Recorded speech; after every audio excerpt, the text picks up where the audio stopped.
husbands died. Our husbands lied. Now one of us is hiding the truth. This is The Lies Our Husbands Told, a gripping psychological thriller about two grieving women brought together by tragedy, a friendship built on deception, and a secret so dangerous that neither widow can afford to tell the truth. A week ago, Josephine Malone had never heard my name. Now I spend every day inside her beautiful home, comforting her children, making endless cups of tea, and pretending we are two women united by the same unbearable loss. Our husbands died in the same accident. That is the story everyone believes. She cries beside me on her leather sofa, surrounded by fresh flowers and sympathy cards. I mourn in silence, trying not to notice how different our lives have always been. She's wealthy, admired, and seems to have everything. I'm only the hotel maid who somehow became her closest friend. Then I find the note.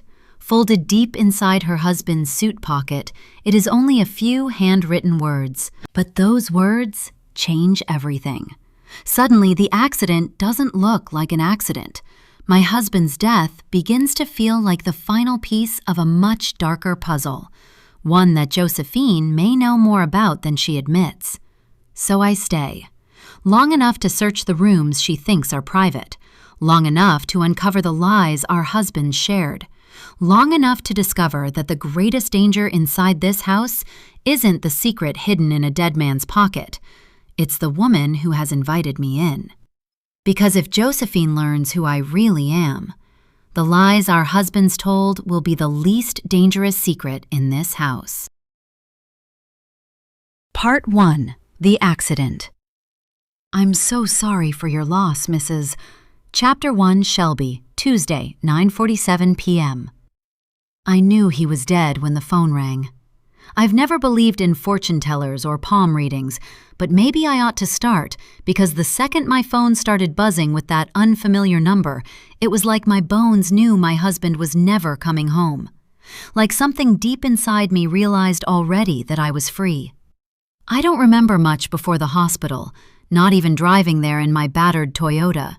No lights, no people, and no rain really, but it had to be raining because there I stood, water splatting onto the white linoleum from the soaked gray overcoat I'd found at the Goodwill.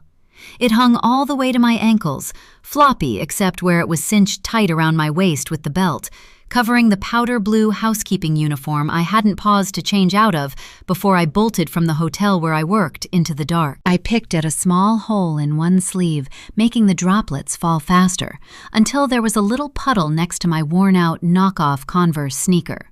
The woman at the desk was speaking softly to a tall blonde, who walked and breathed money, her hair slicked back into a perfect chignon, her red-soled heels and immaculately tailored clothes looking out of place in a space as common as a hospital emergency room lobby. She didn't look sick, and she certainly didn't work here. So what was she doing here? Did bad things even happen to people who looked that perfect? I hung back by the row of black vinyl chairs in front of the TV, trying to fade into the drab, cream-colored wall, watching the other woman's shoulders rise and fall with deep breaths under her Burberry trench coat. The blonde was the only person in line in front of me. I could wait my turn. I was good at hiding in plain sight. The woman in the lilac scrubs rose and walked the blonde through the big double doors to the left of the desk, showing her into a room just on the other side. When Lilac Scrubs came back through the door, her eyes settled on me, and her kind face hardened into the sort of guarded look people who work the night shift get when they see someone like me. No makeup, messy ponytail, frayed clothes. She probably thought I was an addict. "Can I help you?" Her voice had no trace of the softness I'd heard her use with the blonde. I blinked. Someone. I'd thought about this moment for years, and now I was standing here, and I couldn't talk. I pounded my fist into my thigh and took a deep breath. She sighed. "I'm afraid our doctors don't write prescriptions for pain medication without evidence of serious injury." Sure. Well, at least I'd read her right. Someone called me. My husband, Wayne Harris. Tears welled in my eyes, closing off my throat. Handy, though not for reasons anyone would have guessed. She paused with her backside halfway to her chair and popped straight up again, her green eyes going wide, her hand covering her pink, rose-glossed lips. "I'm so sorry." She shook her head, hurrying around the desk to put one hand on my arm and gave me a small smile. "I wasn't expecting— Never mind. Right back here." She gestured to the doors, shepherding me back through them. I held my breath as we walked into the emergency room, letting it out when we passed the room the blonde was in. I could see her through a tiny window, a silk handkerchief balled in her fist and pressed against the lower part of her face, mascara tracking thick black lines down her perfectly made-up cheeks. Her heels made a faint click on the floor as she paced. A chaplain in a priest's collar with kind and very blue eyes behind his wire-rimmed glasses, and a doctor wearing a red tie under his crisp white lab coat, rounded the corner in front of us and hurried past, pausing outside the room. "We're absolutely sure?" the chaplain asked. "Of course," the doctor snapped. "Where's the chart?" the chaplain asked. The doctor swore, and they disappeared back the way they came as Lilac Scrubs pushed open another door, the lights bright when they flickered on thanks to a motion sensor. She waved me inside the little room. "If you could just wait, just a bit." Her smile didn't erase the pity in her green eyes. She closed the door, and I stood so still I couldn't swear I was breathing, my eyes on the little window in the door. The room was small, with a single bed against one wall and a small TV mounted on another over a bank of switches and plug ports. I counted to 30 and then shuffled to the door, my shoes worn so flat they glided over the linoleum like ice skates. The chaplain and the doctor went into the room where the blonde woman waited. From the corner of my window, I could see them through a sliver of the window in her door. The blonde crumpled over the chaplain's shoulder like a wet wash rag, her sobs faintly audible even through both doors. Of course, I recognized her. You'd be hard-pressed to find a Texan who didn't know Josephine Malone on sight. Queen of the West Texas social scene, the only daughter of legendary oil man Buck Malone. She'd even had her own reality show on cable for a season. Clearly, someone who mattered to her was dead. I wondered, as I watched the chaplain hand Josephine a fat white plastic sack that was stuffed and lumpy with clothing, if I could look as sad as she did when it was my turn for bad news. I grabbed the skin inside my wrist, where the veins are visible just below, and pinched with everything I had as the chaplain patted Josephine Malone's shoulder before she walked out of the room and back through the double doors, her face the kind of blank that meant she wasn't seeing any of it. The chaplain crossed the hallway. Stumbling back from the door, I felt tears well and spill over just as it opened. The doctor was back, following the chaplain into the room, while looking over his shoulder when a siren came from outside. "Mrs. Harris?" The chaplain's voice was low, his eyes soft and kind. I nodded, making a fist and pressing it to my lips. "I'm afraid there's been an accident," the doctor said, the words practiced and barely tinged with emotion. A buzzer blared an interruption, drowning out the rest of his words before a woman's voice said, "Code Blue," entirely too calmly over the speaker system. The doctor turned and bolted, leaving the chaplain to tell me what I had known in my bones since the phone rang. "I'm so sorry, Mrs. Harris. Your husband, Wayne, did not survive." I nodded, biting the inside of my lip until I tasted blood, tears falling faster. I pictured Wayne's rust-riddled pickup leaving the road, maybe flipping over. "Is there anyone I can call for you?" His voice sounded far away. I shook my head. "Where was he?" The chaplain's forehead creased. "It's my understanding that the injuries were severe. I don't think it would be a good idea for you to see—" "No," I shook my head. "When the accident happened, where was he?" "I'm afraid I don't have that information," he said. "I only know that they were brought in about an hour ago, and the doctors lost them both." "They?" I blinked, feeling my own forehead bunch up. "Did he hit someone?" The chaplain closed his eyes and sighed. I wasn't supposed to say that, was I? Please, I begged, my throat trying to close. Just tell me what happened to my husband. He held my gaze for what felt like forever before he sighed and glanced at the closed door. I don't have the details of the car crash. You'll have to talk to the police for that. All I really know is that I've been here for 12 years next month, and I've never seen injuries like that from a car accident. It's a miracle they were still breathing when they got here. There was that they again. My eyes fell shut, my breath hitching.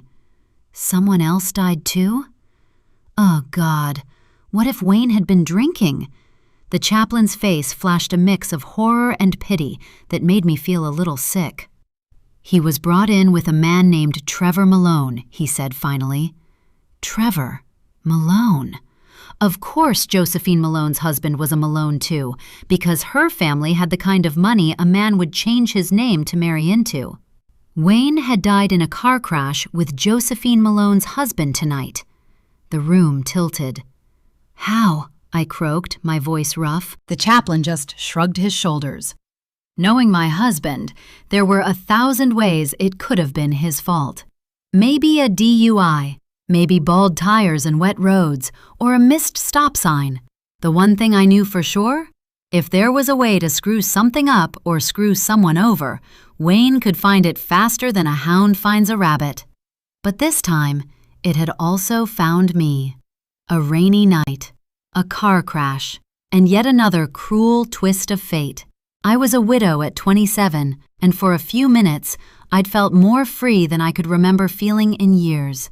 Until a kind priest with eyes the exact color of a blue raspberry slushie told me that Josephine Malone was the other widow. The fact that my husband had been dropped by every car insurance company in the state was just the first on a long list of potential problems that could spring from being caught up in any kind of fatal crash. Never mind one that also killed Trevor Malone. Just exactly what kind of mess had Wayne Harris left me on his way to hell? Chapter 2. Josephine. Tuesday, 9:38 p.m. Have you ever said something you'd give absolutely anything to take back?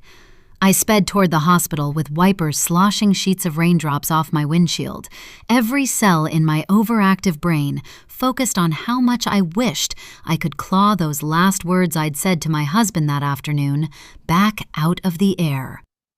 Out of time. It wasn't even that I didn't mean them, really, just that there are some things better left unspoken. I fumbled with the lock button on my Cadillac SUV's door handle as the wind howled, rain blowing every which way around the portico I'd parked under outside the emergency room. My legs felt uncharacteristically wobbly on my Louboutin heels as I strode toward the sliding glass doors. The storm was a bad one, even by Texas standards. And Trevor always drove too fast. I was pretty sure the woman on the phone had left some big things unsaid in between her bland instructions. Come to the emergency room as fast as you can. Check in at the desk when you get here. It was innocuous enough on the surface, but I had almost no doubt about what I was walking into. Trevor was hurt, possibly badly. Months of nurses and rehab and physical therapy and all the bills that would go with that popped into my thoughts as I walked through the sliding glass doors to the counter on my left. "Can I help you?" The same voice from the phone call asked just before the woman behind the desk flashed a tired half-smile, her pink lipstick a touch too bright, the blonde hair curling around her full cheeks thick and gorgeous. "Trevor Malone," I choked on the words, my eyes filling with tears. "I'm his wife, Josephine. I got a call." Her face softened, her green eyes turning down with the corners of her mouth, the way people look when they pity you. It made my skin feel 3 sizes too small. Nobody had ever pitied me a day in my life, not even on the days when I'd probably deserved it. I swiped at the corners of my eyes with gloved hands and held my head up straight. "Right this way, Mrs. Malone," she said. It was Ms., actually, but I'd long since given up correcting people. Malone was my family name, which my father insisted Trevor take when we got married, so any grandchildren would carry on the family line. I'd been a disappointment right out of the gate, being born a girl. I followed her through a wide set of double doors and into a small room on the left side of the hallway, the click-clack of my heels drowning out the faint beep of monitors from around the corner. She murmured something I didn't catch and backed out of the room, pulling the door shut behind her. But Trevor wasn't in there. Where was he? I looked around, the idea of the germs crawling on every surface making my breath quicken with panic. Stop. I pulled a deep breath in through my nose, held it for 5 seconds, and let it out through my mouth. 2 more of those and a couple of laps pacing the small floor space, and I could focus again. Through the little window in the door, I saw the woman from the front desk showing a girl in a thoroughly soaked, ratty gray overcoat that was far too big, and the kind of faded and frayed that came with wear and age, into another room across the hall. She looked younger than me, probably by a decade or 2, her wet hair slicked back into a tight ponytail, and not a speck of makeup on her face. I noted the slope of her neck and the light missing from her eyes, and wondered if she was waiting for sad, scary news, too. I turned back and paced the 4 steps to the other side of the room, wishing someone would just tell me what was going on, then wondering if the girl across the hall thought the same thing. Any other day, I wouldn't have noticed that girl any more than I could tell you what color the lobby wallpaper down the hall was. But there she was, her face looking the way my insides felt. How broke did a person have to be to leave the house looking like that? Who was she worried about? My God, what if Trevor had hit someone? I paused with 1 foot in midair, 1,000 thoughts flooding in at once, nearly all of them making me feel nauseous. Lawsuits, headlines, questions. No, I couldn't have any of that. I stepped toward the door, thinking maybe I could slip across the hall and ask the girl why she was there, pretend to be lost, and strike up a sad conversation. At least, if she told me I was wrong, the anxiety would quiet. For a minute, anyway. The door opened just as I started to reach for it. Mrs. Malone? I wasn't even sure which of the men who filed in said it, but I knew a doctor and a priest coming to talk to you in the hospital couldn't be good. Just tell me, I said, the walls melting behind them and starting to close in as my chest tightened with each breath. They said on the phone there was an accident. Yes, I'm afraid your husband Trevor was in a car accident this evening, and his injuries were too severe for us to save him. The doctor's voice sounded detached and distant. It faded, along with the lights and the room and my soul, into a black void. My knees buckled, but I didn't hit the floor. Somehow I was floating, utterly boneless, and it smelled like the woods. I heard the kind of deep, wrenching sobs that seem like they're ripping a person's heart right out with them, echoing around me, and I wondered who was crying. His soul is with the Lord now. The words filtered through the sobs and settled in my brain, and I almost laughed. But I managed to swallow it. Coming back to the real world and the stuffy little hospital room, I saw that the doctor was gone, and I had cried makeup all over the poor chaplain's shoulder. I raised my head and picked myself up and stopped crying. Buck Malone's daughter didn't cry, certainly not in public, not even about this. "I'm sorry, Father," I whispered, unsure whether I was talking to the priest or to Buck. Father. Trevor, with all his shortcomings, was the dad I had always wished for to our boys. He coached baseball, taught them to ride bikes, to shoot, to hunt, to tie a perfect Windsor knot. They played games, had inside jokes. He was everything Buck Malone had never wanted to be. I forgave and overlooked so much. I buried so many pieces of myself to give my boys the father they deserved. Crockett was only 15 and Bowie barely 13. They needed their dad, maybe more now than ever, and now he was just gone. How in the world would I ever make this right for them? How could I get them up for baseball in the morning and tell them they'd never see their father again? The darkness started to rush back, and I shoved the thought away with a violence and strength I'm not sure I knew I had before right then. Nope, I could think about that tomorrow. When the call came, I'd left the boys sleeping in their beds. Running through the house, I'd set the alarm system and locked every door, then left our dog Schutz pacing the fence line like he did every night, and locked the automatic gate behind me when I drove out. I could give them one last night of peaceful childhood sleep before this turned their world upside down. I didn't have the strength to try to figure out how to protect their hearts from this tonight anyway. The priest turned for the door and took something from someone I couldn't see, turning back and pushing a white plastic bag that said, "Personal belongings," in all capital blue letters on it, into my arms. It was stuffed, fat but soft, the drawstrings pulled tight so the top looked like pursed lips.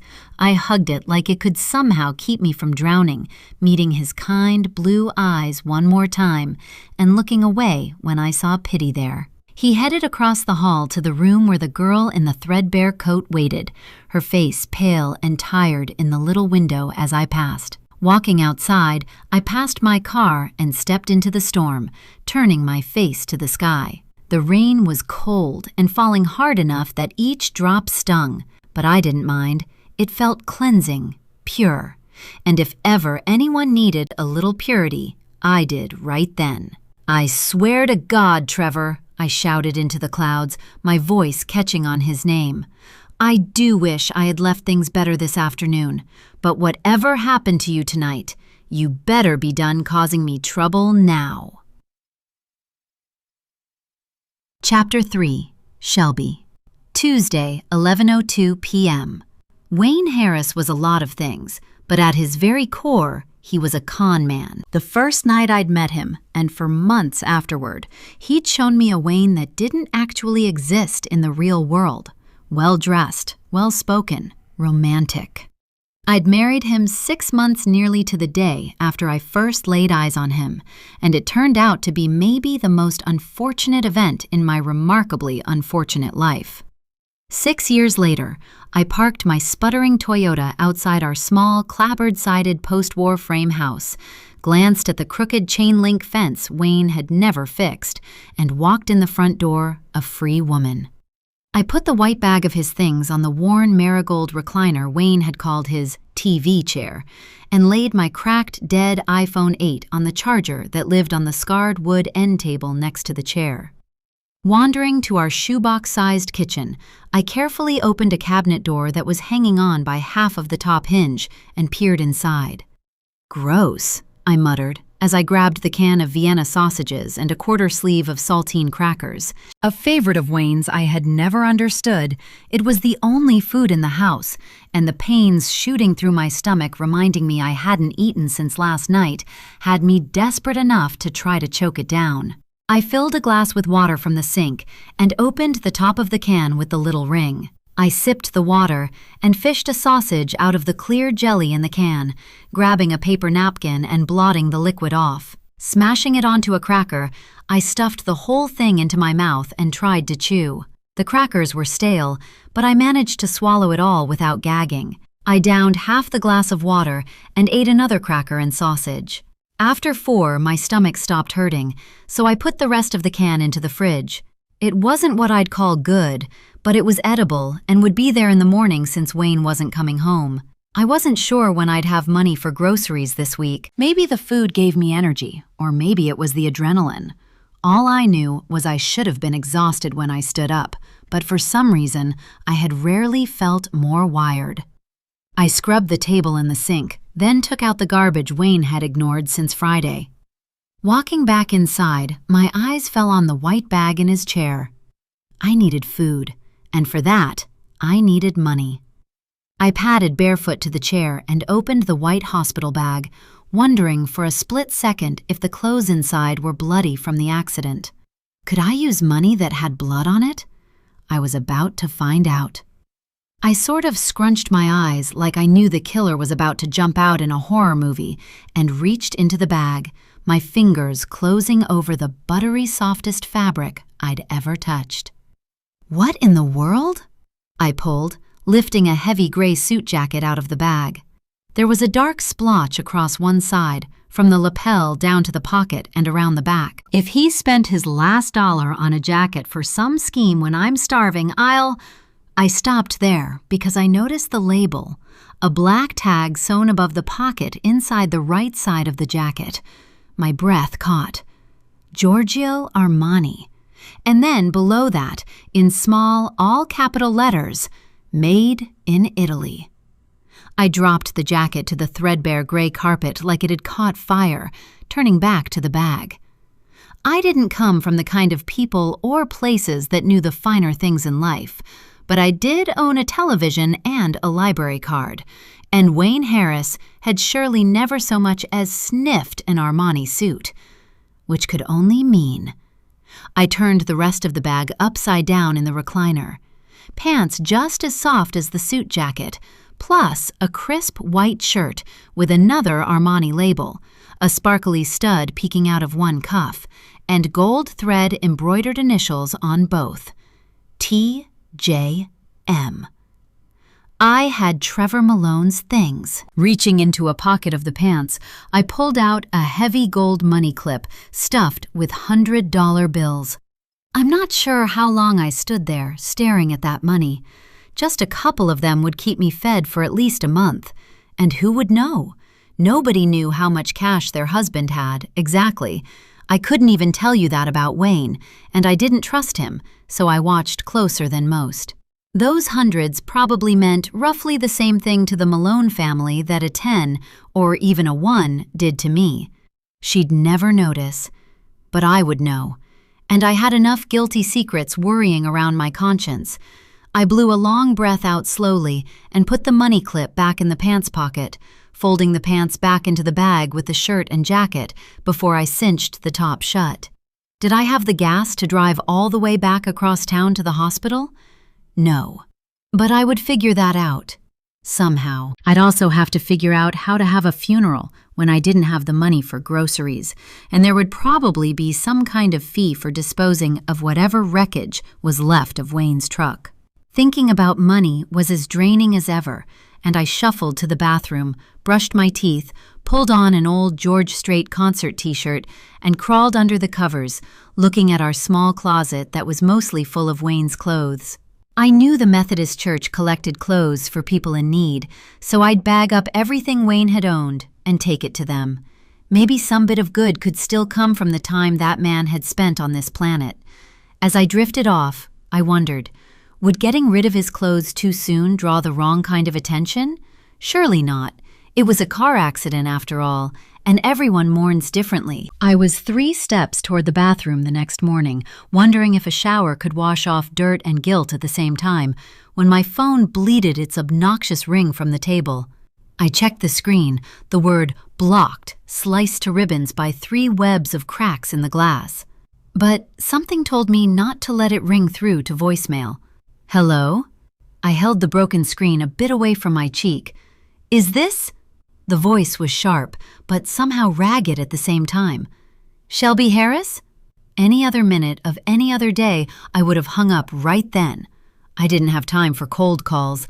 I've never been sure if something in me recognized her voice, but I answered her all the same. It is. Can I help you? I said. I think you can, yes. Her voice softened just a bit, the hoarse edges more apparent. My name is Josephine Malone, and it seems my husband and yours were both in an accident last night in that god-awful storm. I have a bag here that does not have my Trevor's things in it, so I'm hoping you got our bag. Yes, ma'am. My husband was the other victim. I laughed at the word being used to describe Wayne, and it sounded brittle enough to break. I'm so sorry for your loss. Thank you, and I for yours. She paused. I need to ask you to leave Trevor's things as they are, not to go through the bag. Too late. But not a chance I was telling her that. Oh, no. I shook my head, then nodded. I mean, of course. I wouldn't want to mess anything up. Yes, exactly. Relief dripped out of the phone and down the side of my face. The words were so thickly coated in it. That's fantastic, thank you. Can you bring the bag they gave you over this morning and I'll return yours? I blinked. You want me to come to your house? It would be easier for me, she said. My sons are still sleeping and I need to be here when they wake up. She had kids. Just like that, my knees gave out, my backside grazing the edge of the coffee table on its way to hitting the floor hard. I gasped. I'm sorry, Josephine Malone apologized. To me. If you can't come here… No, I croaked. I understand. I can do that. What's your address? Okay if I text you a pin? We're a ways outside town. Sure. I heard the word come out in my voice, but my brain was stuck in a loop of, I'm going to Josephine Malone's house. I absolutely cannot go to Josephine Malone's house. Wonderful. Thank you so much for this. Truly, I'll be home all morning. Yes, ma'am, I said, my voice fading before I hung up, my eyes on the bag. I stood, gingerly feeling my tailbone to try to make sure I hadn't broken it, then shuffled to the shower. I was going to Josephine Malone's house because, somehow, Wayne Harris had been wrapped up in the death of her children's father. Not that that would stop me from going over there. Chapter 4. Josephine. Wednesday, 8:04 a.m. There were things to do. I let the boys sleep in. It was spring break, and they were supposed to have a baseball tournament, but neither of them would be able to play after what I had to tell them. So I put it off. I had plenty of phone calls to make, arrangements, notifications. But first, I opened the bag. Because before anyone else knew anything, I had to know what Trevor had been up to, how we ended up here, how something as common as this, blood and wet roads and mangled steel, was the end of our story. I had to know the truth for myself, so I would know how to hide it from everyone else. It took me a minute to figure out what must have happened, because who expects to get home from being told their husband has died with a bag of his belongings that someone handed to the wrong person?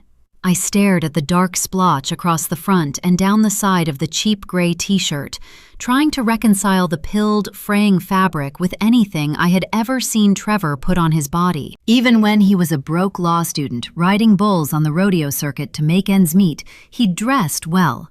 Who needs grocery money when you can snag a Ralph Lauren button-down at half price? I closed my eyes, his smile radiating charm from the backs of the lids as he bought a shirt at the Galleria in Dallas when we went up with my father for a weekend, back when we were young and happy, and life hadn't had a chance to get its claws into either of us.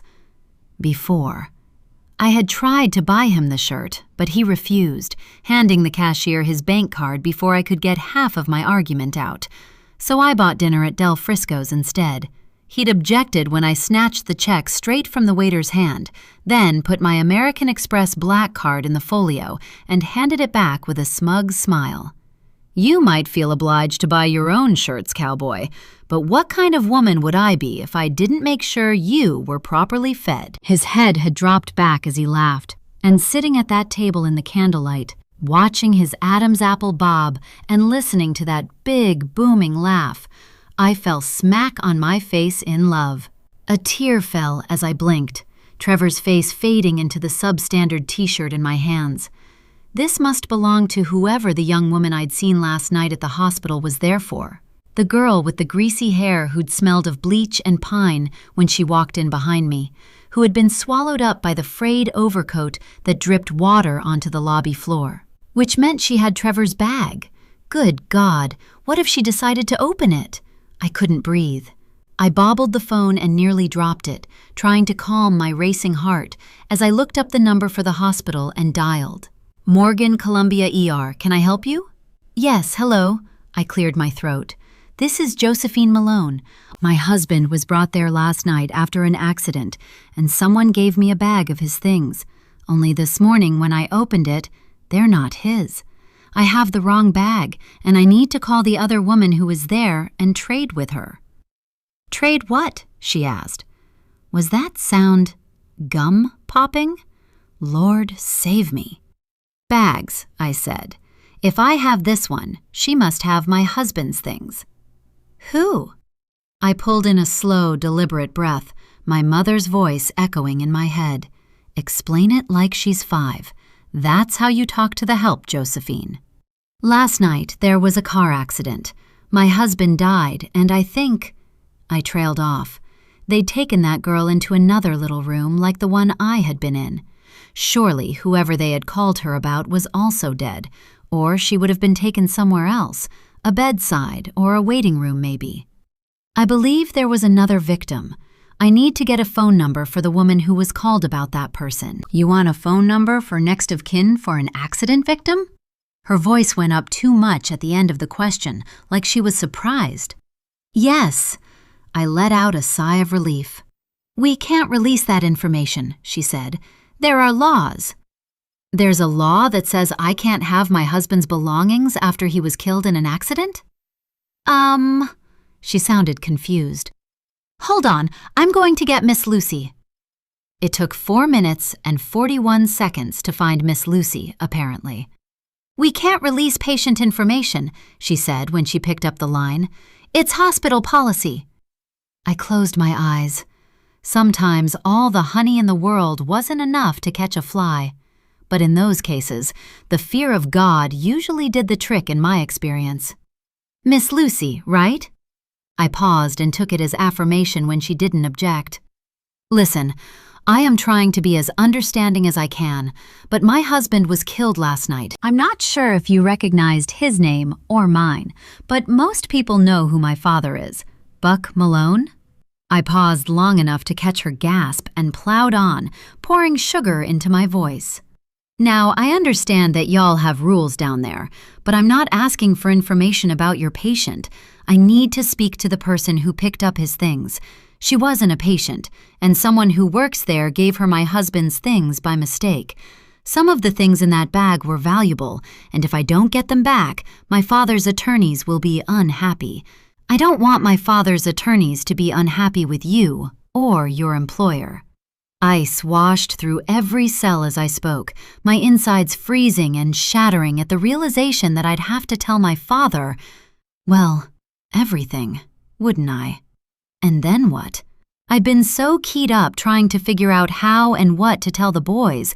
For the first time in my life, my father was an afterthought. I don't think anyone would want that, she said, sounding a little out of breath. I could relate. My own lungs felt cold and empty, but I couldn't seem to fill them. My father was a scary man, even to people who didn't know him, as evidenced by Miss Lucy's heavy breathing in my ear. When she'd been quiet for about 15 seconds, I pasted a smile on my face and forced words through it, an old trick my mother used to brighten her tone when she was emotional. Help me help you, Miss Lucy. I just need her name and phone number. Hang on a minute. I poured myself more coffee and got half a sip down before she came back on the line. Shelby Harris. She reeled off a phone number. I nearly spilled the coffee trying to get a hold of a pen. When I had repeated it back to her and she'd confirmed that was what she had, I thanked her. I didn't tell you anything, she said, her voice low. I'm so sorry for your loss, Mrs. Malone. I didn't bother to say thank you, hanging up and dialing the number I'd wheedled out of her. She picked up on the first ring, her raspy voice like a hatpin to my eardrum. I don't even remember what I said to her, but she agreed to bring Trevor's things to the house today. I checked the clock as I sipped my coffee, putting the phone on the gleaming white marble island. Shelby Harris had been in possession of Trevor's things for 9 hours and 44 minutes. That, more than anything else, had made me insist she come by. I wouldn't rest until I knew exactly what Shelby Harris knew about Trevor. Everybody in Texas and half of Oklahoma knew the Malone family because of the oil and gas business. Did she think Trevor had been at fault?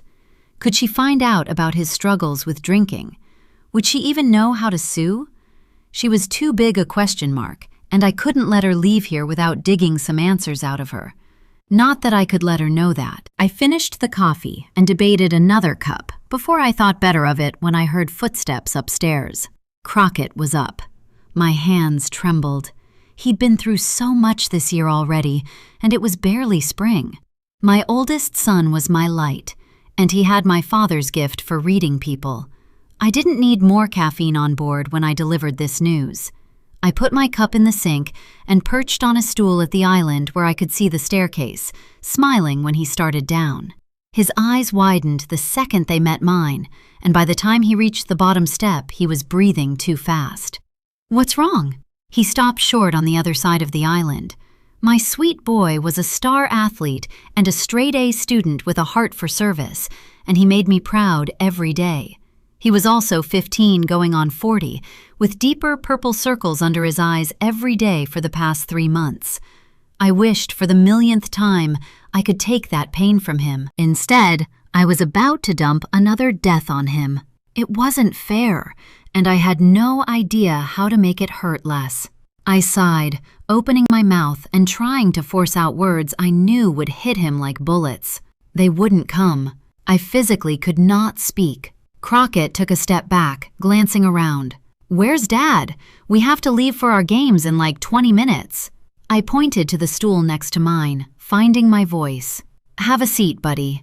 He shook his head, his chin jutting out almost like he was steeling himself for a punch. "If you two are splitting up, just tell me. And let me tell Bowie." If only it were that easy. I would walk through fire to avoid so much as inconveniencing my boys. These days, they were the only good I could see in my life, in my marriage to Trevor, most of the time. But there was nothing I could do to stop or even buffer the fact that Crockett was living the last few moments of what was left of his childhood in this kitchen, while I watched panic spread on his face. Death is a thief, and sometimes I think it takes more from the living than the dead. It had already taken far too much from Crockett. "Honey, there was an accident last night." I kept my voice soft, like that could cushion the blow.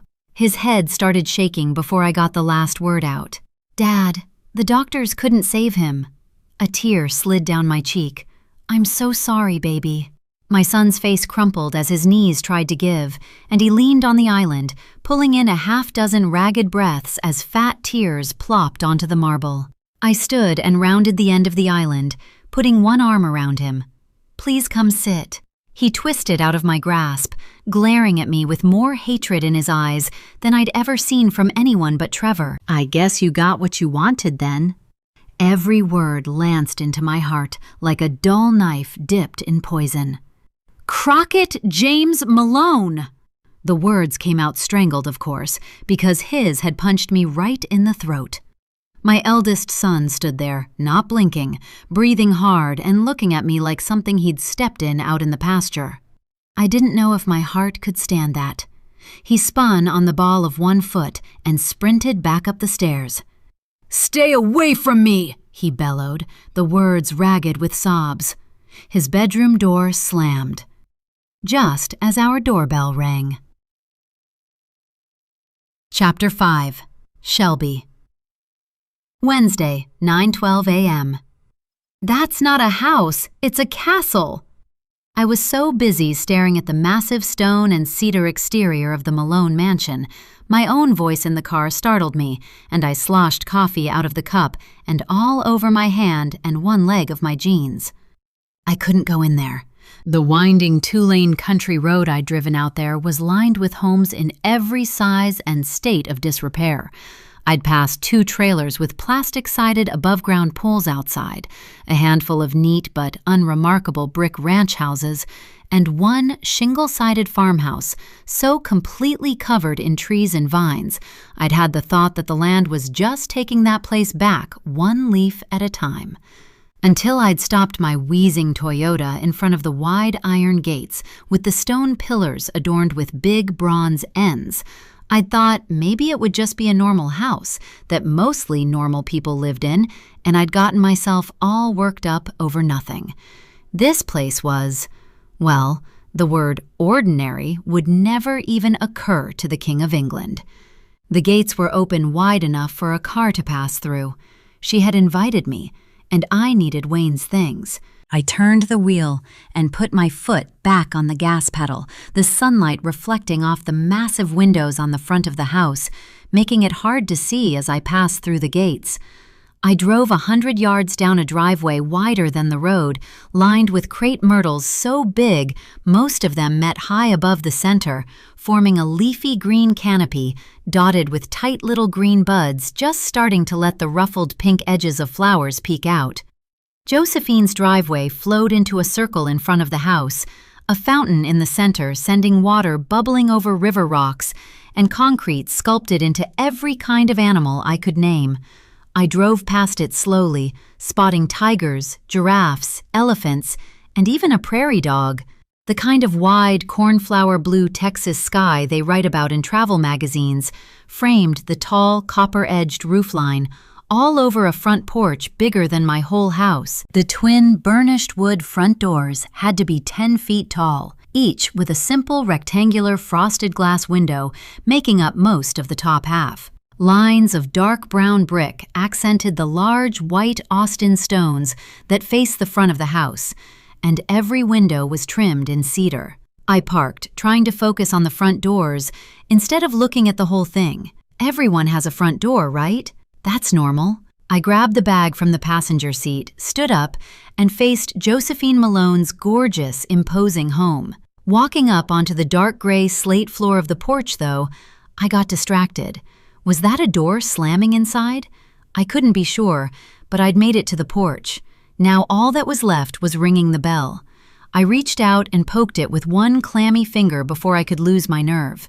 Josephine Malone opened the left door and peeked around the edge, her perfectly polished peach-pink nails gleaming against the dark wood. "You must be Shelby," she smiled, but it didn't reach her eyes, which were puffy and pink.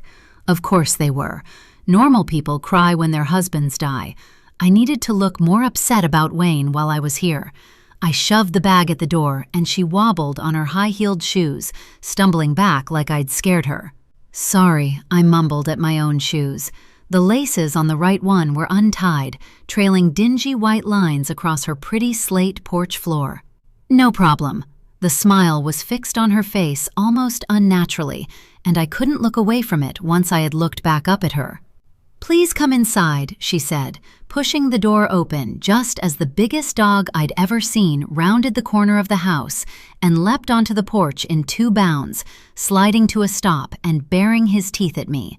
I froze, my eyes locked with the animal's amber ones. I had never seen a dog that big. The thing looked like it was part bear or something, black with soft ears and tan markings on its muzzle and feet. Standing flat-footed on all fours and nearly looking me in the eyes because we were roughly the same height.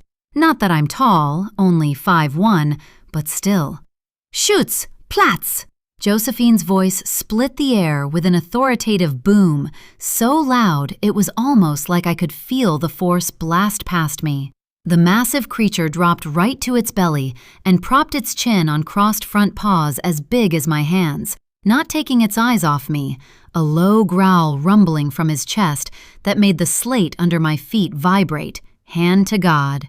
"Sorry, he's very protective when new people come around," she said, stepping back and opening the door wider. "Come on in, let him see that you belong here." I almost laughed. You belong here. It was the most absurd thing I'd ever heard. I most certainly did not. That's why I'd practically thrown the bag of her husband's things at her. I figured I could stay outside, and she'd get me Wayne's things, and that would be that.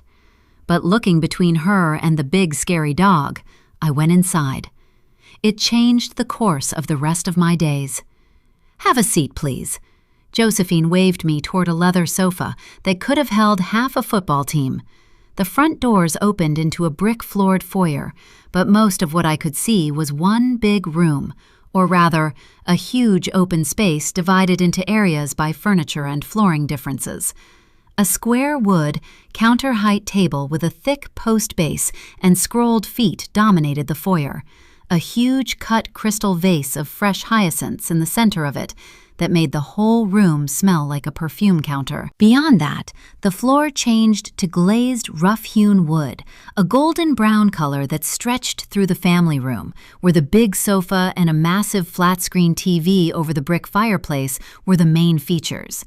and through a sort of sunroom-looking nook straight ahead of me, where a stained glass pub light hung over a pool table, flanked by tall tables and bar stools.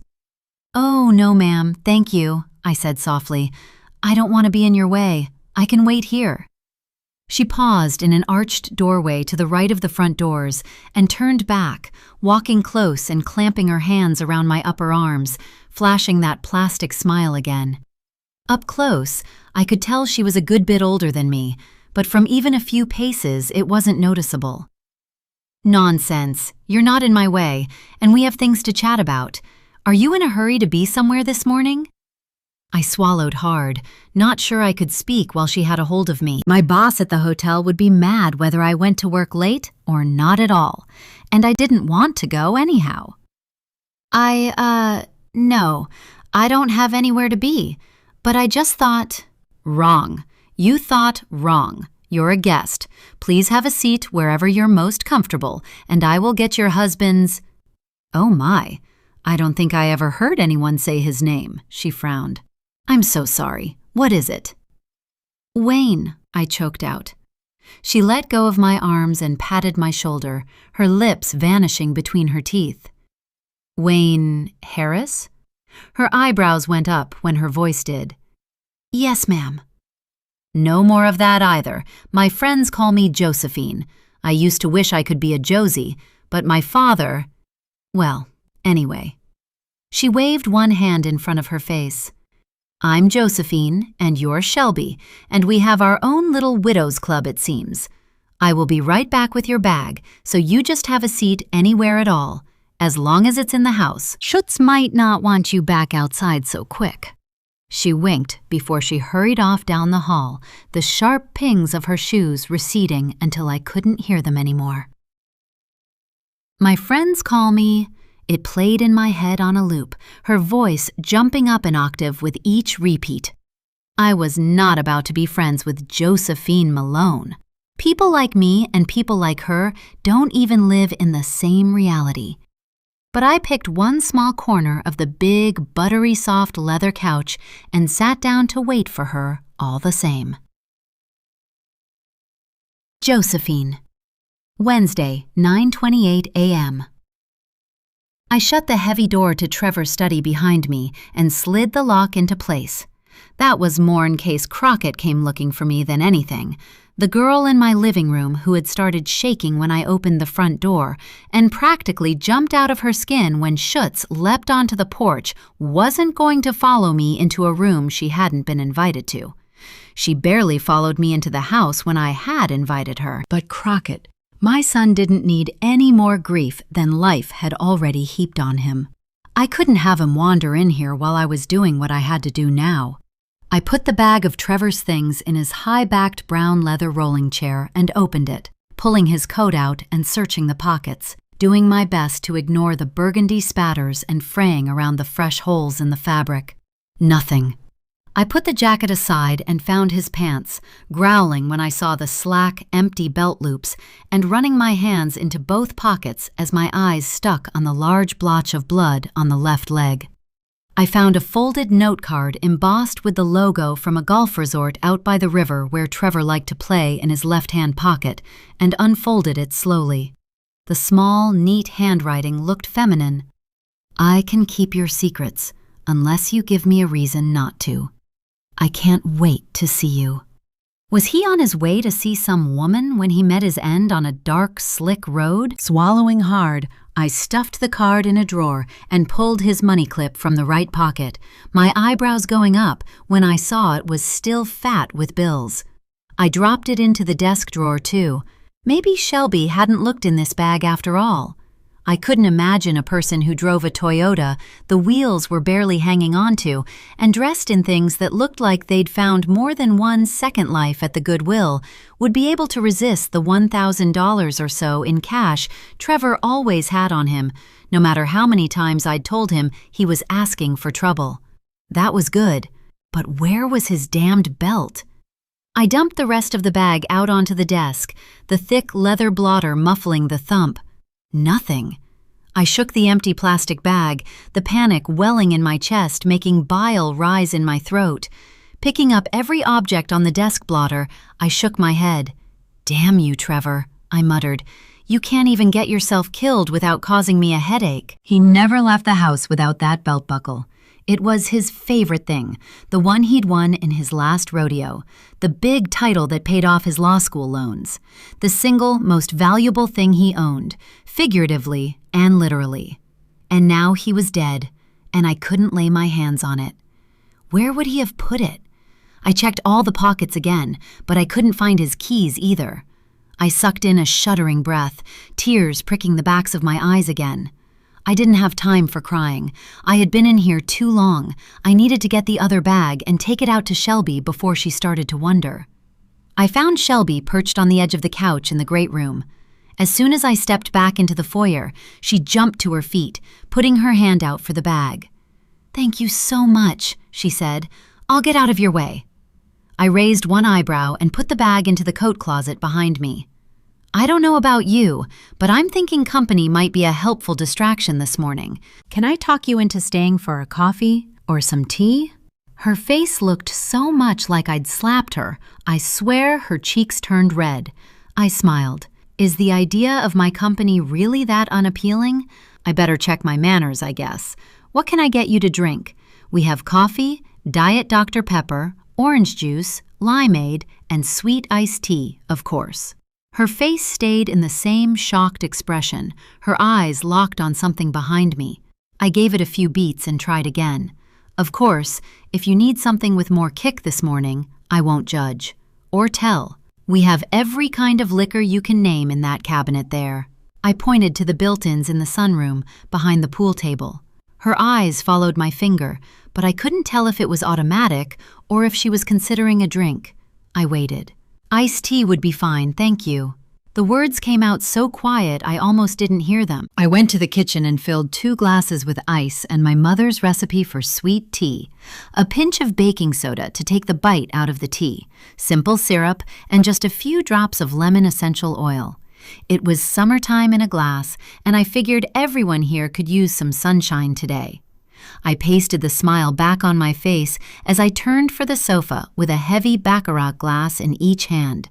"I'm happy to listen if it will help you to talk about your husband," I said. Her chin dropped to her chest. "How long were you two married?" I tried again. 6 years, she whispered to the carpet. I sat on the sofa, leaving a cushion between us, and leaned toward her. "Shelby?" She sniffled and looked up. "I'm sorry." It was almost like the words were a reflex for her. She was awfully young for that kind of emotional baggage. "For what?" "Whatever I'm doing to bother you." She said that without hesitation. "Honey, right now nothing you're doing is bothering me, except maybe that you refuse to look me in the eye." Her eyes flicked to mine. "Sorry," she smiled. Just a small thing that was almost like a smirk, but it was the crack in her armor I'd been looking for. "I feel like if I don't talk about Trevor, he'll just fade away entirely. Can you feel that too?" She tipped her head to one side and then nodded. "I guess I didn't really think about it like that before, but I understand what you're saying." I waited, sipping my tea twice and keeping my eyes on her, but she didn't say anything else. "My problem is that I don't really have anyone who wants to listen to me." I kept my voice soft, casting my eyes down at the carpet. That was the key. She almost dropped her glass, her hand going as slack as her face for a second.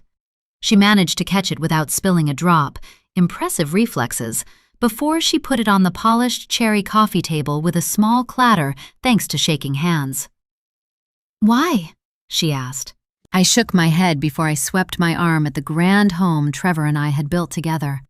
I'd chosen every detail down to the color of the nail heads trimming the sofa we sat on. Who could live here and have problems, right? I didn't really mean for the words to have quite the edge they slid out on, but I couldn't get them back, so I tried softening them with a wry laugh. "It's the price of being me, I guess. Nobody wants to be friends with a poor little rich girl. My mother taught me that before I could walk in heels. I'm not allowed to be a downer." Shelby's smooth, dewy forehead bunched up. If she didn't watch that, she'd need Botox by the time she turned 35. "That's just terrible." The words fell out slowly before she twisted her lips to one side. And I owe you an apology, because I probably thought that too, even if I didn't really realize it. Do you want to talk about your husband? I sniffled, my eyes filling when I reached for memories of our honeymoon in Greece. We were going to celebrate our 20th wedding anniversary in September, I said. I just booked us a trip to Greece because we went there on our honeymoon. I brushed away the tears that clung to my lashes. I can't believe this is real, you know? She nodded. I looked for Wayne when I woke up this morning. It took a minute before I remembered he wasn't coming home. I reached over and grasped her wrist lightly. Yes, it's the most bizarre roller coaster. It's like I forget for a moment. But how could you forget something so absolutely gut-wrenching? And then I remember, and it's almost like getting kicked right in the teeth, like it just happened all over again. Shelby nodded, her eyes wide. I matched the expression, raising one finger in the air like a light bulb had come on in my head. I wonder if it will help us to process the loss, to talk about them in the past tense. I'll start. Trevor hated coffee. I always thought that was so weird. Shelby swallowed so hard I could hear it in the quiet house. She looked around, sadness and annoyance, maybe? Unease? Warring on her flawless, unwrinkled face for a minute before she spoke. Wayne didn't, she blinked. He didn't like ketchup. What did he dip fries in? I asked. Mustard. Shelby wrinkled her nose as I laughed. I never could figure out how Trevor could function to do his job without coffee. I would have just laid down and died years ago. I smiled at her. What did Wayne do? For work, I mean. 3 things happened at the same time as the words left my lips. Clear panic flashed across Shelby's face as her lips opened and then closed again. My son Bowie appeared at the top of the stairs, his hair sticking out every which way, and his battered old teddy bear dangling from his hand by one arm. And all hell broke loose outside. I looked from Shelby to Bowie to the front door, my brain freezing up like a computer having a glitch for a few beats. I'm sorry, I'll be right back, I blurted, before I shook my head and ran for the front door, already shouting at Schutz before I opened it. Chapter 7, Shelby. Wednesday, 10:13 a.m. Josephine Malone's dog might be massive and scary, but he saved my hide as sure as I was sitting on a couch that cost more than my car. What did Wayne do? I wanted to laugh. I hadn't even been able to come up with a good lie with Josephine sitting there smiling at me. But I didn't have to, because right before the silence got really awkward, a thundering, ferocious burst of barking rattled the windows from outside. Josephine jumped to her feet and ran for the front door, and the breath I'd been holding since she asked me that question left my lungs in one big whoosh. Schutz is loud when he gets worked up.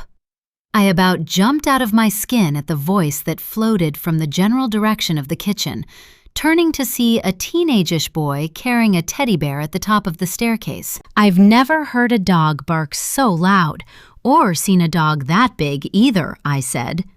Ignoring him didn't seem polite, but it felt odd to speak to Josephine Malone's son like I was supposed to be in their house or something. Schutz is special. He was bred to be a guard dog for a crown prince in the Middle East. My mom says he understands us about as well as a preschooler would. He tipped his head to one side and waved the arm holding the teddy bear at the window when the barking turned to deep, menacing growls. When my mom tells him someone is safe, he understands her, but he still growls to let them know he's watching them. I could hear the growling like the thick, double-paned windows weren't even there, but I was stuck several words back, my jaw going slack. A guard dog. For a prince. Sure, why not? Has he ever hurt anyone? He almost hurt my dad a few weeks ago. My parents were fighting, and he thought my dad was hurting my mom. He waved his hand at the sliding doors in the sunroom. We used to have a screen there, but Schutz came right through it that night, tackled my dad like a Longhorns linebacker. My mom had to scream for Crockett to help her get Schutz off my dad. I came down too, but she told me to stay away from the dog. My eyebrows floated up. But not your brother? My mom treats me like a baby sometimes, he shrugged. She doesn't worry about Crockett the same way. She says he's grown up a lot this year. Something about the way he said that told me there was a reason, but I didn't need to ask any more questions. I'm glad everyone is okay. I flashed a small smile before I remembered that his dad was not okay. The boy bit his lip. It was scabbed over in 2 places like he did that a lot. I wasn't supposed to say all that. He pushed his glasses up the bridge of his nose, the teddy bear still dangling by its arm from his other hand. Say what? About my dad and the dog? Mom says people judge us because we have more than a lot of people, and that I should never talk about family things outside our house. I bet, but I didn't say that. I just nodded. Well, we're inside your house, but I won't tell anyone. Who did I know to tell anyhow? I'm Bowie, he said. Who are you? Are you going to be the new housekeeper? I realized 2 things right then. This kid had been asleep and didn't know about the accident, and the Malones were looking to hire a maid. Interesting. I was just talking to your mom. I'm Shelby. He tipped his head to one side and blinked, the eyes behind his thick glasses the same bright green as the baby leaves on the trees outside. Okay. He looked out the window. Schutz calmed down. He turned to the front door, taking a few steps that way before it opened. Sorry about that. Josephine directed that Splenda fake smile at me as she hurried back inside, her impeccable clothes covered with animal fur. Her face fell when her eyes landed on her son. Hey, buddy. Why did Dad and Crockett leave me here? I have a game at 10:30. Can you drive me, Mom? I didn't hear her reply because my eyes were locked on the open front door and the uniformed sheriff's deputy stepping through it. That's why she'd wanted me to stay here. Josephine Malone had called the police on me. Except she couldn't possibly know why that was warranted. Could she? Chapter 8. Josephine. Wednesday, 10:21 a.m. Damn. My eyes went from the deputy in my foyer to my son to Shelby, and it was all I could do to keep from screaming. Why was Bowie even in here? Bowie didn't like strangers. Not a single time in his whole 13 years could I recall my big, gangly boy approaching someone he hadn't known all his life. I'd seen him at the top of the stairs before I went outside, but assumed he'd go back to his room when he saw Shelby sitting on the couch. Instead, he was asking me to take him to his baseball game, and Shelby was staring at the cop with abject terror radiating off her so thick you could almost smell it. What in the world was going on in here? I focused on Bowie. My boys always came first. No baseball today, buddy. I forced a brightness I wasn't sure I'd ever feel again into the words. I just need to take care of a few things here, and I need you to get yourself a bowl of Apple Jacks and go back upstairs for a little while. I'll come get you when I'm done. Apple Jacks were the only cereal Bowie would eat. I remembered the day he decided he liked them like it was last week and not 8 years ago. I'd melted right onto a stool at my island and cried. Finally, something I didn't have to spend hours cooking. We should have bought stock in whoever made Apple Jacks that day. We'd gone through so many boxes since. The flip side of an autistic child who wouldn't eat much was that when he liked something, he almost never got bored of it. Bowie stood in the family room like his bare feet were taking root in the floor, his eyes bouncing between Shelby and the cop like he was watching tennis. Why do I have to leave? Why don't you want to leave? I didn't let the words out of my throat, but it was hard to keep them down. I didn't yell at Bowie, ever. But this was the closest I'd been in a long time. I wasn't sure how many more minutes the cop would stand in the foyer before he said something about the car crash, and I had no idea how my younger son would react to the news that his father was dead. I'd been so wrong about Crockett, who I thought I understood just about as well as anyone can understand another human, and I had never understood Bowie. Any other day, he'd have spotted two people he'd never met and sprinted straight back in his room, food or no food. Yet there he stood, his face clouding over like an April sky. I could not handle a meltdown right now. I counted as I took a deep breath and counted again as I let it out. I lowered my voice 2 octaves and softened my tone, speaking deliberately like the therapists had taught me. "You don't have to do anything you don't want to," I said. "This is your home, and I always want you to feel comfortable and safe here." I watched Bowie's face as I spoke. He went still, watching mine right back. "I need to talk about some grown-up things with these folks, things I don't think you have enough blocks to understand just yet. So it would really help me out if you could grab your Apple Jacks and go up to your room until I can explain. Can you help Mama this morning?" Both of our boys loved Legos to distraction, so years ago, Trevor and I had developed the blocks analogy for things we thought were inappropriate to discuss with them, or above their pay grade in terms of maturity and understanding. Just like you can't finish a Lego project without all the blocks, we said, sometimes the boys didn't yet have enough blocks to be part of certain discussions. Bowie nodded, his messy hair flopping over one eye. "Okay, Mama." I walked over and patted his shoulder. "Thank you, buddy. I appreciate that." "I know." He turned and shuffled to the kitchen in his bare feet, his thin fingers gripping Mr. Boo Bear's arms so tight they almost vanished into the plush fabric. He glanced back at Shelby from the top of the staircase. "I'm supposed to say it was nice to meet you, Shelby." "Nice to meet you too, Bowie," she smiled, and I turned to her as my jaw unhinged, waiting to hear his door close. Bowie's room was as soundproof as a recording studio. We'd built it that way for everyone's sanity when he was a little guy. "Did you speak to my son?" I asked as I heard the heavy door click shut. "I mean," Shelby had trouble tearing her eyes from the cop, her voice faltering and weak. "He was—" "Ladies, I'm afraid I have a pretty busy day today." The cop picked that moment to butt in, and I watched Shelby's legs coil like she was going to bolt, then turned my haughtiest Malone glare on him. "Doing what, exactly? Directing traffic at the grade school?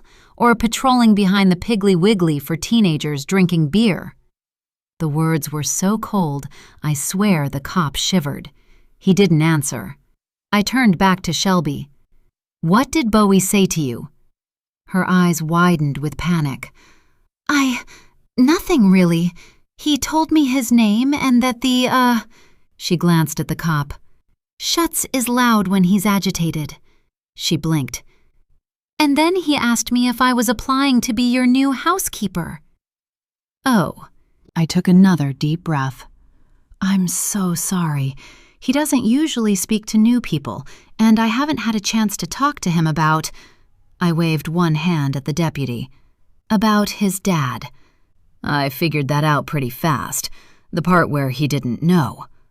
Shelby flashed that tight little half-smile again, and I nodded, turning to the cop.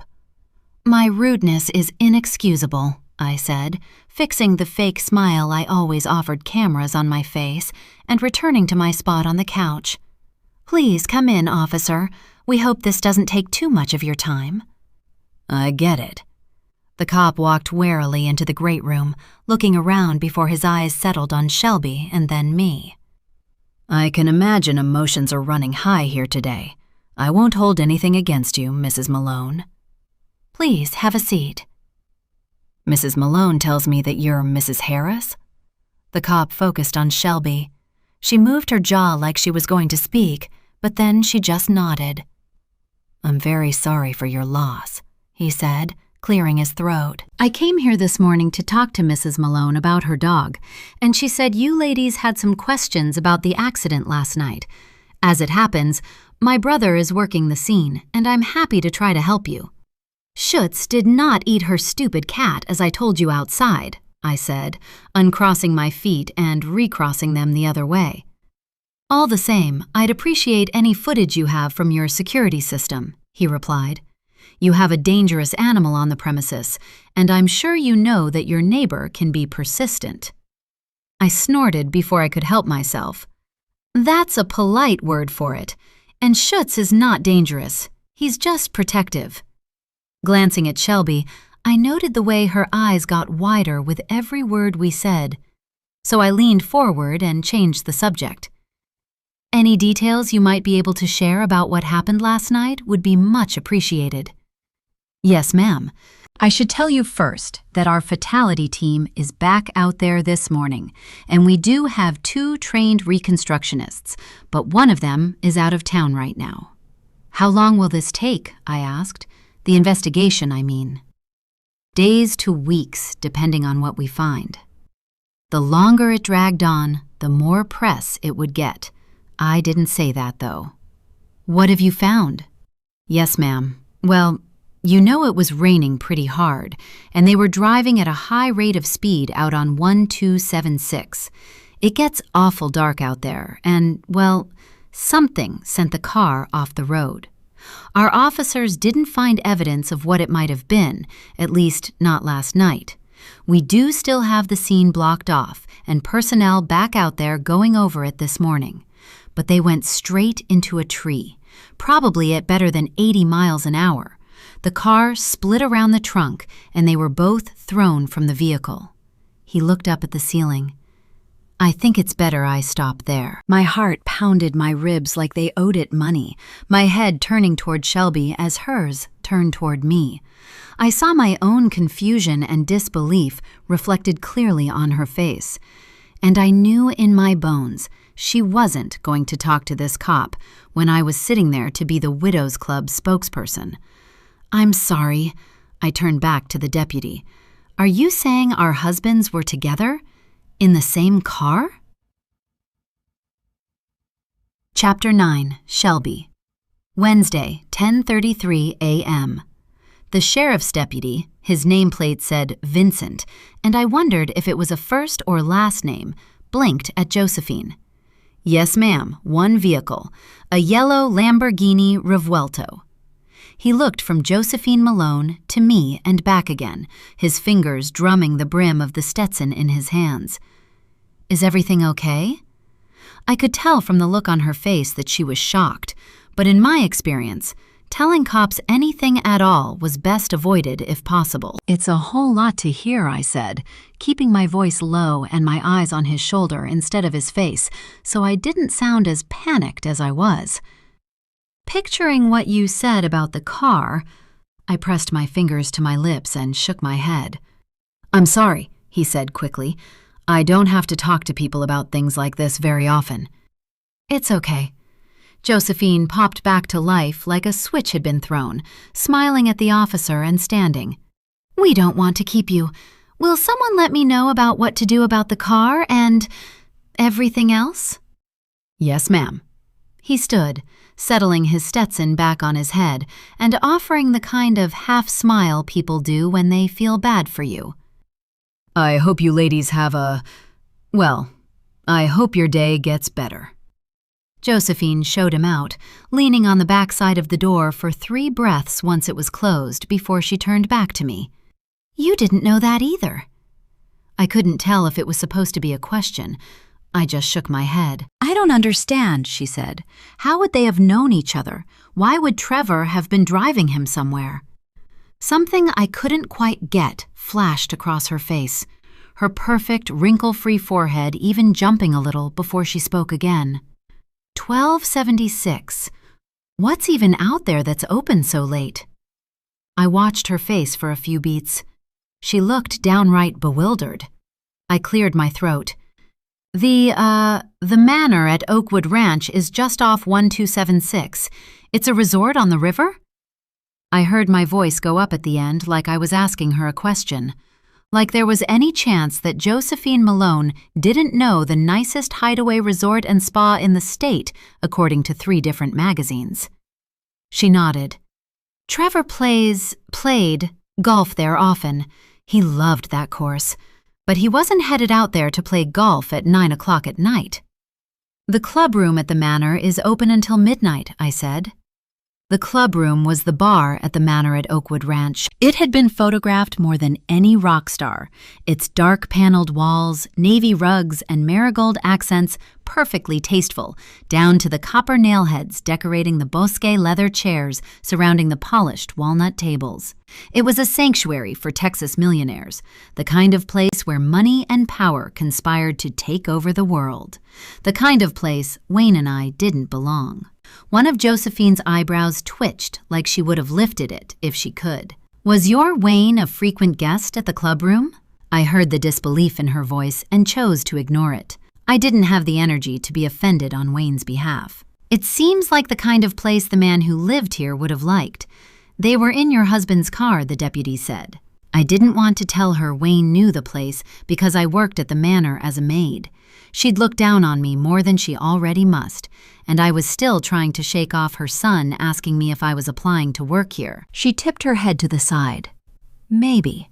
But where were they coming from? Did your husband have his own vehicle?" "He did, and I had not seen it at home, which hadn't bothered me when I thought he must have totaled it in the accident. Suddenly, it was another thing I would have to track down today." "He had a truck," was all I said, my brain running 90 to nothing. Wayne liked to pretend he belonged places like the clubroom. I knew that much was true. "Did your husband ever go to Jesse's juke joint by any chance?" she blurted before I could say anything else. Jesse's was a regular old bar whose owner liked to pretend it was a saloon, a massive jukebox, no cell phones allowed, a narrow list of domestic booze offered with a heavy preference for Texas distilled everything, and a sign on the door that said, "Spurs and horses welcome, no snowflakes allowed." Wayne thought that was clever.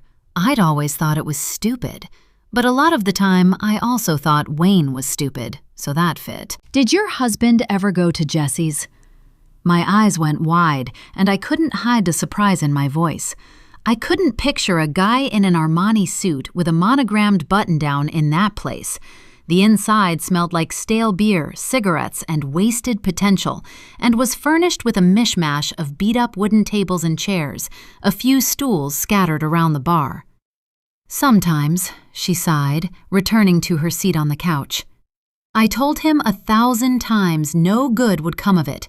He said he felt like he could be himself there." She rolled her eyes and then bit her lip like she wasn't sure she should have said that. I stayed quiet, though I was curious about what she meant. It seemed rude to ask. I wondered if she had been politely calling Wayne no good. I couldn't really tell, and even if she was, I also couldn't disagree. Silence seemed safe. "Do you know if your husband was at Jesse's last night?" she finally asked. "He didn't really tell me his plans most nights," I shrugged. "I picked up overtime at work, so maybe?" She tipped her head to one side and stared at me without blinking, perfectly curled lashes framing her blue eyes. "Do you know anyone there? At Jesse's, I mean? Where we could find out for sure?" We were not finding out anything at that hole. "I'll go by there this afternoon. I paused. "I don't mean any disrespect, but you don't belong there." She barked out a short laugh. "Story of my life," she muttered. I didn't know how Wayne talked his way into a car that probably cost more than he'd made in his whole life. But the terror-laced adrenaline pumping into my blood right then made me pretty sure he had somehow caused the crash that killed Trevor Malone. I stared at Josephine, thinking about Bowie and his clear-eyed, unbothered gaze as he told me things he wasn't supposed to, and then said he was supposed to say it was nice to meet me. She was going to have to tell that child his father was dead. Thank God for Planned Parenthood and birth control pills. Wayne had wanted a baby, but there was zero chance I was bringing a child into a house that was just as messed up as the ones I grew up in, so I didn't have that burden today. But realizing that made me feel something I wouldn't have thought possible. I felt sorry for Josephine Malone. Something about realizing that must have made my expression shift because her back straightened and her face settled into a cold mask. "I don't need anyone's pity," she said. "I wasn't—" "Yes, you were," she interrupted. "Save it." I shook my head and pulled in a shaky breath. "I'm going to go now." Don't you want the rest of your tea? She nodded to the table. Droplets of condensation dripped down the outside of the glass, a thick layer of clear water floating on top of the tea from melting ice. But something about the straight line her mouth was set in and her narrowed eyes told me to pick it up anyway. I'd definitely drunk worse than watered-down sweet iced tea. I drained half of it and put the glass back on the stone coaster. It's really good. My mother taught me. She raised an eyebrow at me. Do you have children? I shook my head. I'm sorry, she said. My boys are my light. I smiled in spite of myself. That's really nice. Kids should feel like they matter. Her face hardened again. You're sure you don't know what your husband and mine were doing speeding down a dark, twisty road in a storm? The words seemed heavy, hanging one by one in the air, her voice calm. No. I held her gaze without blinking. She watched me carefully without speaking before she drank the rest of her tea and put her glass on the table with a bitter sigh. I don't guess it really matters much. Whatever they were doing, they're still just as dead this morning, aren't they? Her eyes got that shiny look that comes with unshed tears. Thank you for coming this morning. I have to go talk to my boys.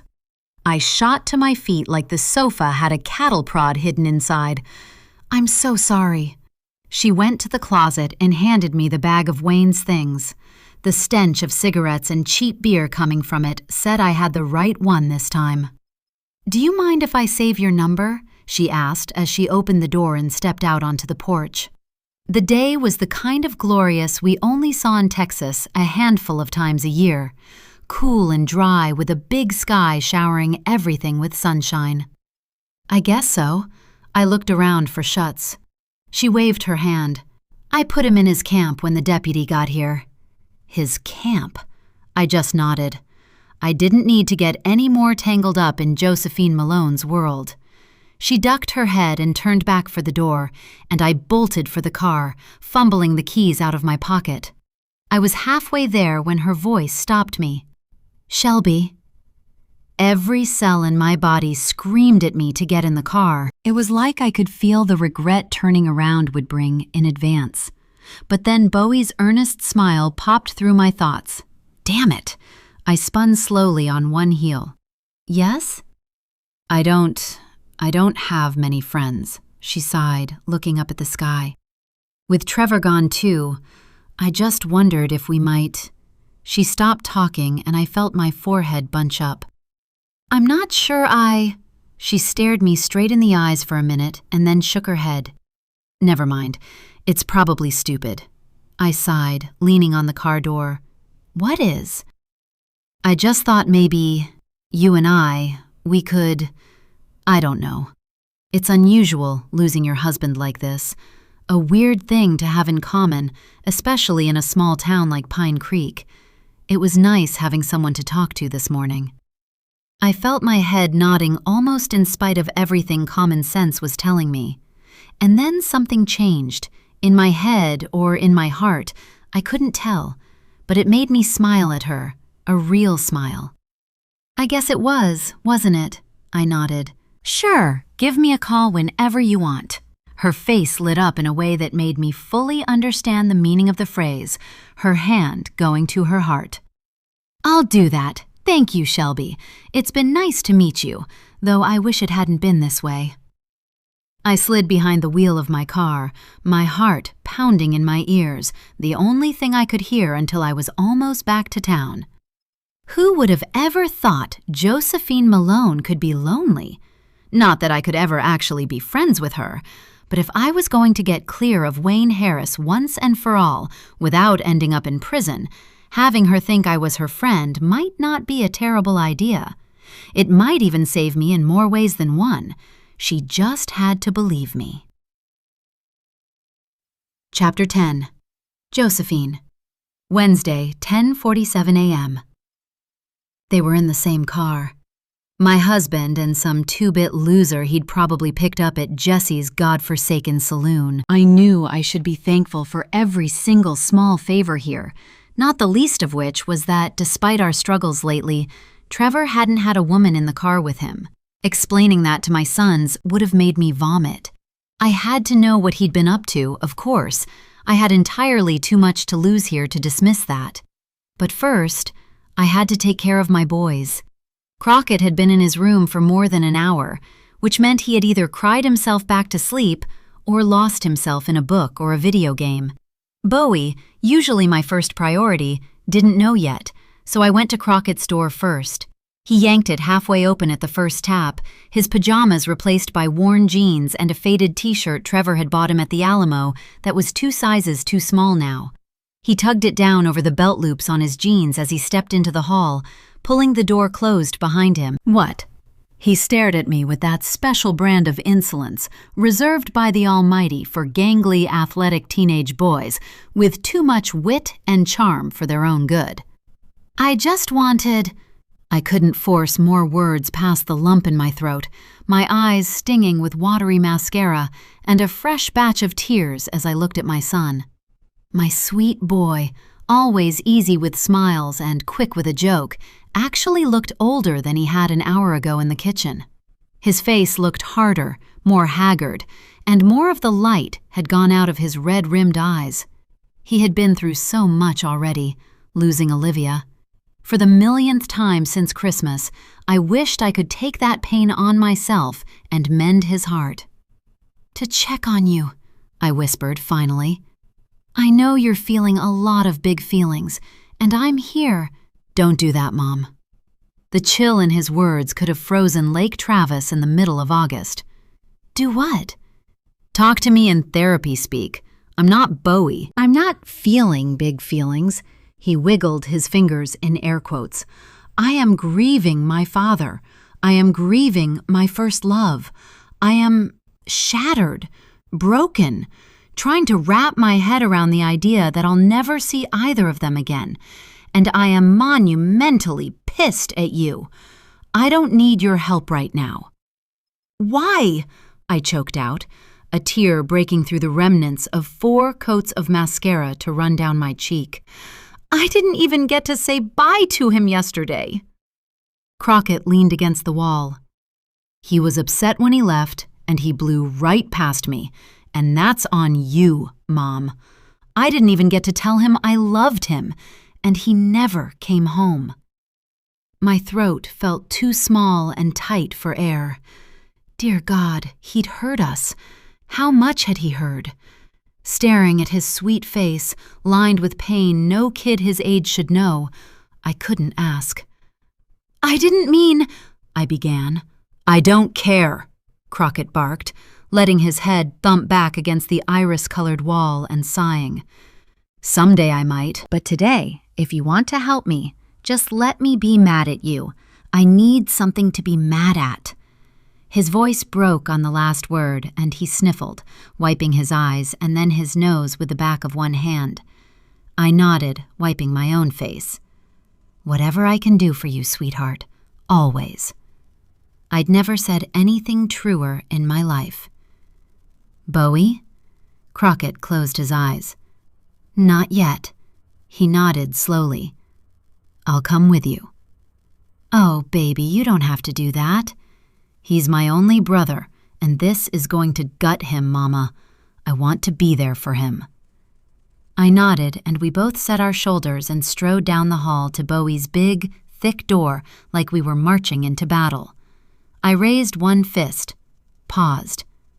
"I can't do this. Not again." I wasn't sure I'd said it out loud until Crockett reached past me and banged on the door. "He deserves to know." No answer. Crockett jabbed at the bell on the wall, which made a chime sound and a blue light turn on in Bowie's room. Bowie pulled his headphones off as he opened the door. "Sorry, I was listening to my hype music." He glanced at Crockett. "Why aren't you dressed for your game? Was everything canceled today? Where's Dad?" I put one hand on his arm. "We need to talk, buddy." He looked from my face to Crockett's like he was really seeing us for the first time, his eyes getting wider with each skip. Fear and sadness barged into my heart and set up shop there as I watched my boy's face, still soft and babyish around the edges, fall from excitement to panic. "No." He shook his head like he could sense what we were going to say. "I don't want to talk to you." "Bowie," I began before Crockett cut me off. "You have to, Bowie." His voice was flat and somehow deeper than I remembered it being just an hour or so ago. Bowie dropped the headphones, put both hands over his ears, and shook his head. "I can't hear you," he shouted. My chin dropped to my collarbone, my eyes quickly filling and brimming over with tears. Crockett reached for Bowie's arm, and I put a hand out to stop him. "You'll only make it worse." "Mom." "Just let him be until he calms down," I said, the words spilling out on autopilot. "This will be easier if we give it just a few minutes." "Easier?" I didn't have to turn my head to know Crockett's left eyebrow was cocked up in his patented, "Are you kidding me?" stare. "Please," I whispered, not sure he could hear it over Bowie shouting. Crockett was still for a few beats before he stepped back.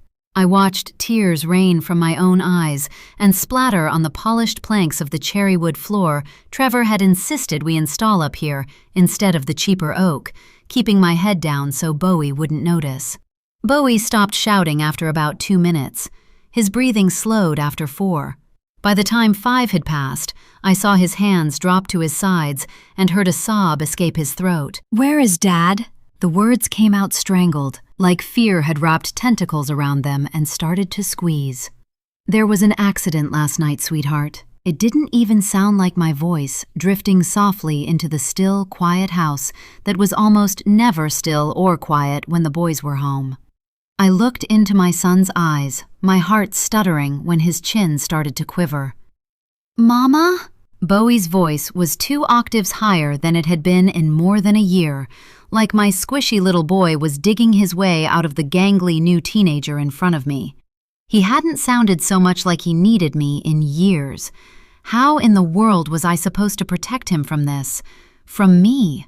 For a kid with autism spectrum disorder who was often clueless about people and social cues, Bowie had always had superhuman intuition when it came to me. His face crumpled like a waxwork, melting before I got another word out.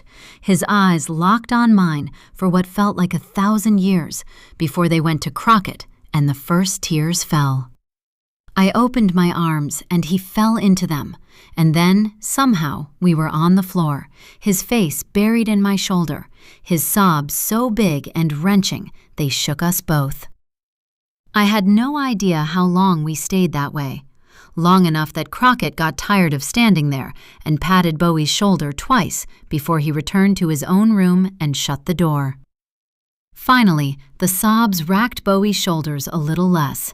The heaving breaths got shallower and more frequent. I just sat there holding my boy, my feet long since numb from the way my legs were folded under me, until with one last hiccup, he went still. I rubbed his back the way I had when he was little, and life got too overwhelming for him, and waited for him to speak. "He's dead then."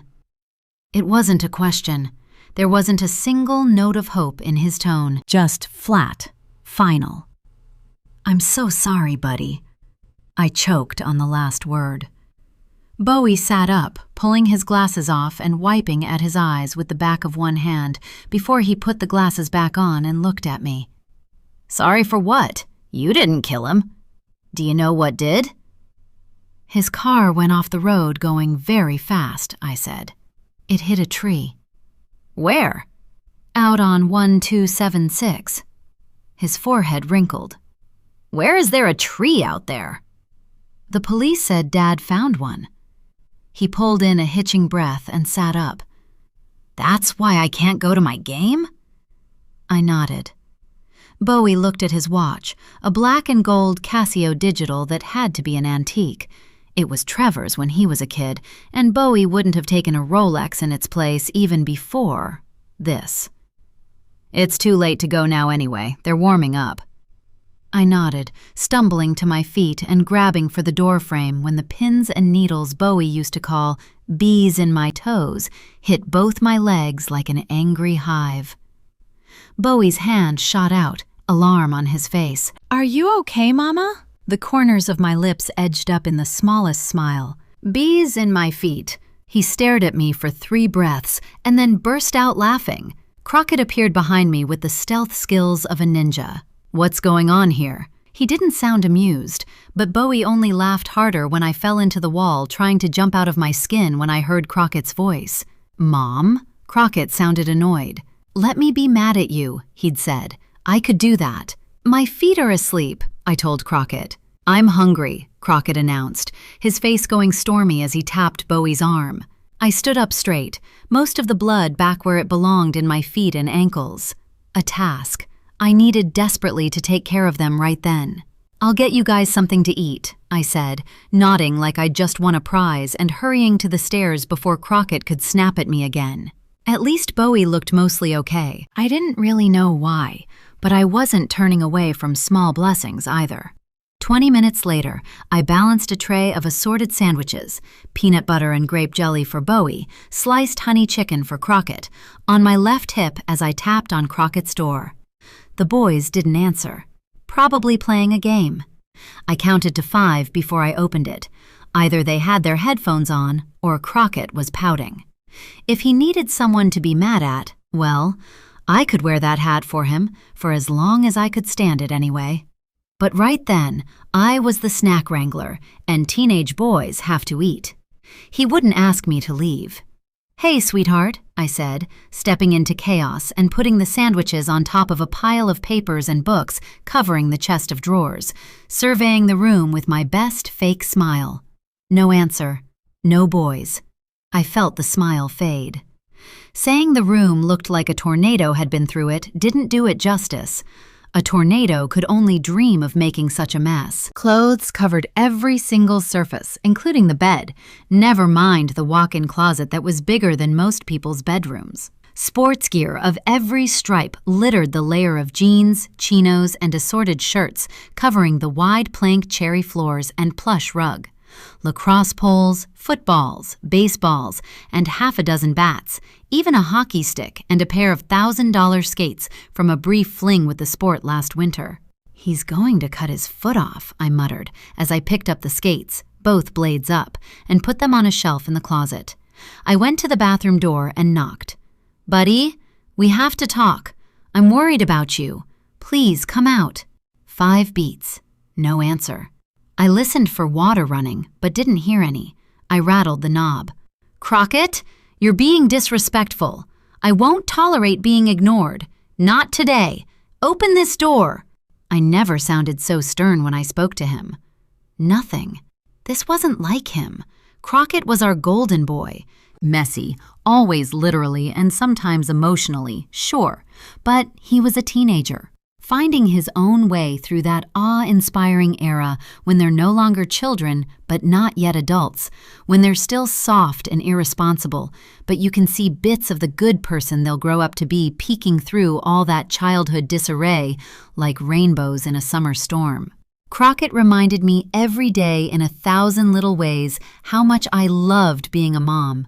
The joy that came with not just loving my son because I was supposed to, but with genuinely liking this marvelous human I'd made, kept me moving on days when everything else in my life was so heavy I wanted to pull the duvet over my head and stay in bed. I enjoyed his company, loved cheering for him from the bleachers with the fire of 10,000 suns, and laughed at his jokes, not because I was his mother, but because he was witty and bright, with my father's keen eye for sharp observation and my own much softer heart. My son wasn't perfect, but he didn't ignore me, not even when he was mad. Jesus, what if something was wrong? Panic rising in my throat, I looked around, going to the desk and digging through drawers until I found a flathead screwdriver in the bottom one. I took it back to the door and knocked again, louder. Last chance, kid. You're scaring me. No answer. I jammed the screwdriver into the little slot in the oil-rubbed bronze doorknob so hard I scratched the finish, pushing until the lock popped. Throwing the door open so fast the robe hook on the back dented the wall behind it, I opened my mouth to fuss at him. Except he wasn't there. My throat closing up, I turned and ran down the hall to Bowie's room, not bothering to ring the bell. Surely they were just hanging out in here together. The knob didn't turn, but I still had the screwdriver in my hand, and I popped the lock and sprinted inside, my heel catching on the edge of the rug and sending me sprawling across it. My chin bounced off the floor hard, sending my teeth into my tongue with enough force to fill my mouth with blood. I tried to avoid swallowing as I stood, looking around. Bowie's room was always as tidy as his brother's was disastrous, everything in its place before bed each night so he could sleep. He scrubbed his own floors, baseboards, and toilet, and had never wanted a housekeeper in here. "Bowie!" It ripped out of my throat on a ragged howl, blood dribbling down my chin before I made it to the sink to spit it out. I wiped my face and rinsed my mouth out from the tap, watching the water displace the blood in the sink. Thoughts of Trevor's last moments trying to crowd in from the edges of my brain before I turned back for the door. Crockett! Losing Trevor was one thing. My boys, I couldn't let myself imagine it. I lost a freshly manicured nail yanking my phone out of my pocket, dialing 911 with shaking fingers before I got to the top of the stairs. My finger dripped blood onto the screen as it hung over the green call circle. "We have enough trouble right now, young lady." I heard my father's voice thundering in my head like he was standing right there. I paused, leaning on the railing edging the landing that overlooked the first floor. "Boys!" The scream was shrill, desperation dripping from my lips. The doorbell rang. I ignored it, pressing my fingers to my temples. "Think, Josephine." The chime echoed off the walls again and again. "What now?" The words slid through clenched teeth as I ran down the stairs and peered out the window next to the front door. I didn't recognize the blue Honda SUV in the drive, and I didn't care who was ringing the bell because it wasn't Bowie or Crockett. "Now isn't a good time," I said as I cracked the door, wincing when the bell rang a fourth time. The leggy redhead on the porch stepped backward. "Oh, good morning. Sorry, you startled me." She flashed a practiced smile. "You didn't expect the door to open when you hammered the bell like a psychopath?" Her smile faltered, but only for a second. "I wasn't sure it was working." She put out her hand. "Let's start fresh. Mrs. Malone? I'm Amy Whittier from Channel 2 News. I was so sorry to see the accident report about your husband this morning. I need just a few minutes of your time, if you don't mind. I'd like to have a few personal anecdotes for my story." The first aunt at a picnic. I knew I'd have to deal with the media, but I didn't have time right then. "I'm afraid I don't have a few minutes." I started to close the door, and she stuck her foot in the gap. "I really think you're going to want to talk to me," she said, narrowing her eyes. "I can get you in front of the story, let you control the narrative." That would have been a great idea if my boys were in their rooms where they belonged. Right now, I had to go find them, even if it meant the press painting Trevor as the devil himself. She was saying something else, but I couldn't hear her over the refrain in my head. Find them. My boys.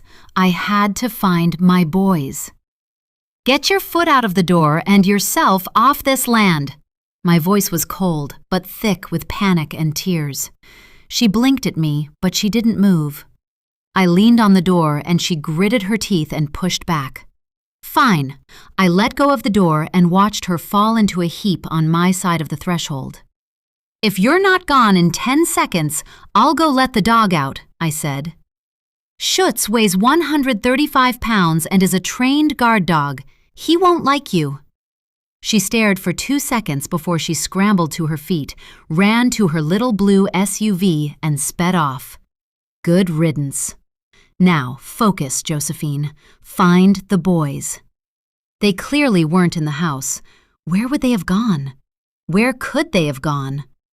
I tucked the phone back into my pocket with the blood still on the screen and hurried to the study. Trevor had 24 cameras across our 130 acres, and the feeds all showed up on his laptop. I opened it and punched in his password, hands shaking as I opened the camera app and clicked the button for people and pets moving. I clicked through Shelby's arrival and the cop showing up and me wrestling Schutz back to the custom enclosure we'd had built when I finally admitted we couldn't keep him in the house after he'd destroyed a third hand-carved dining table. The next clip showed the deputy leaving, and the one after that, me going back out with Shelby. But there was another on the list. Back porch. The boys had slipped out and taken off around the far end of the house. The farm truck. I should have guessed.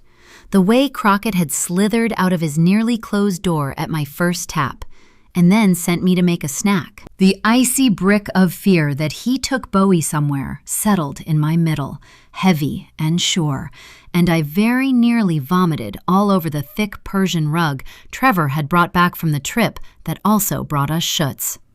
I slammed the computer shut and ran out the mudroom door, my eyes scanning the land stretching between the house and the split-rail fence that bordered our property in the distance. No pickup. I checked my phone for Crockett's location, cursing the little spinning wheel as it loaded, with the terrible signal we usually had out here. Home. Running back inside, out of breath, I hollered both their names again. My brain kept trying to distract me with scenarios where they wrecked the truck or ended up with the wrong kind of people. No answer. I hit the button to play the Find My noise on Crockett's phone, and when I heard the bing come from upstairs, my blood froze right in my veins. He left with Bowie. Took the truck. He wouldn't have a license until August, but he'd been driving the old pickup we used to move equipment and hay for the horses around the property since he was 12, and left his phone here so I couldn't find them. That wasn't a temper fit. That was a plan. That was running out on our family, on me, needing to get away from me so much that my little rule follower broke the law by driving without a license. I stood in the middle of the massive great room floor of the house Trevor and I had custom built every inch of for our family, and felt tears spill over, burning my face as they flowed. It was too much. For a minute, my sanity broke under a crashing wave of the core truth I kept well hidden from the rest of the world. I wasn't good enough. Oh, sure, if you asked other people, they'd never say it right out. I was a good wife and a better mom. Ask anyone in town, and that's what you'd hear. I told myself I didn't have friends because I'd never felt like I needed them. I had my boys, and they were all I wanted. But deep down, I knew how many lunch dates and play dates had led nowhere, no matter how kind or generous I tried to be. And now, here I was, completely alone. I had to find the boys, get them home, keep them safe. I grabbed my keys from the table and sprinted to my car, yanking my phone out of my pocket and touching the app for Bowie's ankle bracelet. Crockett might be able to leave his phone, but Bowie's bracelet would lead me to them, as long as my phone held a signal. Chapter 11. Shelby. Wednesday, 11:18 a.m. "I'm sorry, I forgot to call out this morning," I said, the phone crackling like it was trying to lose signal, as my boss at the hotel yelled something I couldn't make out. "Did you hear me when I said my husband died last night? I don't care if you died last night. What I care about is that I have no one to clean these rooms." That came through loud and clear, and something inside me snapped right in two when I heard her say the quiet part out loud. All the days I had worked through some injury I'd gotten from lifting heavy furniture or mattresses, all the disgusting messes I'd scrubbed up, and there it was. Nobody cared about me. I was filling a slot. You know what? I quit. My voice was quiet, but strong, resolved. "You can't quit!" I held the phone away from my ear. Her screech was so loud. "What am I going to do? We have guests checking into these rooms at 4. "Clean them yourself." I touched the red button to end the call with shaking hands, wondering what had gotten into me. I needed that job if I wanted to keep doing fun things like eating and having a roof over my head. Even with Wayne's help, we'd only barely been making ends meet. "Too late now," I said right out loud to the empty car. Who wants to clean hotel rooms for their whole life anyway? Nobody.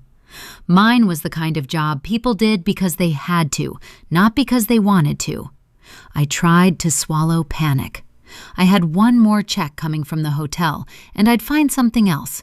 I had too much to worry about today already.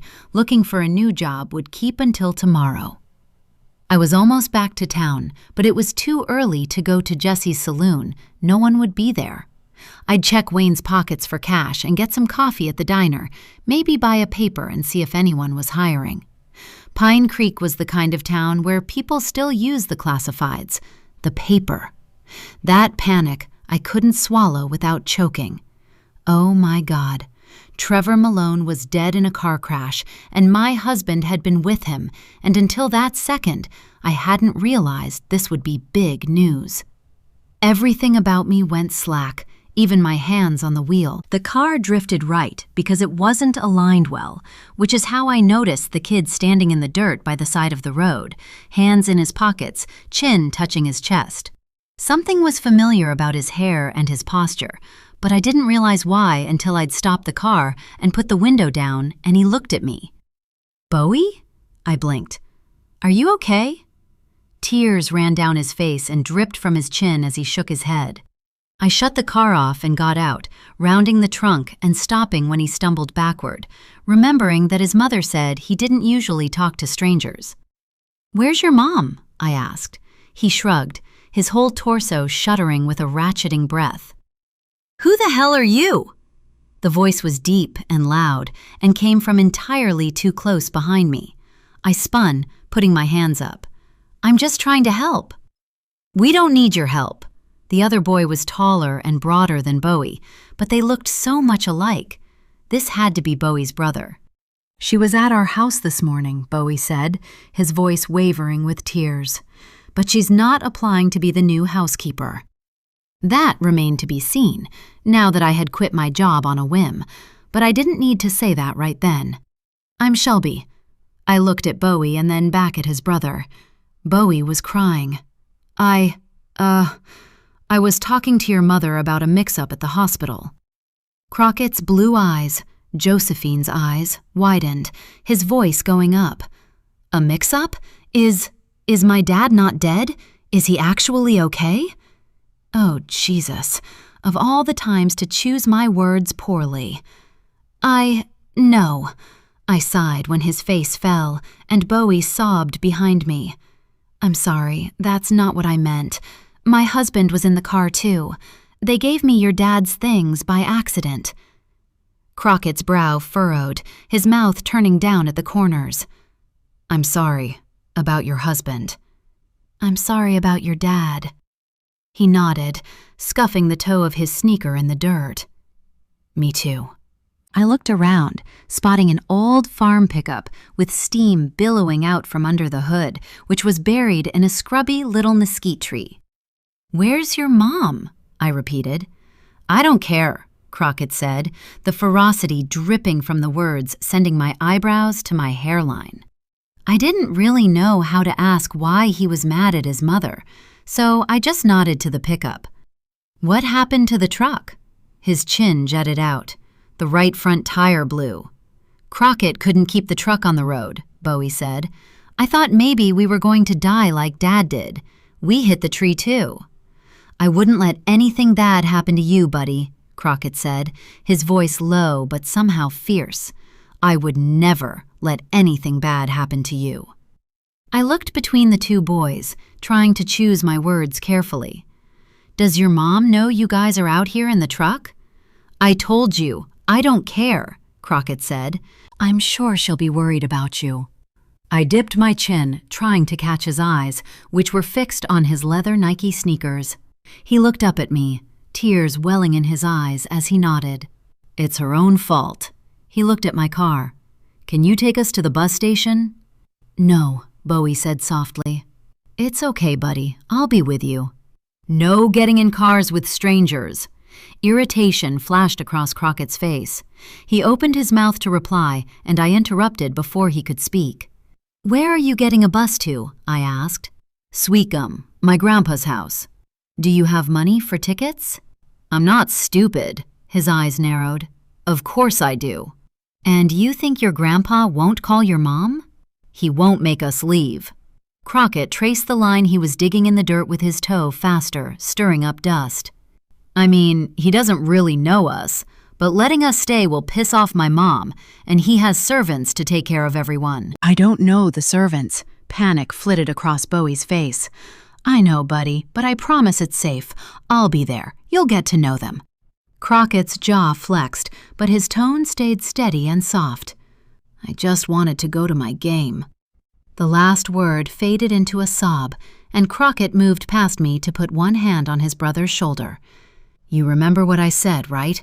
About Dad? About what Mom said to him yesterday?" Bowie leaned his forehead on his brother's shoulder and cried the kind of big, gut-wrenching sobs that made me feel a little sick with empathy for a kid I had known for an hour. I realized two things. I liked Josephine Malone's children, and I absolutely could not get myself any more tangled up with their family than I had already managed. "I don't think I can take you to the bus station," I said. "We can walk." Crockett took Bowie's arm and tried to lead him toward town. "Crockett!" Bowie pulled his arm back and his brother immediately let go. "I don't like Grandpa. He doesn't like Mom. I don't think he likes me. I don't want to go there." He stomped one foot in the red dirt, sending up a small cloud of dust around his sneaker. Crockett sighed the sigh of someone who had seen many more of life's disappointments than I would have thought possible for a rich kid who was maybe just barely old enough to drive. "Bowie, Mom, isn't who you think she is." His eyes flicked to me, and he stopped talking and looked at the ground for 3 breaths before he looked back up at his brother. I bit my tongue, literally, until I tasted blood. But before I could open my mouth to speak, a roaring engine turned everyone's head back to the road. "Dang it, Bowie," Crockett muttered as Bowie waved at the big Cadillac SUV like he was landing a plane. Josephine Malone scrambled out of the driver's door and ran to her younger son while I tried to fade into the scrubby little mesquite grove, wondering if I could just slide back into my Toyota and go get my coffee. I was halfway to the car, Bowie's voice shrill behind me as he told his mother about the tire blowout, and Crockett's jaw tight as he stared into the distance, when Josephine cut Bowie off. "Shelby?" "Shoot." I turned. "Hey there. What are you doing here?" "I was driving, to the diner," I stammered. "I saw the truck and the kids and I stopped. I didn't realize it was Bowie until I pulled over." "She stopped to help me, Mama," Bowie said. "She wouldn't take us to the bus station when Crockett asked, though." Josephine side-eyed her oldest son as she patted Bowie's arm. "Is that so?" She looked back at me. I nodded. She smiled. Not the fake saccharine sweet smile I'd seen at her house. I could spot those at 100 paces. It was the way guests usually smiled at me when I was working. This was a real smile, with tears in her eyes to match. "Damn." "Thank you," she said, her voice thick. "Sure. Thanks a lot," Crockett muttered, too low for anyone but me to hear. "Coffee, you said?" Josephine nodded to me, slinging an arm around Bowie and pointing Crockett to her Escalade with her free hand. "I did?" I guessed that was directed at me. "Sounds great." She watched the boys get into the car and turned back to me. "My treat. We'll follow you." I started my car, not sure what had just happened. The only thing I could think about as I pulled back onto the road and drove toward the diner was what in the world she could have said to her husband yesterday that had her eldest son trying to run away from that massive, gorgeous house and all the security it represented. Josephine, Wednesday, 11:46 a.m. I turned the stereo down as I parked my SUV in front of the diner on Maple Lane. Blasting the boys' favorite Zach Bryan playlist had kept anyone from speaking since we got in the car, which was probably just as well for everyone. I drove the 2 miles to the Little Greasy Spoon doing breathing exercises to keep myself from biting Crockett's cute little head clean off. The bus station? What in the wide world could he have been thinking? I would ask, later, when I wasn't ready to shake him for running off with his brother. Bowie didn't do well with shouting. "Can I have a waffle?" Bowie's bright green eyes were so like Trevor's it stole my breath when he turned to me with a smile. "I can eat the whole thing, I promise." "I'll finish what you don't," Crockett said. I just nodded. Safer than opening my mouth as Shelby got out of her beaten-up little car and waved. Well, she kind of half-waved, like she wasn't sure what she was doing here. Maybe like she wasn't sure she should stay. And she wouldn't be the first. How many friendships had my father's name and money cost me? If I had $100 for each one, I could probably buy my own oil company. I had long since accepted my fate and given up on trying to make real friends with real people. You know, the kind of rock-solid, we ride at dawn friendships you see in books and movies. I learned painfully early to question the motives of everyone who was kind to me. Did they like me, or did they like my last name and my father's money? I had believed the former only to get my heart broken when the latter turned out to be true entirely too many times to count. And now I moved in a social world where most of the other women were conditioned the same way. Stepping out of my overpriced truck into the warm spring sunshine and looking at the mousy young woman who'd been thrown into my life by one of the worst things to ever happen to me, I realized I didn't know what it was like to have a friend I could confide in. And that made me nearly as sad as the idea of my eldest son trying to drag his brother to my father's house. The minute Bowie said, "bus station," I knew Crockett was trying to go to Buck's to get back at me. It worked. And it hurt nearly as much to know that was his plan as it would have to have to ring my father's doorbell and explain this mess before I knew all of what was happening. My hand forced by the sunshine boy who'd rarely given me a minute of trouble. I could see on Shelby's face that she didn't know quite why we were there, the two of us together. I didn't really know either, except that the snob in me could see that she was painfully thin under her baggy clothes, not because it was chic, but because she didn't have enough to eat, and the mom in me couldn't let her go home hungry after she saved my heart the extra bleeding that the boys making it on a bus to Buck's would have caused. So I'd buy her breakfast. I might try to be her friend. But don't try too hard, I whispered to myself as I closed the car door and walked over to her. Trying too hard with new people was a bad habit I'd never been able to shake. And she looked easier to spook than a skittish Mustang. "Hi again, Shelby," Bowie crowed like they were old friends. "Mom said I can get a waffle." She smiled so wide at him it melted my heart right into a puddle.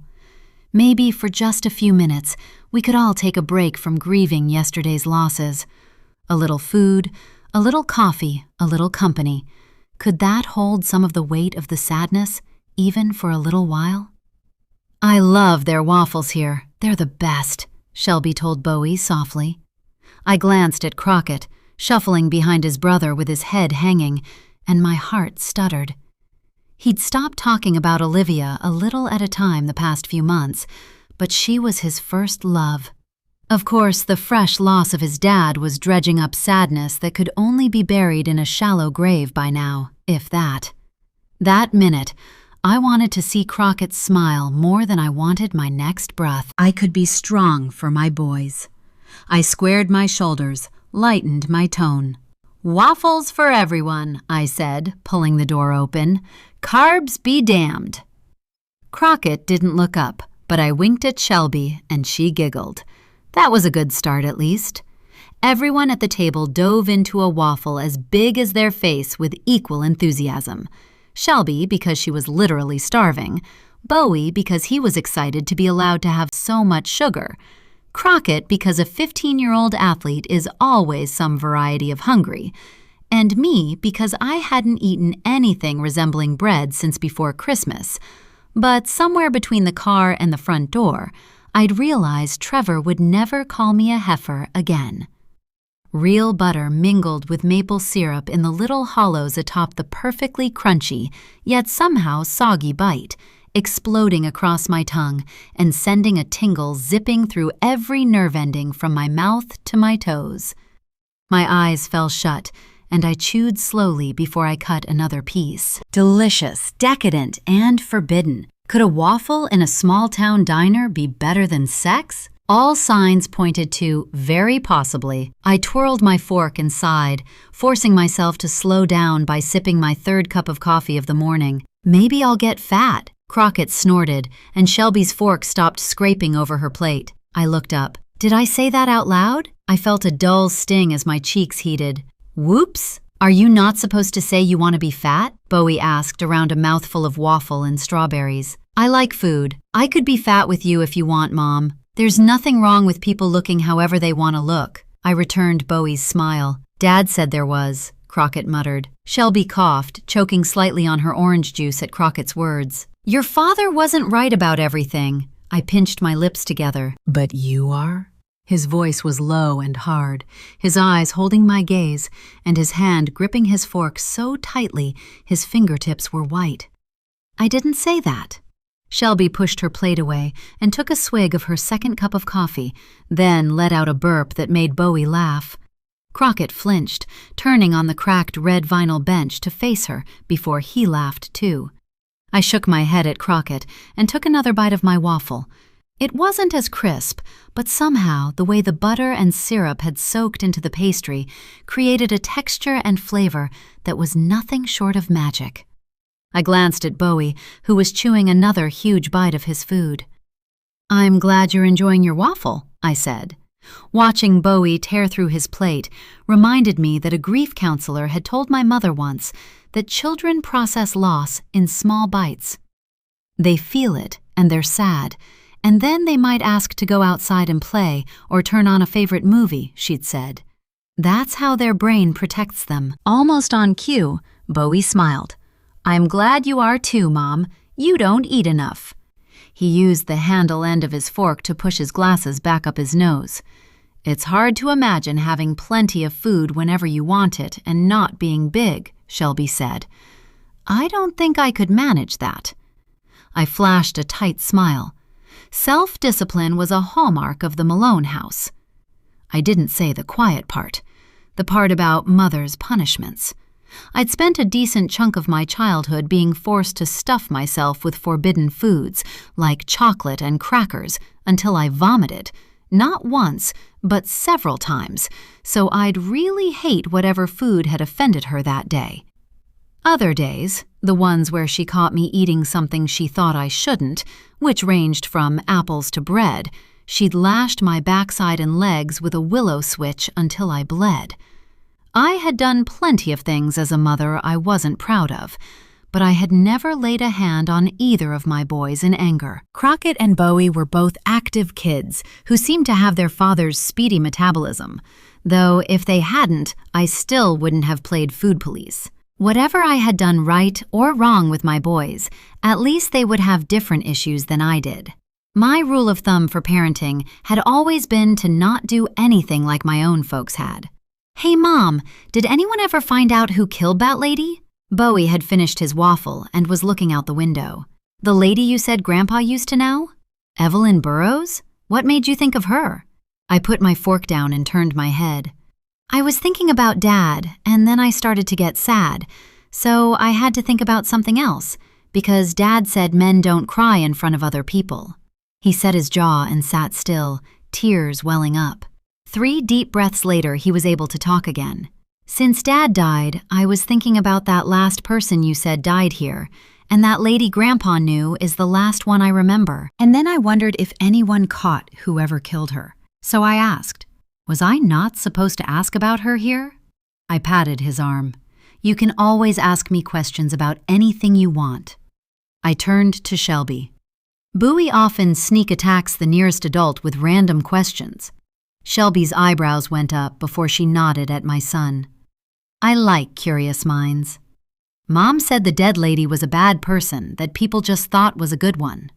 Shelby went still for a second before she looked at me and then back at Bowie. I think your mom is probably right about that, from what I've read. She had a lot of money, Bowie said. Money doesn't make people good, Bowie, Crockett said. We have a lot of money too. That's all I meant. Money doesn't make people good or bad, I said. Money just is. It's what people do with their money and how they treat other people that determines their character. Yes, Shelby said quietly, an odd, almost respectful bend to the gaze she leveled at me. Yes, it is. Have they ever said what she was doing here in the first place? I haven't really kept up with the news in a while. Didn't I read that she was from Houston? She was here on vacation, Bowie said. I heard that on TV. I didn't know people came here on vacation. I guess someone like Evelyn might like that nobody really knows this town is here, I said, putting my fork down and blotting my lips with a paper napkin. And we have the river, plus that nice resort out on the hill. It isn't far outside town. I just can't help wondering what's taking so long for them to catch her killer. It isn't like there can be too many people around here capable of such a thing. That's true, Shelby said. It would take a messed up sort of person to be able to kill someone and not feel bad about it. I think it would depend on why. Bowie pushed his plate toward Crockett with a bite of bacon left on it. Like if someone did something really terrible to me or Mom or Crockett, I don't think that would be so bad. We're supposed to protect people we love, right, Mom? His chin quivered, and I knew he was thinking about Trevor. I put a hand on his arm, unable to think of what to say to him. Bowie looked back at Shelby. Do you have any kids? She shook her head. That's sad. So you just have to go home to an empty house? I gasped. Bowie, honey, that's too personal. I looked at Shelby. I'm so sorry. She put one hand up. Don't apologize for him, she said. I don't mind. I hope you're not too sad, Bowie said. I like you, Shelby. Wow. Crockett's voice startled me. I'd almost forgotten he was sitting there. He'd been so silent for the past several minutes. Bowie doesn't jump right to liking people. He eyed Shelby again. There must be something about you. She laughed. I'm the most boring person you'll ever meet. She looked at Bowie. And I like you, too. Our waitress sauntered over and pulled the check from the pocket of her pink-flowered apron, and I plucked it from her fingers before she could put it on the table. Thank you for breakfast, Shelby said, glancing at her wide eyes as I pulled a card from a bag that probably cost more than her rent.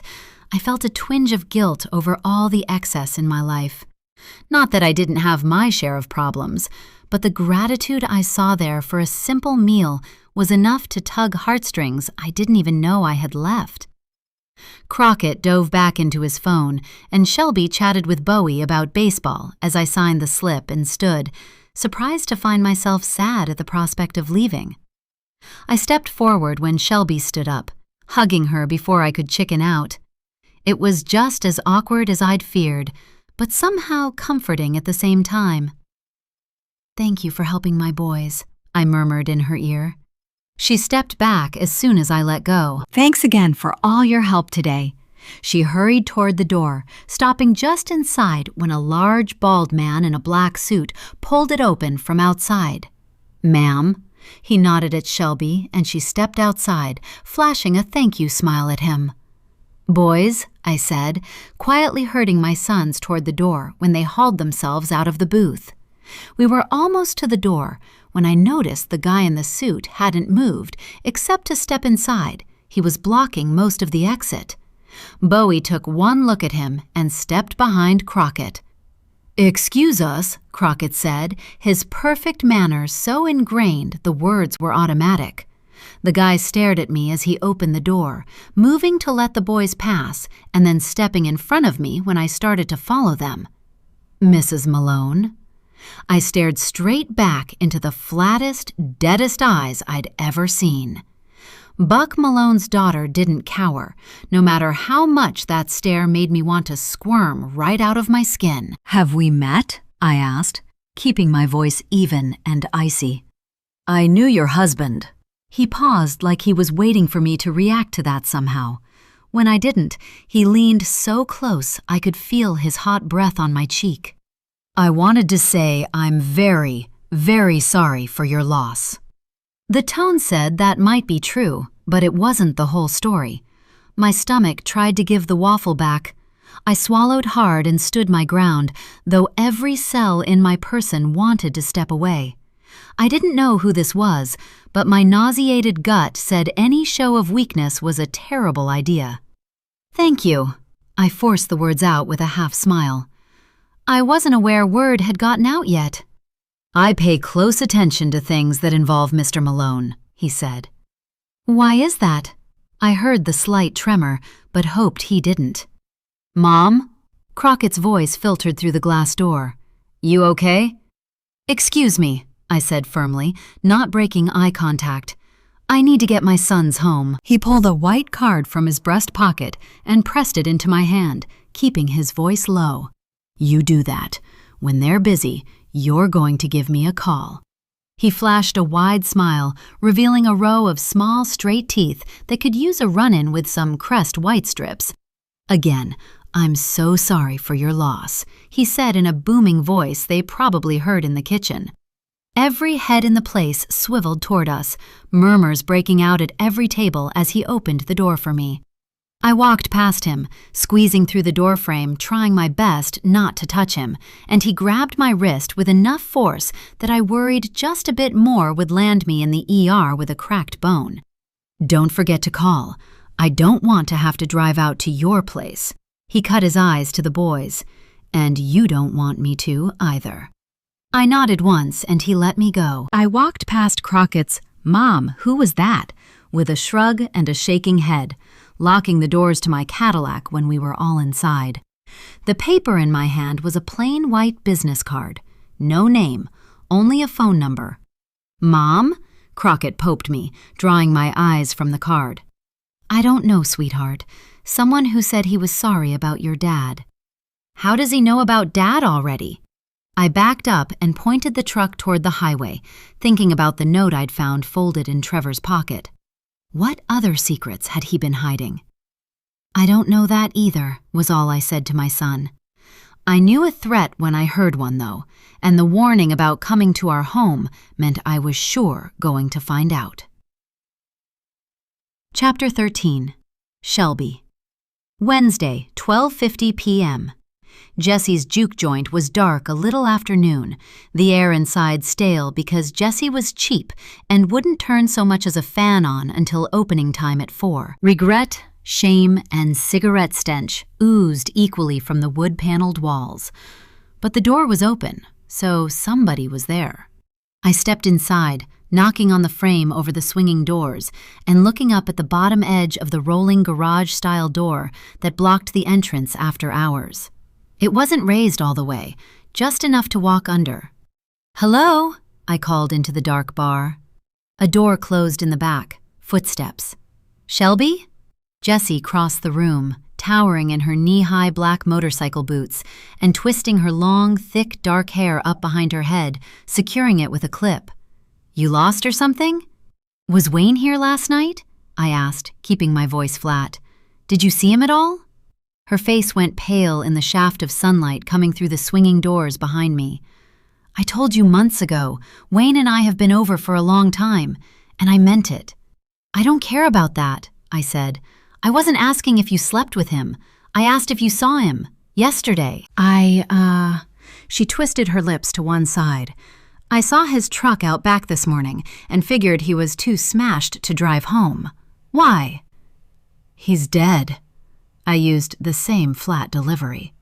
Her face got even paler, her hand going to her throat as I continued. "I think maybe he met the person he was with when he died here, but I don't know anything. At all, really." "He was with someone?" She tried for curious, but I heard the half-octave spike in her voice that said she was offended by that. "Sure. They hadn't been together in months." "Uh-huh. Maybe that would work to my advantage, though."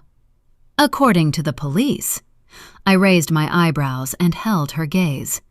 "I need to know anything that might help me figure out what kind of trouble he was in that he didn't tell me about. We both know Wayne excelled at 3 things, and lying and keeping secrets were 2 of them." She sputtered a wry laugh, brushing a tear from the corner of her eye. "You are an interesting person. You know that?" "I'm just honest," I said. "Most people don't really know how to deal with that." "I don't get a lot of it in here, that's for sure." She turned and waved for me to follow her. "I wasn't here all night last night, but I've got the waitress who worked a double yesterday in my office. She knows Wayne. Let's see if she saw him." I followed her to the little office by the bathroom, where a girl with turquoise hair and boobs the kind of big that made you think she might tip over forward if she stood up too fast was sprawled across a worn gray sofa along the far wall. She didn't even look old enough to buy a drink, not legally anyhow. "Hey!" She pulled her knees into her chest, her eyes flicking from me to Jessie. "You see Wayne Harris in here last night?" Jessie held the girl's gaze with her eyes wide and her brows up. Yeah?"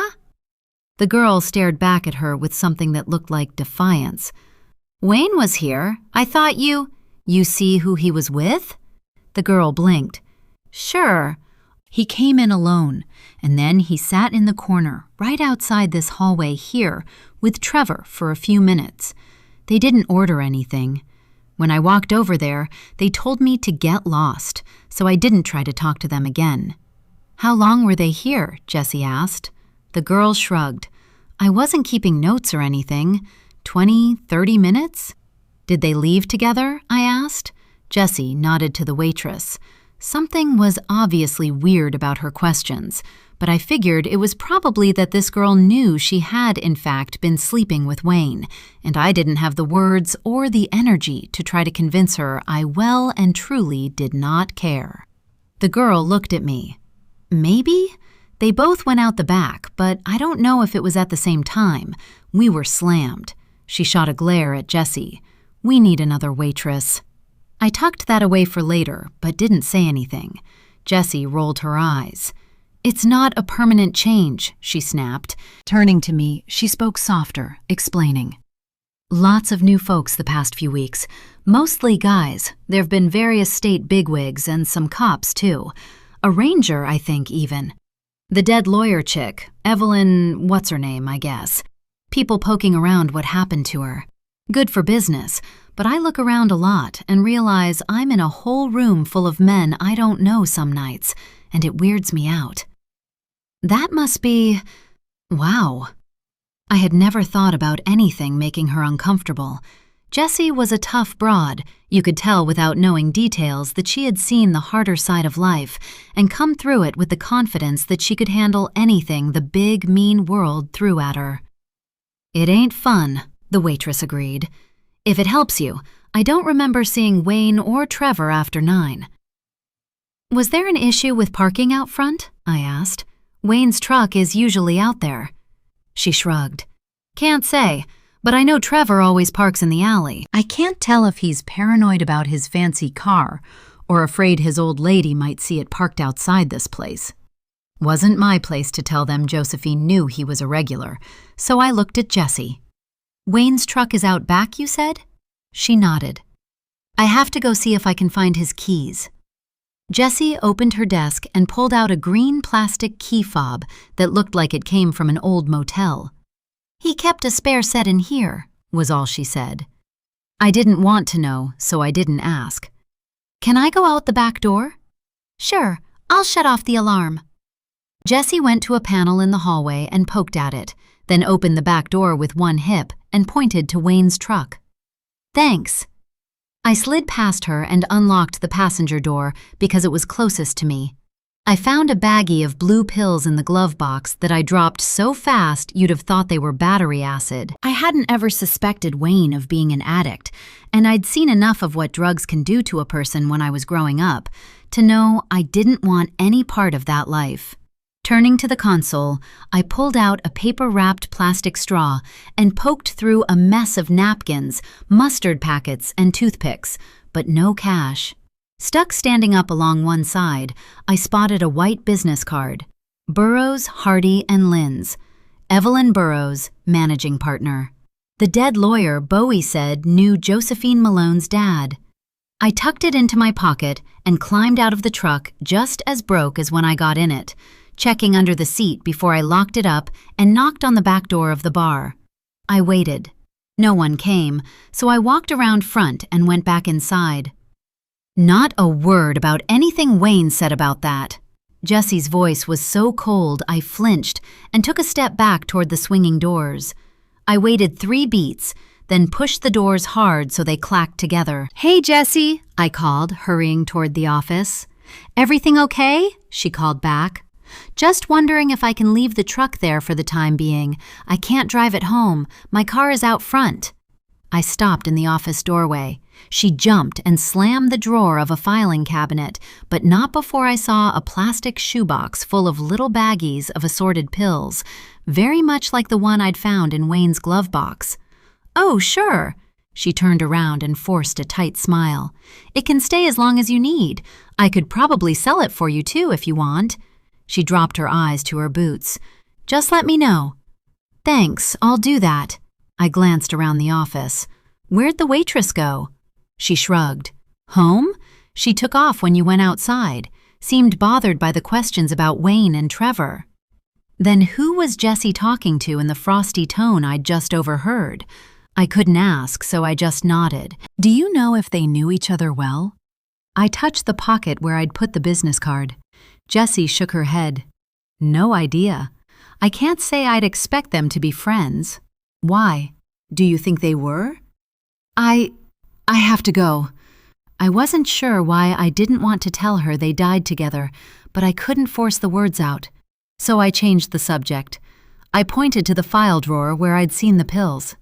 "Side gig?" I raised my eyebrows. Her eyes fell shut. "I can explain—" "Your place, your rules." I raised both hands. "But you might get a visit from the cops once they figure out Wayne was here. Heads up." She nodded. "Decent of you, Shelby." I turned for the door, wondering who she was talking to when I came back in, if the waitress was already gone. "Thanks for your help today." I made it halfway across the bar before I heard running footsteps behind me. "Shelby!" I turned. "I'm sorry. About everything." "Thanks. If you hear anything else interesting about him, could you let me know?" "You got it." I stepped back out into the sunshine, straight into Deputy Vincent. "Mrs. Harris?" The deputy tipped his hat and looked up at the sign over the door at Jessie's. "Social call?" The actual ability to form words went right out of my head. What was I supposed to tell him about why I was there? The truth didn't seem like a good idea. "Shelby, wait, you forgot your sweater." Jessie's voice came from behind me, and I turned around, just in time to have a navy cardigan shoved into my hands. It was not mine, but I was sure both that Jessie knew that and that the deputy did not. So I smiled. "Thank you." "Sure thing. Appreciate your help this morning." "Help?" Deputy Vincent raised his eyebrows. "Damn computers," Jessie said. "Greatest thing since bottled whiskey until they don't work right." "I wasn't aware you were an IT person." The deputy glanced at me. He wasn't the only one. "I know just enough to be helpful sometimes." I got all the words out without a stammer or a laugh. "Interesting that I ran into you here. I was just coming to speak to Ms. Reynolds here about your husband." Jessie pressed her hand over her mouth. "It's so awful. I had no idea when I called Shelby for help." I watched her out of the corner of my eye, impressed with her ability to lie so calmly to a man with a badge. "I understand Mr. Harris was a regular here?" Vincent asked. Jessie and I both nodded. Everyone in town knew that. "Was he here last night?" Something about his tone told me he knew the answer to that already. He was testing us to see what we'd say. "He didn't tell me where he was going," I said. It was the God's honest truth. "I wasn't here most of the evening, which is unusual for me." Jessie waved a hand toward the door. "If you'd like to come in and have a seat, I can get a hold of my staff for you if that would help." Deputy Vincent looked at me and then back at Jessie and tipped his hat again. "That would be very helpful, thank you." It would also keep him out of her office, but he didn't need to know that. I stepped toward my car. "I'm just going to head back," I said. Jessie patted my shoulder. "I'm so sorry, Shelby, really." "I appreciate that." I nodded, hoping she got that I appreciated her saving my rear end with this deputy, too. What I didn't think about until I was halfway home was why she cared if he knew what I was doing there. I knew why I lied to him, but why did she? I know better than most people that nobody lies without a reason, especially not to a police officer. Did Wayne and Jessie have a secret, besides that he used to enjoy sleeping with her? Chapter 14. Josephine. Wednesday, 12:57 p.m. Do we get to see Dabney today?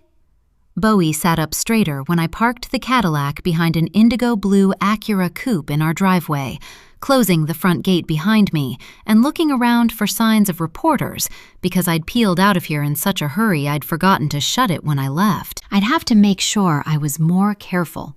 There would definitely be more of them where that redhead came from. It looks that way, I said, as a young woman with long dark hair and flawless fashion sense climbed out of the only other car in sight and waved, oversized Gucci sunglasses covering half her face. I smiled as Bowie threw off his seatbelt and clambered out of the car. He loved Trevor's secretary, and I loved that Dabney was so good with him. I glanced in the rearview mirror. Crockett was lost in his phone screen. "You coming inside, bud?" I asked. "Dabney's here." "Did you tell her about Dad?" He didn't look up from the phone. "I haven't told anyone but you and Bowie. I guess notifications are next on my list." "She's going to be sad." He stuffed the phone in his pocket and reached for the door handle. "At least someone will be." "Now hang on just a minute." I put my hand up, turning around in my seat. "I'm not sure where you've gotten whatever's going on in your head, Crockett, but I assure you, I am barely holding myself together." My voice broke on the last word, and I felt tears coming. I pressed my fingers to my lips until it was safe to talk. "Your dad and I didn't always agree, and I'm not trying to sugarcoat anything here. But I loved him, and if you think I don't miss him, or that I'm not sad, you're mistaken."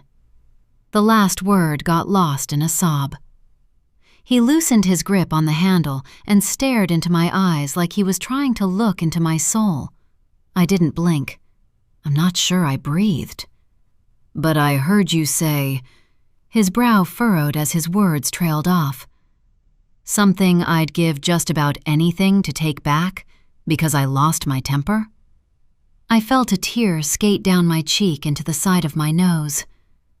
"I have loved him since I was just a bit older than you are, buddy.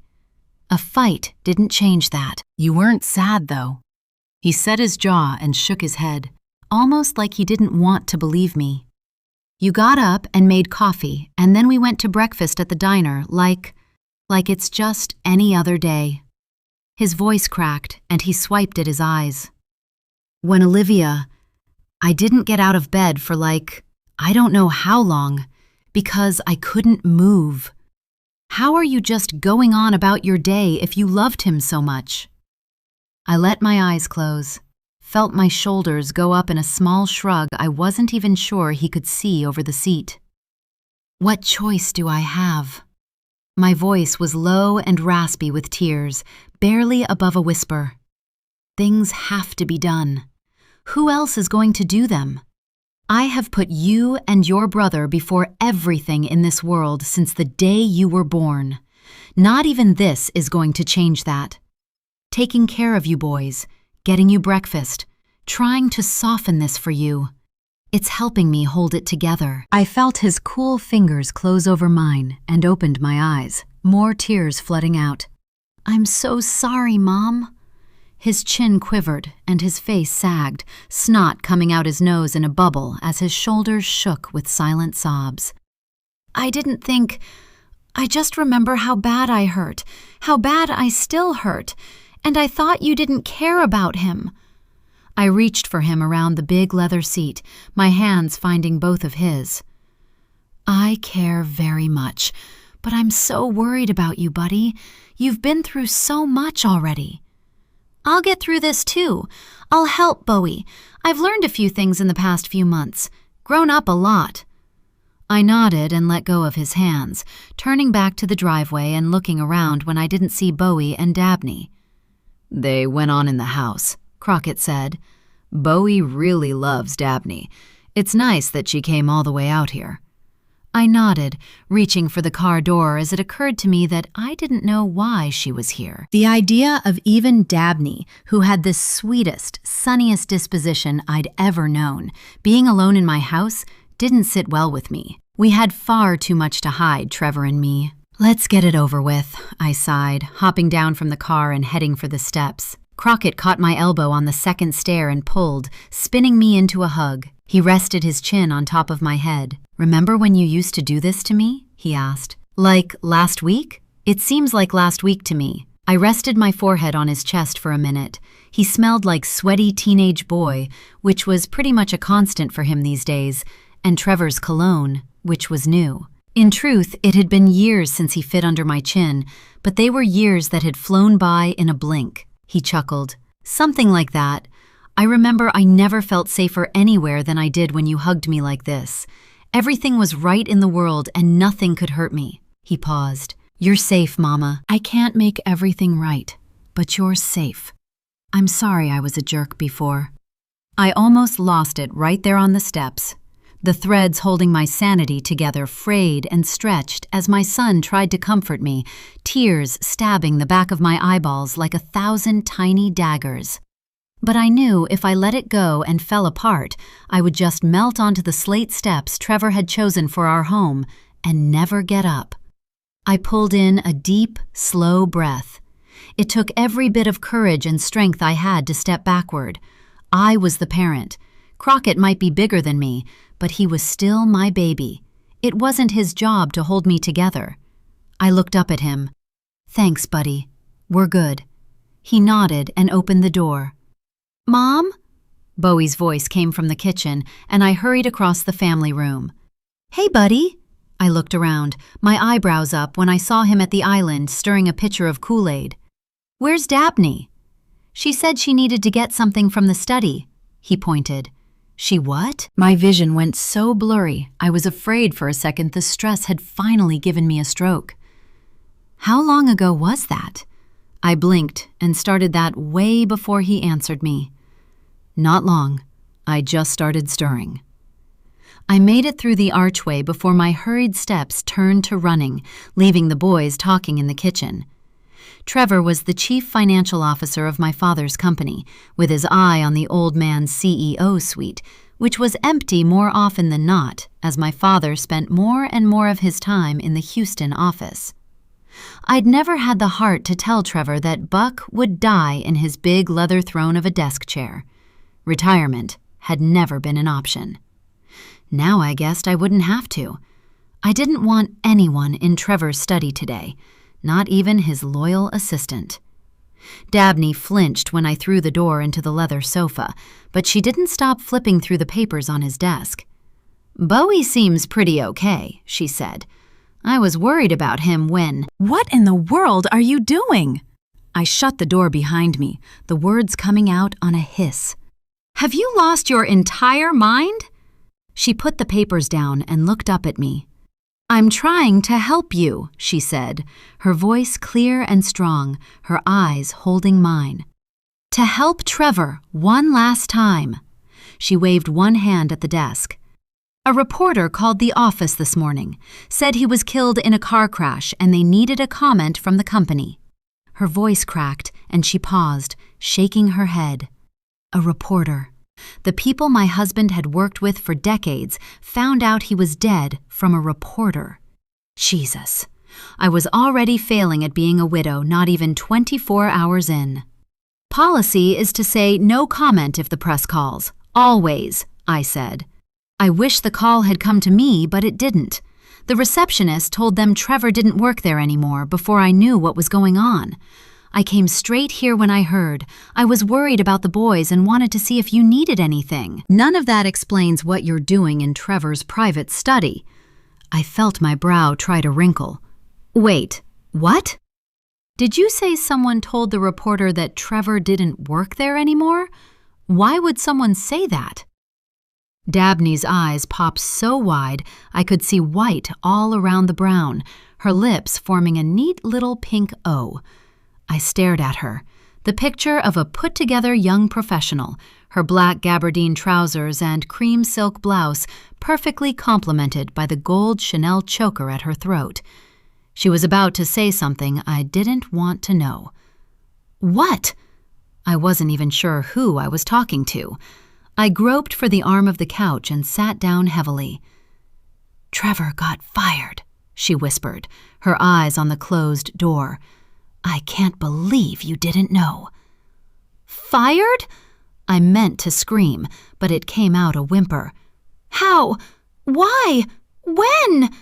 My voice broke on the last word, 1,000 thoughts flooding my brain, the wave threatening to drag me under. My father was the only person with the authority to fire Trevor, and neither of them had told me? 2 weeks ago, Mr. Malone, your father, Mr. Malone, he came in demanding to see Trevor, and Trevor wasn't there that day, and he told me to get him on the phone. I finally did, and he, Trevor that is, showed up about an hour later. There was a lot of yelling. Something about Trevor drinking in the office or being drunk at some function and embarrassing the company. I wasn't trying to eavesdrop. "I wish you had been." The words came out dull, flat, hopeless. He got fired 2 weeks ago, and he didn't tell me. Jesus, what was I supposed to do now? Dabney was still talking. I forced myself to focus on her. "Yesterday, I got a message from Mr. Malone that he wanted whatever files Trevor had been in possession of." She wiggled her fingers in air quotes on the last 3 words. "I looked at the office and didn't find anything. This morning when I heard what happened, I thought I better get out here for a whole lot of reasons, trying to find whatever your father was looking for among them." I just stared, nodding. She really was a beautiful girl, with a straight nose, peaches and cream skin any model would envy, and thick lashes that curled out to frame her dark eyes dramatically. My mother would have hated her guts if she worked for my dad. That's why I'd insisted Trevor hire her. I'd met her first, by chance on the day she came in for an interview. It seemed like yesterday, sitting there broken in the ruins of my husband's too short life. Bowie didn't like his shoes. The problem was, he didn't tell me that until we'd driven the 40 minutes to the Malone Oil and Gas office to surprise Trevor for lunch on his birthday. "Mama, they're too squishy!" he screamed, yanking his hand out of my grasp. "I don't want these. I want my sandals. Please!"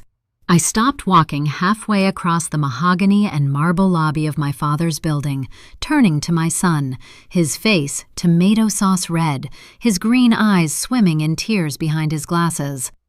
I took a deep breath and counted as I let it out. I knew better than to try to grab him when he was upset, and I couldn't yell. It wasn't his fault there had been traffic and we were late, or that his dad didn't know we were coming. This was my idea. And if I wanted any hope of it still coming together, I had to get Bowie to focus on something besides the red Crocs on his feet. I felt a dozen or more pairs of eyes on us, of course, but I didn't care. I was used to people staring. When I let that get to me, it only ever made Bowie more agitated. "Bowie," I began.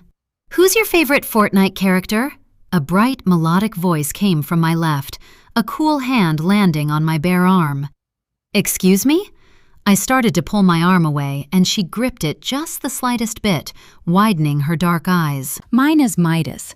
I know he's supposed to be a bad guy, but the golden touch thing is unbeatable for me."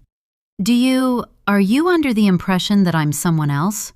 I kept my voice tight, controlled, very aware of my surroundings and the number of eyes and camera phones in the room.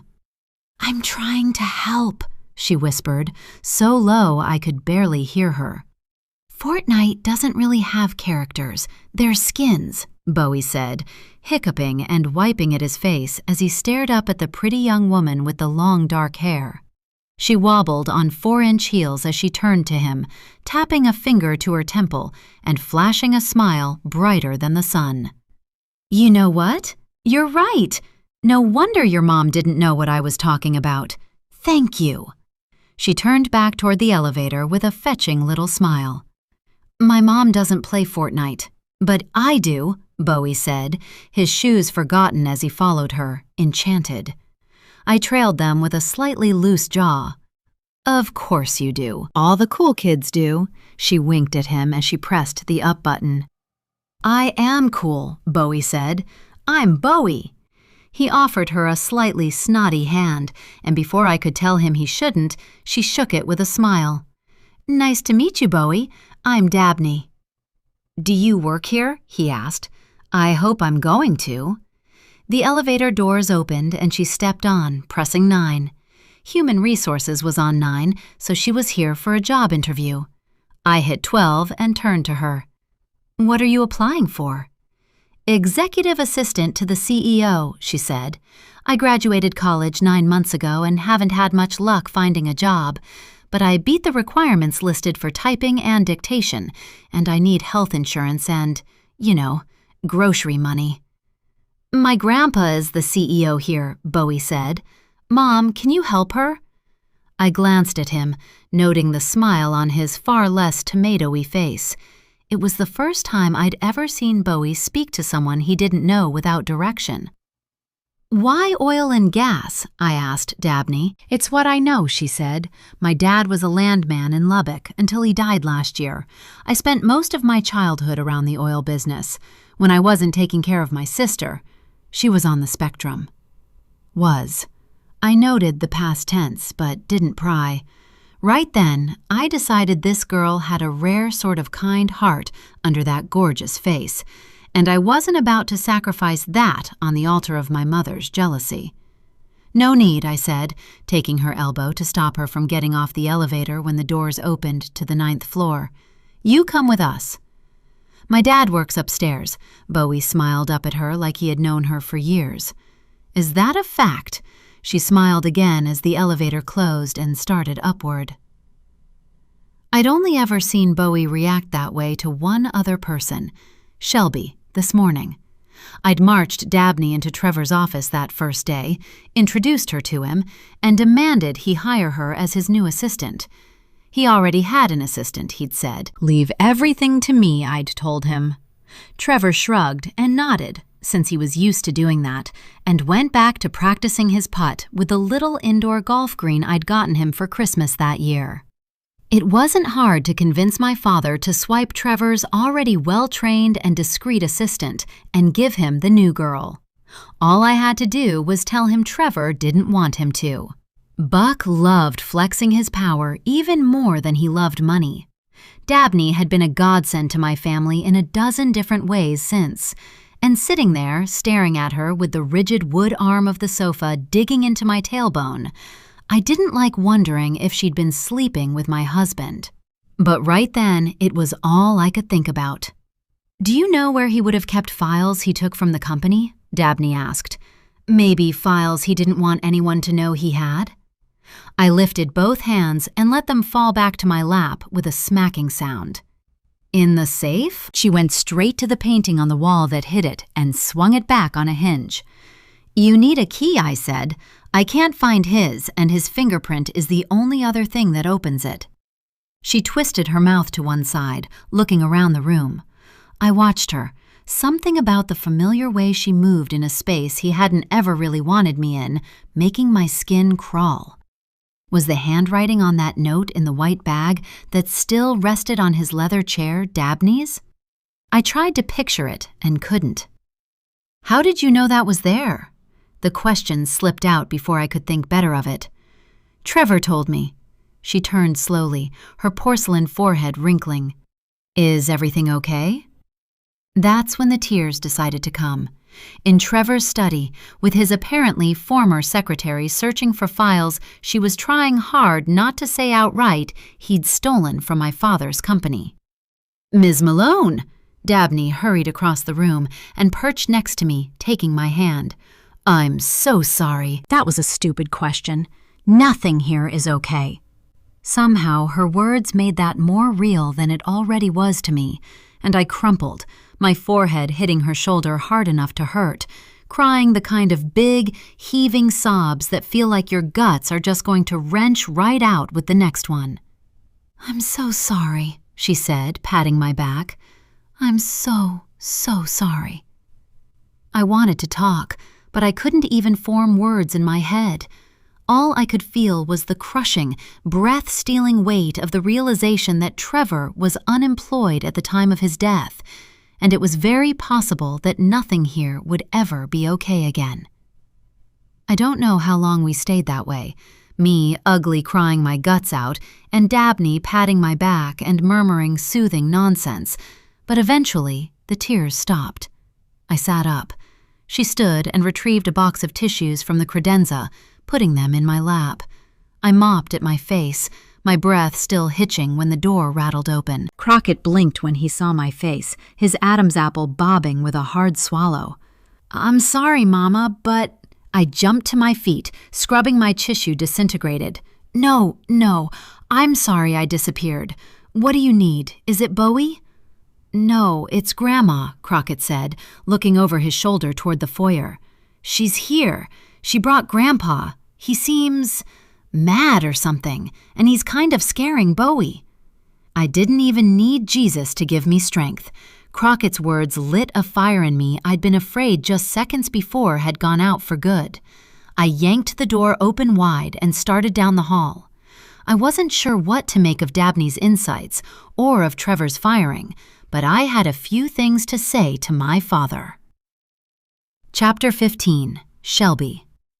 Wednesday, 1:27 p.m. I found $3,700 in Wayne's wallet. Sitting in his recliner counting it for the second time, all I could think about was that this money was going to cause trouble. I wasn't sure how or when, but I knew one thing was true. Things like this, good things, like finding almost $4,000 when I was flat broke and had just quit my job. These kinds of things didn't happen to me. Every good thing that had ever come my way had somehow soured and rotted, causing far more harm than good, for my entire life. New families where the people were nice and the house was nice and it looked like there was plenty of food morphed into hellholes of abuse and starvation when the caseworkers weren't looking. A steady job at a swanky hotel with good benefits decayed into moving heavy furniture by myself and eating Advil by the handful while I scrubbed bodily fluids off surfaces that should never have bodily fluids on them to begin with, or walked into nightmares in suites that cost $1,500 a night. The perfect man, charming, handsome, strong, and blind crazy in love with me, had a stone heart and a soul festering with lies and laziness. Staring at the fat fan of hundreds I'd just pulled from Wayne's wallet, I knew it would go south somehow, but I couldn't help being grateful for it in the moment. I could eat and pay rent for months with this much money. I didn't want to care where he got it. It couldn't possibly have been legal, but I didn't personally break the law, and I needed it. On the other hand, who else knew he had it? More to the point, who might come looking for it when they found out he was dead? And what would they do if it was gone? I should have been more worried about that, but all I could think about in that moment was survival. How good the waffles and bacon had tasted that morning, and how much I didn't ever want to sleep on a park bench or under a bridge again. Food to eat and a roof over my head were powerful motivators. But did I want to die to keep this money? I mean, Wayne had it last, and he was dead. I did not. I peeled off $1,100, enough to pay this month's rent and pick up some groceries, and stuffed it in my pocket.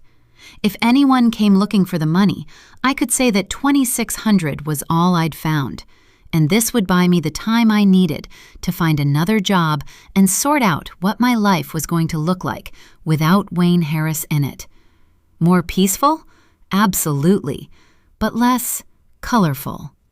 I would miss the days when I still saw shards of the man I fell in love with, like broken glass glittering under a light. A baseball settled in my throat at the thought, and tears poured from my eyes before I realized they were coming.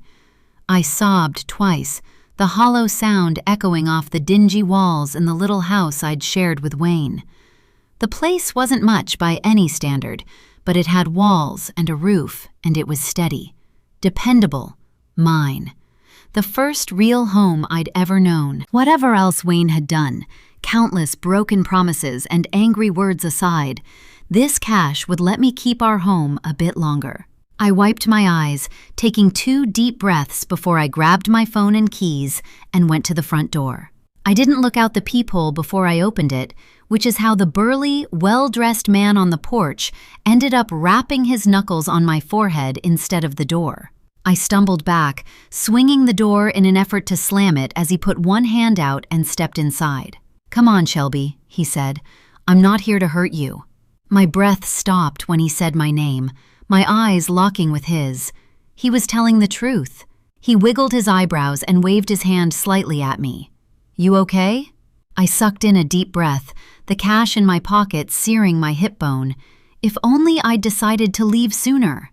"I suppose that depends on who you are and why you're here." He stared at me for a second before he laughed. I felt goosebumps ripple up both arms when I noticed it didn't reach his eyes.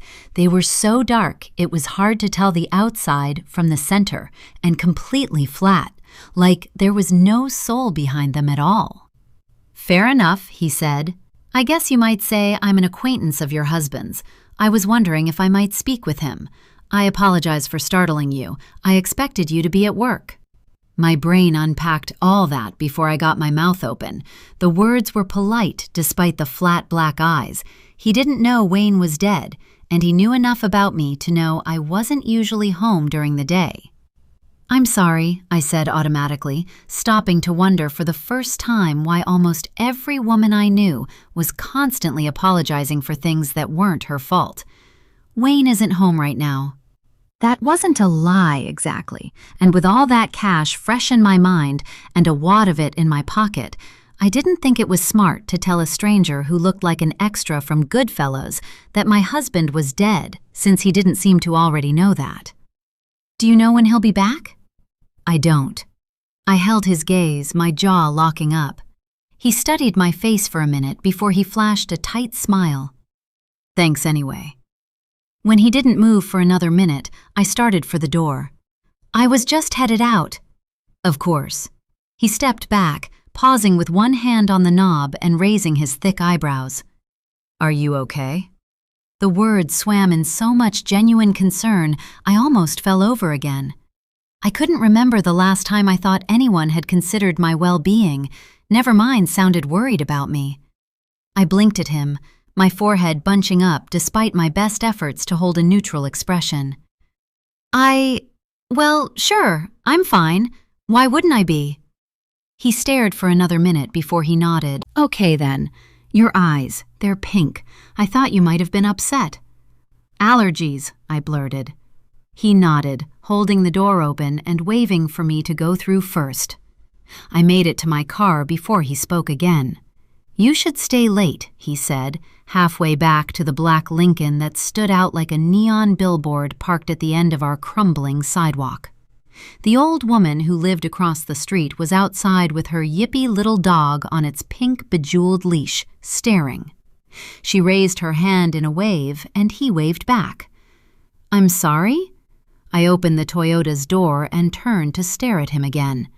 "At the Manor Hotel, where you work. Stay late tonight." He slid behind the wheel of the Lincoln and sped off, but the words lingered in the warm spring air. I drove straight to our landlord's house with the rent money in my pocket, just 4 miles away, but in a whole other world of suburban opulence, with automatic sprinklers shooting shimmering rainbows of water across perfectly manicured emerald lawns, lampposts next to every sidewalk, and a pool in every backyard. Here, it was my car that stuck out, to most people anyway. To me, the red convertible behind me was the most interesting thing on the road because it had been behind me since I rounded the corner coming off my street. I tried to shrink in the driver's seat as I rolled past the kind of huge, beautiful brick homes I knew didn't always house safety and warmth, watching the rearview mirror so obsessively that I laughed at myself when I parked out front. "This is not a spy movie," I said right out loud to the empty car, pulling 9 of the hundreds from my pocket. "No one is following you." Lord knew Wayne Harris had a knack for finding trouble. If there was a crook of any variety in a 100-mile radius, Wayne would find them. It was more reliable than the sunrise. Which meant I worried a lot. Too much, maybe, about them finding me. The red car did look like it belonged in this neighborhood, I told myself. It didn't mean anything. I jogged up our landlord's steps and rang the bell, handing the bills to the middle-aged man in cargo shorts and a surfing shirt who owned every house on my block. He didn't invite me inside, so I stood in the sun, mentally planning my grocery list, while he wrote me a receipt for the cash. Getting back into the car, I spotted the red convertible parked at the curb 3 houses down. A woman I didn't think I'd seen before, though it was hard to be certain because half her face was covered by big tortoiseshell sunglasses, behind the wheel, holding her phone to her ear. She wasn't watching me, she was just looking around because she was on the phone and happened to notice me. I kept telling myself that, even after she zipped a U-turn in the street to fall in behind me when I pulled out of the landlord's driveway. Even after she parked in the lot at the grocery store, but stayed in her car, both hands on the wheel and her eyes on me as I locked my car and turned to walk inside. I didn't believe it, but repeating it in my head kept me from having a panic attack right there in front of the Piggly Wiggly. Wayne Richard Harris, I muttered as I pulled a cart free from the rack outside the door.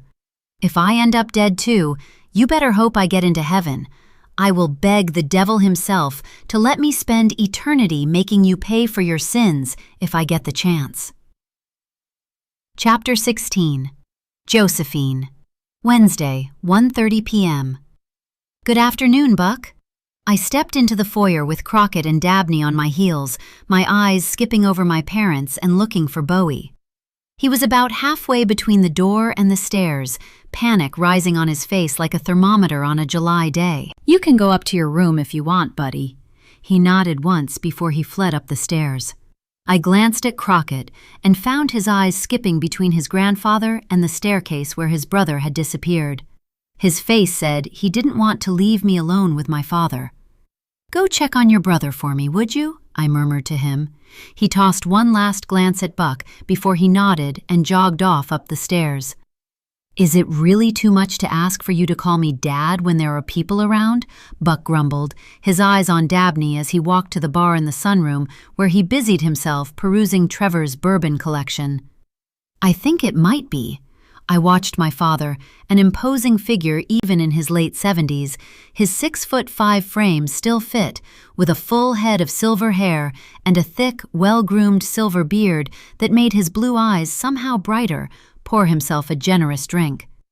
In the same way, it has always seemed too much for you to act like one. He took a sip before he turned around. It wasn't even 2 o'clock yet, but I wasn't surprised. I knew exactly how much my father liked his whiskey. The man had spent my childhood making day drinking a spectator sport, with a parade of endless weekend parties. What can I do for y'all? I shifted my eyes to my mother, immaculate as always in a sky-blue sundress and pale Laredo alligator boots, her blonde hair carefully styled to look like it was casually framing her heart-shaped face, her makeup photo shoot perfect. What must I look like to her in my rumpled clothes with my blotchy face and mascara rings under my eyes? My mouth went bone dry. On cue, her lips puckered as she studied me, then tipped down into a frown as she removed her oversized sunglasses and crossed the foyer to settle them on my face. Oh, Josephine! She shook her head. At 44 years old, I legitimately couldn't tell if those words were sympathetic or disapproving. That right there should tell you what kind of relationship I had with my mother. She glanced at Dabney, her eyes narrowing. Don't you have business at the office, young lady? I came... Poor Dabney. Even the most self-possessed women had a tendency to go a little stupid under Constance Malone's withering glare. This was exactly why I'd made Trevor hire Dabney himself. She wanted to help me, I said, and she was worried about the boys. She's welcome here. My mother stepped backward. Are you saying we're not? I knew that tone. It was the low, dangerous one that usually meant a punishment was looming. But I wasn't a child anymore, and this was still my house. "That depends entirely on why you're here, Mother," I said. "So I'll ask again. What can I do for y'all?" "I was hoping I could do something for you, if you must know," she said stiffly. "I heard the news about Trevor on the radio on my way to my facial, and I turned right around and dragged your father off the golf course and came to check on you." She waved a hand at my face. "Clearly, you're distraught, but if you don't want our help—" She crooked a finger at Buck, who sipped his drink and swirled the amber liquid in the glass. "You hauled me all the way over here, Constance. Just wait a damn minute." He looked around. "There are things we need to discuss."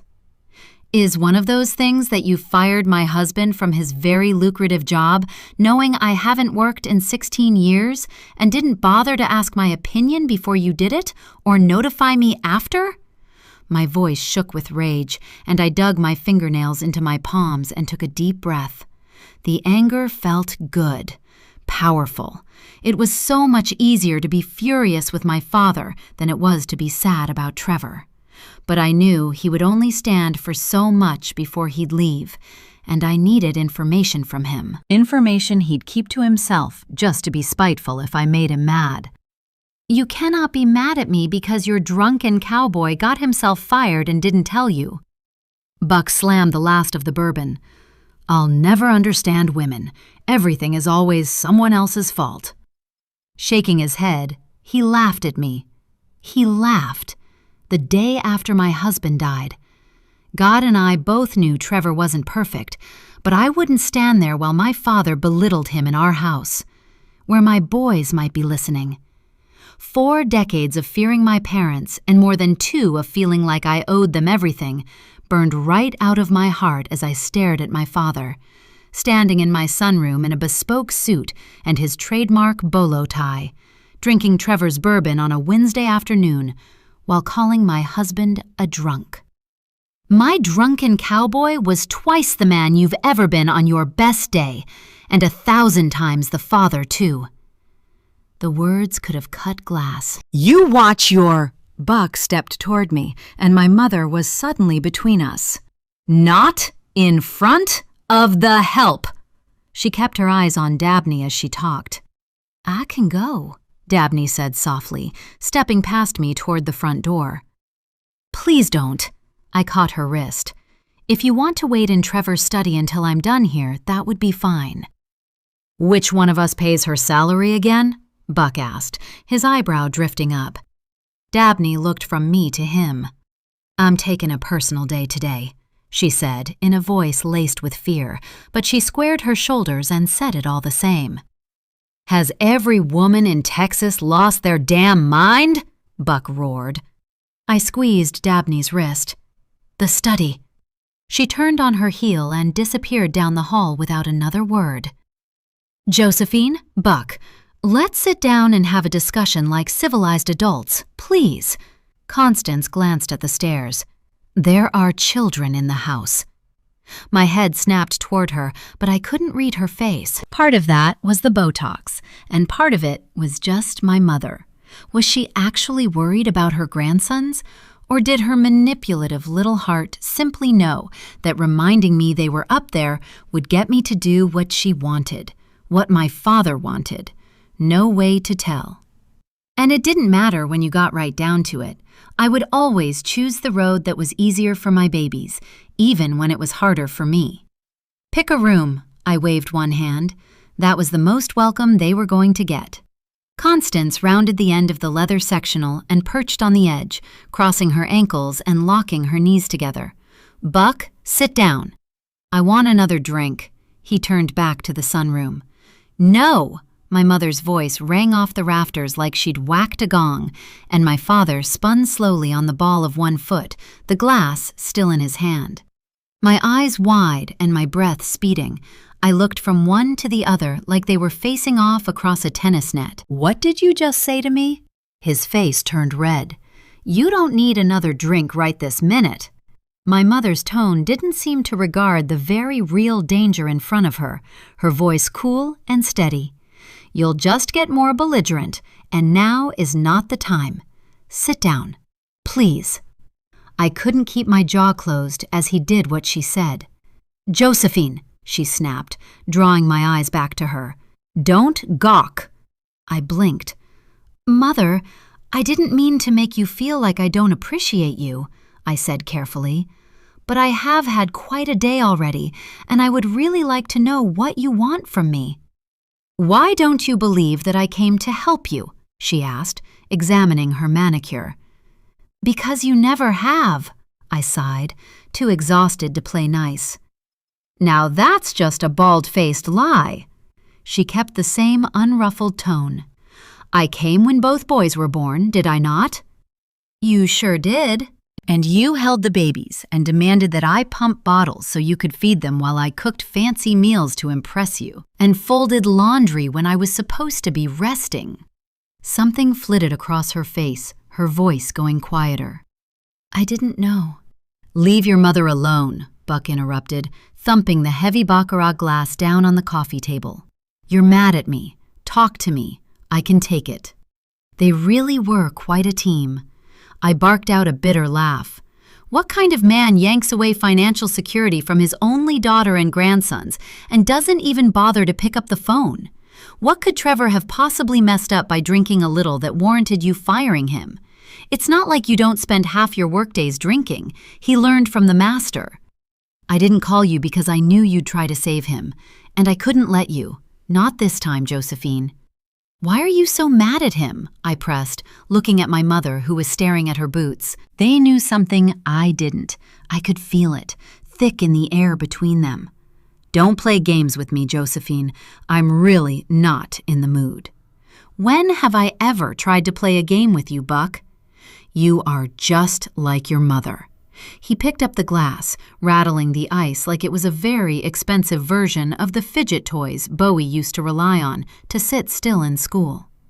"You have to control everything. Your boy got entirely too big for his britches," Buck thundered.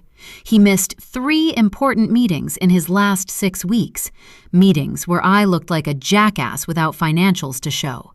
He took to avoiding my calls, came and went from the office as he pleased, and then showed up to a political luncheon late and got so smashed he pissed himself at the dessert buffet. What would you have me do exactly? I'm not running a charity, Josephine. I do actually need a chief financial officer."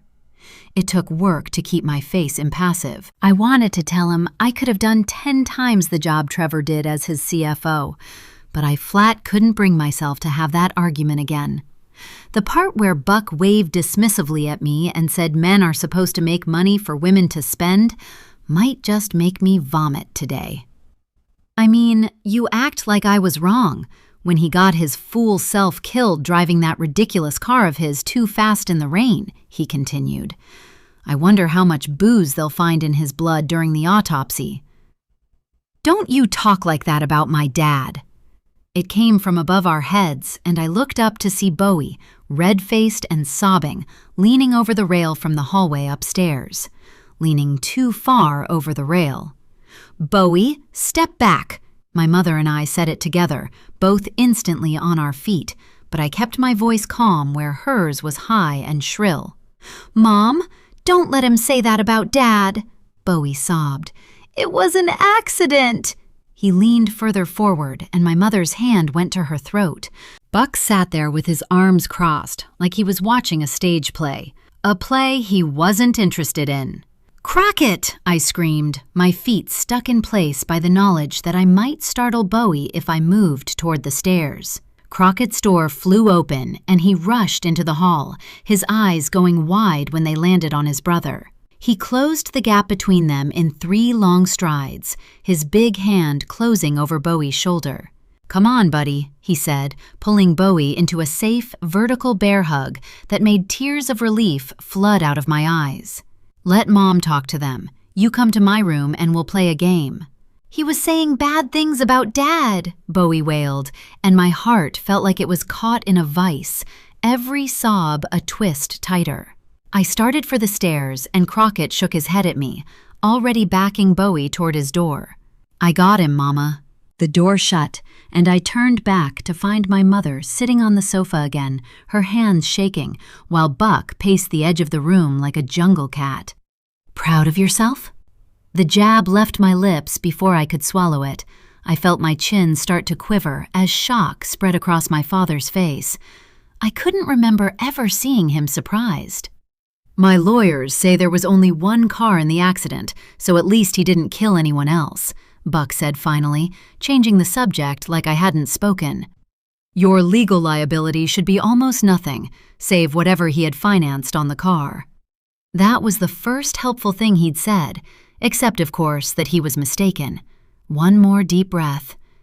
He wasn't alone.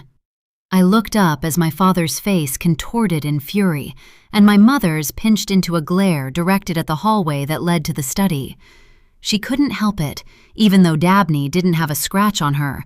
Decades of Buck's extramarital flings had made her bitter and suspicious. Oh, of all the stupid, classless. If you're going to whore around, you don't get yourself killed doing it. Buck shook his head. "The press will have a field day. They're already all over this. Do you know how ridiculous the Malone name is going to look when this hits the fan?" He wasn't with a woman. That doesn't mean as much these days as it used to. Buck's hand went to his chest, his face scrunching up like he'd smelled something bad. I rolled my eyes. Trevor knew the terms of our prenup backwards and forwards. I don't think he was stupid enough to cheat on me. It wasn't exactly a lie. For a decent chunk of the past 20 years, I would have sworn every word of that on a whole stack of Bibles. But right then, I wasn't sure if I was talking to Buck or to myself. Things I thought were as reliable as the tides a week ago were suddenly shaky, and as angry as I was with Trevor, the note I'd found in his pocket and the suspicion that had eaten away at my heart since made me nauseous. Had he found someone else? It seemed silly in that moment that I was still so afraid he'd been cheating on me, and that somehow I thought convincing Buck that Trevor had been faithful would make it so. "I just thought since you mentioned the attorneys, I should tell you there was a second victim. I met the widow this morning, but I can't tell how much trouble she might be just yet." Buck frowned. "If she knows what's good for her, she won't be any trouble at all. I'm not sure I share your confidence in Trevor's intelligence, though," he said slowly. "I mean, most people wouldn't play fast and loose with a job that paid them $500,000 a year to fly around on the company jet and take long lunches and play golf whenever they want." "You paid Trevor well to keep your secrets safe," I fired back, "and maybe to keep yourself from feeling guilty about me."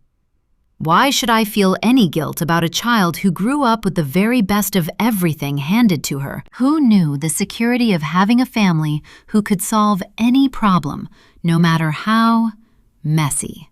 I sank back into the cool leather, my lungs freezing. I couldn't breathe. Did he really just say that? "As for secrets, well, I don't really think you want to get into yours any more than I want to get into mine," Buck went on.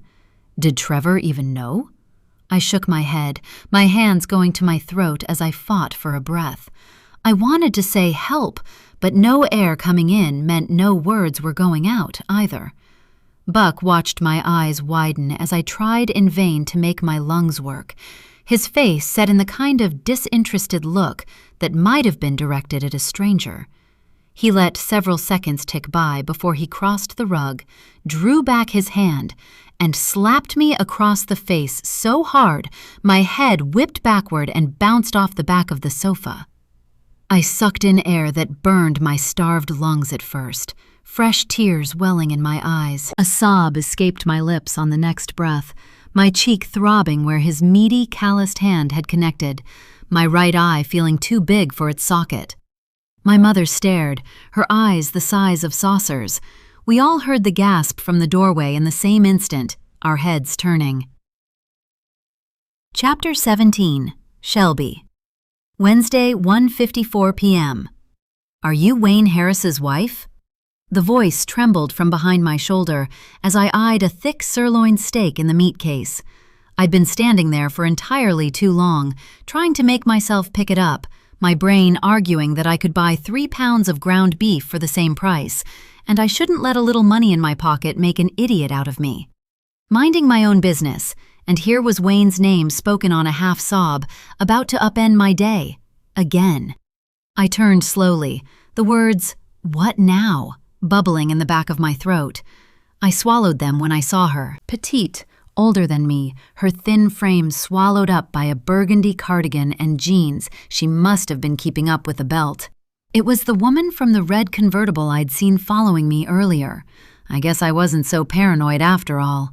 Without the big sunglasses, her dark eyes were glazed over with tears and rimmed in bright, angry red. Her dark hair with thick streaks of gray swept behind her head into a ponytail. "Can I help you?" I wasn't sure what else to say. She reached behind her back, and I flinched, curling my body away from her and slamming my hip into the edge of the freezer case. Her forehead scrunched up as she shoved a worn photo under my nose. A little dark-haired girl with pigtails and wide eyes, the same color blue as the one staring me down, smiled out of the crumpled picture. "Olivia. This is my Olivia."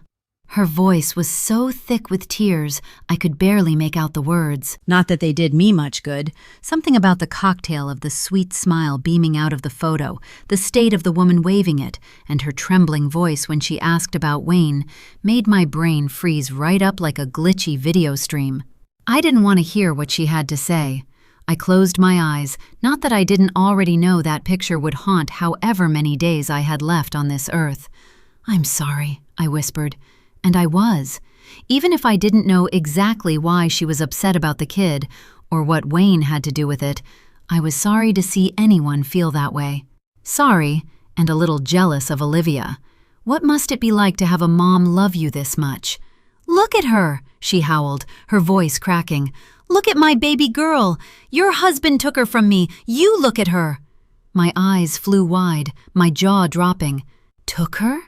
It was barely more than a whisper, but the words were so heavy it was all I could do to force them out before my whole body revolted at the thought. I couldn't stop the nausea, and sickness splattered on the linoleum floor next to the woman's shoe. I tried a deep breath. She didn't budge, except to shake the photo slightly. I didn't want to look again, but I couldn't help it. The little girl was adorable. "Wayne wasn't who he made himself out to be when we met," I said shakily. "He's a monster. He took my Olivia." She fell into sobs, and I stood there with my jaw loose as ice filled my veins. Surely even Wayne, at his very lowest, couldn't have hurt a child. I wouldn't have missed that. I couldn't have missed that, right? My heart pounded at the idea that I might not have known him at all, that I might have known less of him than he knew of me, lived with a monster I didn't try hard enough to escape before it was too late. "He what?" I managed words as a woman appeared with a mop bucket and a sour look and began cleaning up the mess I'd made. I stepped to the side and the crying mother followed. "He sold my sweet girl pills." Got her hooked. We found her in her room, slumped over her desk. It looked like she was sleeping. She pulled in a shaky breath, the baggie in the glove box of his truck. My hand drifted to my throat. "I'm so sorry." The words dropped out automatically even as my eyes went to the photo. This little girl took pills she bought from a stranger? I shook my head. I'm confused. I pointed to the picture. "How old was Olivia?" 15, she sniffled. "But they're always babies to their mamas." Knowing the kid was a few years older didn't make this any better. "I wish there was something I could do," I said. I didn't want to say she should call the police, selfishly, because I didn't need any more questions from the local law right then. And besides, it wasn't like they could arrest Wayne now anyway. "That's what everyone says." Her chin dropped to her collarbone. "The police, the school, her friends, everyone claims to wish they could help us, but no one actually will." "You've talked to the police?" "A dozen times. She took the pills of her own free will, and there's no way to prove the dealer intended to kill her." It sounded like she was reciting that from memory, her voice tired.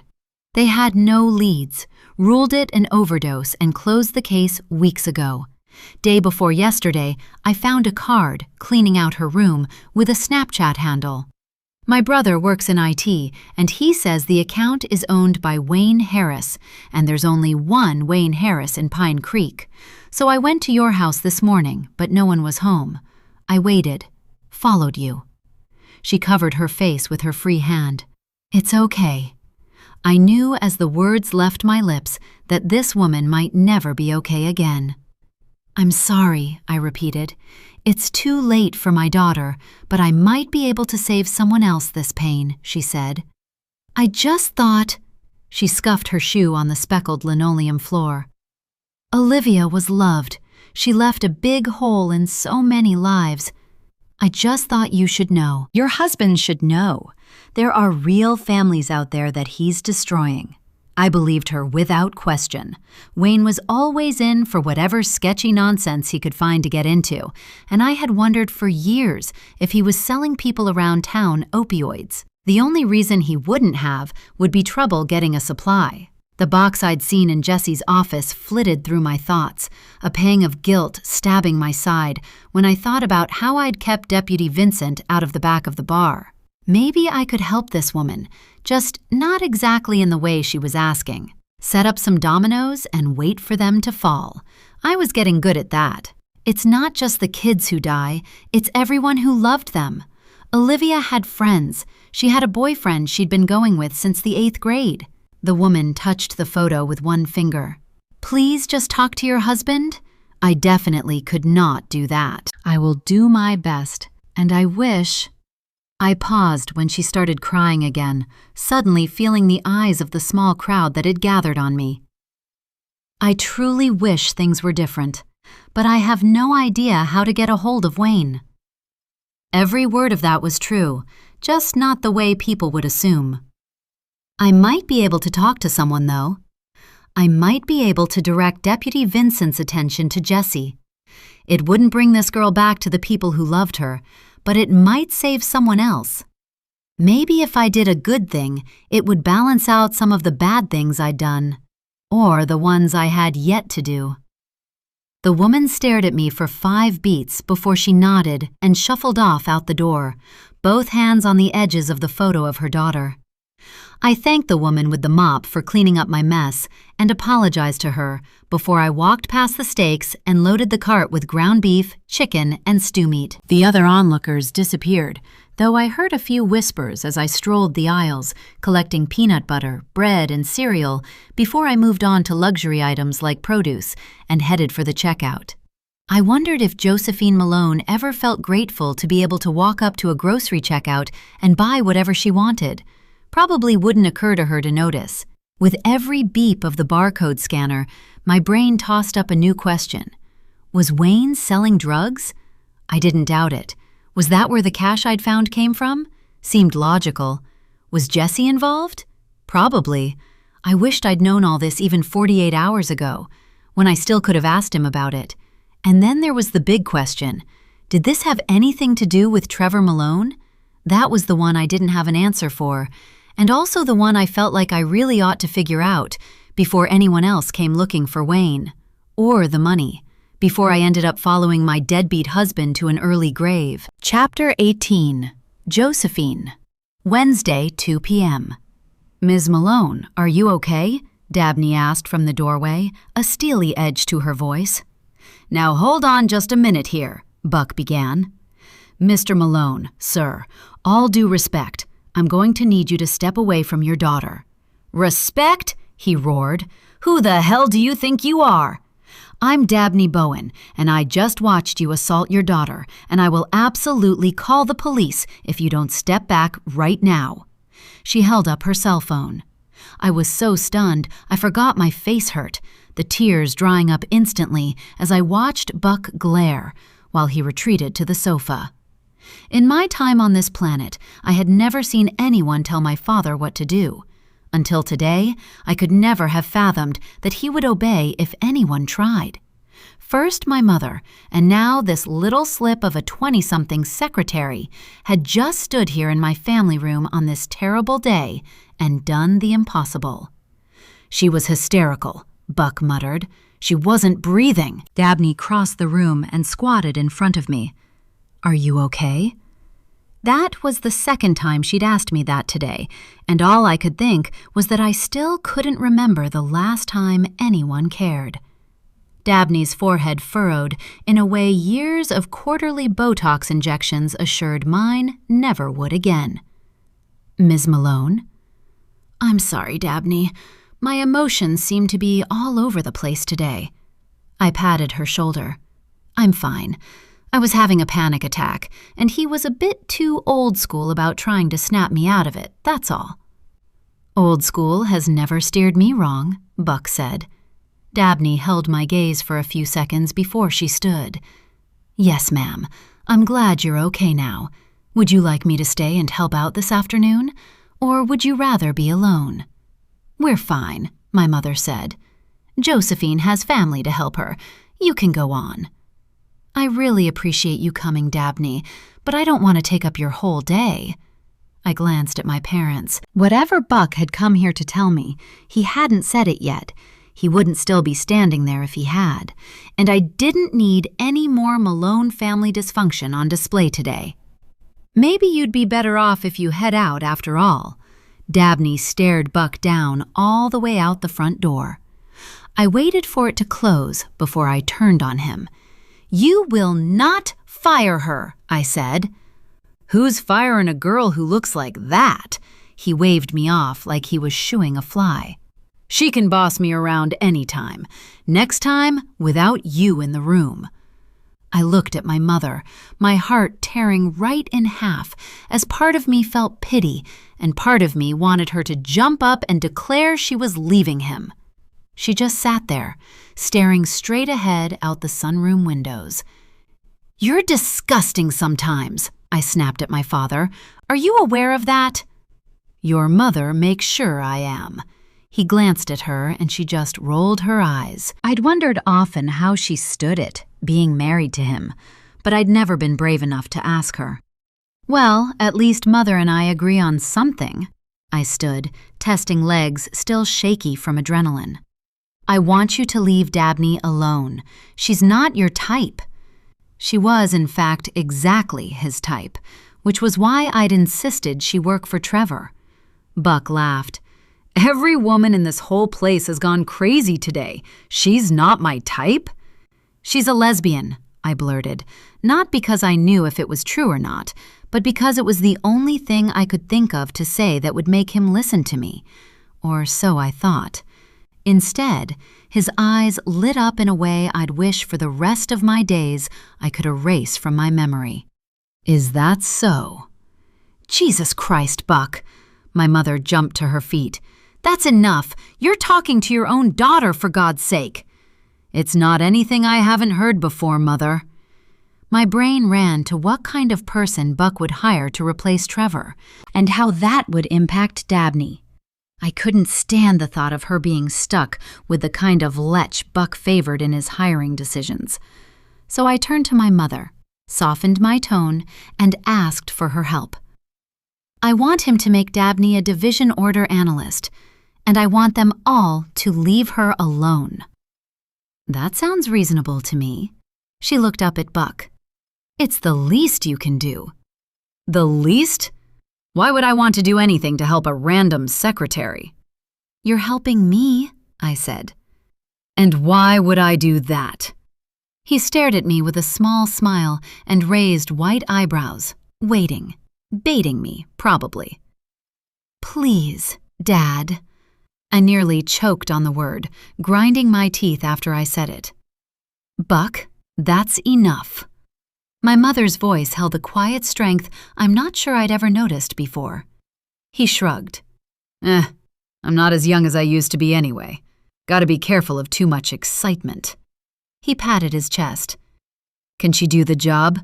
I've done enough charity lately. I ignored the dig at Trevor because he was giving me what I wanted. I promise you, you employ far less capable people than Dabney in that department. Fine, we have a vacancy that needs filled anyway, and it's not like Trevor needs his preferred secretary anymore. He wandered back to the sunroom and picked up 2 bourbon bottles. Or a good bottle of whiskey, either. Before I could tell him to put the bottles down, Crockett's door opened upstairs. "Mama?" he called, poking his head over the rail. I waited a beat for my mother to click her tongue and tell me it was rude for him to bellow for me. Once, when I was 7, I'd been looking for her because I scraped my knee on the patio, and I called into the house through tears. She'd poured a whole pitcher of salt water over my bloody knee and told me if I was ever so ill-mannered again, there would be harsher consequences. I'd spent 3 days convinced my knee would feel like it was on fire for the rest of my days, and I'd never asked for her help when I was hurt again.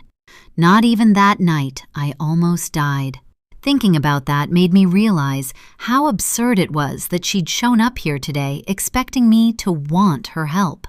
And it made me angry that I was probably going to need her before this was all said and done. "What's up?" I looked up at my son and tried to smile. I wasn't sure it worked. "I was just checking to see if you're done." He took 1 step backward when he saw my parents. "Bowie says he's hungry." Before I got my mouth open to say we wouldn't be much longer, my mother was on her feet and 3 steps toward the kitchen. "What is Bowie eating these days?" she asked as she walked. "I'll bring you boys up a tray in just a minute."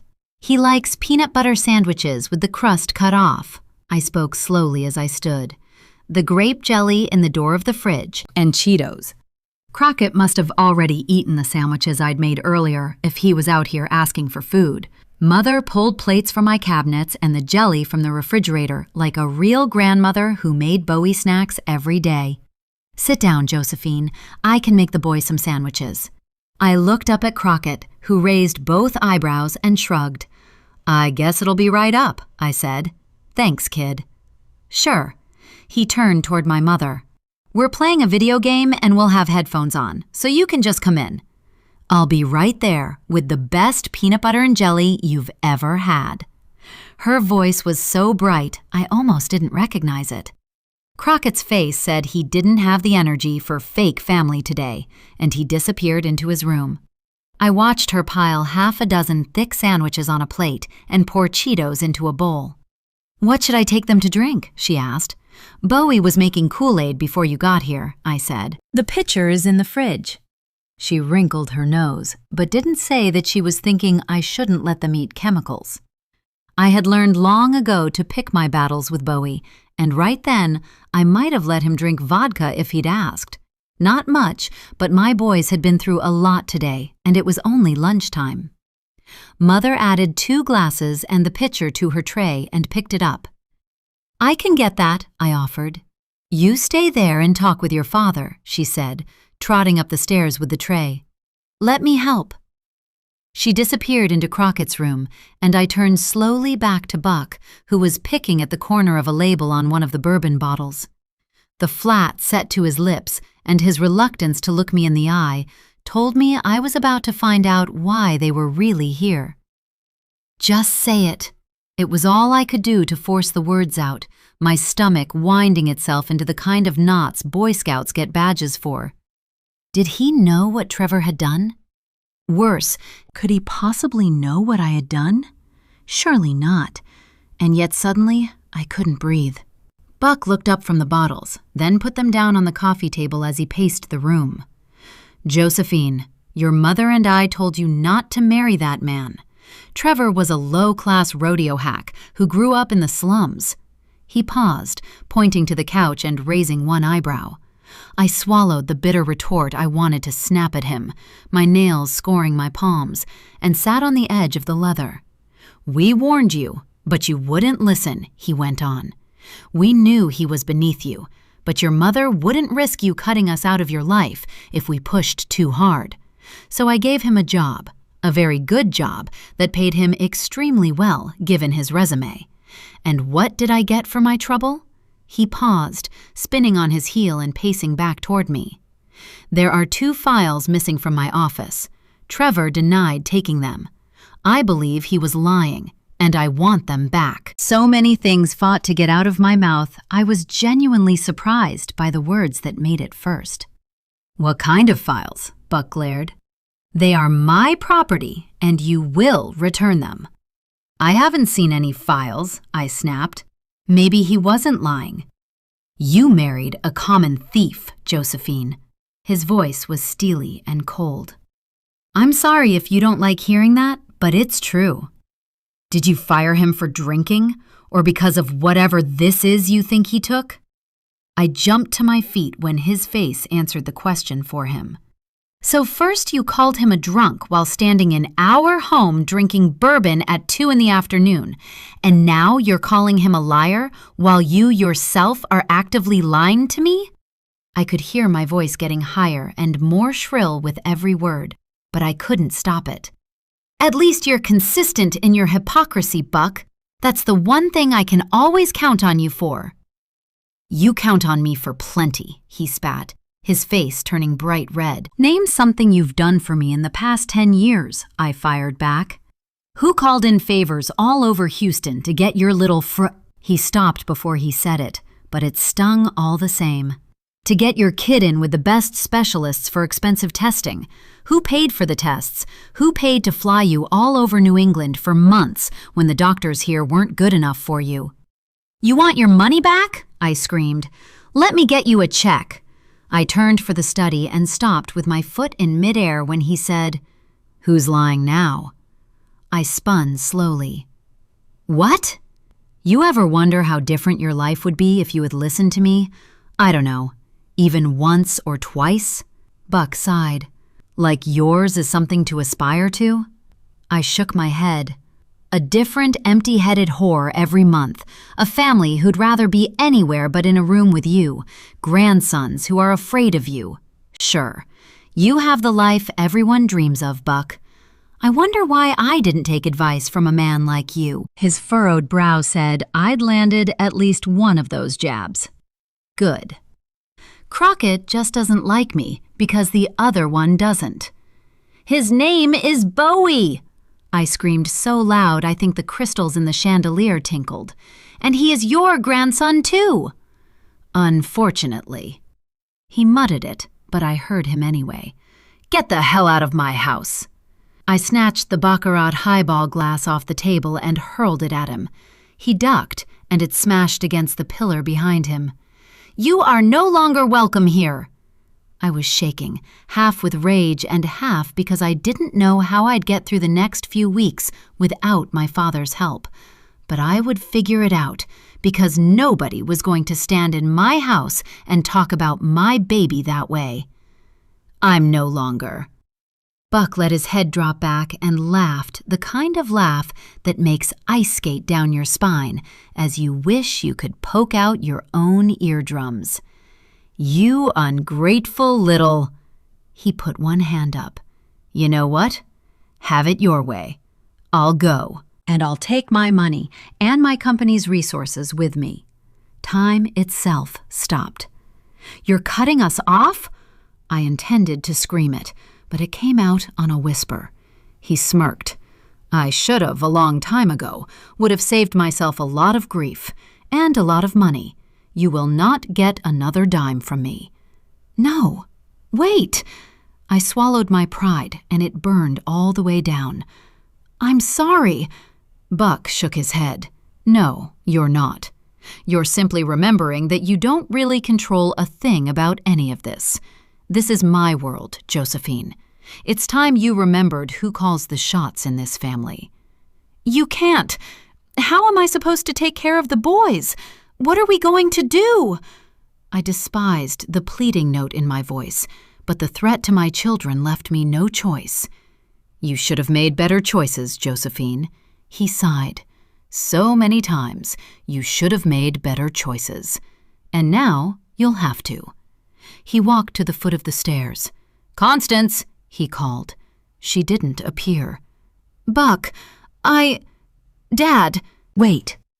We're done here, he said, and you will find and return my files, Josephine. You're cutting me off and giving me orders in the same minute? One of the files your cowboy stole was my file on Evelyn Burrows. His voice was so flat he could have been talking about the weather. and it is definitely in your best interests for that one to remain locked in my safe, don't you think?" My hand clapped over my mouth. I felt one tear fall and then another. "Go to hell, Buck," I choked out. "Your cowboy beat me to it, now didn't he?" He bellowed for my mother again, and I wiped my eyes, running past him up the stairs, trying to ignore the pounding of my heart and the blood rushing in my ears. Something inside me snapped, and every bit of fury and frustration I'd felt for months came flooding out so fast I trembled from head to toe as I turned back to look down on him. From the high ground, he looked small and old. "You are the worst kind of evil." I pointed to the front door from the top of the stairs. "And what does that make you, dear daughter?" He strode toward the door, and I whirled and threw Crockett's open, tears I wouldn't have thought I had left stinging my eyes. "Mother!" The rest of the sentence stuck in my throat as I processed what I was looking at. Crockett and Bowie were standing behind the desk chair, each with a mostly eaten sandwich in hand, their eyes on Crockett's monitor. In the chair, my mother was pressing buttons and squealing, Crockett's bulky gaming headset squashing her perfect hair.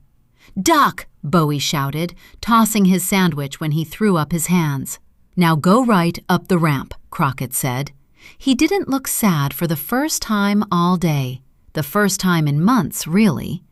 My mother was playing a game with my boys. It didn't seem like it could be real. Once they'd outgrown being held, she'd lost interest in them. In a decade, she'd been to 2 of their baseball games, and only those because Malone Oil and Gas was being recognized as a sponsor by the team, and there would be cameras. I stumbled back one step and watched, my heart slowing as Bowie screeched, and Crockett laughed quietly. It was almost like I was dreaming. I was seeing what my boys could have had all these years, a grandmother who made them sandwiches and played with them. Instead, she'd always been too busy and self-involved, until today, when they served as a useful distraction to get her out of the room while my father insulted my husband and told me he was cutting us off financially. Because with Constance and Buck, the one thing you could count on was that everything was always about them. I let the scene play out for a few more minutes. I could give the boys this one moment today that didn't turn ugly or scary. We all jumped when Buck laid on the horn outside, which set Schutz to barking. "Mom," Bowie blinked when he turned around. I smiled. "You guys having fun?" "She asked to play with us," he sounded perplexed. It went right over my mother's head. "Thank you for letting me play, boys." She stood, handing Crockett the controller. I pretended I didn't notice the way she never quite looked at Bowie. "I think your grandfather is ready to go." She hugged them both and paused when she passed me, an odd look on her face like she might try to hug me next. I stepped backward. "You should know that I asked Buck to leave." I kept my voice too low for the boys to hear. "But I appreciate you being kind to them." "I heard enough." She pointed to the door. "I'll never understand why you let him get under your skin. You did exactly what he wanted you to do. He always has to run the show." "He's leaving us with nothing," I said. "Is that what he came here for?" "Nothing?" Crockett's voice cracked. "Mom!" "I'm sorry you had to hear that, buddy," I said. "Josephine, don't be dramatic." Constance muttered a swear under her breath when Buck blared the horn again. "You have equity in this place, you have life insurance money coming, and you have a college degree we paid for. You're not going to sleep under a bridge. We should have made you clean up your own mess last time, and we won't make the same mistake twice." She swept out of the room, and I heard her heels on the stairs, her steps pausing at the bottom. "I'll be back tomorrow to help with the funeral arrangements. People will expect certain things, because he was one of us," she called before the door opened and closed as Buck laid on the horn in her Jaguar for the 3rd time. Bowie tugged on my arm. I lifted it, and he burrowed under it and hid his face in my shoulder. "She was nice to me today," he said, his breath warm on my skin through my blouse. I patted his head as his shoulders started to heave with sobs. focusing all my energy on keeping myself upright and comforting my baby. Equity, life insurance. Pretty, safe, secure words Constance had used to help herself feel better when Buck decided to abandon us. But she was dead wrong. Buck had fired Trevor, and most of his life insurance was through Malone Oil and Gas. The equity we had in this house wouldn't buy us dinner at McDonald's. Yesterday, I'd been so afraid I'd have to swallow my pride and ask Buck for money.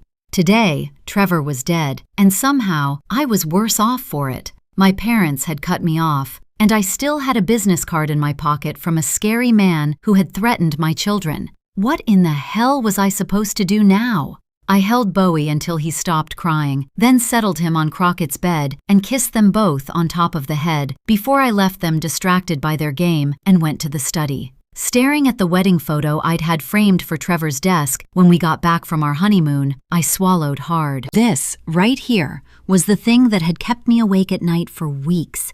I was afraid he was in over his head, but I didn't actually want to know how far.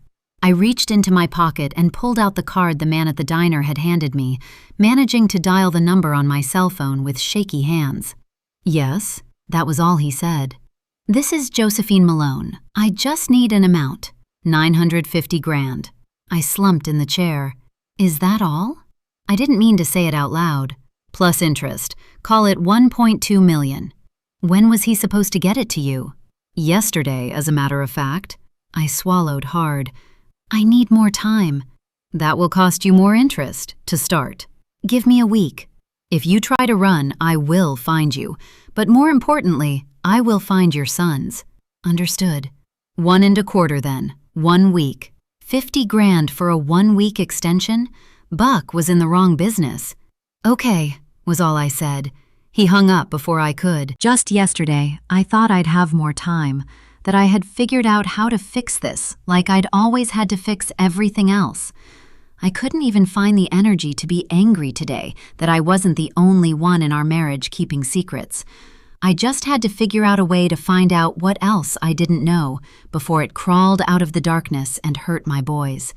And now I had to find another $1.25 million by next week. There was also that. Chapter 19. Shelby. Wednesday, 3:25 p.m. By the time I got all 5 bags of groceries into the house and put away, I wasn't sure I'd ever be hungry again. Look at her! Look at my baby! Every time I blinked, the woman's haggard, tear-stained face flashed up on my closed eyelids like they were a movie screen, her daughter's dimples in the photo burning their way into my brain with a kind of permanence nothing erases. I stood in my kitchen, one hand on the open refrigerator door and my chin poking my collarbone, tears leaking out of my closed eyes and skating hot down my cheeks, dripping onto the scuffed linoleum around my worn-out dime store sneakers. Had I bought these groceries with blood money? My fridge and cupboards were full for the first time in years, but my heart was anything but relieved. When the chore was done, I put my hands on my hips and looked around. Wayne Harris and Josephine Malone's husband. They were in the same car, Trevor Malone's car. What else do I not know?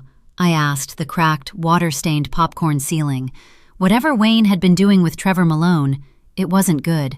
I needed to know just how bad it was and whether I could keep his secret. This one last time.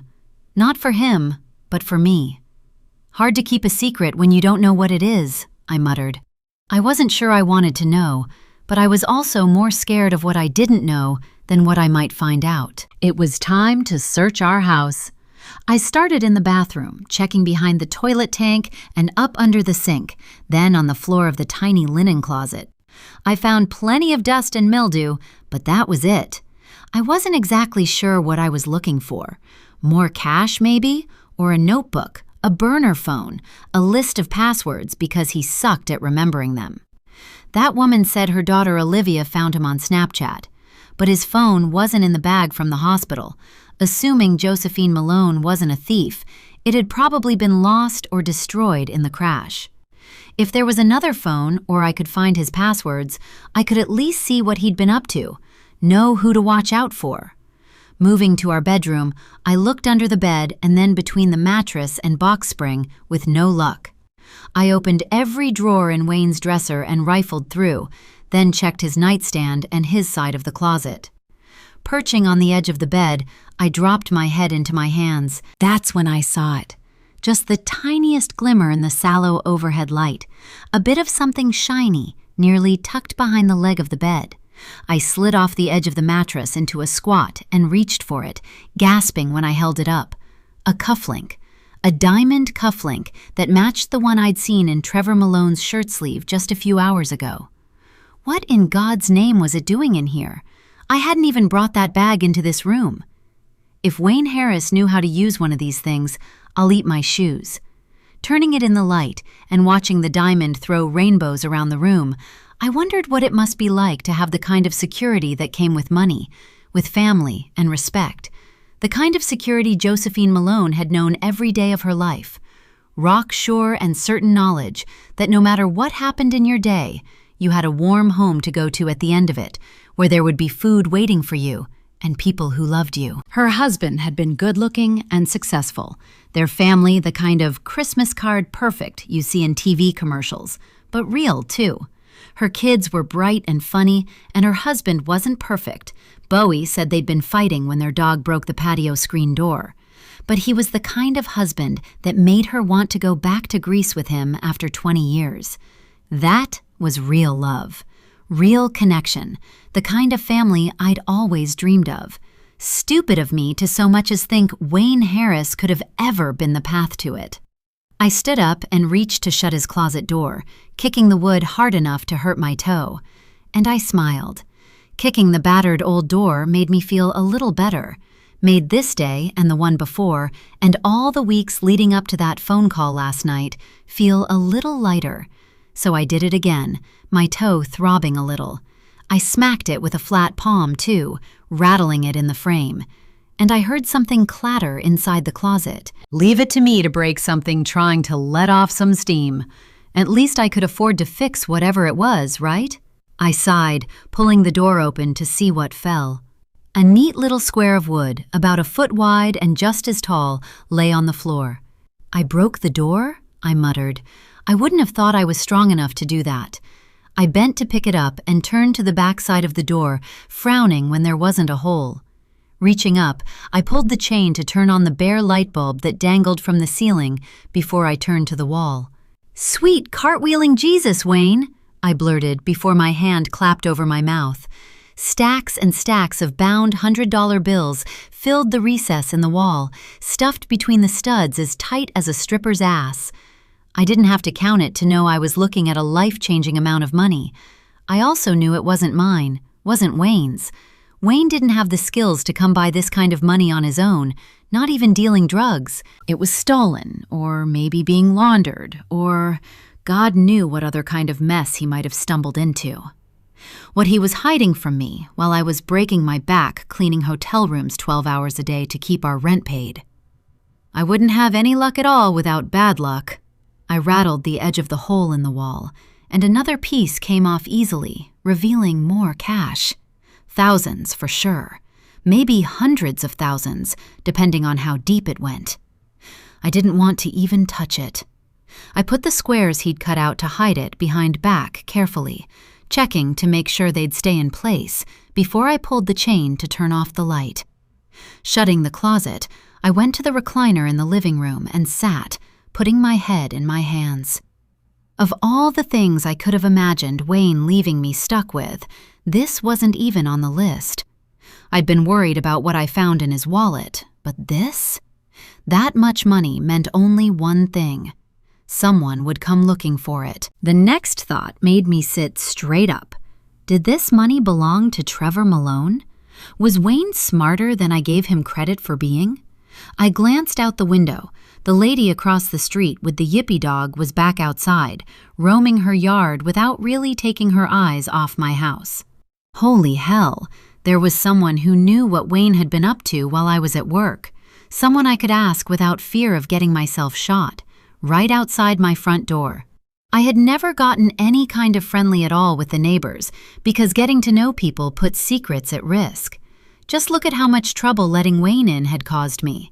But this neighbor had known him. He'd done handyman jobs for her here and there, some for money and a couple he said were for good karma. Maybe playing the widow card would help me get her to talk. Pausing to check the mirror and smooth my hair, I hurried out into the sunshine to see what she knew, locking the door behind me, even though I was only going across the street. I didn't even make it off my porch before she picked up her dog and hustled into her house faster than I would have thought she could move.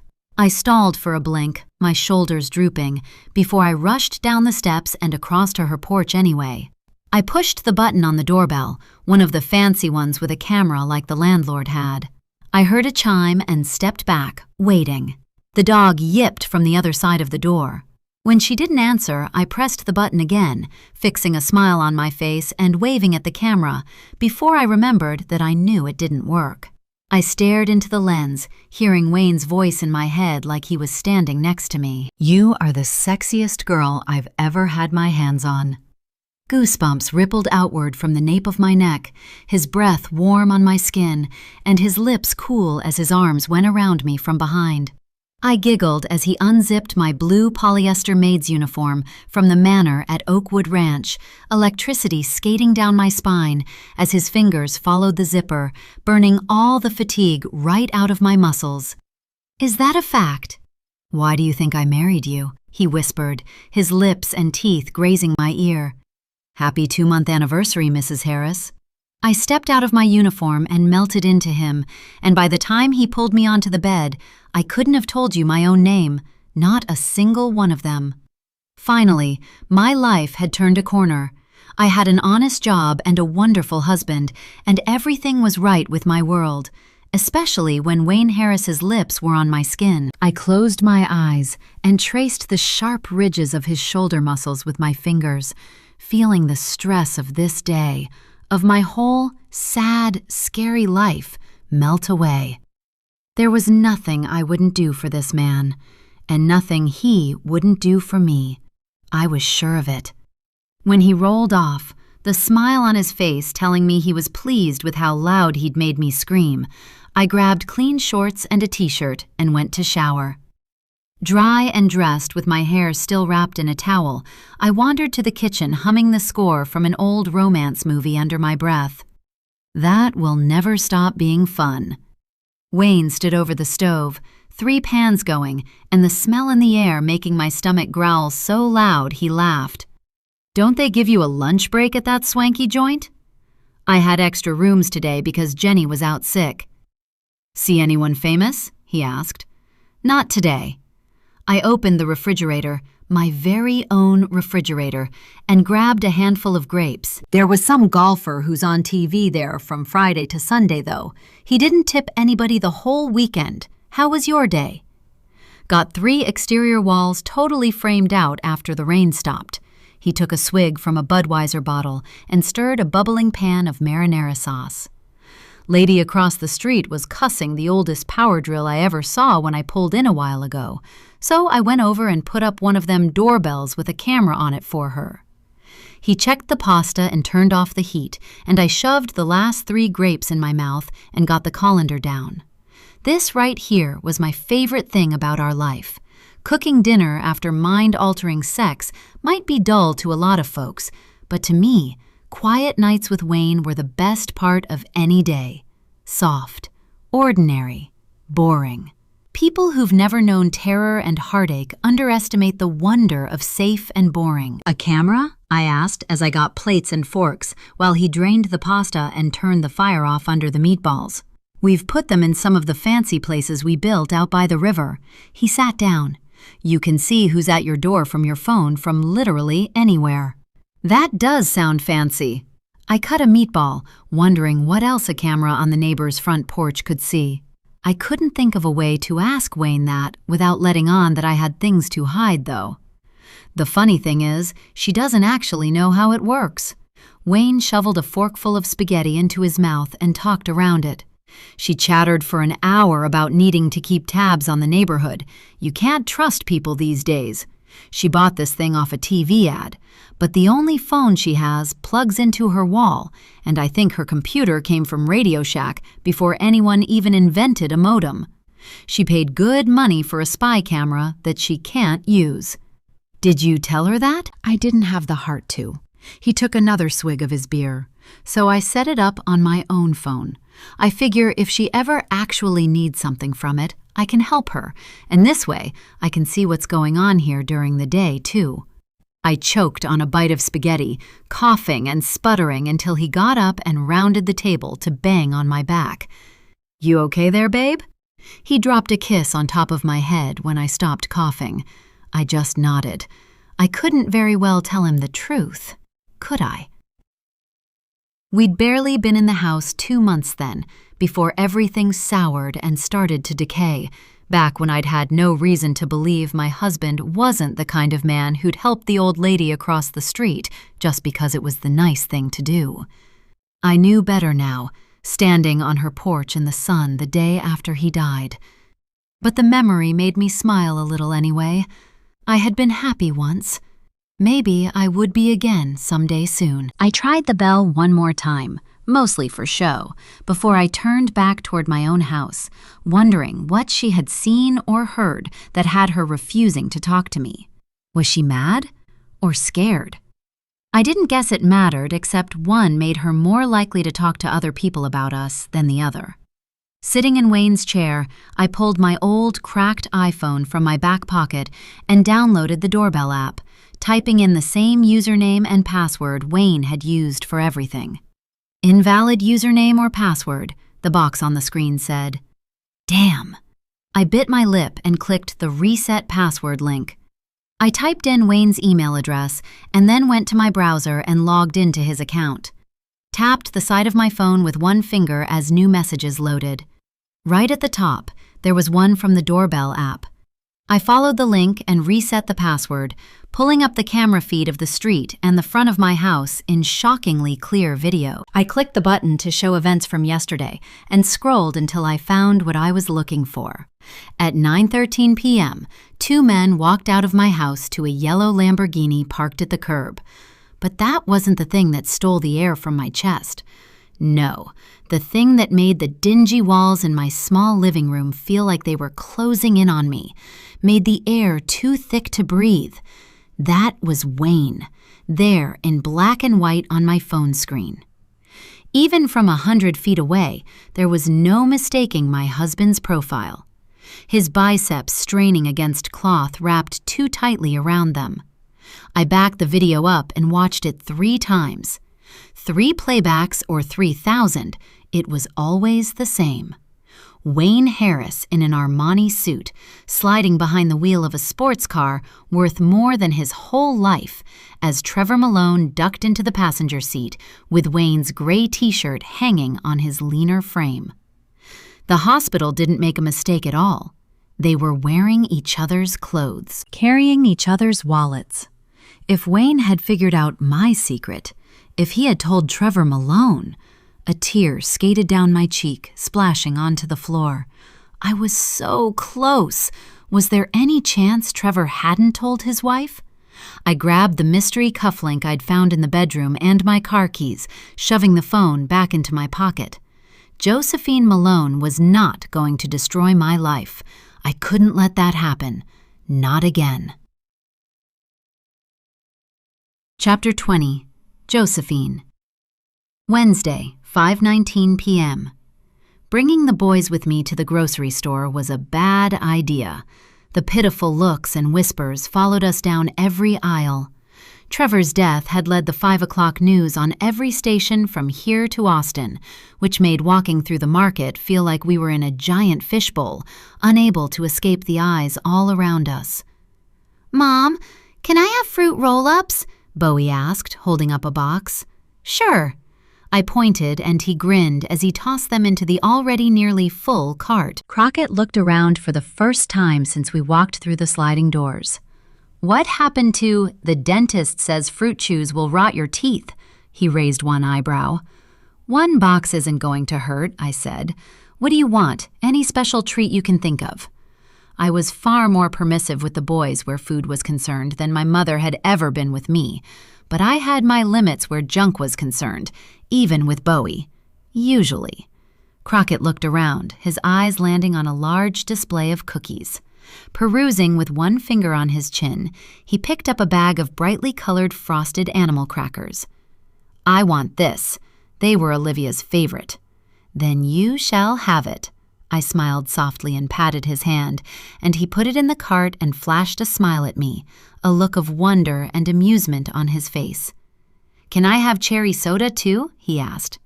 Bowie leaned across me, his eyes a little brighter than they'd been since he first noticed the whispers all around us. "With red dye and a truckload of sugar? Not even Mom feels that sorry for you, not even today." "Actually, I think I do." I stopped the cart in the center of the aisle and looked at the boys. "Just this once, because today really sucked, we are going to eat our feelings, boys." Crockett snorted, and Bowie looked confused. "What does that mean?" he asked. "It's a silly way to say junk food might help us be less sad, and for today, that's okay," I explained. "Oh, I see. I thought anger and sadness might be bitter, but fruit roll-ups and pizza bites are good." Bowie smiled a real smile, and I felt like I could breathe easier for the first time in hours. I would never be able to make this right for them, but we could distract ourselves with food and maybe a silly movie, for a while anyway. "We're going to play a game they used to play on TV when I was your age," I said, leaning over the cart. "It's called Supermarket Dash. You guys run ahead and pick up as many things that you really want as you can in 2 minutes, and I'll follow you with the cart." "What if we can't get it all in 2 minutes?" Bowie asked. "I bet you can." I ruffled his hair.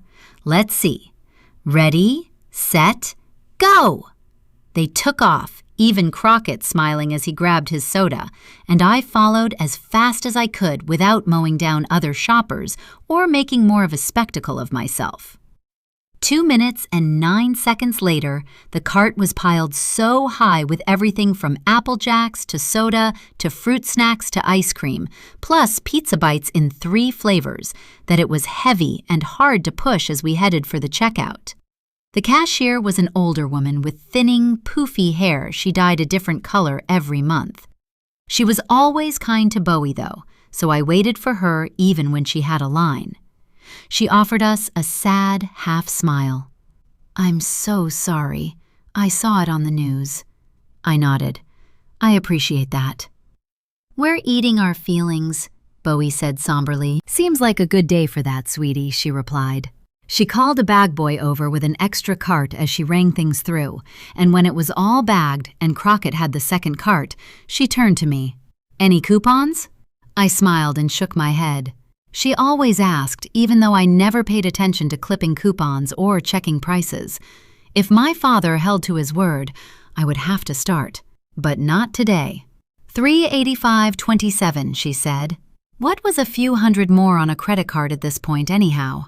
I pulled my American Express Black card out of my wallet and put it in the card reader while she asked Bowie about school. The machine beeped, and I pulled out the card and put it away, and she turned back to her register, then to me with a frown.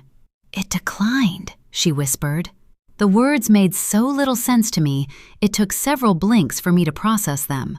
"It must have just not read the chip," I said finally, fumbling with my wallet. I looked up to find the cashier shaking her head. "It wasn't a misread," she pointed to her screen. "It declined. Maybe it's over the limit? Do you have another card?" I swallowed hard. An Amex Black doesn't have a limit. But I pulled out another credit card and slid it into the reader. I could feel eyes on me. My face flushed hot as I heard whispers from the lane next to us. "Husband died yesterday. I heard he was with someone else. Had to be another woman." And complaints from the line piling up behind me. "It's after 5 already. Pay for your stuff or get out of the way." The machine beeped again. This time I looked at the screen. Card declined. "I'm so sorry," the cashier whispered. Her hair was purple this month, and it cast a lavender shadow over my hand when she leaned forward. "Mom, I want to go eat our feelings," Bowie said. "The ice cream is going to melt." "It has to just be a mistake. The terminal must be down," I stammered, pulling another card from my purse. "This one is debit. Maybe that will work." I jammed the card into the slot and tapped in my passcode with shaking hands. "Please, God," I whispered right out loud, too low for anyone but the cashier and the boys to hear. Crockett stepped toward me, his face etched with concern. "Beep. Card declined." "Damn you, Trevor." I didn't say that out loud in front of the boys. "I have to get to the rest of these folks," the cashier said. "We can put the cards in the walk-in fridge if you want to come back with a different card, or maybe cash." I bit my lip, tears welling in my eyes, and nodded slowly, looking around as the whispers got too loud to ignore. "It must not be working right," I said. "Mine works fine," the cashier at the next counter chirped. "Let's go home, Mama." Crockett put his arm around my shoulders as Bowie frowned, his face clouding up like we were in for a meltdown. Jesus, please, no. Before I could say anything to him, I felt a hand close over my arm and turned. "I got this." Crockett's girlfriend, Olivia's father, squeezed my arm and nodded to my sons. "You boys get your mama on out to the car and load those bags up. I'll settle up here." "I can't let you," I began. "I insist." He put his card in the machine. "What would my baby girl think of me letting the only boy she ever loved walk out of here without his—" He checked the bags. "Pizza bites and homemade vanilla bluebell?" He blinked several times, his voice thickening. "Gotta make my Olivia proud." Crockett's jaw flexed as he clenched it shut, his face a heartbreaking mixture of pain and gratitude. "Thank you, Mr. Perez," he choked out. "Don't mention it, son." Olivia's dad looked at me. "Can you send Trish his baseball schedule? We'd really like to come to his games." I nodded, putting my hands back on the cart as the cashier handed him the receipt and the other shoppers went back to minding their own business. "Sure thing. Thank you again." "Y'all let us know if you need anything else." He waved as he stepped back in the line to his own cart, and I followed my boys out of the store. They loaded the groceries, and I drove home on autopilot, putting them in charge of the kitchen while I went back to Trevor's study to check one more place for a key to his safe. I didn't have to check the accounts to know why the cards declined. His credit score had been in free fall for months. Sooner or later, a periodic review by the banks was bound to freeze or cancel them.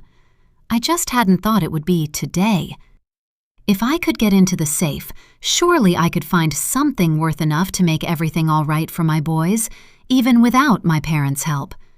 There had to be a spare key somewhere. I studied the framed Texas flag on the wall behind the desk, flown at the Capitol on Trevor's 40th birthday. Pulling it away from the wall, I reached into the lip of the wood frame running along the back edge and gasped when my fingers touched cold metal. "Thank you, God." I looked up as I said the words, pulling the key out. I was halfway to the painting that hid the safe when the door opened. "I put pizza bites in the oven." Crockett stuck his head into the room. "Bowie is drinking soda and on his third fruit roll-up, just so you know. You might have to peel him off the ceiling later." I smiled.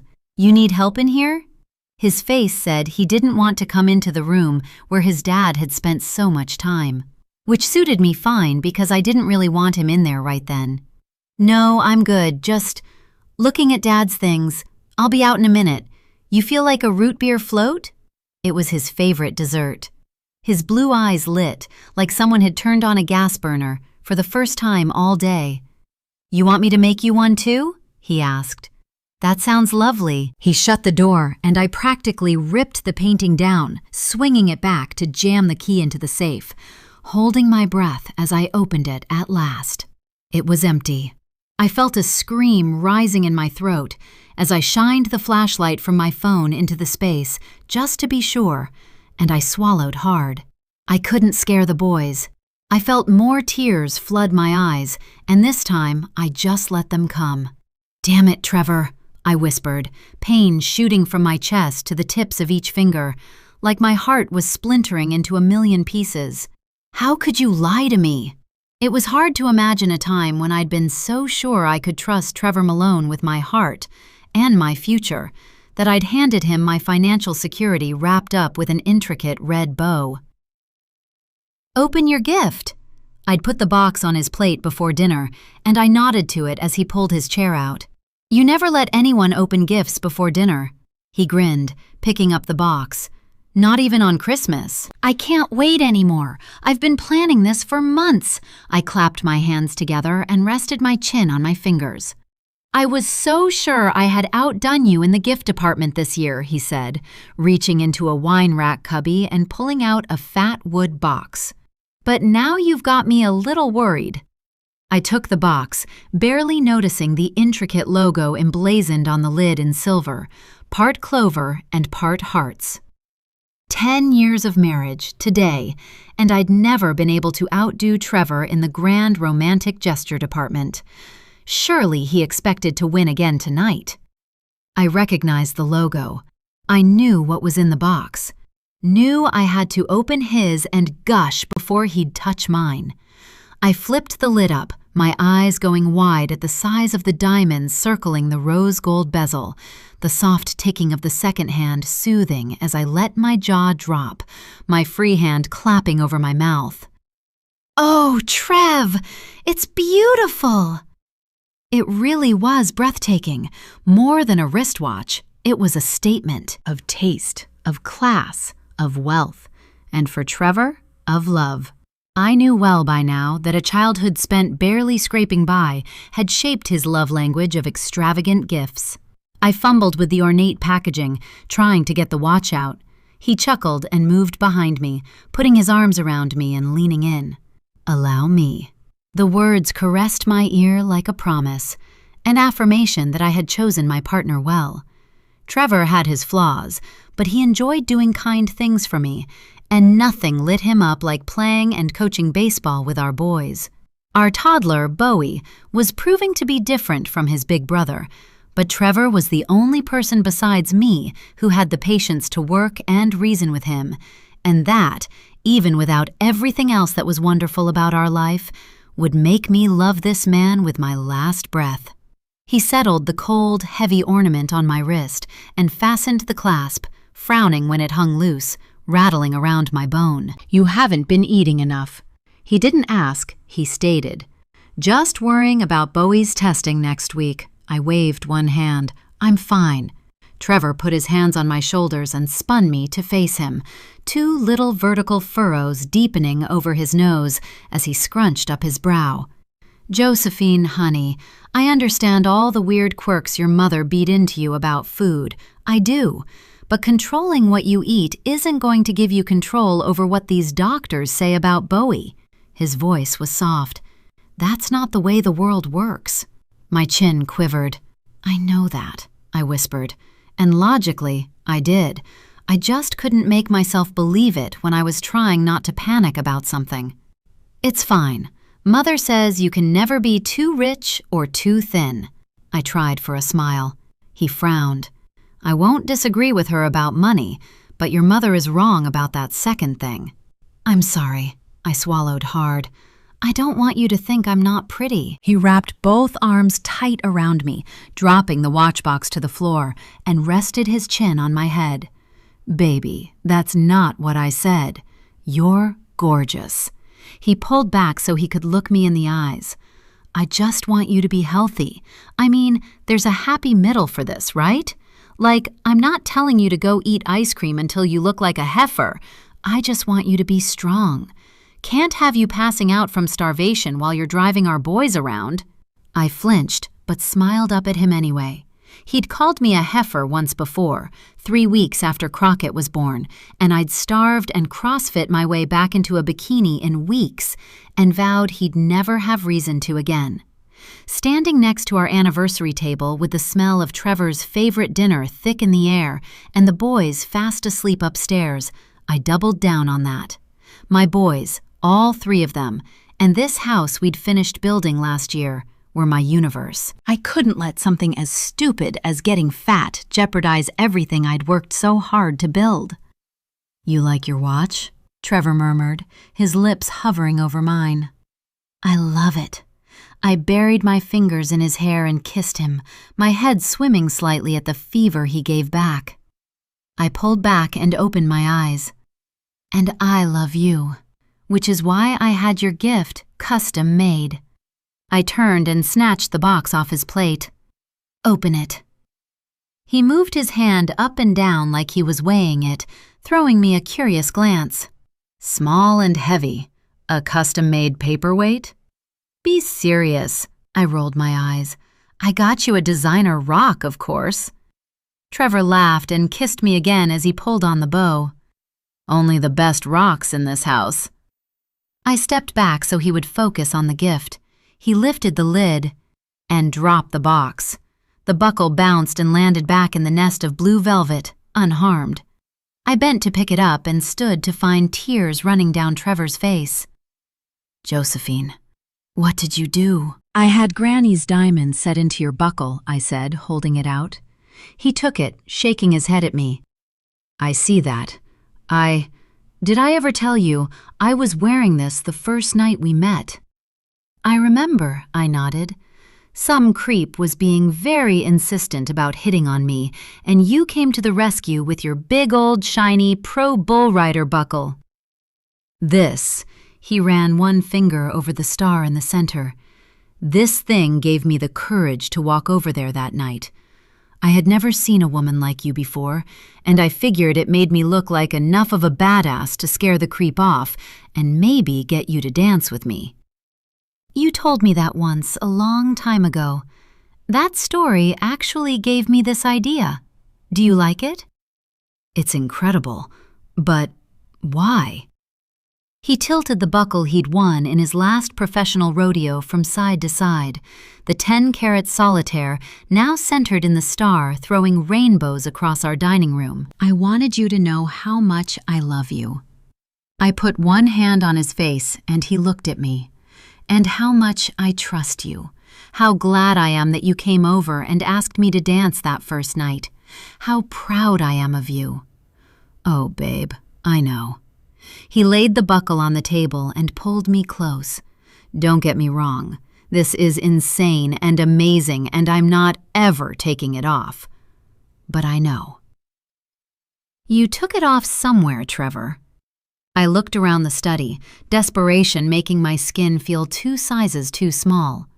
My brain replayed my father telling me he wouldn't give me a dime on repeat, right behind the Goodfellas voice on the phone, telling me I needed $1 million in cash to keep my son safe. I didn't own anything else worth close to that much money. I'd been so sure it had to be in this room. Trevor's domain, the room he'd not so playfully told me a dozen times I wasn't welcome in. I used to think that must be because he thought I'd stumble across a note from a mistress. But I wasn't as worried about my husband having a girlfriend as I was about my boys, their security, their happiness, their futures. I couldn't let any of that crumble because of Trevor's recklessness. I just had to think. Like Trevor. I'd known Trevor for 20 years, sometimes thought I knew him better than I knew myself. I was thinking about this all wrong. I locked up jewelry when I wasn't wearing it, but Trevor wasn't nearly as careful as I was, with anything. So what would he have done with it when he didn't have it on? And why had I never paid attention to this until it was too late? Why couldn't I even remember the last time I'd seen him with it? It was like my brain had blotted it out. True to his word that first night, he'd worn the damned buckle every day for years. It used to be a running joke that he loved that thing more than he loved me. Nearly the size of a salad plate, cast of solid gold with diamonds set in a star. It was his prize from the biggest national rodeo he'd ever won. It had been almost impossible to sneak the thing out of the house before our 10th anniversary, to have the best Western jeweler in the state set the 10-carat flawless diamond that my Granny Malone had left me in her will in the center of the star. Granny told me on her last day that the stone was my security. She didn't believe in savings bonds or stocks because they required relying on the government or some random CEO to safeguard your money. Diamonds, Josephine, she'd said, her voice thready, are forever. My security. And what did I do with it? I was so stupidly in love that I put it into Trevor's favorite trophy. After all, he was my home, my security. How could I have been so damned naive? I asked the painting on the wall. I should have kept the stone. Should have known that someday, somehow, someone would discover my secret and come looking to be paid for their silence. That day had come this winter, and I was running out of time to handle my own mess, never mind Trevor's too. I pulled the card from my pocket and unfolded it slowly, like I could will it to not say what I had already read 100 times in 3 weeks. I know what you did. I know who they were. It's time for you to pay. $1 million. I'll keep your secret. You have 28 days. There was an account number under it. The handwriting was a woman's, I was sure, but that by itself wasn't all that helpful. It had been waiting under my windshield wiper at one of Crockett's tournaments 3 weeks ago today. I'd assumed it was a ticket as I yanked it free, my heart stuttering as I read it 6 times before I stuffed it into the pocket on my shorts when Bowie whined, "Mom, my legs hurt. Open the door." I'd managed to smile at him and drive the boys to the nearest Whataburger to meet the rest of the team, trying to avoid panic as I stared at the other moms while I picked at a salad. Who else knew which car was mine? Texas baseball tournament parking lots could double as Escalade showrooms. Could one of them really know the truth about me? The rotting lies behind the perfect image? I didn't know it was possible, before that moment, to wish so hard for a parking ticket. I stared at the letters, familiar now, until they started to look a whole different kind of familiar. Wait. I hurried to the desk, yanking the drawer open so hard it squealed. I snatched up the card I'd found in Trevor's pocket, in the bag from the hospital, just hours ago, and laid them side by side. The same small, neat letters. They were even in the same color pen. Both sent by the same person. Both mentioned secrets. This note I'd found in Trevor's pocket and worried over all day wasn't from a mistress. It was from a blackmailer. My blackmailer. Hell, depending on where and when he'd found it, it might not have even been intended for him. I froze, time stopping as I considered what that might mean. I didn't know where Trevor had been going, what he'd been doing. Was it possible that he was on that dark, twisted road in the rain because of this note? Had my boys lost their father because of me? What do I know to be true right now? I said out loud. It was a trick one of the better therapists had taught me to quiet the monster in my head. Whoever sent these notes knew something about me that only 4 people on the planet knew. Well, 3 now. A secret we'd buried long and deep. And yet, they somehow also only knew the Malone family we wanted outsiders to see, because anyone who knew our actual business would know that this was too much to ask for. $1 million wouldn't have been impossible to come by a year ago, but now, things were different. My file on Evelyn Burrows. My father's voice drifted through my head just then. Evelyn Burrows. I stared at the embossed logo on the matching cards in front of me. Evelyn Burrows, beautiful still even in her 50s, had, as a dynamic, hungry young lawyer I'd long suspected was sleeping with my father at the time, done Buck's dirty work cleaning up my mess. And just a few weeks ago, she'd been right here in Pine Creek, found dead in a Lux suite at the Manor at Oakwood Ranch. The same Manor at Oakwood Ranch where these stationery cards came from. A posh resort just off FM 1276, where Trevor had died right about 24 hours ago now, with one of these notes in his pocket. What else did I know right now about Evelyn Burrows? Her picture was everywhere for days, and she'd been mourned very publicly on TV by lawyers, politicians, and her adorable 11-year-old son. Did these notes come from her? In a way, the thought was a relief. It meant my secret was still safe, and also that the man with the dead eyes wanted the only $1 million I had to worry about finding right now. "Mama?" Crockett called from the hallway. "Food's ready. You okay?" I pulled in a deep breath. It was time to regroup. I had 7 days to get $1.25 million. Hopefully, the last $1.25 million Trevor owed someone scary, and then I could make sure my secret was still safe. My boys were counting on me. No matter what I had to do, I wouldn't let them down. I needed a plan, and the way this day had gone, I needed a drink. But first, I had to smile for the boys, give them the fun junk food fest I'd promised. I splashed water on my face in the bathroom and hurried to the kitchen, putting my hand over my heart when I saw the island. The boys had hauled out my serving pieces and made platters of pizza bites, finger sandwiches, cheese and crackers, the frosted animal cookies, and fruit. "You guys are the best, you know that?" I picked up a plate. "We are," Bowie agreed. "Here's your float." Crockett pulled a tall glass out of the fridge. "I already finished mine." We ate enough sugar and fat for a small army over the next hour, telling stories about Trevor and laughing through tears. "Remember that time Dad got banned from the ballpark for yelling at the umpire?" Bowie asked. "He thought the guy wasn't being fair to my team, and he said some really bad words." Crockett laughed. "I learned 2 new cuss words that day. Sorry, Mama." "Your dad was so proud of you," I said, pushing my plate away with 2 pieces of cheese left. "Both of you. He always wanted to make sure you boys had everything we never did. Money, security, sports." "Love," Crockett said softly. "I know Dad loved us. I know he never met his own dad. You don't talk about Granddad, but I've always gotten the feeling—" He didn't finish the thought. "Granddad doesn't like us," Bowie said for him. "It's not that," I said quickly, mostly because I didn't want it to be. "Your grandfather loves you." Bowie scrunched a skeptical brow. "Love isn't the same as like. You taught me that. But I'm not sure you're right about that anyway."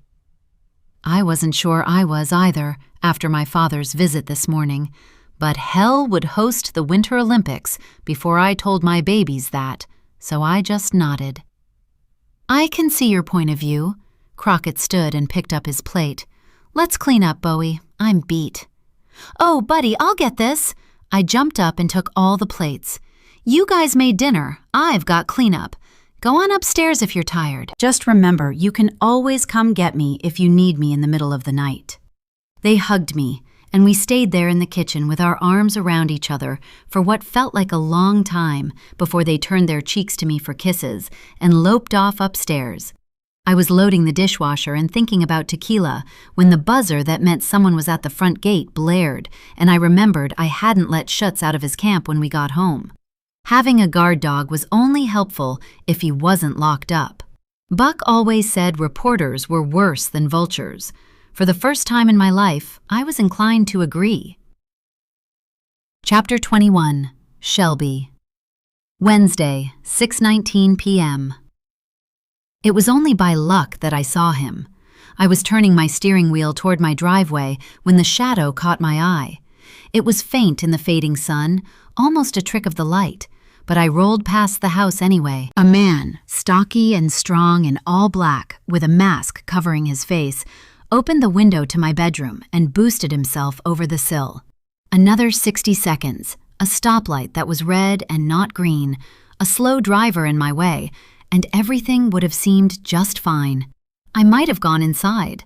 "Stay late," the bald guy's parting words from earlier flitted around my head. Not a bizarre counter to grief, but a warning. There was a stranger in my house, a stranger who had something to do with Wayne.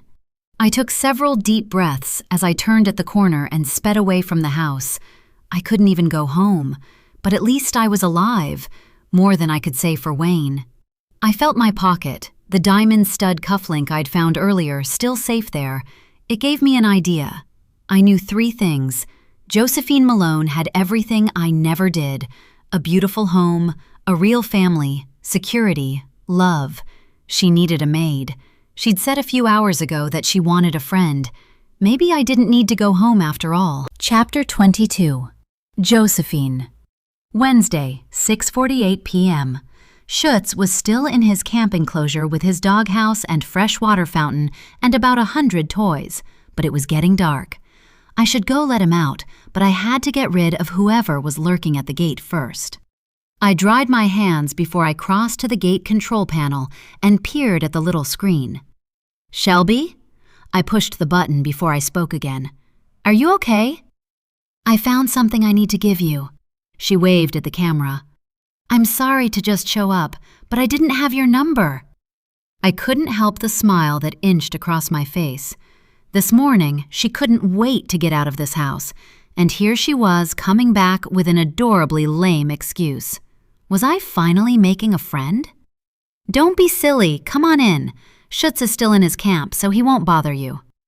I pressed the button to open the gate and checked my hair in the mirror just inside the door. When her car rolled to a stop with a shudder, I opened the door and stepped outside.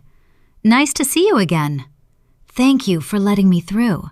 Her smile was shaky as she hurried up the steps, looking around.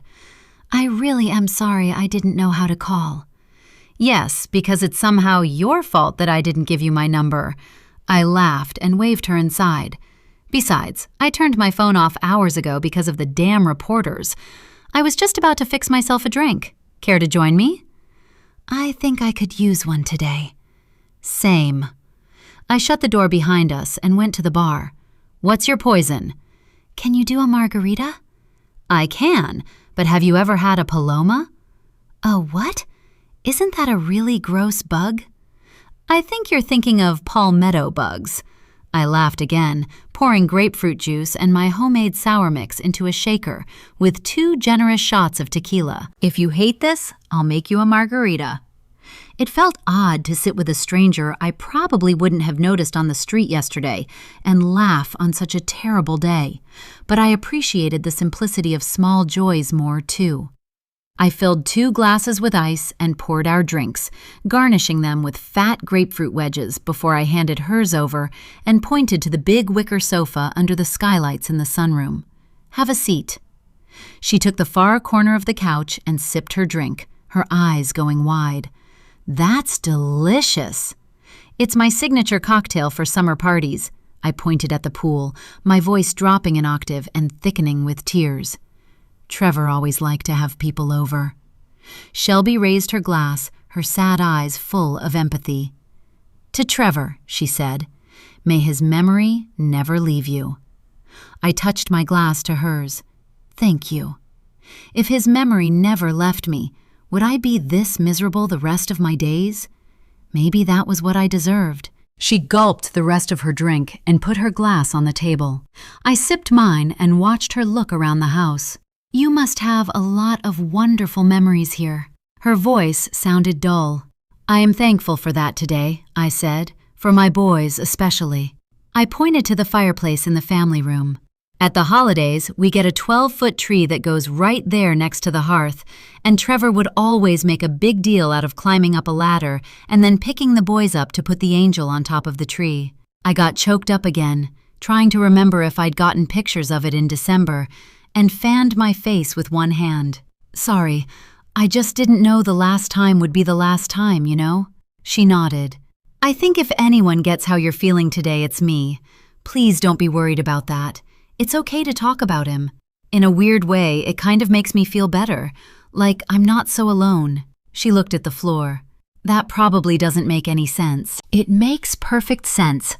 I leaned forward and squeezed her hand. "What a sad, strange day. Do you also feel a bit like you're going to wake up any minute and your world will go back to normal?" "I think you'd have to have hope to feel that way," she said. Ouch. I studied her expression, more glum and resigned than distraught, and wondered how she'd gotten so beaten down by the world when she couldn't possibly even be 30 yet. I suddenly felt positively ancient and wise at 44. We needed a subject change. "You said you brought me something?" "Oh, here." She dug in the pocket of her jeans and pulled out a small sparkly bauble. I held out my hand, and she dropped one of Trevor's diamond cufflinks into my palm. "He was wearing these yesterday." I stared at the little jewel winking in my palm. "I saw the other one in his things this morning." "Yes, ma'am," she said, her eyes on the table in front of the sofa. "I found it on the floor at my house. I guess it must have fallen out of his bag. I wanted to get it right back to you." I closed my fingers around it and put it in my pocket. That was very thoughtful of you. Let me get you another drink. Oh, no, I could, she began, but I was already up mixing another shakerful. I grabbed my own glass and downed the rest of it like I was at a frat party, wiping my lips with the back of my hand as the tequila made my head swim a little. For the first time in decades, I didn't care about calories. I can't be the sad widow drinking alone, Shelby. My voice was bright, but I heard the edge in the words. I wondered if she caught it. I'd been so sure this morning that she hadn't opened Trevor's bag when I found the untouched cash. But what if she had? What if she took the cufflink? What if she took the buckle? Returning the cufflink and leaving the cash would be a clever way to ensure I didn't suspect her of stealing when I didn't find the buckle, especially since I couldn't swear Trevor had it with him. I turned back to the couch with a smile, handing her one glass and watching her. Was this girl even capable of recognizing how valuable that buckle was? Or would she dismiss it as rhinestones and cheap nickel? No way to tell for sure, but the idea gave me a shred of hope that all wasn't lost. Not if I could get to know Shelby Harris well enough to figure out if she had Trevor's belt and buckle, and get it back from her if she did. You know, before I met him, Trevor was a bull rider? I watched her face carefully as I dropped the words. Her eyes widened, but not dramatically. Her nostrils flared.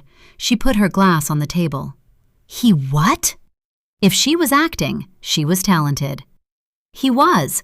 Worked the pro circuit to put himself through law school and pay off his loans from college.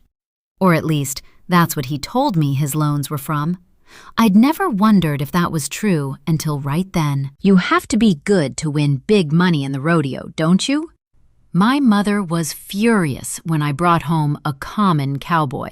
I wiggled my fingers in air quotes. But she didn't understand that nothing about Trevor was common. He was good, very good. He won several big national titles that last year. But he didn't stick with it? She leaned forward, like she was invested in the story. He said he wanted to walk away while he could still walk.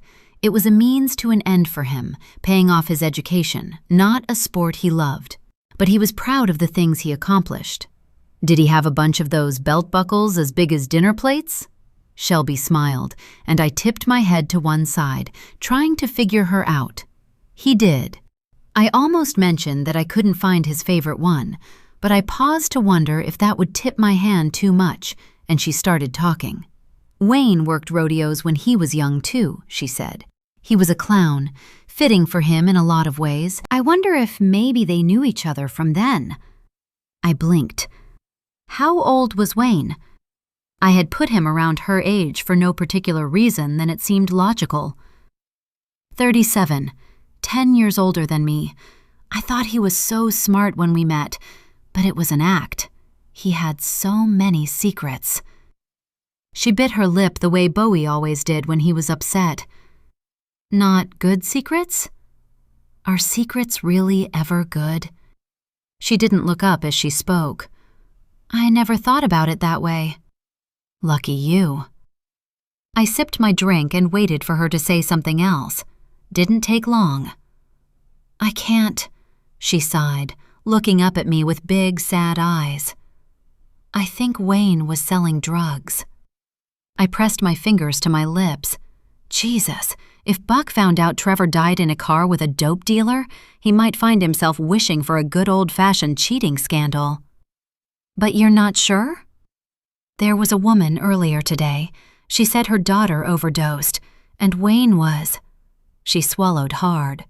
I felt my eyebrows shoot to my hairline. Not Olivia Perez? It came out strangled, my eyes going to the staircase involuntarily. She nodded. Of course you know her. You know everyone, I guess, in a place this size. I shouldn't have said anything. Please don't hate me. I don't hate you. I wondered if I said it too fast to be believable. I would like to ask you not to mention that in front of Crockett. I know it's unlikely that the situation would arise that you would, of course, but it's important enough that I'm going to ask anyway. Olivia was his girlfriend for more than a year before she died right before Christmas. Well, it's been very hard for him, and now he's lost his dad as well." My throat closed right up and cut the rest of the words off. Shelby's hand clapped over her mouth, tears springing to her eyes. "I'm so sorry. God, I didn't know. I should go. I shouldn't be here." She stood, wobbled, and sat back down hard. I'd mixed the drinks pretty strong, and she was tiny. I couldn't let her drive. Couldn't have another death on my conscience. "I don't think you're going anywhere." I leaned forward and touched her hand. "Listen, about Olivia. Her mom hasn't been the same. I mean, how would anyone be, I guess? She blames herself, and I feel that in my bones because I would do the same thing. Olivia was an athlete too, volleyball and tennis, and she had double knee surgeries last year. They gave her pain meds after, and I guess somehow we all missed that she got hooked. She ran out of pills, and the doctor wouldn't prescribe her anymore, so she found them elsewhere. Her parents didn't know any of this until after they found her body." The tears ran down Shelby's cheeks and rained onto the back of my hand.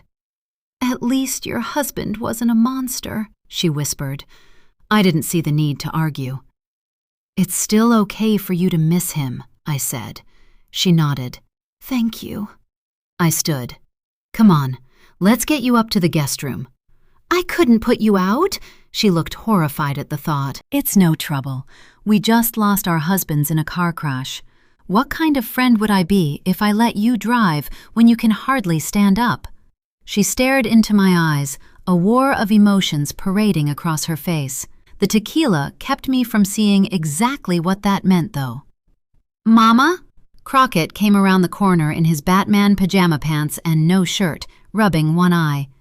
"Are you talking to some—" He stopped in the doorway, his eyes on Shelby. "Oh, hi again." "Hi, I'm sorry if we woke you." Her voice was soft, her eyes roaming the room. I looked from Shelby to my son. I had asked her to stay, and neither of us were in any shape to drive anywhere. But until Crockett was standing right there in his PJs, he never wore a shirt to bed because he got hot easily, I hadn't stopped to consider that she was a stranger, and my sons and I were going to be sleeping in the house. Cold fear crept from my throat, out toward my fingertips and hairline. Trevor had crashed his car and killed her husband, and I didn't know her. But what else was I going to do? There was no such thing as a cab company out here, and she'd looked so sad just earlier. I couldn't ask her to leave. "You good, Mama?" Crockett asked. "As good as I'm going to be for a bit, I expect." I went to the kitchen. "Here, I'll bring water up for you. You head back to bed. I'm coming up. Do you want to sleep in my room?" Then at least I'd know he was safe. He paused like he was considering it, and then shook his head. "I'll go in with Bowie, make sure he's okay." I nodded and watched him go up before I filled a glass for him and waved for Shelby to follow me upstairs. I pointed her to the guest room, flipping on the bathroom light and retrieving an old Pine Creek baseball t-shirt from the laundry room for her to sleep in. "Good night, Shelby. I'm so sorry this day has been so awful." "I wouldn't say it was all bad." She smiled a small, shy smile. "I'm glad to hear that. Thank you for staying. I'll sleep better knowing you're safe. I'm just down the hall if you need anything. Last door on the right." I wasn't even sure why I said that last part, except I'd spent enough time with her to that day to feel like the poor girl needed a mother. She hadn't mentioned any other family besides her husband. And maybe I wanted her to see me as kind and to like me. I figured it was harder to murder people in their sleep when you liked them. I found Crockett in Bowie's bed, his long frame curled around his brother like he was keeping him safe, Bowie hugging his ratty old teddy bear. "Here's your water," I whispered, bending to kiss his head. "I'm going to lock this door when I go out." I picked up Bowie's new baseball bat and put it next to the bed, just in case. Staring at my own ceiling 10 minutes later, I wondered what I had invited into my house. I liked her, I thought, but she was right when she said I didn't really know her. Did she have Trevor's buckle? I couldn't tell, past the fact that she was clearly hiding something. She had said it herself. Were secrets really ever good? Trevor had been keeping a whopper from me for months. Sometimes I still wished he hadn't left his phone on the counter that random Tuesday in February, when a text message had upended my world. I'd held it all in for weeks, living in a nightmare I couldn't wake up from. Until yesterday. Tears filled my eyes as I heard my voice, high and shrill with anger, accusing him of betrayal. They spilled over when the memory got to the part where I had gone too far. All words have weight, my mother used to say, and the angry ones I'd flung at Trevor last were a verbal anvil. The last thing I ever said to my husband was angry. Trust you? The laugh that slid out behind that could have sliced him to ribbons. Watching his face, I wondered if it had for a minute. I have done nothing but trust you. I have supported you, propped you up, hidden your flaws from everyone, including your sons. I made you their hero, even when the only way to do that was to make myself the villain. I felt tears falling, but I didn't bother to wipe them. I wanted so desperately for them to have the father I never did, the father I always wanted, the father they deserve. I gave you everything, and this is what I get? I paused to pull in a hitching breath as snot trickled out of my nose. I have a plan. I'm going to fix it all. I swear to God. He stepped toward me.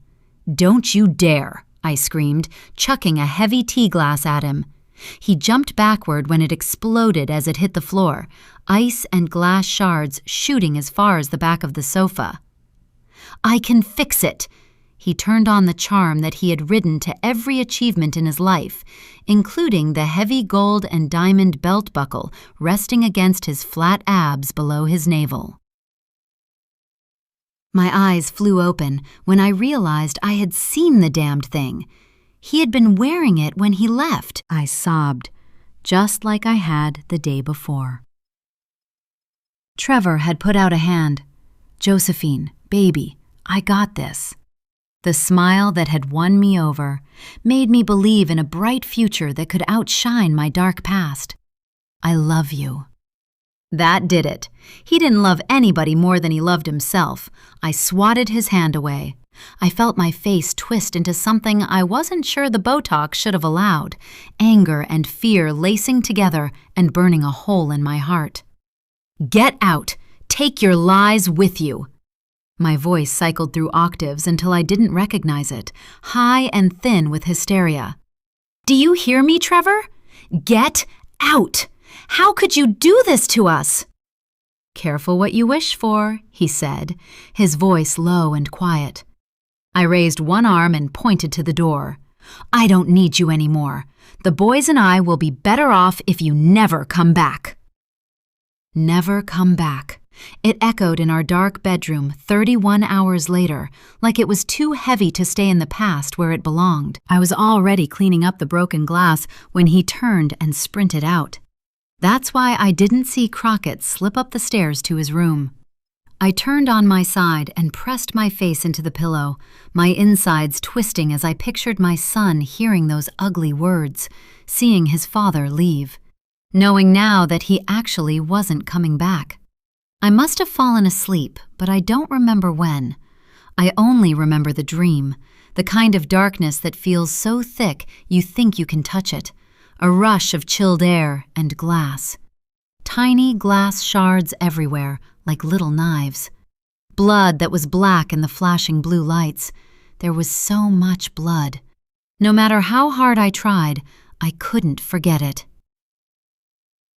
23. Shelby. Thursday, 8:09 a.m. It smells great in here. Crockett stopped short when he walked into the kitchen. Oh, hey, I thought you were my mom. Not quite, I smiled. You're cooking? He looked at the pan. Your mom was so kind to invite me to stay last night. I thought the least I could do was cook breakfast. I hope y'all don't mind.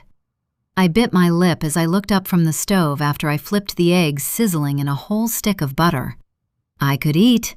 He opened the door of the fridge and grabbed a plastic bottle of orange juice.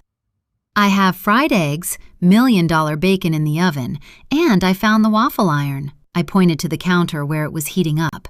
So I thought that would be a good choice because everyone liked the waffles yesterday.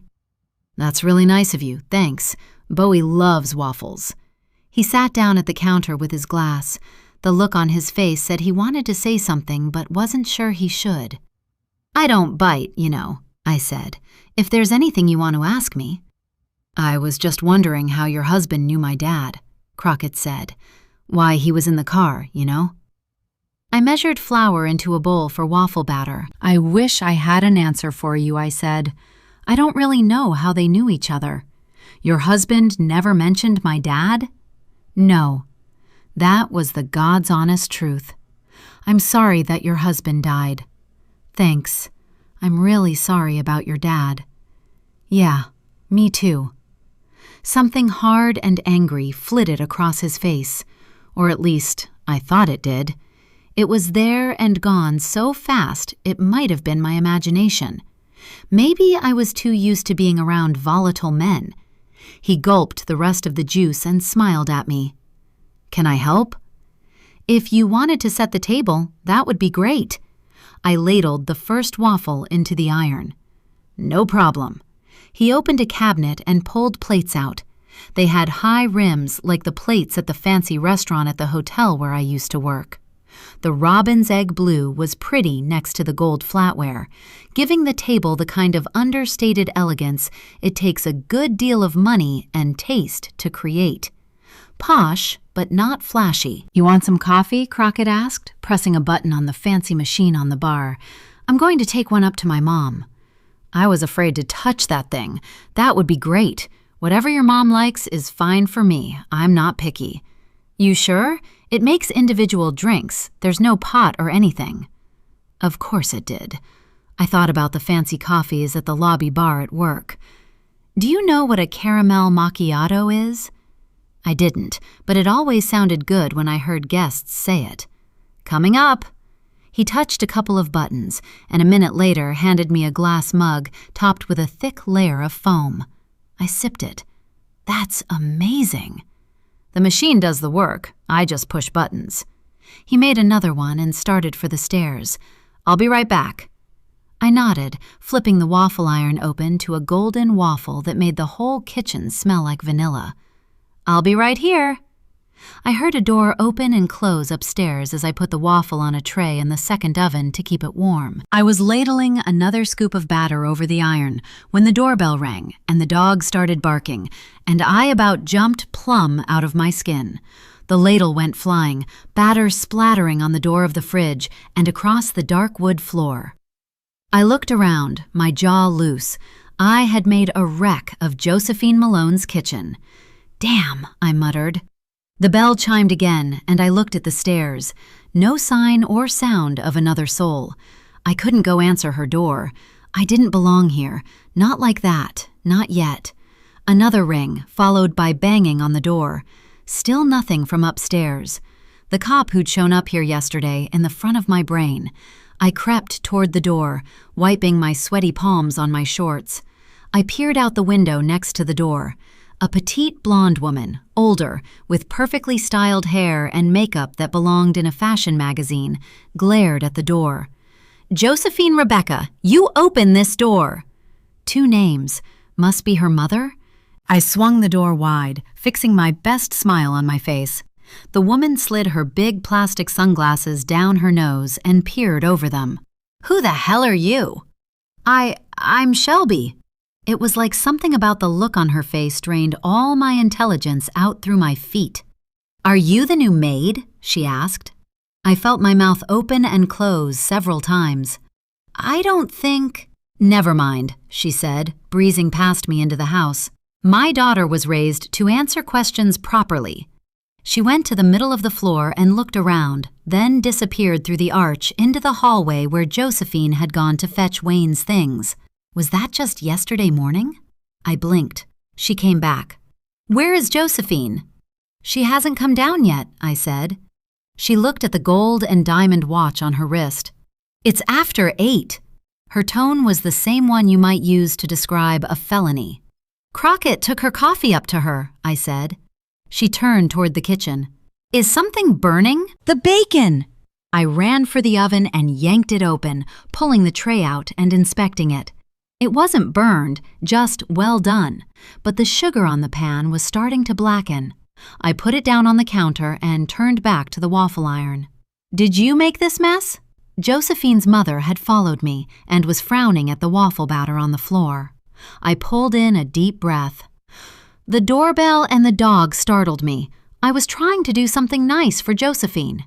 "I'm sure my daughter is not eating any of this." She eyed the pan on the stove. "Did you cook those eggs in butter?" You'd have thought she was asking if I cooked them in manure. "Yes, ma'am." I thought about what Josephine had said about her mother yesterday, about self-discipline and food. No exaggeration detected. "Mama, are you cooking?" Bowie's voice came from the top of the stairs, and I closed the waffle iron and hurried past his grandmother. "It's just me," I said, smiling at his mouse pajamas and worn teddy bear. Bowie was 100% himself, and I admired that about him. "Hello, Shelby." He sounded like it was the most normal thing in the world to come downstairs and find a virtual stranger in his house 2 days in a row. "What are you making?" "Waffles and special bacon cooked in brown sugar and pepper," I said, "and fried eggs." I heard a snort behind me, and Bowie looked over my shoulder. "Grandma?" "Her," he sounded surprised to see. "Good morning," she said. "Did you sleep well?" "Crockett slept in my room," he said, "but he was gone when I woke up." "Would you like some juice?" She picked up the container on the counter.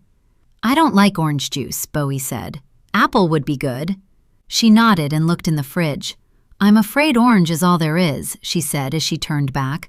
"You could try it, couldn't you?" I raised one eyebrow, looking pointedly at the bottle of apple juice in the fridge out of Bowie's sightline. She watched him.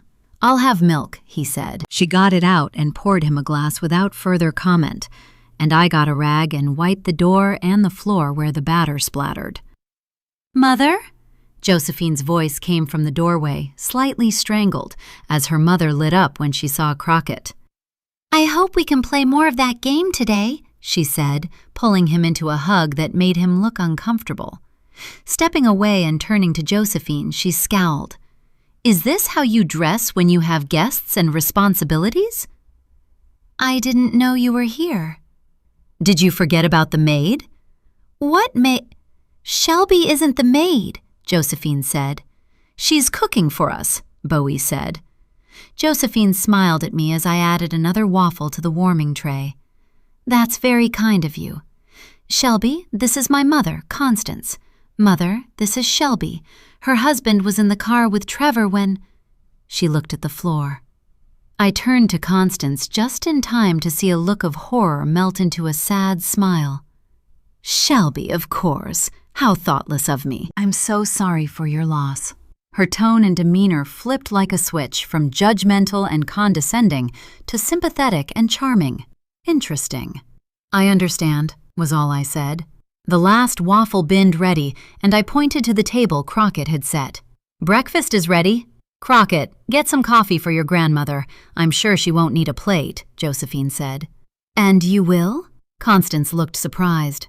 "Mom and I are going to get fat," Bowie said. I couldn't hold in a giggle. Constance Malone rolled her eyes at Bowie and took the coffee Crockett offered her. "Someone has to be an adult," she said. "I've called a florist and the funeral home already, Josephine. We're due there to choose a casket and vault at 10, and then we can meet with the pianist and talk about music." "You what?" Josephine's head swiveled slowly toward her mother.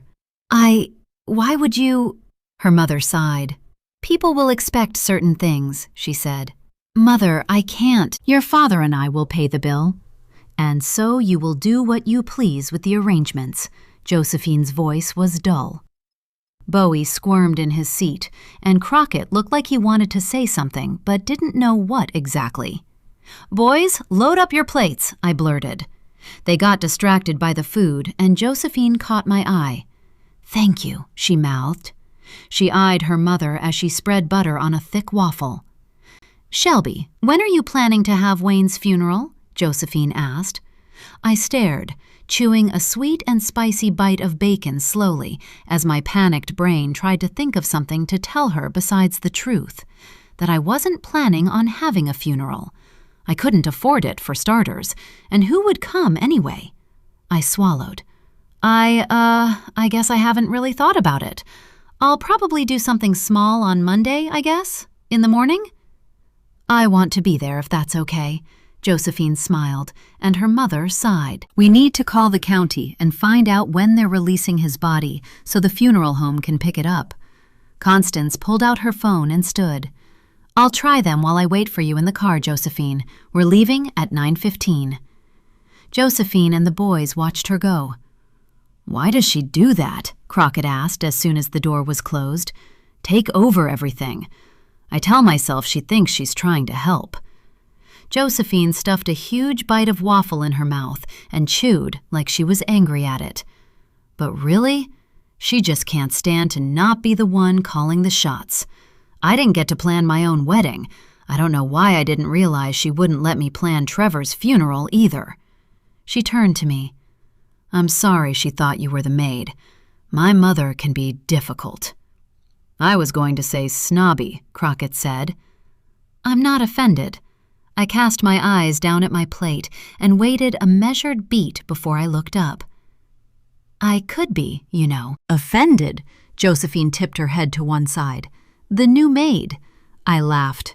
I have almost 6 years of experience at a luxury hotel, and it just so happens I am currently unemployed. Josephine blinked at me. But you're my friend, she said. At least, I'd like you to be. I wouldn't feel right letting you take care of the house. Please, Mama, I like Shelby, Bowie said. She could even clean my room. Crockett's eyes popped wide. Dude. I raised my eyebrows, but no one elaborated. A horn blared from the driveway, and Schutz started barking. I can't think about this right now, Josephine waved one hand. My mother. Of course. I tried not to sound too disappointed, blinking hard. I looked up to find all 3 pairs of Malone eyes on me. Are you sure? Josephine asked. I nodded. The pay is $300 a week plus room and board, she said. This is going to be so much better than Lenore, Bowie chirped, dipping his waffle in whipped cream. Dad said she was too nosy. I just nodded, letting the comment go. I'll work hard. We'll see how it goes this week. How's that? Josephine squeezed my hand and jumped up, running back upstairs. You want to play Clash? Bowie asked, and Crockett nodded and stood. I started gathering dishes. Guess I'll get right to work, I smiled, sending a silent thank you to Constance Malone. Wayne Harris was dead. I had a new job. I had a whole month to figure out how to get everything that mattered out of my shabby little house. And I was moving into Josephine Malone's mansion. Maybe some things do end up working out the way they're supposed to. Chapter 24. Josephine. Monday, 10 a.m. I will never get the cigarette stench out of my clothes. That shouldn't have been my first thought, walking into Shelby's husband's memorial, but with the smell smacking me in the face and burrowing its way into every thread of my black cashmere shawl, I couldn't help it. I'd never actually set foot inside Jesse's juke joint. This was Trevor's domain when he chose it. I was a respectable wife and mother who didn't spend time in bars, no matter how few social options we had in this town. The place leaned into its theme, the raw beamed floors covered with sawdust and the stained glass lights above the bar, paired with the brass accents and spotted cowhide seats on the bar stools, screamed classic Western, but in a way that tried too hard. A saloon was a strange place to have a funeral, but Jessie, the owner, had offered Shelby the space for free, and Shelby said she didn't have the money to be picky. That I could suddenly relate to. It was why I'd let my mother seize control of Trevor's service, which would be at the Methodist Church in just a few hours, followed by a reception at the manor at Oakwood Creek, where Trevor had liked to play golf. where Evelyn Burrows had been murdered too, but I wasn't thinking about that today. I spotted Shelby in a corner behind the bar, talking with a tall brunette in a short skirt and knee-high leather boots, and a stocky man in starched jeans, a leather vest, and a black felt Stetson.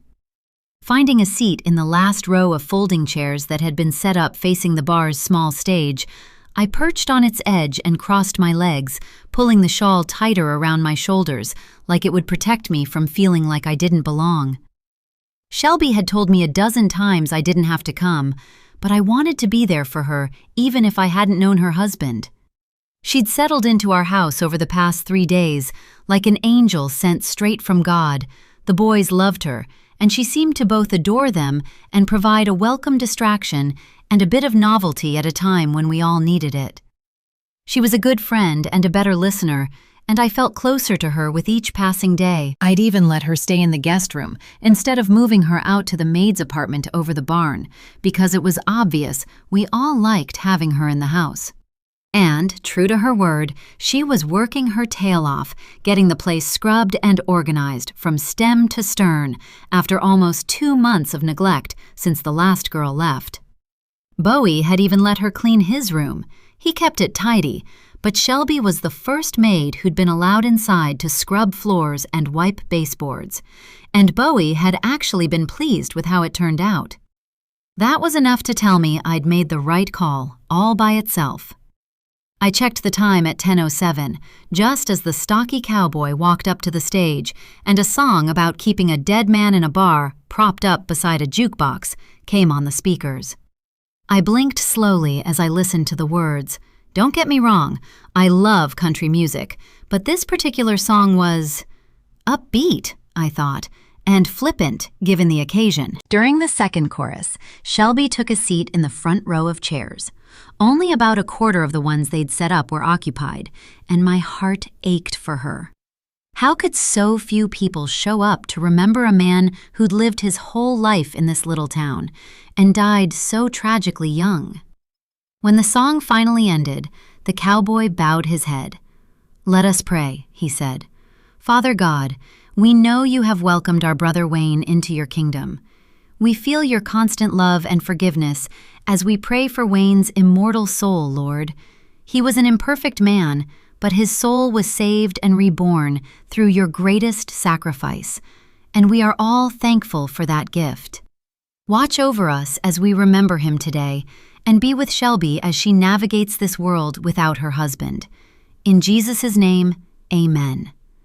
A chorus of amens rippled through the bar. I opened my eyes and flinched when I found that a wiry old woman holding a Pomeranian had appeared next to me during the prayer, the dog tucked under her arm like a football, its eyes sweeping the room like it was looking for something to bark at. "If the Lord is good and just, that man is where he belongs, and heaven was not part of the discussion," the woman muttered. I couldn't tell if she was talking to me, herself, or her dog, but I felt every muscle tense up just the same. Shelby said he'd had secrets. Were there any worse than the fact that Olivia's parents thought he had sold her the pills that killed her? A tiny bit of the creeping fear I'd felt that first night Shelby stayed with us, when the Palomas had her too drunk to leave, whispered back around my thoughts. I glanced at the woman from the corner of my eye, wondering who she was, and if I could get her to talk. I watched Shelby as Wayne Harris's old football buddies and biker friends shared memories of him. She sat alone in the front. The brunette, I was pretty sure had to be the owner of this place, 3 seats down from her. The brunette looked straight at the stage, so I couldn't see her face. Shelby kept her head down, her shoulders shaking with silent sobs. The cowboy stepped back to the mic. Wayne Harris was beloved by his community. The kind of man who'd give a stranger the shirt off his back, he said. Shelby's whole torso convulsed, and I couldn't keep my seat. I popped out of my chair and slid into the seat beside her. It wasn't until I put a hand on her arm and leaned in to whisper my support that I realized she wasn't crying at all. She was laughing. I froze, my hand still on her arm. I couldn't walk away from her now without looking like a heartless monster to the whole room, but something about the quiet, tight smile on her face made my skin tingle and crawl. I bent my head for one last prayer, and the cowboy said there was barbecue on a buffet in the back of the room. As the crowd moved that way, Shelby turned to me. "I'm sorry," she said, her eyes sad.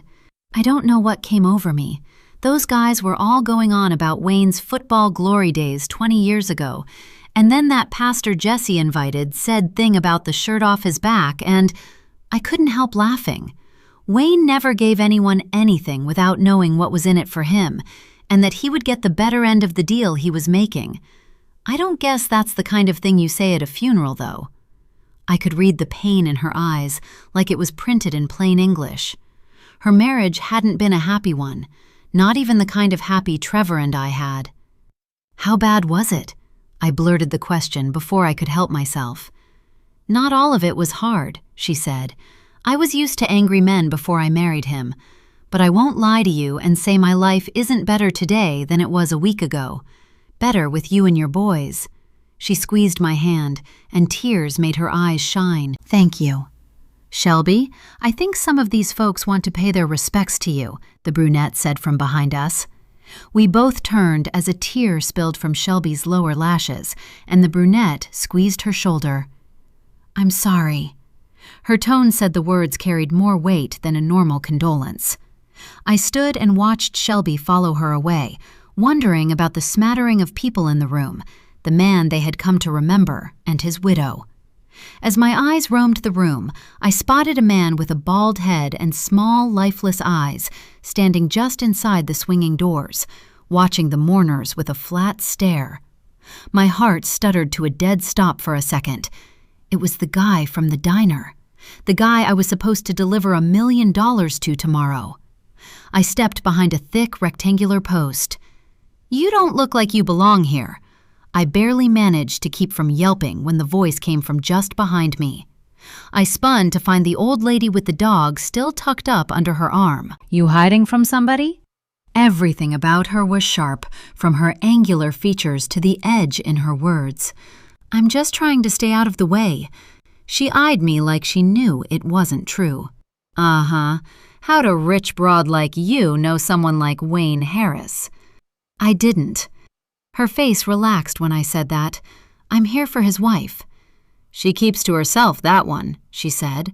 "I lived across from them for the past 6 years, and she never so much as said hello until he died. Then all of a sudden she was ringing my doorbell." She fixed narrowed eyes on something across the room, and when I followed her gaze, it sure seemed like she was looking at the bald guy I was trying to avoid.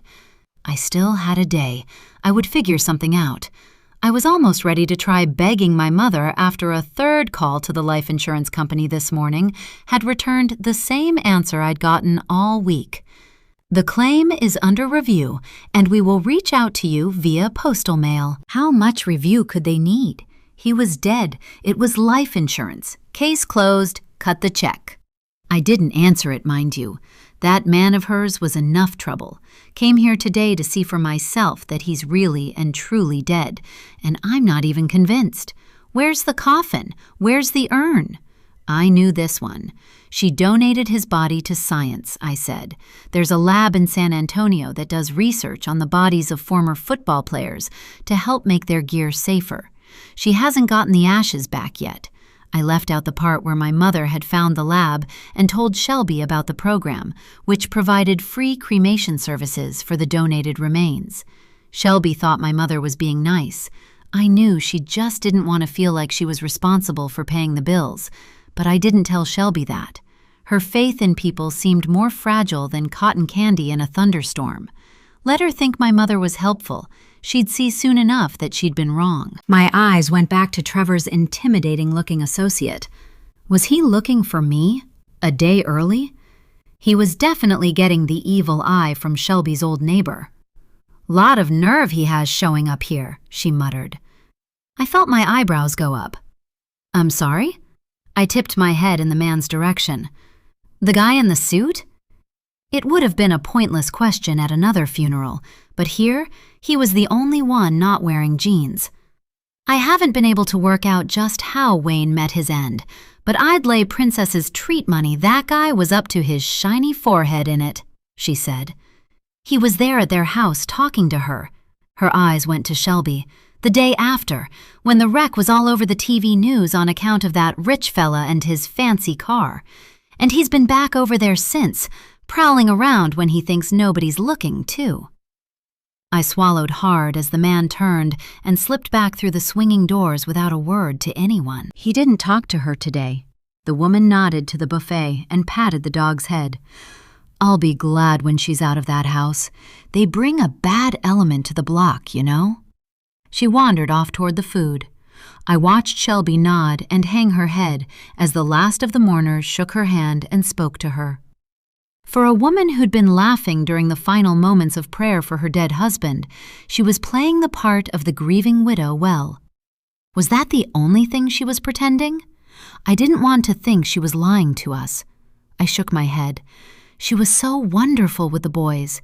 Even Bowie had taken an instant shine to her. Nobody could fake that. Not with my Bowie. I was just letting my mother and a couple of odd moments get into my head. Shelby was my friend. Like she heard the thought, she turned and stared straight at me, a small smile curving her lips up as she waved. That was the kind of smile you use to beckon a friend, the kind of smile that meant we shared a bond, and maybe shared a few secrets, too. I walked across the room with my heart lifting. For decades, Trevor had been my only real friend.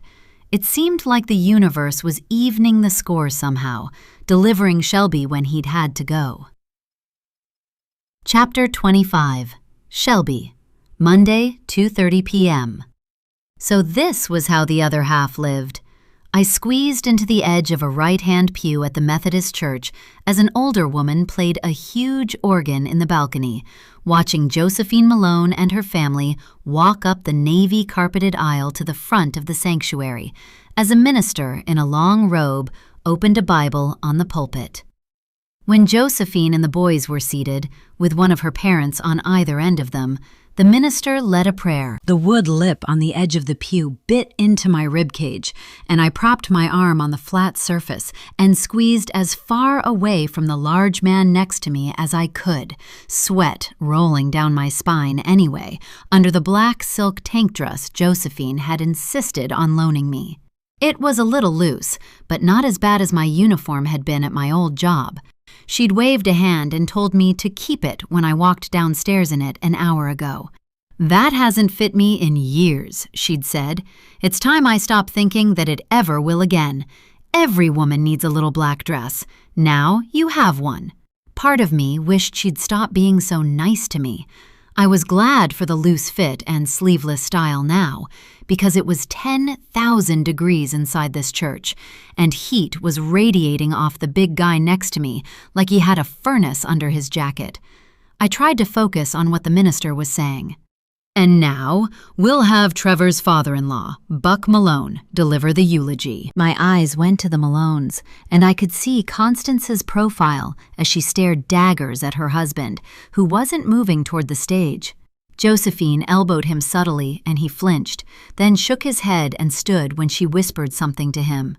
Was Buck Malone sleeping through his son-in-law's funeral, right there next to his grandson's? I watched him lumber up to the pulpit, putting notes on top of the open Bible and grasping both sides of the lectern with his big hands. Constance and I would like to thank you all on behalf of our daughter and our grandsons for joining us today as we remember Trevor, he said. He was an asset to our company and this community, and we will miss him.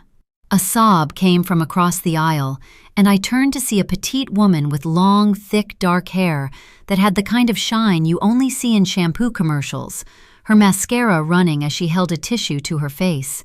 She couldn't have been any older than me.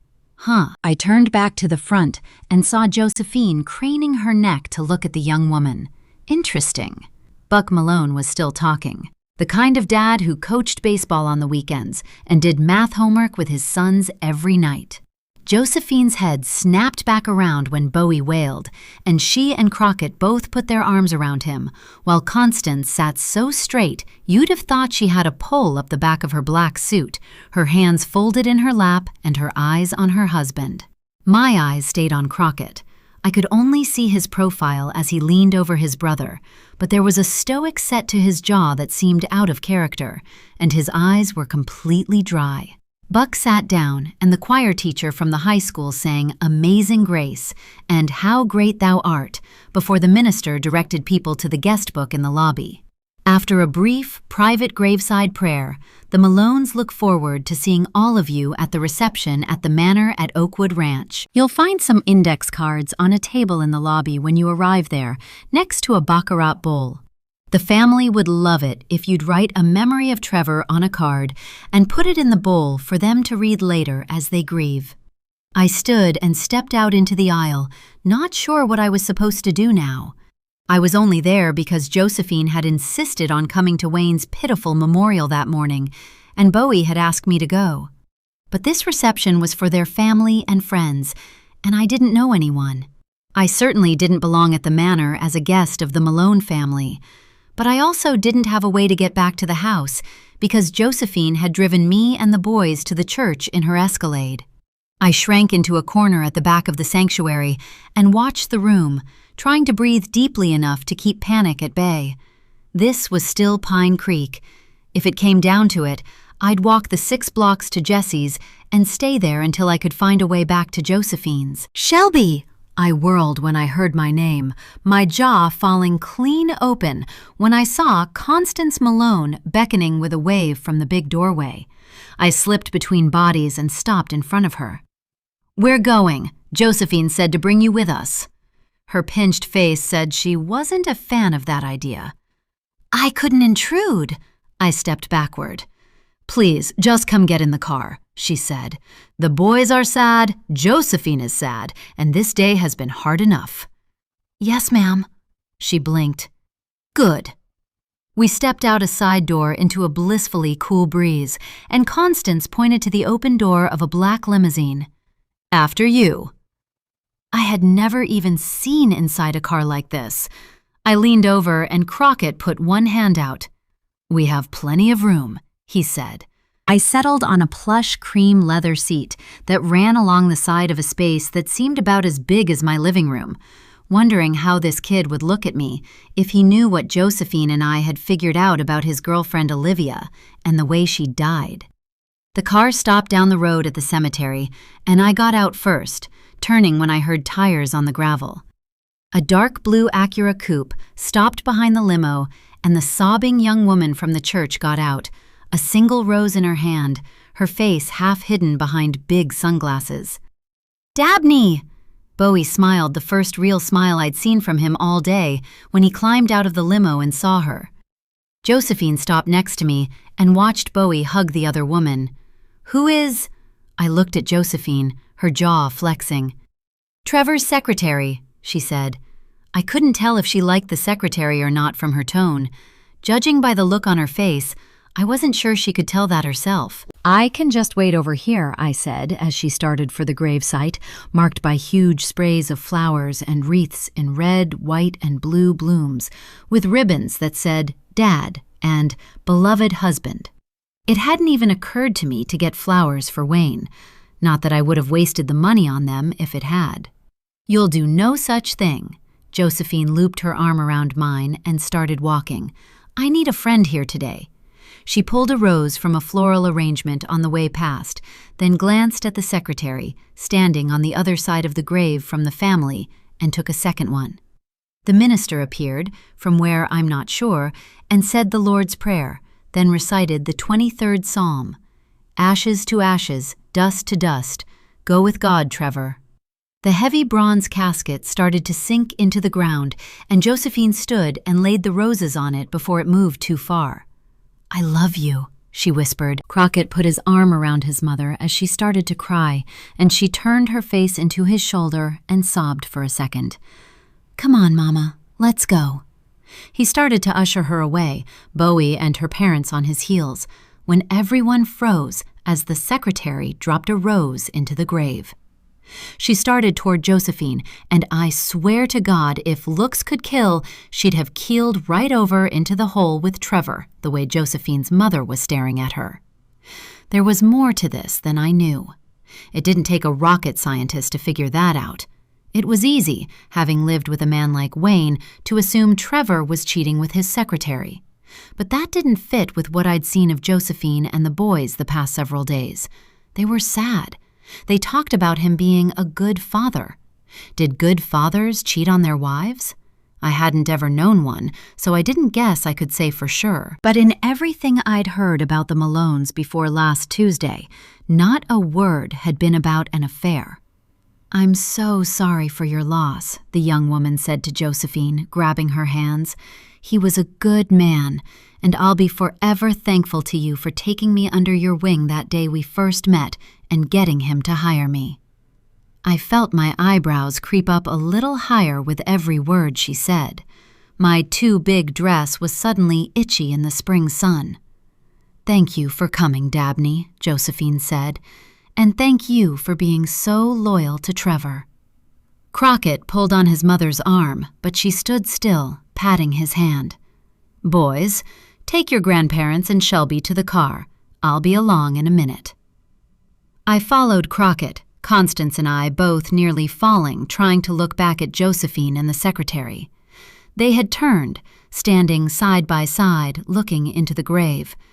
I was pretty sure they were talking, and the look on Constance Malone's face said I wasn't the only person here who would give a couple of appendages to hear what they were saying. Chapter 26. Josephine. Monday, 3:45 p.m. It was kind of you to be here. I wondered if the words sounded as fake as they felt when they left my lips. At least this was the very last time I would allow myself to wonder if I'd been enough for Trevor Malone. "I didn't want to intrude on a family moment," Dabney said, her big eyes liquid and sincere, her face still the kind of exquisitely pretty that young women take for granted even under layers of smeared makeup.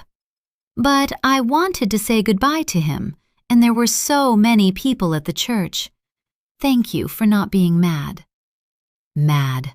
I was mad every second of every day, and I had been for months. Something about her saying that in her earnest voice sent me right off a cliff. I covered my face with both hands and cried in front of Dabney for the second time in a week. But this time, I pulled myself together faster. My boys were just up the hill in the car, and I wouldn't upset them today. I bent and grabbed a handful of dirt, tossing it in the hole when the casket stopped moving. "Goodbye, my crazy cowboy," I whispered. "I'm sorry," I began, turning back to Dabney, my breath hitching. "Don't you dare apologize to me." She grabbed both of my hands in hers, her voice soft but fierce. "I know you must be trying to mask this for the boys, but you have to be allowed to grieve. He was your husband. I know you must have loved him the same way he loved you. Sometimes I wonder if he still loved me at all." I didn't realize I'd said that out loud until I heard her gasp. "Are you kidding? I never saw a man so in love with his wife." She squeezed my hand until I looked at her. "He almost gave me back my faith in men. Almost." She looked as earnest as she sounded. "So you weren't the two of you?" I couldn't bring myself to actually say it, looking her in the face. Turned out, I didn't have to. She looked at me like I'd slapped her. "After you were so kind to me?" Her brow scrunched up. "After I met Bowie? I would never. But even more than that, please believe me when I tell you he would never. He would never." She squeezed my hands again. "He loved you. He wasn't anything like your father. How do you not know this, like in your bones?" I would have cried more at the perplexed look on her face if I'd had any tears left. I don't know what to believe. The truth was that just a year ago, I had known that in my bones. I had been happy. We had been happy.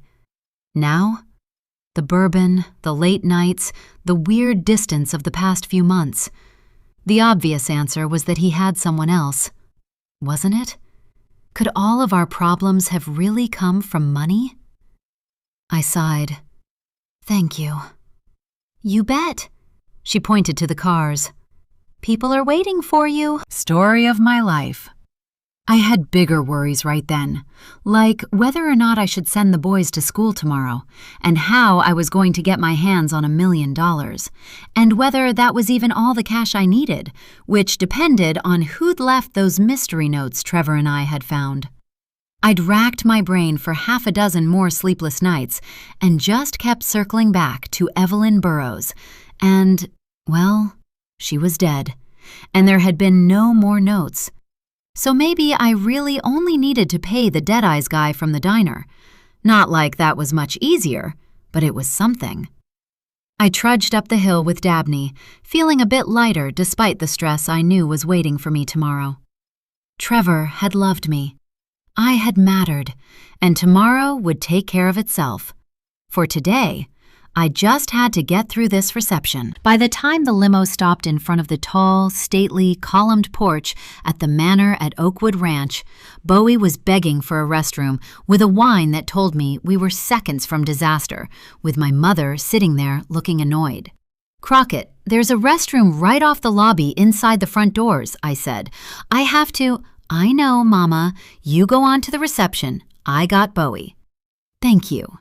The boys rushed off to the restroom, and we went downstairs to the clubroom, my mother stopping me outside the double doors and checking my face before she handed me a lipstick and nodded her approval after I applied it. I don't want to go in there, I said, looking at Shelby over Mother's shoulder. Who has a party after a funeral? My mother rolled her eyes. Everyone. This is not about you. Silly me. I thought I was the one who lost my husband. Josephine. She sighed her trademarked, why me sigh. You are here to represent your family, because that's what Malones do. Without the money, am I really a Malone anymore? I shot back, smiling when she looked stunned. I could see her mind working behind her eyes. Cutting me off had sounded good when Buck was angry and she was in all her mean girl glory, but it would cost her control of me, and she hadn't thought of that. Perhaps your father was hasty. Let's talk when we're done here. I'd rather talk now, I said, as Shelby tried to disappear into a potted palm, and my father came around the corner from the bar with a scotch in his hand. You two waiting for an invitation? Open the door, he said. My mother yanked it open before I could say another word, her hand on the small of my back, shoving me into the big, loud space. They're here. I heard someone say it loud at first, and then whispers hissed around us as I paused and looked behind me. Shelby was stepping through the door, with Buck holding it open. Mrs. Malone, there were people here a few minutes ago. The woman speaking to me worked for my father, but for the life of me, I couldn't remember her name or what she did right then. I waved one hand at the crowd. There still are. I smiled the small, I'm sad, but I'm here for you smile I'd practiced in the mirror all day yesterday. Thank you for coming. No. The rest of what she said was lost in the crash when the door behind me flew into the wall. I turned just in time to see a half-dozen sheriff's deputies file in. Josephine Malone, the tallest one, thundered in a deep baritone. My eyes popped wide. Can I help you? Ma'am, you are under arrest. Over a round of murmurs sweeping the crowd, I heard Buck roar as his glass shattered on the floor. For what? An officer with a long blonde ponytail and a beauty queen smile handed him a sheaf of papers. I watched him read for a minute and look up, sputtering. You can't be serious. She didn't kill her own husband. The collective gasp in the room was deafening. The brakes on Trevor Malone's car were tampered with, sir, the deputy who was putting handcuffs on me said, loud enough for everyone to hear. Late yesterday, we were made aware of a hefty life insurance policy on Mr. Malone. Trevor was no longer employed at my company, Buck said. I take care of my people, always have. But if this is about his insurance, he didn't have any. That's not actually true. He died 4 hours before the midnight cancellation of that policy, which stayed in effect until 2 weeks after termination of his employment. But this policy was in addition to the one through your company, sir, the blonde ponytail deputy said, before another officer elbowed her and shook his head. Ms. Malone, you have the right to remain silent, the deputy with the handcuffs said. Josephine? Buck stared at me. I pinched my lips together and stayed quiet, my eyes finding Shelby. I'm sorry, I said. She just stared, her eyes so wide I could see white all the way around the brown. For what? Buck looked confused. What's going on here? I'm going to need a lawyer, I said. Do you understand these rights as they have been read to you? The deputy asked me. I nodded. The deputy nudged me toward the door. The reception erupted into chaos behind us as we stepped back into the lobby. Buck followed, circling around to hiss in my ear. I have bought you all the lawyers I planned to, and the last one took your secrets to her grave. I don't know what's going on here, but I know it's time for you to learn how to clean up your own messes. Mr. Malone, I'm going to need you to move out of my walking path, the blonde ponytail deputy said. We stepped out of the elevator on the ground floor just as my boys came out of the restroom. Mom? Crockett's eyes went wide, his mouth gaping. What's going on? Bowie asked. Why are the police pushing Mom? Shelby came from the staircase, my parents behind her. Wait, I said, looking at the woman with the blonde ponytail. Please. She raised one hand and I turned to Bowie. Everything is going to be fine, buddy. I want to go home, he said, his lip quivering. You'll come home with us, my mother began, and I shook my head. No! It came out so loud it echoed off the rafters. You don't want to help, you don't want to be involved. You've made that clear. You don't get to yank them out of their home and their school because it's convenient. You're suggesting I abandon my home, my life, to take care of them? Constance snorted. I'm suggesting that Shelby will get the keys to my car out of my bag, which is in the limo, and she will take them home. Who the hell is Shelby? Buck bellowed. My mother pointed. The new maid. Buck threw up his hands. You know what? Have it your way. Like I said, this is your mess. We have a PR nightmare downstairs to clean up. He walked away, my mother striding rigidly beside him. Josephine, Shelby pinched her lips together and shook her head, blinking hard. Just get the boys home. Take care of them. It will be fine. My voice was thick. Let's go. The big deputy behind me pushed. Crockett stepped into our path. Mom.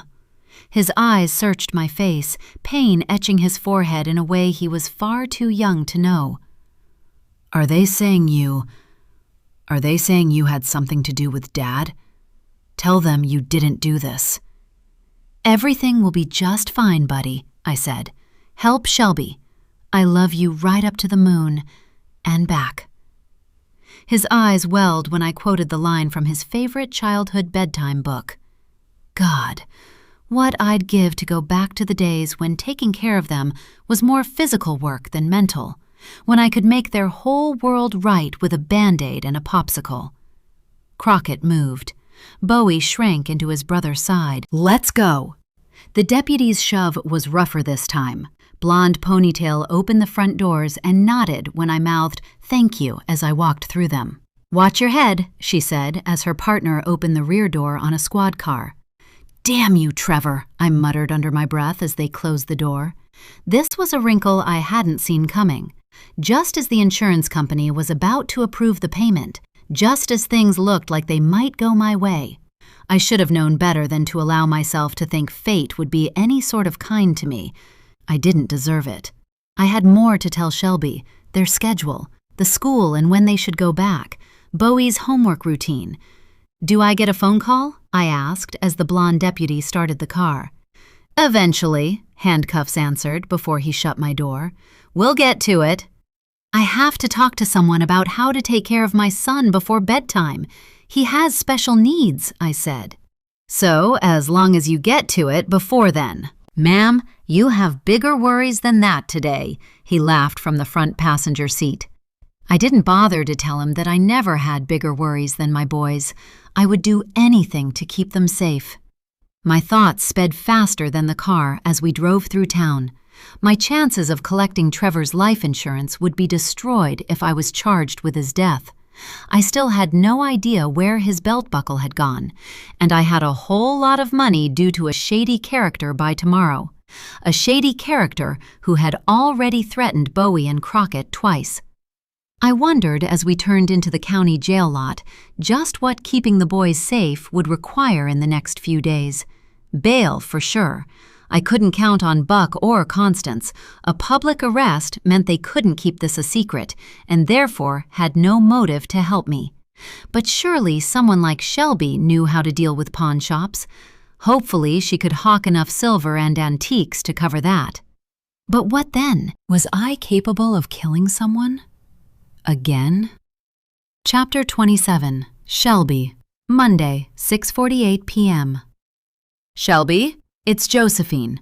I only have 3 minutes, so I need you to get paper and a pen and listen. Her words came so fast it took my brain a beat to catch up. I grabbed paper and a pen from the drawer under her coffee maker. Before I start, I just want to say thank you. It is crazy to me that a week ago I didn't know you, and tonight I quite literally don't know what I'd do without you. She took a deep breath. That said, the biggest thing is school tomorrow. They were on break last week and off today for the funeral, and I had planned to send them back tomorrow, but now I'm not sure that's the best idea. Bowie wants to go. Crockett does not, I said. They were talking about it in the car this afternoon. That's fine, she said. Crockett has missed a lot of days this semester already. One more isn't going to make a bit of difference. The big thing for Bowie is routine. I wake him up at 7:05. I pack his lunch and make his breakfast, in that order, while he's in the shower. He gets peanut butter and grape jelly for lunch, and you have to cut every bit of crust off the bread. He won't eat the sandwich if he sees crust. I scribbled so fast my hand cramped. Baby carrots and ranch are in pre-packaged cups in the drawer in the fridge, she continued. Nacho cheese Doritos are in the pantry. He will only eat whole chips, so pick out the full triangle ones and put them on top of everything else in his box. Fill his big orange water bottle. He'll drink that at lunch. When that's all done, pour him a bowl of Apple Jacks and add milk. If you make the cereal before his lunch, it will be too soggy by the time he gets downstairs, and he won't eat. We leave for school at 7:45, as soon as he's done with breakfast. He can tell you how to get there. Drop him off at the front doors. Just follow the cars going in. In the afternoon, he gets out at 2:55. Wait under the big oak tree in the parking lot for him. That's where I always park. You'll need to be there about 2:30 to get that spot. Bowie and I usually go to the library and do his homework because Crockett has baseball practice until 5. So just ask him if he wants to go to the library. If you take him, if he finishes his homework by 4:45, he can pick a new book. She paused and sucked in another deep breath. I'm working on finding a lawyer. There's one coming from San Antonio to talk to me tonight. I'm going to need bail money, and I know this is a lot to ask, but do you know how pawn shops work? I blinked. What? I almost said it out loud, but swallowed it in the nick of time. Shelby? Yeah, I do. My great-grandmother's silver is in a wood chest in the sideboard in the dining room. Service for 15, solid silver, and more than 100 years old. It would sell at auction for 10 grand easily. But we don't have that kind of time. Try to get 7. The china in the cabinet in the dining room is worth a few more, and there's a painting on the wall in my bedroom. She paused. It's a Chagall. It should bring the rest of what we'd need. I kept writing. Why did Josephine Malone need to sell family heirlooms to make bail? Something was really not right, but I didn't dare ask. I'll take care of it while Bowie's at school. Thank you. Her voice cracked, and she cleared her throat. I think that's everything. Bowie has a dentist appointment Wednesday at 3:25, but hopefully I'll be home by then. Please tell the boys there's nothing to worry about." The line went dead, and I stood in the massive, gorgeous kitchen of the biggest house I'd ever seen, staring at the phone as my face spread into a smile. Josephine Malone was going to jail. I was staying in her big, fancy house with Crockett and Bowie. Was it possible my luck was finally turning around? This wasn't exactly how I'd planned it, but it would do. Even if it was only temporary, that was better than nothing. But maybe it wouldn't be. "Shelby?" Crockett's voice behind me startled me, and I dropped the pen. "Was that my mom?" he asked. I turned, nodding. She said everything is going to be okay. My eyes went from him to Bowie, who was standing behind him. Nothing is ever going to be okay again. Crockett dropped his head into his hand, massaging the bridge of his nose with his thumb and forefinger. 6 months ago, I had a pretty perfect life, and now all the people who mattered most to me are gone. My eyes flicked to Bowie, who frowned. "Hey," he tapped Crockett's shoulder. Crockett looked up. "Except you, Bubba. We'll always have each other." He put out one hand and Bowie slapped his palm. They both flashed flickering ghosts of smiles. "Who wants pizza?" I blurted. "Mom doesn't let us have junk on school nights," Bowie said. "I think it's okay this once," I said, and Crockett nodded. "We could eat." I still had some of the cash I'd taken from Wayne's wallet. I could treat the boys to pizza on such a lousy day. I reached for the phone and Crockett turned for the stairs. "I'm going to get a shower so I can go to bed after we eat." "That's a good idea. Me too." Bowie followed him. Listening to the whoosh of the water through the pipes as the boys showered upstairs, I flopped onto the leather couch I'd been afraid to sit on just less than a week ago and stared up at the ceiling, thinking about Wayne Harris and Trevor Malone and a wall cavity full of cash. I checked my watch. It had been 3 days since I'd seen anyone at my house via the neighbor's doorbell camera. I could go by there tomorrow after I dropped Bowie off, pack up, and then handle the pawn shops for Josephine's bail money, and still make it back to the school by 2:30. I dialed the pizza place and ordered a large pepperoni and a bag of garlic bread for delivery, smiling as I gave the girl Josephine's address. "We can't deliver all the way out there," she said, "but you can pick it up in 20 minutes. I looked at the stairs. They were teenagers. It would be fine. "Sure, I'll be there," I said into the phone before I hung up. I scribbled, "Went to get pizza, BRB," on a piece of paper and put it in the middle of the big marble island. Grabbing the keys from the hook in the mudroom, I went out to the garage, moving the plush leather driver's seat in the big Cadillac and resetting the mirrors. Starting the engine, I smiled when "Hello, Josephine" came out of the speakers in a robotic voice. Yep, this would do just fine. Part 2. A Game of Secrets. 6 weeks before the accident. Chapter 28. Josephine. I put my fork down when Trevor's phone buzzed on the counter, the Hermes leather case I'd given him for his birthday, purring against the marble. The all-capital letters really did scream from the little screen. I might not have noticed it if he had laid the phone face down before he went to the bathroom. He almost never left his phone face up when I was in the room. "Final notice. We've been trying to reach you about your delinquent payment." That's what the bubble on the screen said. I glanced over my shoulder at the bathroom door, closed tightly with light seeping out the crack at the bottom. He'd already been in there too long for a quick pee, which meant I still had a few minutes before he'd be out. "Dear Jesus, what now?" I murmured. Not that anyone was going to answer me. After 20 years together, I knew well that the truth about my husband was always up to me to find. I snatched the phone up off the counter, the brass T inlaid into the back cold under my fingers as I typed in the passcode he didn't think I knew. Messages. I've always thought the little icon for texts was entirely too cheerful a green color. Maybe it was because I associated it with this, checking my husband's phone for messages that made me feel ill. I touched the newest one. "Final notice. We've been trying to reach you about your delinquent payment on the loan balance. Re 19,261 FM 1,812. Please contact us at your earliest convenience. For just a minute, it might as well have been written in Greek for all the sense I could make of it. We didn't have a delinquent balance on our house.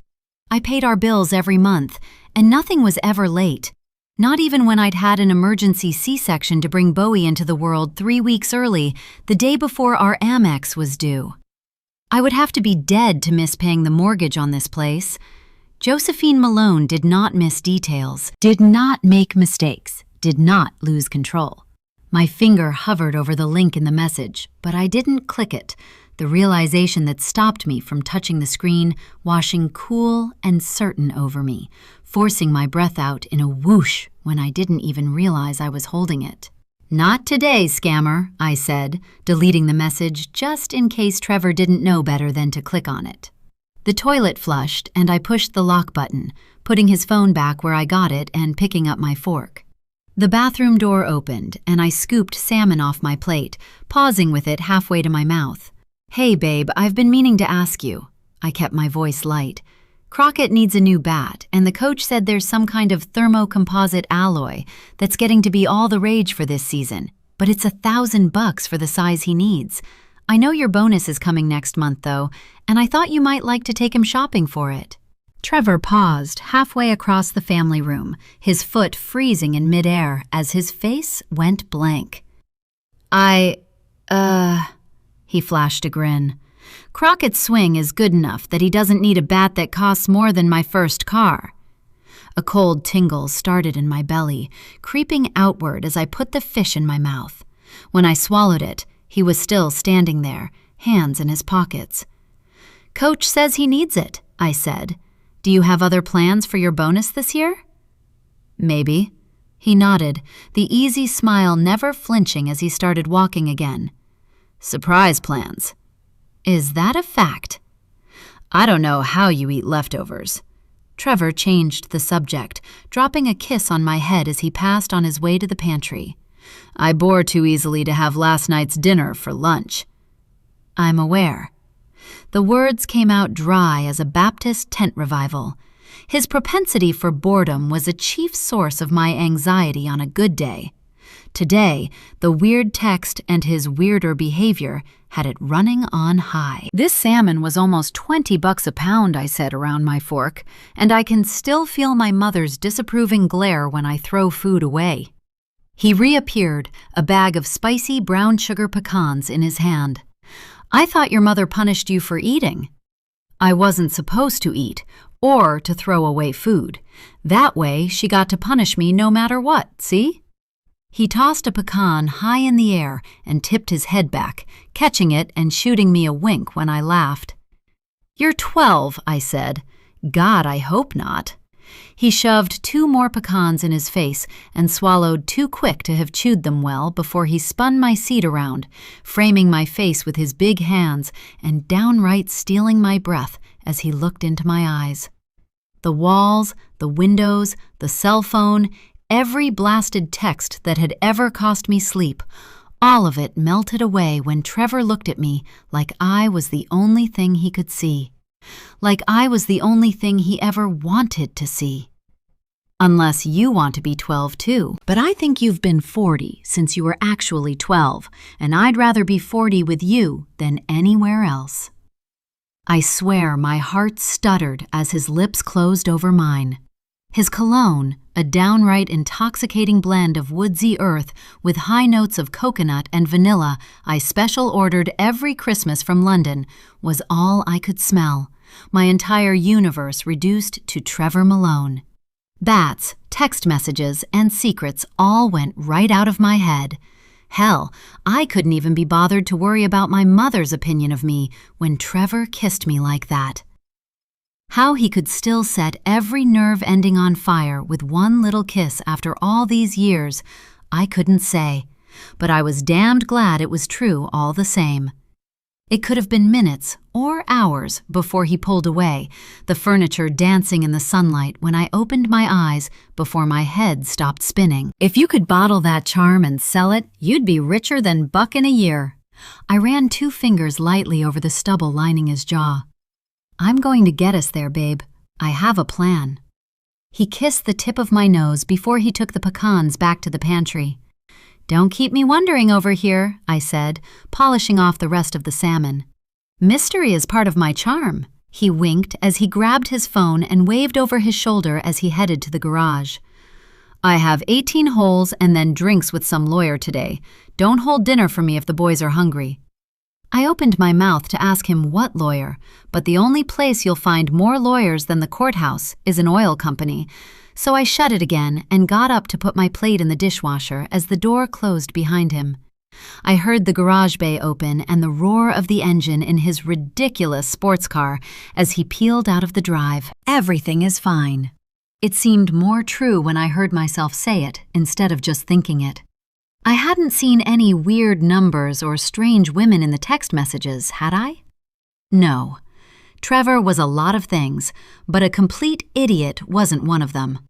I shook off the text message as I surveyed the contents of the fridge with dinner in the front of my thoughts. I had ground beef and sausage, tomatoes, cucumbers, and Parmesan. Spaghetti and meatballs it is, I said, pulling the meat and tomatoes out. Bowie loved meatballs, and with spring baseball training picking up, God knew he needed the extra calories and carbs. My brain wouldn't let go of that text. What if? Kept whispering around the edges of my thoughts. Stop it, Josephine. Everything is fine. There's nothing about this life you don't control. I said the words out loud when thinking them didn't help. I knew how ridiculous it sounded. How much of life do any of us ever really control? I had spent decades and hundreds of thousands of bucks dollars in therapy being told that, sometimes twice a week.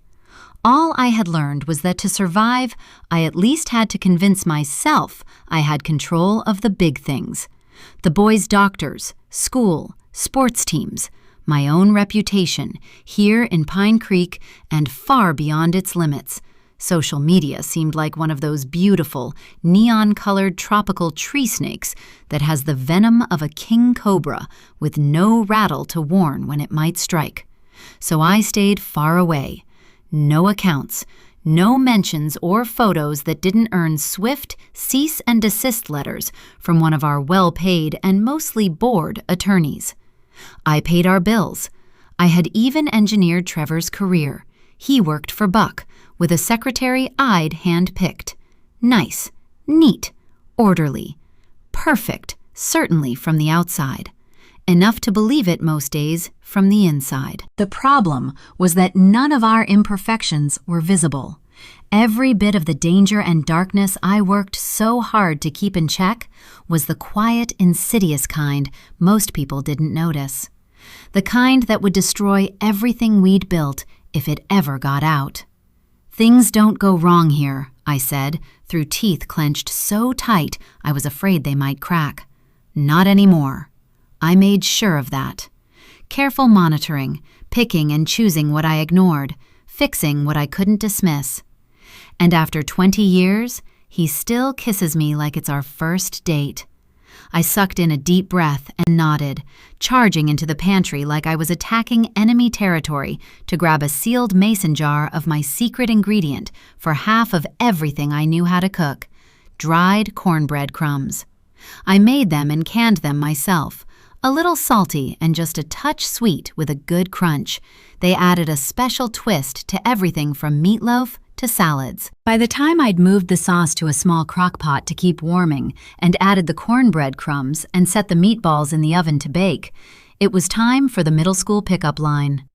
I turned up the stereo, putting the windows down in the chill of the late February day and singing along with Dolly and Reba at the top of my lungs the whole way to the school. Bowie was always allowed out a few minutes before the rest of the kids, and he bounced to the car with a smile as big as a Texas sky. Seeing him happy was all I needed to remember just how wonderful my life really was, how much I had accomplished almost entirely on my own. I might not have been running my father's company, but I had refused to give up on my son, had flown him all over the country in Buck's jet, and taken him to the best doctors in New York and Boston, when the ones in Dallas and Houston had told me he'd never speak. "Mama, we made green jello in science today," he said as he yanked the car door open. It was slimy and gross, he grinned as he fastened his seatbelt, but also cool. "Did you try some?" I felt my eyebrows go up in spite of my effort to keep my voice neutral. "Only a tiny bit," he shook his head. "It wasn't good." But he tried it. I squeezed his hand, taking my foot off the brake when the bus in front of me pulled away. Just 6 months ago, I would have laughed at the idea that Bowie would eat something unfamiliar at school, without fuss. "Can I listen to Red Clay Strays?" Bowie reached for my phone to change the music before he'd finished asking the question. I just nodded, not trusting myself to speak without bursting into tears. My boy was okay. He was finding his way in the world. "Can we stop at the Dairy Twist?" Bowie asked. "I don't have homework today, and Crockett isn't done for another hour almost." "Sure, buddy." I smiled as he turned up the radio and sang along. Everything in my world was just exactly right, for the first time in a long time. More storms would come, they always did, but right now, I could choose to enjoy the hell out of the sunshine while it lasted. Chapter 29, Shelby. "Oh my gosh, excuse me!" Lenore's voice from the wide bedroom doorway in the posh hotel suite at the manor at Oakwood Ranch sent me clean out of my skin. Seriously, it was like I was watching myself slam the computer in the safe and turn around on my toes, keeping the open cabinet hidden behind me. "Hey, Lenore." I couldn't tell how close to normal I managed to sound. Not very, if the way my heart was trying to hammer straight through my rib cage onto the plush navy carpet was any clue. I'd been so preoccupied, I hadn't heard the door to the suite open. I faked a cough. "Dusty in here. This dark wood shows everything when the pollen starts to kick up. These folks must have left a balcony door open." I stopped talking when her smooth porcelain forehead wrinkled. "Was this room yours today?" she asked. "It's been on my list all week." It was on her list today, too, but she couldn't know that. "Carolyn told me to make sure it was done thoroughly." I held up my fingers and made air quotes around the last 2 words, fixing a smile on my face. Lenore was new and young, and I'd seen enough so far to gather she was afraid of the older woman, who was the head of housekeeping here at the manor. So I was betting the insinuation that her work wasn't up to Carolyn's standards would be enough to keep her from asking any questions. It's easier for me to just do it myself while I'm up here anyway. It helped that Lenore was pretty enough to make up for the fact that she wasn't what anyone would call smart. She shrugged. "Suits me fine, as long as I still get paid for the whole day." The forehead wrinkle reappeared. "I do still get paid, right?" "I won't tell if you won't," I said. "You're a peach." She opened the closet. "Have you looked in here yet?" "You're really not supposed to snoop," I frowned. She rolled her eyes, pulling out a gorgeous purple jumpsuit and holding it up to her body in the mirror. "I would look fire in this." "You would get fired for putting it on, for sure." I could see the tag that said Prada from across the room. "Not unless you tell on me. Women like this one treat designer clothes like we treat Kleenex. The one I used to work for sent things like this to the Goodwill with the tag still on them. $500 blouses and $1,000 dresses. I know because I packed them up. She bought them too small and got mad when she couldn't starve herself enough to fit into them. Girl, if Carolyn catches you poking around playing dress-up in guest rooms, you won't work here anymore either. Just like that." "Seriously?" "I'm so serious." "Whatever." She hung the jumpsuit back in the closet. "Have a good one." She disappeared from the doorway, and I waited for the main door to click shut before I crossed the room and threw the deadbolt. Risky if the guest came back, but I had more to fear from nosy coworkers. Everything had to go just exactly right. Now that I had found the file, I knew for sure I had no room for mistakes. I pulled clean sheets from the cart because somebody did actually have to clean this suite, and Lenore wasn't coming back. I checked the paper room log on my clipboard before I turned back from the bedroom. Friday. This room was booked until Friday, so everything between now and then just had to go off without a hitch. That was all. That's all, I whispered, shaking my head. Nothing in my life ever went smoothly. And right then, the biggest potential wrinkle on my radar was my husband, Wayne. So far, he suspected nothing. I was pretty sure, at least. I'd had too much wine last night and woken up thinking I'd said too much. He was asleep when I left for work before dawn. That was normal, so I hadn't talked to him. But if I'd tipped my hand, he'd have been blowing up my phone first thing this morning, and it hadn't so much as buzzed with a sales message all day. No more mistakes, I muttered, as I stripped the fluffy king-sized 4-poster bed. Oh, gross! I wrinkled my nose when I figured out the sheets were damp, stuffing them into the laundry bag and hurrying to the bathroom to wash my hands before I put gloves on, just in case there were any more surprises lurking in the posh, walnut-paneled suite this gray February afternoon. The manor at Oakwood Ranch was the nicest resort in our little slice of West Central Texas, with housekeeping standards to match the high expectations of the wealthy guests. I scrubbed and dusted on autopilot, my brain flipping through what I'd learned in the past hour, until I opened the shower door. The mosaic tile on the floor was littered with tiny curls of dark hair. Sometimes I wondered if the rich people who stayed here left messes like this in their own homes. Then, mostly, I figured a good number of them probably had maids to clean up their houses, too. So the answer was probably yes. And they say poor people are dirty.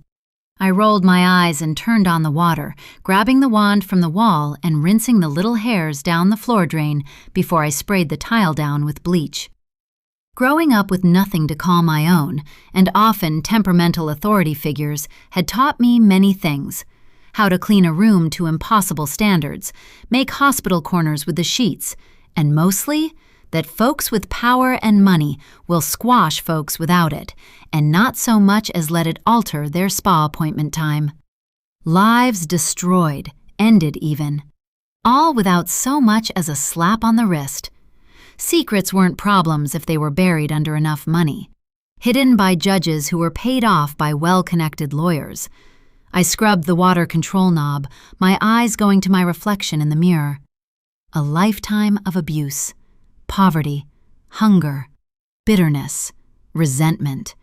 None of it had broken me.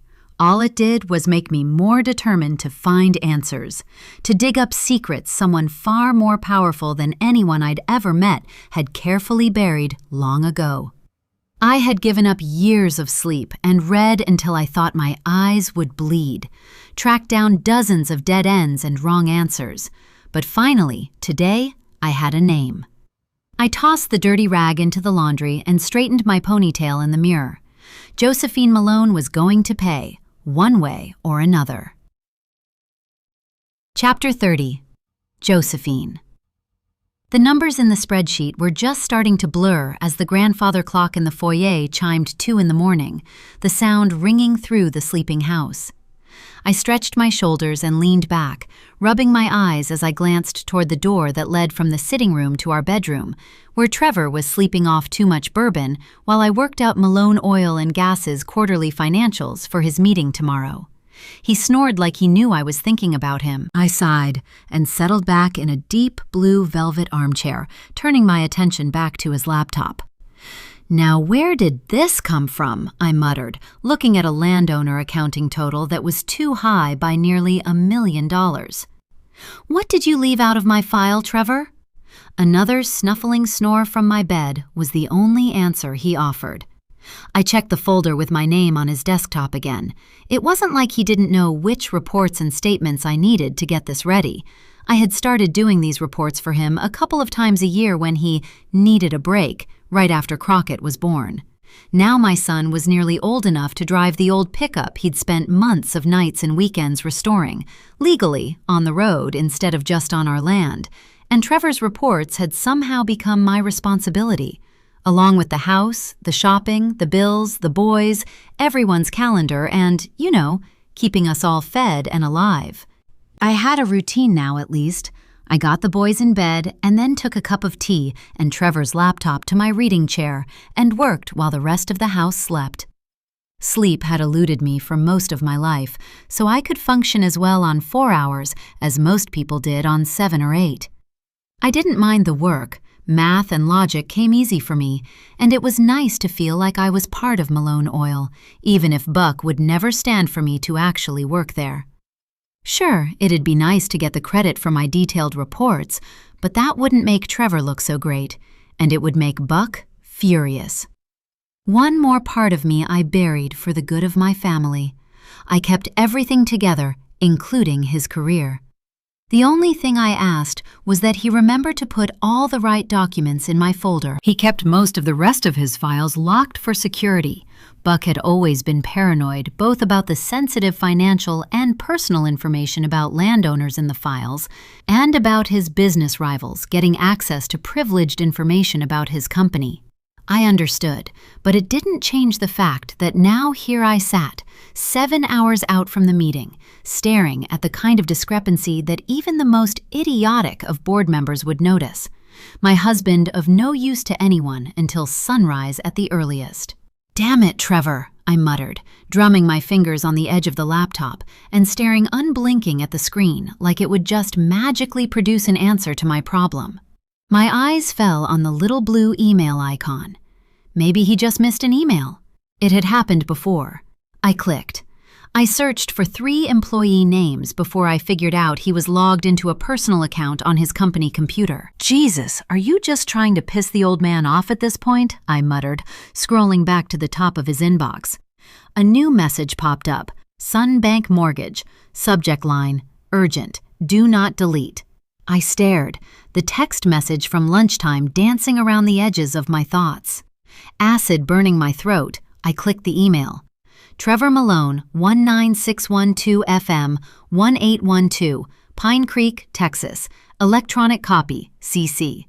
Certified U.S. mail, letter 072-9634, CRE, 19261 FM, 1812. Mr. Malone, please regard this as your final notice. You are past due with your mortgage payment. Principal and interest $2,662.38 for the following months, July, August, September, October. The rest of the words blurred as tears fell, hot and fast, down my cheeks. I slammed the computer shut and ran for the bathroom, Trevor still snoring as I retched the salmon I'd eaten for lunch and the salad I'd made myself for dinner between baseball and gun club into the toilet, the marble bathroom floor cold under my knees. Our house. He had taken out a loan against our home and never said a word to me. 1,000 questions spun through my thoughts. How had he even done that? My name was on the deed, too. Did he forge my signature? Don't mortgage documents have to be witnessed? He'd borrowed money against our house and then fallen behind on the payments. And not just a little behind. It was February, and the list in that email started in July. Another wave of nausea bent me over the toilet again. I sat back on my heels when I could breathe again, wiping my lips with a tissue and letting a sob escape my throat. Just one. I didn't have time for tears. I walked back through the bedroom, careful to keep my eyes away from the bed. The urge to pounce on Trevor's sleeping form and shake him until he told me what he'd done was stronger than I would have imagined. But I couldn't give in. Couldn't let him know I knew anything until I knew everything. I pulled the computer toward me. The email came right back onto the screen when I opened it. July through January. $2,600-something a month. With interest and fees, they wanted more than 20 grand to bring the loan current. I looked up at the doorway when he snored again. How could he have been stupid enough to risk our home? And why would he keep it a secret from me?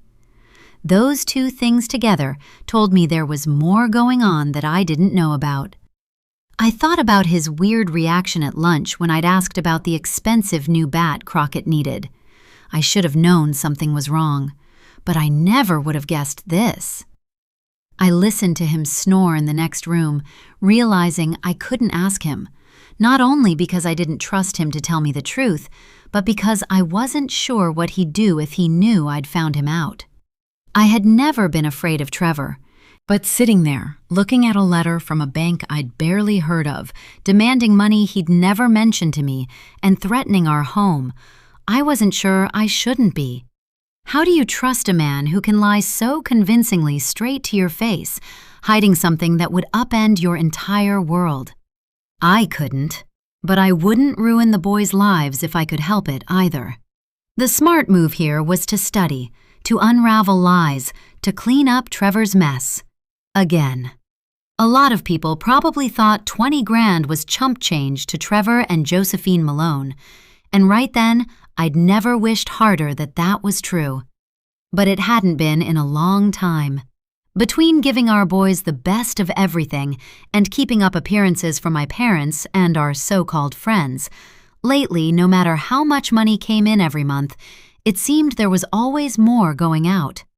Bowie's doctor and therapy bills ran in the thousands most months, as did their travel baseball teams. We spent a fortune entertaining people I didn't even really like, at Trevor or my father's insistence, more than half the weekends in a year. And I couldn't skimp on any of it, because my mother would have something to say. Damned if I was giving that woman any reason to think I couldn't run my family better than she had run hers.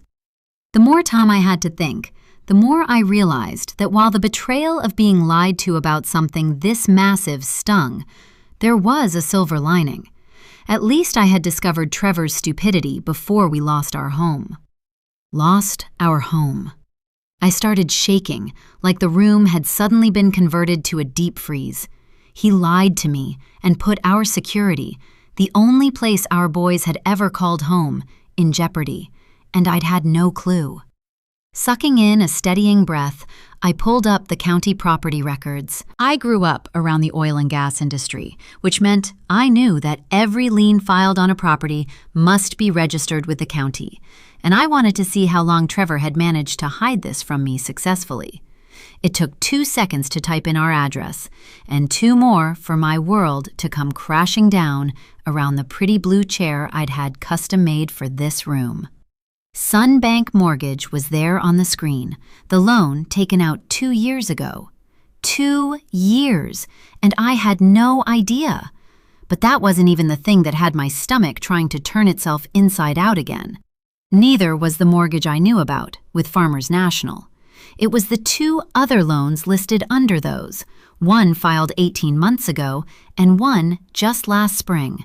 I swallowed hard, noting the bank names and going back to Trevor's email. 3 mortgages. He'd signed for 3 mortgages on our house and kept it from me, even as he fell behind on payments for one of them. I glanced at the doorway when another snore rattled out of him. Did I know this man at all? Could you even take out 4 mortgages on a home legally? Yesterday, I would have said no, but I was staring at evidence that Trevor had managed it, so I asked the internet. It popped out of my mouth almost involuntarily as I read the answer. Turns out, there's no federal limit on how many mortgages you can have on one primary residence. I guess they figure banks are too smart to overextend massive lines of credit. Trevor's charm could make the smartest people be stupid, though. I was apparently living proof of that. And in Texas, walking into a bank with the name Malone all but guaranteed they were going to roll out the red carpet. I found emails from both lenders. The first loan had another 6 missed payments, totaling nearly $30,000 with interest and fees. I thought that was bad until I found the online login for the last mortgage buried in Trevor's spam folder. I sucked in a breath so sharp I choked on my own spit, coughing as I stared in disbelief at the screen.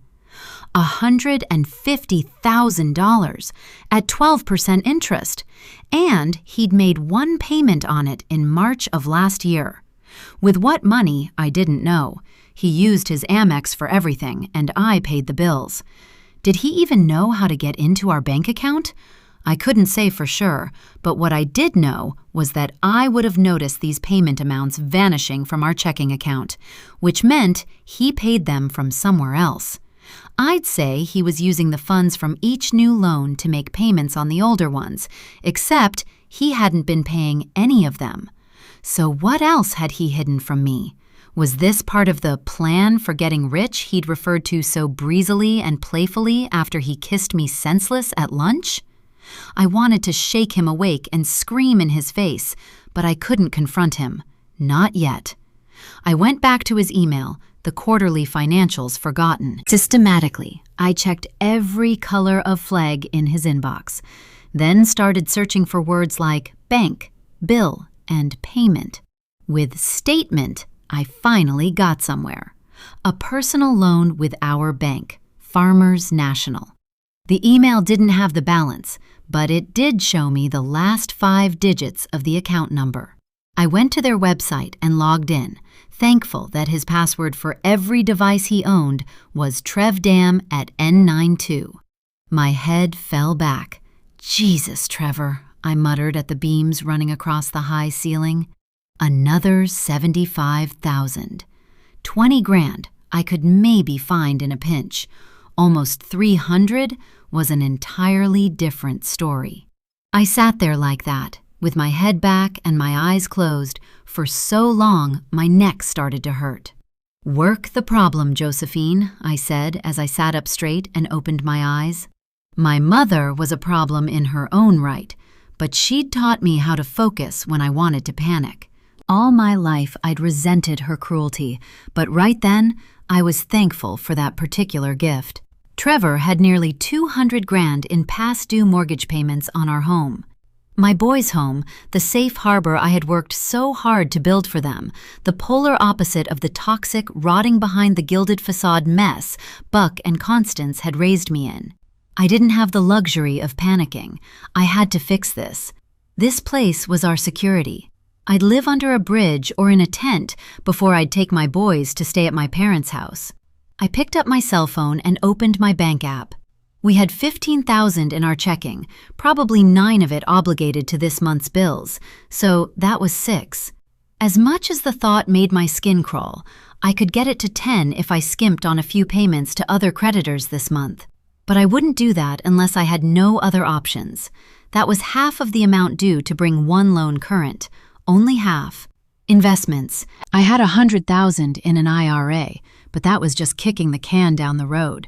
The tax penalties for taking it out would eat us alive next April.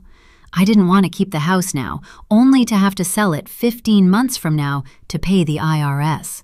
I had $15,000 in stock in Buck's company and another $20,000 in other investments. If I cashed all those out, I could pay off the Sunbank past due amount and catch up half of what he owed Frost. The personal loan wasn't a priority for me because it had no collateral attached. He must have already decimated his credit with all this, so that one would wait. But the other mortgage with the $150,000 balance, where in the world would I get that? Wait, I had an IRA because I didn't get paid for the work I did. Trevor had a 401k at Malone. You could borrow money from a 401k. I found the link and typed his password again with shaking hands. The 2 seconds it took the page to load were the longest of my life. What? No. It came out a whisper as I stared, jaw loose, again, head shaking, again. It was gone. He'd had more than $500,000 in this account just last year at tax time. All told, there was nearly $1 million in debt and missing funds in front of me, and that was just what I'd found so far. How was I supposed to find $1 million? I knew anyone you could stop on the street would say, "Ask your father, poor little rich girl." I wished for the first time in a long time that it could be that easy. Buck wouldn't help us. Even if he had $1 million just sitting around, which I doubted, he was too committed to his selective memory of building an empire on his own to bail even his own daughter out of a mess this big. Not again, anyway. I had already played my get-out-of-jail-free card with Buck, and he'd never let me forget it.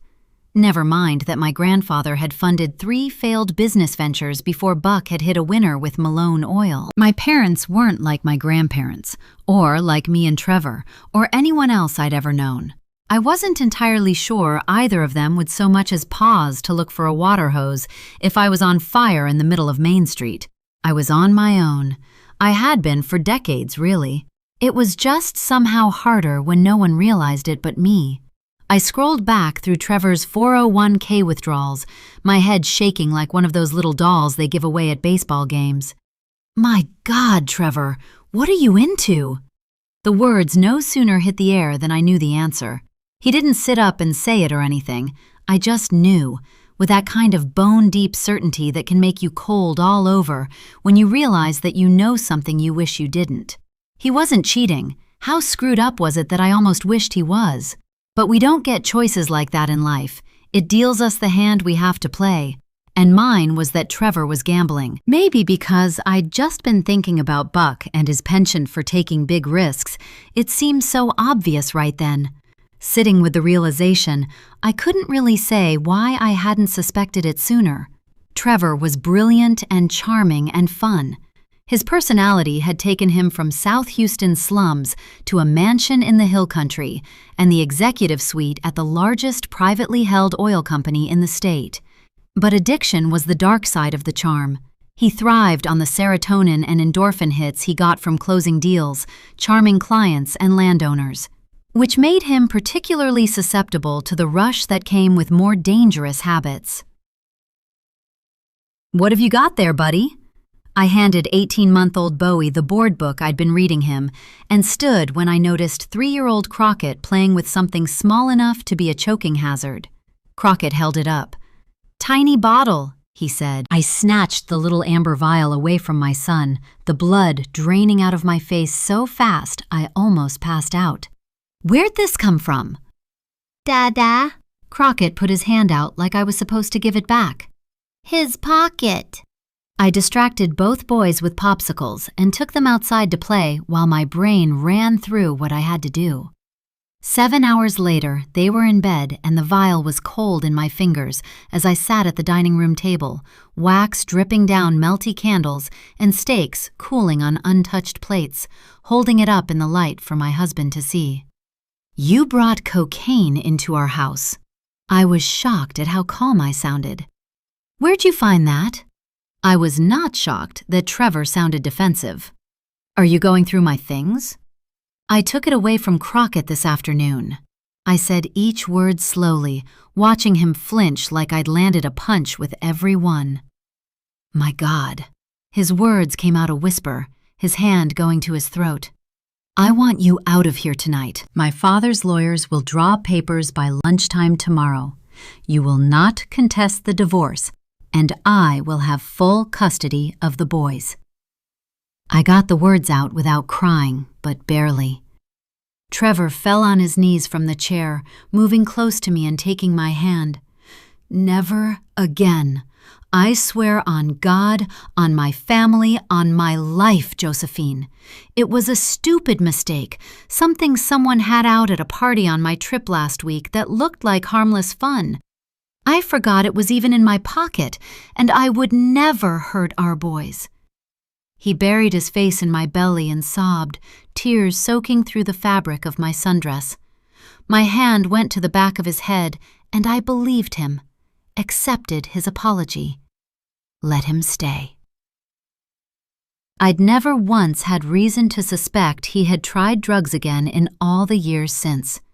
The booze I tolerated because he didn't act foolish around our boys. I'd never given gambling a second thought, but sitting there, staring at the wreckage that was once a stable, safe financial position, and trying to cobble together a plan to clean it up, I knew exactly how easy it had been for Trevor to get addicted. Another memory floated up. Trevor smiled up at me, his head in my lap. We were on the sofa, watching a football game on TV.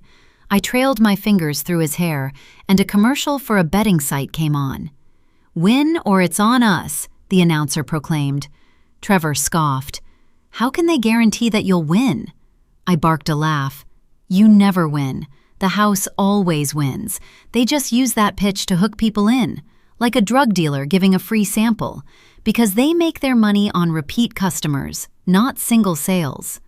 He smiled, touching the tip of my nose. The game came back on. The Cowboys won by a field goal. I had forgotten all about it, but right then, that conversation seemed anything but inconsequential. Had he already been mired in this that day? Or did I practically dare him to prove to me that he could win? Either way, it was the only possible explanation for this much money vanishing into thin air. Even a designer drug addiction doesn't run up a bill of $1 million in a couple of years.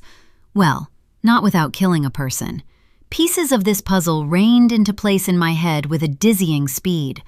All the business trips he'd taken in the past year, half of them to Oklahoma, the other half to Louisiana, where they had casinos. He wasn't schmoozing landowners. He was literally betting our house that he could dig himself out of this mess without me finding out. I took a deep breath. At least I knew what I was dealing with. He'd cleaned out the last of his 401k in November, and still he hadn't paid these mortgages on our house. We were looking at thousands in tax penalties on top of his mountain of debt. How could the smart man I married have been so stupid? How could I have spent my entire life hating my father with every cell in me, only to wind up married to someone so disturbingly like him? Heat streaked from my core to my cheeks, my toes, my ears, and fingertips. I had heard people talk about blood boiling before, of course, but I always thought it was hyperbole. Sitting in my favorite chair with my husband's computer on my lap and tears streaming down my face, I figured out where the cliché came from. Sweat beaded on my skin, heat generated entirely by rage cooking me from the inside out. It was maddening, but it was as real as the diamond on my left hand. If he'd been awake and standing in front of me, I believe I could have killed him. I was so mad I could have forgotten about a long-ago promise I'd made to Buck, to my mother, and to myself. I took a deep, steadying breath. I didn't need to kill Trevor. I needed to handle this before we lost our house. There would be time to deal with Trevor and his lies later, after our home was safe, after our lives were secure again. Chapter 31. Shelby. I spent the last $4 in my purse on a cheap bottle of sweet red wine on my way home from work at the hotel. I almost never drank 2 nights in a row, but today seemed to call for it in more ways than one. The laptop was locked back in the suite safe since Lenore had seen me in the room, but I had taken photos of every page of the file with my cell phone. It's so strange to flip through something you've searched years for.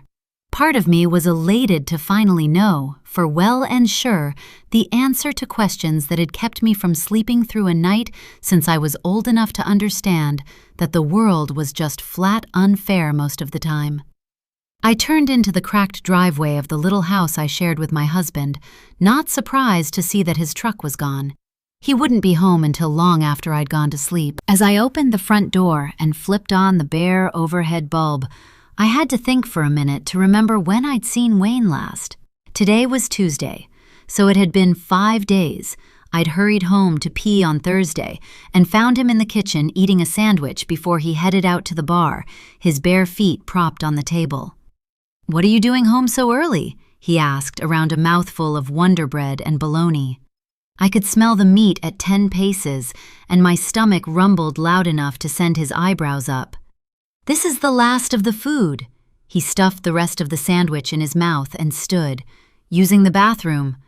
I walked past him, wondering for maybe the 1,000th time where the charming, mischievous cowboy daredevil I'd fallen in love with had gone. By our first anniversary, Wayne had been a completely different person, volatile, vacant, sometimes mean, and that's when he was around. But I stayed, because this little house was part mine, even though I'd been so naive I let him leave my name off the lease back when he'd been full of promises to take care of me and any children that might come along. It had been close to our 2nd anniversary before I'd admitted to myself that he was no different from any other man I'd ever known. All he was interested in was what he could get out of me, and Wayne Harris didn't want a wife. He wanted a slave and a keeper. 9 months into our marriage, he'd left his construction job with a back injury that mysteriously vanished when he wanted to go hang out at Jesse's juke joint or go hit baseballs with his friends over at Malone Field. I'd been mostly responsible for our bills ever since, and eventually I'd had to admit to myself that Wayne was a con man, and I was the biggest mark of his long career. I needed a way out, and it was sitting in a computer in a safe in the fanciest suite at the hotel where I'd worked for the past 6 years. That was reason enough for a celebratory drink on a Tuesday night. I walked into my empty kitchen and put the wine bottle on the counter next to a takeout container holding half of the pasta Jimmy in the kitchen had snuck me for lunch. It was the fanciest meal I'd had in a year, and my mouth watered at the smell when I opened the container. I put the food on a plate and carried it to the table, sipping the wine. It tasted a lot like grape juice, but how much could you really expect from a $4 bottle picked because it was the cheapest of the 3 options at the mini-mart? Besides, I like grape juice. I ate slowly, savoring the flavor of each bite, for once refusing to stop when my stomach was full and there was still a pile of delicious pasta on my plate. There would be a blizzard in hell before I'd leave this in the fridge for Wayne. Somehow, by the time the food was gone, so was the entire bottle of wine. I swirled the last of it in my glass, a pleasant warmth radiating from my middle to every finger and toe. It was the first time in years I could remember feeling content.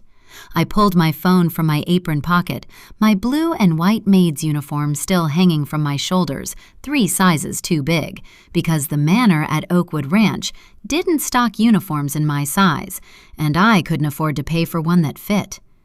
I opened the photos and zoomed in on the first one.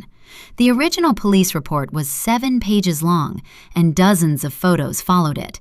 I flipped forward to the other report, the one that was officially filed with the county and the courts. It had only 2 pages, and I didn't need to read them again. I had memorized them long ago. The warm feeling softened with every sip of wine, inviting me to stay a while longer. And I couldn't say I didn't want to. This must be why people got addicted to booze. This feeling of everything being okay from the wine, mixed with a tinge of hope from the photos, and left me feeling downright happy. I couldn't remember the last time that happened. I laid the phone on the table next to my empty plate and leaned my head back, closing my eyes. Everything was okay, and it was only going to get better. What a nice idea. "Did you get in trouble with the law, Shelby?" Wayne's voice behind me sent me straight to my feet, my fingers closing around the phone and slipping it into my pocket. "Where did you come from?" "I live here too, don't I?" His eyebrows went up, an insolent pout making his full lips look fuller. I remembered a time when just looking at him made me swear my panties would melt right off, but it had been years since I saw anything but the selfish, small, ugly creature he'd become once I started paying the bills. Our sex life was non-existent when he had a side piece, and as infrequent as I could manage when he didn't. "Barely," I said. Wine apparently made me braver than usual, too. His lips tightened into a line. "What the hell's that supposed to mean?" "When's the last time you paid a bill?" I hiccuped, which took some of the edge out of the words. Wayne stared at me until I had to blink, then pulled a handful of wadded-up bills from his jeans pocket and tossed them onto the table. "There, that's gotta be enough for my part of the electric." He pointed at my apron pocket. "Why are you looking at a police report?" "None of your business." "It is so my business." His voice dropped an octave, the lower tone dangerous. Like I said, the wine made me braver. I stepped forward, pushing my shoulders back and standing with my chest just an inch from touching his belly. "You want to tell me how you figure that?" I heard the slur in my words before he laughed. "Are you drunk again?" His eyes widened. "Little Miss Teetotaling, holier than thou, judge and jury." "What does that report say?" His hand was in and out of my pocket, the phone in it, before I knew what he was doing. I stomped my foot. Did you just pick my pocket?" He held the phone over his head, out of my reach, and laughed. Soulless prick that he was. I jumped twice and swiped at his arm. He grinned and stepped back, tipping his head back to look at the screen and squinting. "Why does this—" His brow furrowed and he swiped on the screen. "This isn't about you. What business could you possibly have with a rich broad like Josephine Malone? Who is Matthew Logan? Where the hell did you get this?" A low, guttural rumble started so deep in my chest it took a minute for either of us to figure out it was coming from me. Wayne's eyes got so big I could see white all around the blue, his sarcastic grin vanishing as I launched myself at him. It was like before, when Lenore came into the suite, like I was hovering nearby watching myself tackle this huge, muscle-bound man. I felt the impact when my shoulder hit his groin, pain rocketing down my arm clear to my fingernails. His groan became a scream when I landed on him and put my knee into his jewels as I scrambled to retrieve my phone. "That's mine!" I roared, clawing at his arm when his fingers closed around the phone again, the device half vanishing his big hand. "You crazy little bitch," he howled, hurling the phone at my head and covering his crotch with both hands. "You were right. You shouldn't drink." I staggered to my feet, my breath coming fast. My head hurt from where the phone smashed into it, but I picked it up from the floor and put it back in my pocket, the truth of the situation not lost on me. I won. I was standing, and I had the phone, and he was rolling around the dirty linoleum floor, wailing. I had hit him. Sort of, anyway. Not really on purpose. I didn't remember thinking much of anything in the moment that I flew at him. It was something deeper, more primal. I had never done anything more violent in my life than swatting a fly. But I had tackled Wayne Harris to the ground and won. Maybe I could beat Josephine Malone after all. Watching Wayne roll around and whine, icy fear settled in my gut as I thought about how much he hated to lose. I still had to sleep here. "Stay away from me, Wayne," I said. "I mean it." I pulled the big butcher knife from the block on the counter and made sure he saw me carrying it when I shuffled toward the bedroom. "You know I'm a light sleeper." He was still so busy swearing about his injuries, I couldn't be sure I heard anything right, but the words, "blackmail Josephine Malone," seemed to float in the air. Maybe I imagined them.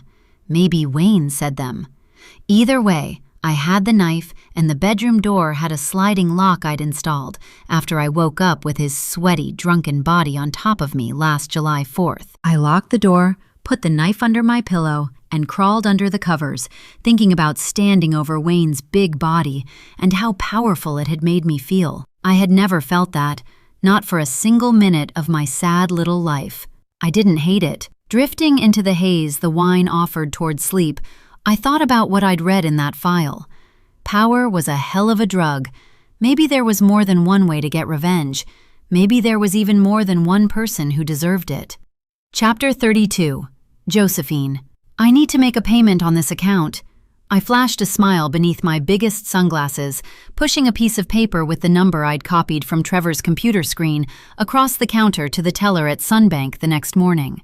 Trevor was at the Malone Oil and Gas quarterly meeting, handing out my reports and giving the presentation I'd still managed to write at 4 o'clock this morning, while I was at this tiny bank cleaning up after his bad decisions. I wondered sometimes what had happened to the girl who was going to take the world by storm, the girl who was never going to settle for the life that had made her mother snippy and bitter, the girl who could ace a math test just as well as she could fly off the top of a pyramid into a double pike over a cheerleading mat. That girl wouldn't understand how this was her life. Not that that changed anything about it. I did what I had to do, for myself, for my family, for Crockett and Bowie. So I held my best cheerleader smile when the bank teller's eyes went big and round after she pulled the account up. I need to get a manager to help you, ma'am, if you'll excuse me.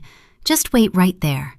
I nodded, my face still fixed in the smile, not trusting myself to speak. Can a person have a hot flash and the chills at the same time? I wasn't sure what a doctor would say, but I could testify that I felt heat blazing through my veins while my skin was cold as a snowbound corpse standing there in a shaft of late winter sun blazing through the open blinds like a spotlight. Why did she need the manager? Were they going to try to serve me an eviction notice right here in the bank? Could they even do that? Were people looking at me? What would the Pine Creek gossip mill say? Dozens of questions I couldn't answer crowded my head until I was afraid for a second I might pass out. Wouldn't that be a sight? I gripped the edge of the counter until my fingers hurt. Josephine Malone did not crumble in the face of adversity or humiliation. Focusing on the pain in my hands, I took slow, steady breaths until my head stopped spinning. And I kept the smile in place the whole time because Malones were winners. Let the mousy little teller go get the manager. I hadn't yet met the man I couldn't charm. Mrs. Malone? The gruff voice came from behind me. I turned to find a dumpy little woman in a polyester skirt suit that would have fit her better if it were about 2 sizes larger. The mousy teller looked from her boss to me and back before she scurried behind the tall counter. My confidence flagged a little as I scanned the manager from her gray-streaked, no-nonsense bun and makeup-free face to her unpolished nails and sensible shoes. But I widened the smile and stepped forward, out of the sunshine spotlight, and put out my perfectly manicured hand, holding my head high. Thank you so much for taking the time to come speak with me. I understand my husband has made a bit of a mess here, and now that I'm aware of it, I'm here to straighten it out. I shook her hand just as firmly as she did mine, pulling off my sunglasses with my free hand and holding her gaze. Her stern expression softened when she saw my pink, puffy eyes. She glanced around. Why don't we talk in my office? I nodded and motioned for her to lead the way, taking a deep breath once her back was to me. My mother hadn't taught me much about how to be a good mother or a good friend, but she was better than Buck at reading people, and I'd always been good at asking questions and paying attention. I'd noticed 3 things about the woman in front of me in that first second. Her hair and makeup said she wouldn't fall for fake compliments or excuses. Her clothing suggested she didn't shop often, probably because she couldn't afford to, because the 3-stone mother's ring on the 3rd finger of her left hand told me she had children who mattered to her, and no husband she wanted to advertise. I could work with that. I turned my rings into my palm as I walked. Please have a seat. The little gold plaque on the door said her name was Beatrice. I settled in the wood-framed, gray-upholstered chair on the front side of her desk, while she rounded it and picked up a file folder. Thank you for speaking with me, I said, my voice subdued. This was her turf, and I wanted to make sure she knew I knew that. Mrs. Malone? Ms., I said, looking straight at her when she lifted her head. It's Ms. Malone. I see. She opened the file. Ms. Malone, this account that you asked about is a serious delinquency. She looked up at me with a mixture of suspicion and pity on her face. I understand that, I said. Mother to mother, I had no idea he had put our home on the line until about... I checked my diamond Patek Philippe, my 10th anniversary gift from my rat bastard liar of a husband. 7 hours ago. This is the only home my boys have ever known. My husband has made some very poor choices, and I apologize for that. But as soon as I found out what he'd done, here I am to make it right. Her lips tipped up in a sad little half-smile. When I say I understand being married to a man who is an irresponsible albatross, please believe I mean every word. But I'm afraid this has been forwarded to the courts for foreclosure proceedings. Foreclosure. Our house was in foreclosure. It felt like every part of me went numb when I heard the word come out of her mouth, her head shaking gently like that would soften the gut punch. Damn Trevor Malone to the deepest, hottest, most sadistic circle of hell. Sitting in that drab little office, looking at a drab little woman who had just blown up my world, I could have delivered Trevor cheerfully to the devil himself and not looked back. I was too late. I couldn't fix it. I didn't know how to process that. Perfection was who I was, part of my DNA for decades now. I didn't make mistakes, and I handled problems. Except Trevor, apparently. I had to swallow hard, thinking about him. An acidic hatred boiled up my throat until I was afraid I'd choke on it. I wanted to hurt him as much as it was hurting me to sit here and have my guts ripped out all over this tight, ugly brown carpet. But first, I had to be sure the boys and I were insulated from his mistakes. "Ms. Malone?" Beatrice, the bank manager, leaned forward. "Can I get you some water?" Water. Could she get me water? I laughed because it was better than puking coffee all over her gray metal and faux wood office furniture. A house built on lies is bound to have a rotten foundation after all, and I had lied to Trevor from the get-go. I should have expected it to come crashing down eventually. So I laughed because I could not sit and bawl my eyes out in this sad little beige and gray cave. Beatrice stood, looking between me and the door with wide, alarmed eyes. I sat up and swallowed the laughter. "I'm sorry," I said. "I can't. I appreciate your kindness so much. I just don't understand. How can it already be referred to the court?" I sat back in the chair, wiping my face. "I just saw the letter with the final notice show up in his email in the wee hours this morning. Not that I was supposed to see that, but that's another topic for later." Her brow furrowed and she opened the folder, sitting down and flipping through papers. "This morning?" She shook her head and muttered under her breath, and I didn't catch all of what she said. "Shouldn't be," was definitely part of it, though. I crossed fingers on both hands and whispered a prayer for the first time in longer than I cared to admit in polite Texas society. "Please, God, just let me save our home, and I'll never have so much as another bad thought about anyone, even Trevor." "Do you have that email by any chance?" I nodded, pulling up the photo I'd taken of the laptop screen on my phone with trembling hands. She looked at a paper in the folder and then at the phone screen. "There appears to be a mistake here." Beatrice shook her head. "Can you wait here for a few moments?" "Of course." She shuffled off, and I hit my knees on that heinous mottled brown carpet. "Please, Lord, let me save our house. My boys haven't done anything wrong. Whatever Trevor and I might deserve, they do not. Don't take their home away from them for something we did." "Ms. Malone?" I turned my head and scrambled to my feet when Beatrice came back faster than I'd expected. "Sorry," I said. Nothing wrong with asking the Lord for help," she smiled. "I'm happy to tell you He's answered your prayer. The law requires us to deliver all final delinquency notices and wait 24 hours before proceeding with foreclosure filings. Someone got ahead of themselves this morning. The papers will be withdrawn if you settle the loan today." "Settle?" I let the word trail off. I was just going to pay the overages and catch up the payments." She crossed the office and sat in the chair next to mine, waving one hand for me to sit.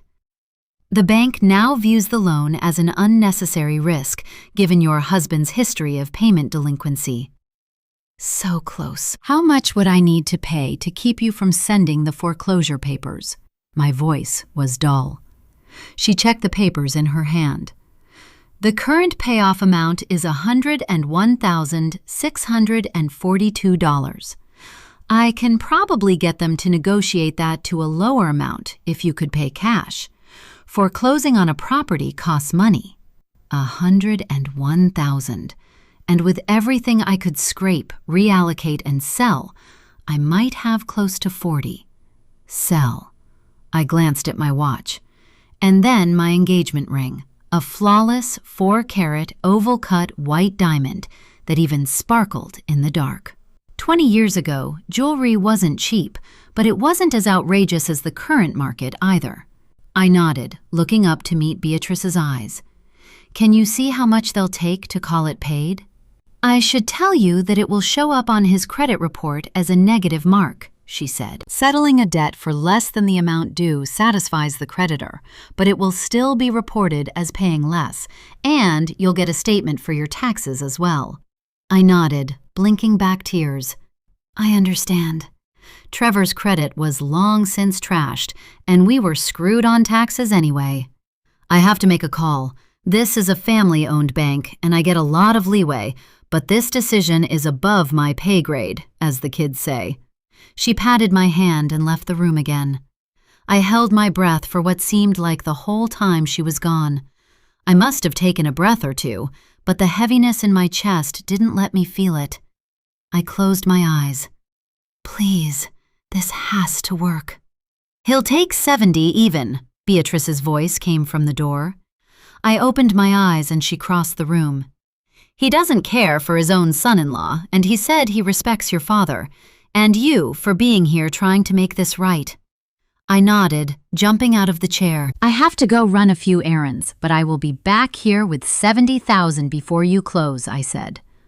I'm sorry you're dealing with this, she said in a tone that said she understood on a deeper level than I would have thought. I appreciate your help and your understanding. I hurried out of the office and fumbled my keys out of my bag, checking the clock as I pointed the Cadillac toward the freeway. I rode all the way to Austin, thinking about all the bad things that could happen to Trevor once I got this mess figured out. Chapter 33. Shelby. I sat in my car outside Jesse's juke joint, my plastic dollar store sunglasses rubbing my ears raw in the dark of a February evening, my Taco Casa takeout order not getting any warmer on my passenger seat. I'd read somewhere once that some people think everything in life works out the way it's supposed to. Myself, I wasn't a fan of the idea, since it would pretty much mean some cosmic force had decided I deserved the shortest, bitten-off end of every stick I had ever been near. But that Wednesday night, I had pulled out of the lot at Taco Casa, a half a block from Jesse's in town, just in time to see the lady lawyer currently occupying the most expensive suite at the hotel where I worked disappear inside. And then I watched Wayne Harris follow. Maybe it was a coincidence. Wayne was a regular at the bar, and he didn't even try to hide it anymore. I was pretty sure he knew I knew about his on-again/off-again affair with the saloon's owner, Jesse. He just didn't care that I knew any more than I cared what they were up to.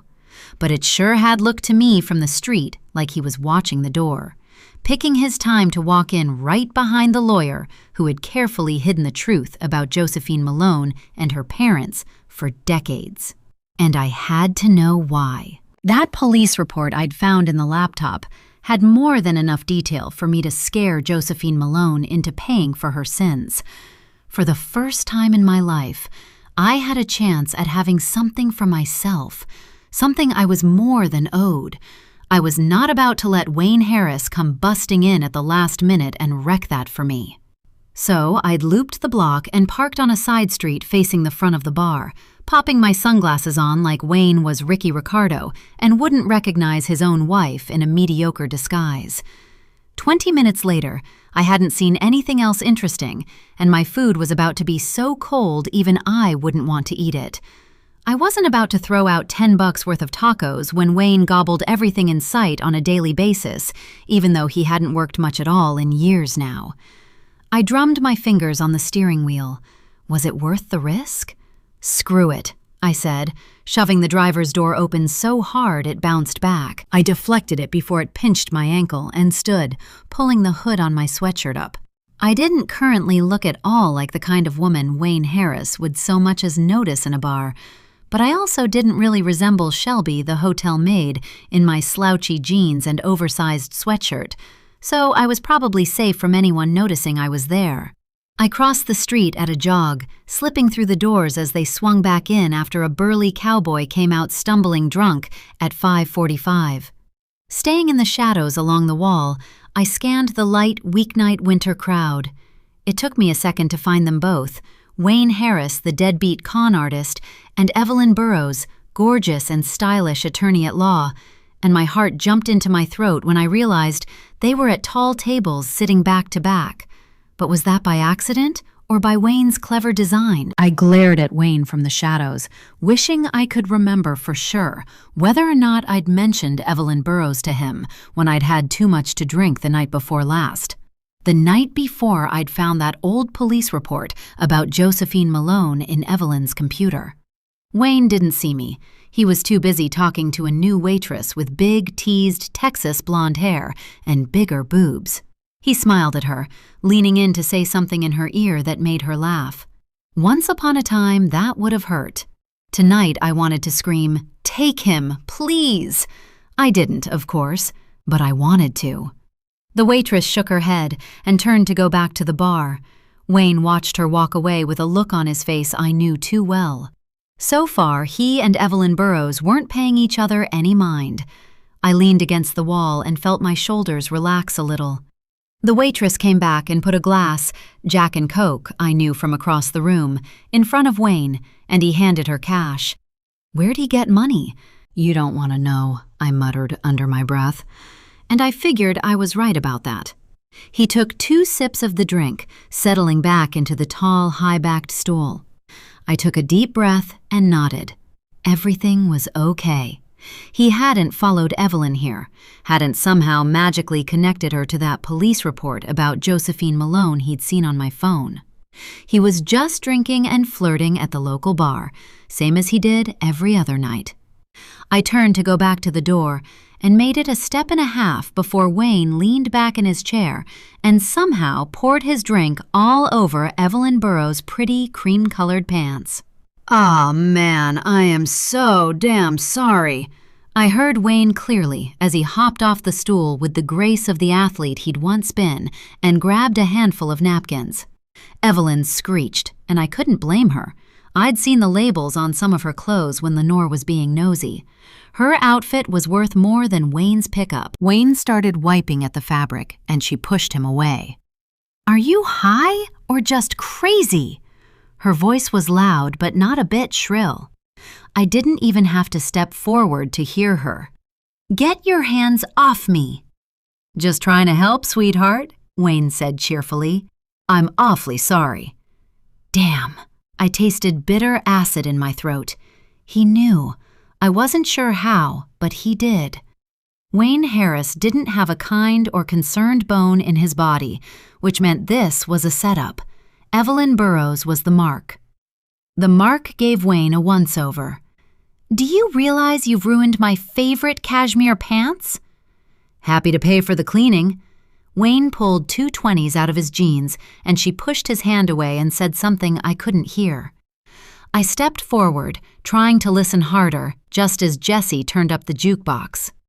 "At least let me buy you a drink." Wayne reached toward her as he said it. I thought that's what he said anyway, trying to read his lips. Evelyn slapped at his hands, her head shaking. Wayne ignored her and signaled his busty waitress friend. She handed him a towel and brought another Jack and Coke, plus amber liquid in a highball glass with a single giant ice cube. Wayne tapped Evelyn's shoulder and flashed his most disarming grin, putting out his hand. 30 whole seconds passed before Evelyn Burrows shook it and picked up her drink, which was, truthfully, about 28 seconds longer than most women made it without giving in when Wayne turned on the magic. Even a beautiful, classy woman like Evelyn Burrows wasn't immune to his charm. They toasted something, and Wayne moved to her table. Like I said, I married a con man. I didn't know the game here, but the familiar, heavy feeling in my gut said the first rule was, screw Shelby over. At least I knew that one well, anyway. I started for the door, and a tall guy with emerald eyes who smelled like the best combination of woods and beach you can imagine knocked my hood down as he walked past me. He looked familiar, but it was a small town. Most people are some kind of familiar when you've lived in one as long as I'd been in Pine Creek. I turned back to nod when he said, "Excuse me," and my eyes caught Wayne's gaze. He saw me. I shrank backward when Evelyn Burrows turned toward me too. Wayne smirked straight into my sunglasses, just as Evelyn waved at the tall guy who smelled so good. "Trevor," she called, "fancy meeting you here." The tall guy couldn't have been that familiar, because I didn't know anyone named Trevor. I watched Trevor shake Wayne's hand as Evelyn Burrows introduced them. Wayne said something, and Evelyn laughed and put one hand on his arm. I shook my head and shuffled back to my car. Wayne thought he had won something tonight. That was okay. By the time he figured out he wasn't even on the field, it would be too late. Chapter 34. Josephine. Growing up with money means you learn early to take small things like food to eat and a roof over your head for granted. It also means places like pawn shops, with their iron bars over the windows and neon signs found in neighborhoods riddled with the kind of desperate despair rich people like to pretend is a media fairy tale, while they pay politicians to keep taxes low instead of just paying their taxes, don't exist in your soft, comfortable world. I had seen pawn shops on TV and read about them in books, but I had never so much as passed by one that I could remember. I stood outside the pawn and swap in South Austin, shivering in the February sunshine with my hand on the door. "Ooh, Mama, I'll buy whatever you're selling." The deep baritone hit my ear on a blast of warm breath, the man it came from standing entirely too close behind me. I flinched toward the door, pulling it open and hurrying inside. I could hear him laughing behind me as it closed. "Well, look at this. What the hell are you doing here?" I stared at the woman behind the counter, all of maybe 5 feet tall, when she hopped off the rickety wooden bar stool where she'd been reading a magazine a second before. Surely she wasn't talking to me. Had that guy followed me inside? I whipped my head around to look, and she sighed. "You, Josephine Malone, what the hell are you doing here?" "How did you know?" I began, my Italian stilettos growing roots into the cracked linoleum tile floor. I wasn't sure I wanted to go closer to her counter, but I was more sure I didn't want to go back outside. So I stood still. I spent 15 years scrubbing the floors at Country Day and cleaned up the messes you and your friends made for 6 of them. I can say for sure and certain I never expected to see any of you in a place like this. I squinted as much as my Botox habit would allow. I didn't remember the custodial staff from Country Day well, but I could believe she'd been part of it, because this day wasn't already bad enough. "It's good to see you again." The words sounded meek and half-hearted even to me, and she snorted and barked a short laugh. "No, it ain't. If you want money bad enough to be here, something in your cushy, glittery world has gone very wrong." She folded her arms across her ample chest and fixed me with a quizzical stare, eyebrows up, mouth pursed. A face that said she would find my problems interesting, but she was not in any way prepared to feel sorry for me. "I suppose you don't have to be psychic to know that," I said, prying my feet from the floor and moving closer to the counter. "What are you selling?" "Whatever I can." It came out as a question, though I didn't really mean it that way. I fought with the tight clasp on my watch, holding it up when I finally got it off my trembling hand. "I was thinking about this." She unfolded a velvet mat and picked up a jeweler's loop. "Let me see." The watch was exquisite, rose gold and mother of pearl, with diamonds set around the bezel. "I can give you $8,000. She put the watch on the mat and the loop on the glass countertop. I laughed. "That's a $65,000 watch. Brand new, this model retails for $63,000. She pretended to examine her ragged, uneven fingernails. "This is used. There's not a scratch anywhere on it." I was ashamed of how high-pitched and whiny my voice sounded, clapping my hand over my mouth. "Don't change the fact that it's not new." She leaned on the counter. $8,000. 15. I had never haggled with anyone in my life. She sighed. "Seeing as I know you personal and all, I guess I can go 8.5. $500? Are you kidding? You have to give me at least $12,000. I shook my head and bit my lip when tears flooded my vision, making her face waver. "Please." It came out on a whisper. "You really are desperate, aren't you?" She cackled a bitter yet somehow gleeful little laugh. "I'm glad my misery could entertain you." I reached for the watch. "Have a nice day." That last part was proof manners become reflex at some point, because the last thing in the world I wanted, next to losing my house, was for this woman to have anything nice ever again. "You're leaving?" Her eyebrows went back up, and she peered over my shoulder out the window, then at the lapel on my cashmere coat. "Is this for TV or something?" I wish. I couldn't keep the haughty note out of my voice.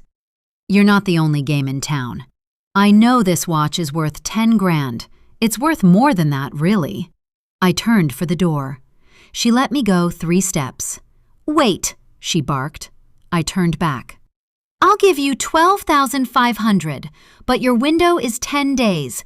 After that, it's mine to sell." I pretended to consider that for a minute before I nodded. I didn't give a damn about the watch. It was a glitzy gift from a lying addict trying to misdirect my attention. If anything, wearing it would just remind me that he'd managed to trick me for so long. I handed her the watch, and she handed me a slip of paper and a yellow envelope stuffed with cash. I counted it and then tucked it into my purse. "Thank you. Thank you," she said. "I got this feeling you won't be back." I just flashed a small smile. "I'm sorry if I was a jerk to you when I was a teenager." "You were all jerks." "I know." She nodded to my rings. "You got kids?" "2 boys. They're not jerks. They go to public school too." That was only because the state said Bowie had to get special treatment a private school wouldn't offer him, and Crockett refused to go to private school without his brother. But she didn't need to know that. "Good for you." I nodded slowly, reaching for the 3rd finger of my left hand. "How much for this?" I whipped the ring off before I could second-guess myself, hurrying back to the counter and dropping it on the mat. "Lord Jesus," she blinked. "How big is that thing?" 4 carats, colorless, flawless. "Lab created?" I shook my head. She whistled, picking up her loop. "We don't get much interest in this kind of stuff here," she said. "Thank God for the internet." She peered at me, first with the loop still in front of her eye, and then without it. "I'll make you a fair offer, if you'll tell me how a person like you ended up here selling her engagement ring. You ain't divorced, because that would have been news even up here, and your daddy is still rich as King Midas and nearly as arrogant from what the papers say. So what have you gotten yourself into?" Her contemptuous stare wasn't because I was in her sad little store. It was because she had power over a girl who had once been too good to notice her. And somehow, for no good reason I could think of in the moment or after it, I spilled my entire guts, spleen and all, to this little woman who remembered me from before my life went off the rails. She remembered a Josephine Malone who didn't exist anymore. Now I knew every minute of every day just how much I wasn't enough in 1,000 ways. But then I had been more than enough. I was always too much for every room I stepped foot in. For the first time in decades, I wished I had some of that old swagger back. So I just started talking. For half an hour, words poured out of me like the stale air in this little place had broken a dam as I told my old school custodian the whole sad, sordid story. My father's refusal to help us with anything much beyond giving Trevor a job, my mother's abuse and neglect, Trevor's financial lies, and our home and Bowie's challenges. I'd never been so honest outside a therapist's office. Her jaw was loose by the time I stopped talking and wiped my face, and I felt my cheeks burn. It can't be good when a pawn shop manager looks astonished at your story. This tiny woman had heard some stories, seen some nonsense, but it felt so good to have said it all right out loud to someone. I couldn't bring myself to be sorry I'd blabbed. She put the ring down. "I'll give you 23 for this." I didn't have it in me to argue. It wasn't enough, but it would do. "Okay," I shrugged. "The next thing you gotta do is get rid of that man of yours, honey." She turned the ring to one side and peered through the loop into the diamond as she spoke. "I can't get divorced." I leaned on the counter, hearing my mother say, "Stand up straight for God's sake, Josephine," in my head as my hip touched the glass. As much as I wish I could, I think I wish I could today anyway, the truth is that I flat can't afford to, so it doesn't really matter what I wish. Besides, my boys would be sad. Who said anything about a divorce? She murmured, turning her back to the camera mounted on top of a shelf behind her left shoulder, and keeping her voice so low I had to lean forward to hear her. I said get rid of him. He must have life insurance, right? If it's his fault you're desperate for cash, and your kids would be sad anyway, well, you always were a smart girl. The last words sounded like she said them from the other end of a long tunnel. I stared at her for so long, she waved her hand in front of my face and snapped her fingers, and my eyes were dry and sticky when I blinked. You good? She handed me another envelope of cash and dropped my ring into a little blue pouch with a number on it, then handed me a ticket. Don't lose the receipts, she said. I nodded, turning for the door. Think about what I said, she called behind me. All the way back to Pine Creek, I couldn't think about anything else. Chapter 35. Shelby. Living your whole life in a small town can be a slow form of suffocation, especially when you're not really part of the social fabric. I had only spent a year outside Pine Creek, but I didn't have people here, no family, no real friends. It was easy to feel most days like I could up and disappear and nobody would notice. And it was probably true. But the thing about insular environments like ours that not many people talk about is that while it's true nobody notices the invisible folks like me much, kind of like extras in a movie, humans tend to categorize and classify people like everything else. So the minute I did something nobody expected, everyone would notice me. Like if you were watching a Western and suddenly, townsperson number 3 stared singing a Billy Joel song in the middle of the dusty street. The unexpected makes us stand out, which meant the same qualities, the same bottom-shelf social status that had given me cover to slip into Jesse's that Wednesday night made the big idea I had Thursday morning a risky one.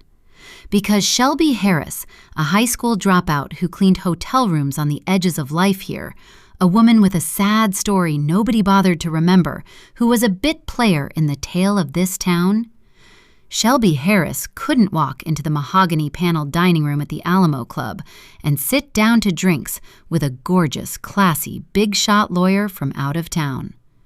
But the clock ticked louder with every passing second, and I couldn't let Evelyn Burrows leave without speaking with her. I wanted to look her in the eyes and ask her why she thought it was okay to throw me away, why Josephine Malone's life mattered more than mine. Would she be able to look me in the face and say it was about Buck Malone's money? Would she call security and try to have me arrested? Or would she panic and offer to write me a check to stay quiet? She had a kid now and a law firm of her own, a reputation to protect. I had waited 20 years for this chance. I had searched old court documents like I was Nancy freaking Drew, and finally, just last year after the county finished putting all the old files online, I'd caught the tiniest break. Her name, Evelyn Burrows, listed for the defense on a manslaughter case that never made it to trial, on a court docket that probably wasn't supposed to exist anymore. So I'd gotten Evelyn to come here by sending her a gift certificate to the spa I'd had to sell my blood plasma to pay for. I had swiped a little flash drive from Wayne's dresser, possibly the only time I'd ever been thankful I was married to a con man. He'd bought the thing from a computer hacker so he could alter his time cards at his last job, and I figured if it could open locked computer files, maybe it could help me. I had taken Evelyn's suite from Lenore and risked my job to break into the safe and get my hands on her computer, and for the first time in my life, something went my way. Wayne's stupid little flash drive thingy worked. I had actually found what I was looking for, the police report. The name I'd chased even in my sleep for as long as I could remember, Josephine Malone. Maybe that should have been good enough, but I couldn't stop thinking about Evelyn Burrows. I wanted to see her face when I told her who I was, to make her answer for her part in the tragedy my life had spun into. I got to work early that day and stocked my cart, heading upstairs as the sun was peeking over the tops of the oaks that dotted the sweeping ocean of winter beige Bermuda grass out on the golf course. I had to go early because I couldn't switch Evelyn's suite off Lenore's list and onto mine like I had the day before. I couldn't have a paper trail today. I had two things going for me. Lenore was a bit of a mess, and as such, almost always late to work. And she always started downstairs and worked her way up. So as long as I got in and out early, I was set. I parked the cart in the hallway and ducked into the utility room, the whir of the ice maker somehow soothing. Anita at the concierge desk kept schedules for wealthy guests so she could anticipate their needs and earn their loyalty. Evelyn had appeared in the hotel restaurant for breakfast at 7:30 on the dot for the past 2 days, and she had an 8:45 facial appointment this morning at the spa, and then a kelp wrap at 10 and a massage at 11:15. I stared at the plastic watch on my wrist. Surely any minute now. 7:18 became 7:23, which rolled to 7:27. 7:30 came and went, and 2 other guests passed the door on their way to the elevators. At 7:45, I stepped into the hall and pushed my cart down to Evelyn's suite. Maybe she left early, or maybe Wayne was a bad influence on everyone he spoke to, and she had a hangover and was still in bed. Hell, Wayne might be with her. He hadn't come home from Jesse's the night before. I raised one hand to knock, dropped it back to my side, jumped half out of my skin when a door opened behind me. Good morning. A medium-sized, medium-attractive man with dark hair in a blue suit smiled and tipped his Stetson when I spun around. If you could leave a few extra bottles of mouthwash for me, I'd sure appreciate it. He winked, reaching in his pocket and pressing a bill into my hand. I locked eyes with him and nodded. Of course, sir. You have yourself a nice day. My voice sounded normal. I was kind of impressed by that, with how hard my heart was still hammering. You do the same. He glanced at my name tag. Shelby. Yes, sir. I looked at my hand after he walked away and blinked twice at the $50 bill I was holding, like it was going to change shape or vanish altogether. Hucking it into my bra so it couldn't fall out of my apron, I checked the hallway and then used my keycard to open his door, maneuvering the cart in behind me to hold the door open so I could see the door across the hall. This way, I could watch for Evelyn to leave without having to knock on her door. I picked up the heavy cream envelope holding the note I'd handwritten on hotel stationery 3 times this morning before I had a draft I was happy with. I was just going to leave her an invitation, but I knew in my bones that this kind of woman would be too curious not to show up. I just hoped her sense of self-preservation was just as strong, and that nobody recognized me. Anxiety alerted me to all the ways my plan could go very wrong as I cleaned the mouthwash guy's suite on autopilot. Changing the linens, vacuuming, and dusting were about the extent of it. This guy was tidy. I arranged 7 bottles of mouthwash on his bathroom counter in the shape of a smiley face, catching myself smiling in the mirror. It's all going to be okay, I said to my reflection. And for some reason, under the flattering lights, looking at my face over the walnut and marble vanity in a pricey suite at one of the poshest resorts in the state, I believed it. The room was clean by 8:30, and still, the door across the hall hadn't opened. I pulled out my phone and checked the photo I'd snapped of the concierge's schedule sheet. Facial at 8:45. I sighed and maneuvered the cart out into the hall expertly, making sure the door was locked behind me. Lenore would see the crisp corners on the made bed and the vacuum lines on the floor when she got up here, and assume she'd read her list wrong. Across the hallway, I stared at the door to Evelyn's suite like a snake was going to slither out of the keyhole and bite me. What if she was still in there? I mean, I wasn't stupid. I had a wig and a fancy dress I'd swiped from the lost and found here that would make a good disguise later. She shouldn't recognize me. Who would expect to see the maid at a club that charges a $100,000 membership fee? I had planned carefully. I'd go in through the service doors and change in an inconvenient bathroom nobody used. It would be fine. I nodded to myself, raising one fist to rap on the door before I could overthink it. "Housekeeping," I called. No reply, no footsteps, no water running. I counted to 30 and tried again. Nothing. Shaking my head, I used my key to unlock the door. "Good morning," I called again. "Housekeeping. Is anyone here?" No answer. I pulled the cart into the room, put the note on the credenza where she was sure to see it, and pulled out fresh sheets, crossing the salon area to the bedroom doorway. I paused, my eyes on the pile in my hands, which was missing one pillowcase. I turned to go back for it, my eyes flicking up to the rumpled covers on the massive bed. Ragged edges of a massive dark splotch stood out against the navy silk damask. I didn't have a clean comforter on my cart. I'd have to go back to the closet downstairs. But that was okay. Evelyn would be in the spa until at least lunchtime. I retrieved the other pillowcase and went back, my feet 2 steps into the room when I heard the drip. So tiny, so quiet. Just a drop of liquid splatting onto the polished mahogany floor. If a fly had coughed, I would have missed it. But I heard it, and I think in the same instant, I saw her hand. It peeked out from under the covers hanging over the edge of the bed, a sparkly bracelet on her wrist, her long fingers lax. Her pale, thin arm hung at an uncomfortable backward angle. "Ms. Burroughs? Ma'am?" My voice was high-pitched and laced with fear.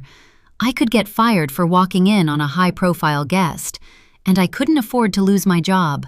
Not yet. Everything in me screamed that I should turn around and get the hell out of that room before I messed around and woke her up. It was the drip that kept me there, creeping toward the bed with one hand up. A tiny, insignificant sound, but something told me it mattered. The same something that told me Evelyn Burroughs wouldn't be writing me a check or reporting me to management, because she wasn't going to wake up. Not today, not ever again. 2 more steps got me close enough to see the burgundy blood soaking the crisp white sheets, close enough to see the wide blue eyes staring at nothing. A scream bloomed somewhere deep in my chest, in a part of me I didn't have the ability to control. I felt it racing up my throat, bitter and acidic, and managed to bite down at the last second and stop it before it split the still morning. I couldn't scream, no matter how much the dead woman in the blood-soaked bed warranted it, because I wasn't supposed to be in here. Evelyn Burroughs was very, very dead. You didn't have to be a doctor to know nobody could lose that much blood and survive. The scene was grotesque and horrifying, and intimate. I had found a lot of unspeakable things in these rooms, but I'd never seen a dead body. Not one I remembered, anyway. I couldn't peel my eyes off her. My lungs started burning before I realized I wasn't breathing. I sucked in 3 deep breaths and looked around. I hadn't touched much but the door handle on the outside of the suite. This room wasn't even on my list today. I picked up the clean sheets and backed out of the bedroom, stashing them under my cart and shoving it toward the door so hard it nearly crashed into it. Wait, her laptop, the report. Had Lenore seen me with the computer and just not let on? Could that file tie me to this? I wasn't sure enough that the answers were both no to take the risk. I opened the safe with a housekeeping reset code and stuffed the laptop into the laundry bag on my cart before I wiped down the safe door and hurried back out into the hallway. I closed the door behind me and scrubbed the handle until the brass shone in the dim light. Closing my eyes for a second, I swallowed hard and started pushing the cart toward the service elevator. As the doors whispered shut, the one lit on the wall-mounted keypad, I checked my clipboard for a first-floor room. I had a job to do. No matter how sick I felt at what I'd seen upstairs, I couldn't let on, because no one could know I had been there. Evelyn Burroughs was dead, and the blood soaking through the thick mattress seemed to indicate she'd met a violent end. I couldn't pretend to be sorry for that, but it didn't mean I wasn't mad about it.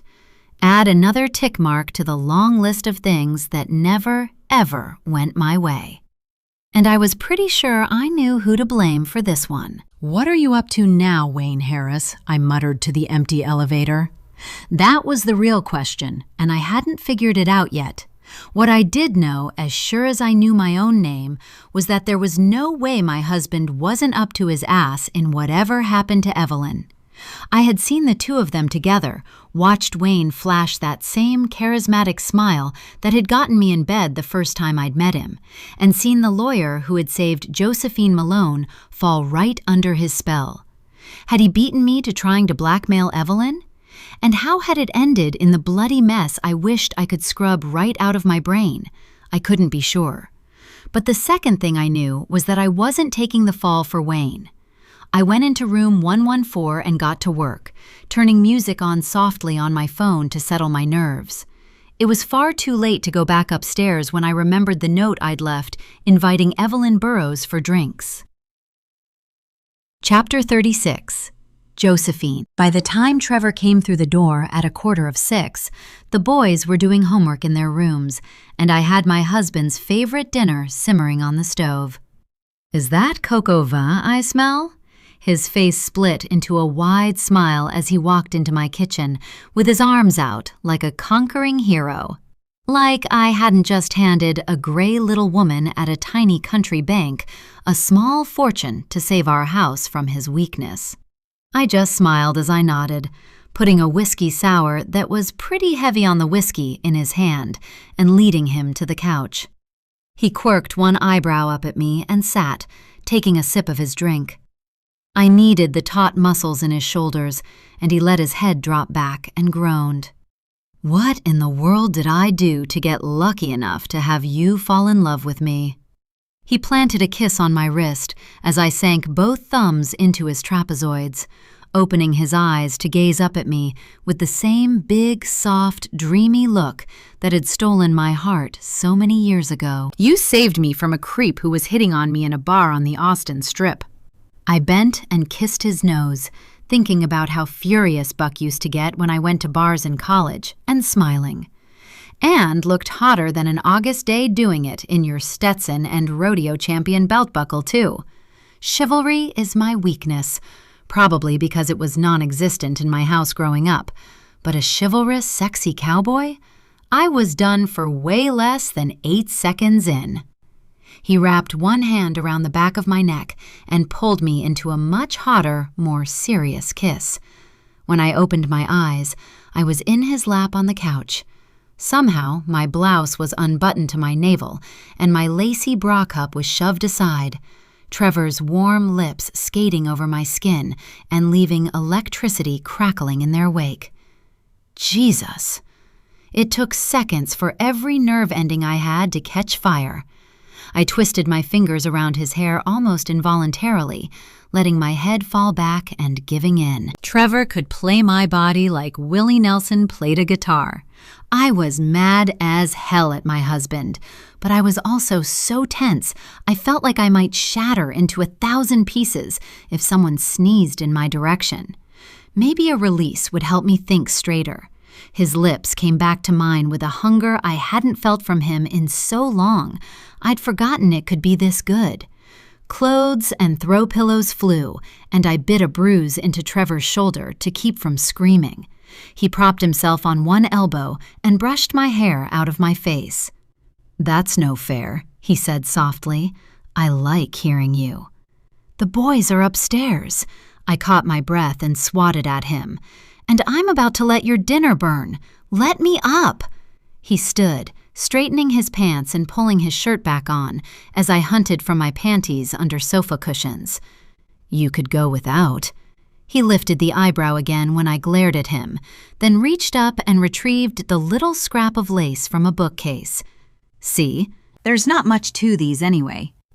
I stood up, snatching them from him and pulling them on under my skirt before I caught his chin with one hand, drawing him into one more fevered, messy kiss. I did feel better, lighter, more in control, more focused on my plan. Whiskey, dinner, bed. Once he'd passed out, I could peruse his phone for half the night if that's what it took to quiet the questions swirling in my head about what else I might not know. He squeezed my hand as I pulled away. "Where's your ring?" His brow furrowed. "Damn." "At the jeweler," I lied through a smile. "Broken prong." I'd have to order a fake so he didn't suspect anything. Glad you noticed that. Can't go losing that rock. I notice everything. The words slipped out before I could stop them, and a shadow flitted across his face before I tapped the end of his nose with one finger and winked to soften the edge in my voice. This is a pretty fantastic day. You know that, baby? Trevor flopped back down on the couch with a Cheshire cat grin. Easy for him to say. I just smiled and handed him his drink before I went to check on the food. That smells incredible, he called when I took the lid off the pan. I need 10 minutes to toss a salad and heat the bread. My voice was easy and bright. Finish your drink. I believe I will. He tipped the glass back as Crockett's door opened and closed upstairs. Mom, it smells delicious in here, he said, his voice subdued, like everything about him had been since he lost Olivia. Thanks, kid. I leaned into his side when he put his arm around me, laying my head on his shoulder for a second as I chopped a tomato. You can count yourself a lucky man if you find a woman half as good as your mother to marry, Crockett, Trevor said, raising his glass from the couch. I know I do. Crockett tensed next to me, and I shot Trevor a glare as I patted my son's arm and whispered, I'm sorry, he didn't mean. Crockett nodded. Louder, I said. Y'all are going to give me a big head now, as I dumped the tomato in the bowl and grabbed carrots and a grater before I kissed Crockett's cheek. Go get Bowie and tell him to wash up for dinner. Yes, ma'am. He wandered back up the stairs, and I wondered if I'd ever see him happy again. We have good kids, Josephine. Trevor put his empty glass on the coffee table. I know. I poured balsamic dressing onto the salad and tossed it. We gotta keep those boys safe, Trevor said, standing and grabbing his glass before he went to the bar cart for a refill. I put the salad tongs down and turned, staring at his back until I thought his shirt might actually burst into flames.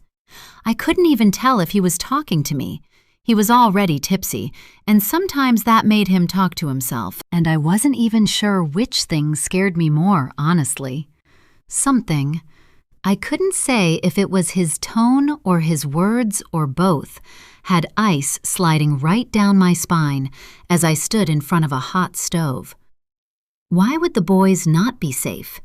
Maybe I should have said the words, asked what he meant, but I stayed quiet, both because I wasn't sure he'd answer honestly and because I wasn't sure I wanted to know. Or maybe because something about knowing a man as well as I knew Trevor meant I already knew. Meant that since I'd seen the extra mortgages on our house, my bones had held the quiet truth that he hadn't stopped there. That my boys might be in danger of worse things than being broke or homeless. I ran to the pantry, fishing a bottle of sleeping pills out of the back of a shelf and crushing one in my hand before I went back out to make Trevor's plate. I gave him the only red dinner plate in my cabinet so I wouldn't mix up his food with anyone else's. With one little comment, he'd convinced me I didn't have time to wait for the whiskey to knock him out. Whatever I thought I might want or not want to know, I needed to understand how dire our situation was. And even drunk, I didn't trust him to tell me the truth if I asked. Come to the table, Trev, I called as the boys rushed in on a rowdy wave of good-natured roughhousing. Don't have to tell me twice. Trevor plopped into his chair and I put the red plate in front of him. Hey, that one's mine, Bowie protested. Trevor picked it up to pass it over, and I stuck my arm out, shaking my head at Bowie. Just for tonight, let Dad have it. The red one is special, and tonight I want Dad to know how special he is. I got it out with a straight face and everything. Bowie nodded, and I guided Trevor's hands back to the table. Thanks, buddy, Trevor said. I know how much you like this one. You are special to us, Dad, Bowie said. I didn't eat a single bite of my food, my eyes not leaving Trevor as he devoured his and licked his plate for good measure. He leaned back and patted his belly. That was good enough to be a man's last meal. Don't tempt me. I didn't say it. Boys, why don't you go up to the theater room and watch a movie? On a school night? Bowie's eyebrows shot up. Today is an exception. Why? Bowie asked, not defiant, just curious. Because today I saved us from getting thrown out into the street. I did not say that, either. Dad had a big meeting today that went well. Thanks to your mom. Trevor was already slurring his words. I leaned over to Crockett. Do you think you could get Dad up to our room? I muttered. No problem, Mama. He stood and kissed the top of my head before he put his hand out for Trevor. Come on, Dad, let's go to bed. I want another drink, Trevor said, stomping his foot like a petulant toddler. Take it with you. I went to the bar and poured 3 fingers of bourbon into his glass and carried it back to him. Okay, he nodded, his head lolling back and forth like a rag doll. I'll be waiting for you, my beautiful bride. He waggled his eyebrows, and Crockett made retching noises, while Bowie's cheeks flushed bright red when he figured out what was bothering his brother. I watched Crockett help Trevor up the stairs, my bright, kind boy who shouldn't have been an expert at putting his drunken father to bed. It sparked the anger in my gut back into a flame that burned through me in less than a minute. Anger was necessary. I would need to be good and mad at Trevor to make myself do what needed to be done. Chapter 37. Shelby. The note didn't have my name on it. I must have repeated that to myself, both silently and out loud, 147,000 times as I cleaned every room on my list at Tasmanian devil speed. Pillows fluffed, showers scrubbed, mints in the candy dishes. I didn't miss a thing, and I was sweating long before I pushed my cart back to the maintenance room a little after 2 and slipped the laptop out of the laundry and into my baggy uniform, crossing my arms over it. You okay, Shelby? My boss was a skinny slip of a woman with a nose so sharp and beakish everyone called her the hawk behind her back. Her beady eyes and generally nasty disposition made sure folks didn't feel bad about that. I turned my head and tried to smile. She didn't get up from her desk, pointing a finger at me and twisting her angular face into a glare. You look sick. I can't have anybody think I'm sending sick folks into these rooms here. People are touchy about germs nowadays. I nodded and went with it. I didn't exactly feel well, so it wasn't even that much of a lie. I finished all my rooms already. I think I'll head home now. A high-pitched shriek issued from the walkie-talkie on her desk before I finished talking. She yelped. What in the blue belly hell? She almost knocked the radio over. Her hand shot out for it so fast. I hurried to my locker and grabbed my bag, sliding the computer into it, but not bothering to change out of my uniform. By the time I walked out, Lenore was able to make words, sort of, sobbing through the radio about blood and sheets and a sad, dead gringa. I pretended I didn't hear it, the chilly February wind welcome on my overheated, sweaty skin. I sat in my Toyota, shaking, until I heard sirens. No, thank you, I mumbled, driving around the building and pulling out of the back of the parking lot as an ambulance and 2 police cars converged on the front. I turned toward town, driving aimlessly. Up to the square, past the diner, past the taco stand and down to the Whataburger, then back around by Jesse's Saloon and the fancy Italian restaurant, the Pearl Room. Wayne had told me we'd go there for dinner too many times to count, but I'd never actually seen the inside. Every time I blinked, I saw Evelyn Burrows, her mouth gaping, her eyes staring, her bed soaked in blood. It was like that image had tattooed itself right onto the back of my eyelids. I didn't have anything to do with that, I said. Like saying that on a frosty breath in my old car with its crappy heat and non-existent air conditioning would make it true. I hadn't actually laid a finger, or a weapon, on the woman myself. That much was true. But would she still be alive if I hadn't chased down that court docket and seen her name? If I hadn't pinched pennies and dollars and sold my blood and gone to bed hungry some nights to afford the gift certificate from the resort's renowned spa that had shown up in her mail?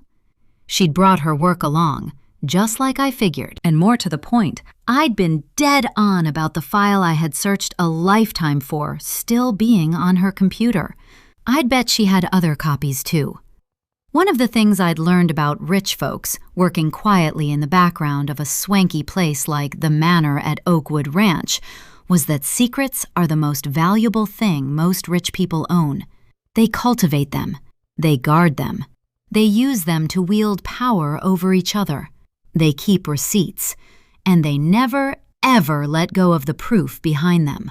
Because you never know when a secret will come in handy, especially when the secret involves people like Josephine and Buck Malone, a terrible crime, and an expensive cover-up.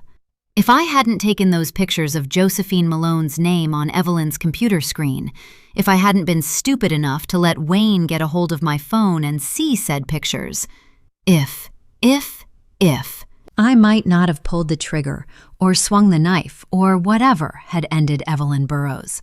But she wouldn't be dead if it wasn't for me. That was a plain fact. Wayne must have figured out she was connected to the police report he'd seen on my phone. He followed her into Jesse's and got her drunk, and then it could have gone a dozen ways and ended up here. She invited him up to her room, or he followed her and forced his way in. She told him no, or changed her mind. He tried to blackmail her, and she threatened to call the law. Every possible scenario ran through my head like a bad movie on fast forward. I didn't think I could be charged with anything. I hadn't blackmailed Evelyn. Yet. The note was there, but it wasn't signed, so they wouldn't know who left it, would they? I'd just stay clear of the Alamo Club in case they sent someone to see if I was dumb enough to show up there. I was just starting to breathe normally again when the car shuddered its own death rattle and sputtered to a stop in the middle of Daisy Lane, which was the second busiest street in Pine Creek. I slapped at the hazard lights, not that it helped the squealing brakes and horns behind me, or the slew of middle fingers blurring by the windows over the next few seconds. I stared at the gas gauge, the needle buried in the E, leaned my head on the steering wheel, and burst into tears. By the time I sat up and looked around, the street was cloaked in long shadows, the winter sun behind the buildings already. People had stopped using this lane, just driving around, but nobody was honking or flipping me off, at least. I put the car in neutral and got out, my eyes on the gas station just a few hundred feet up the road. It wasn't hard to push the little sedan to a pump. My cart at work was probably close to the same load fully stocked. It was just humiliating. One of those moments, I was glad nobody seemed to notice me. $25 almost filled the tank, and I drove home, coasting as much of the way as I could to make the gas stretch. Wayne's truck wasn't in the driveway, which was probably just as well for both of us. I took my uniform off and noticed the 50 in my bra, a brick of ice forming in my belly.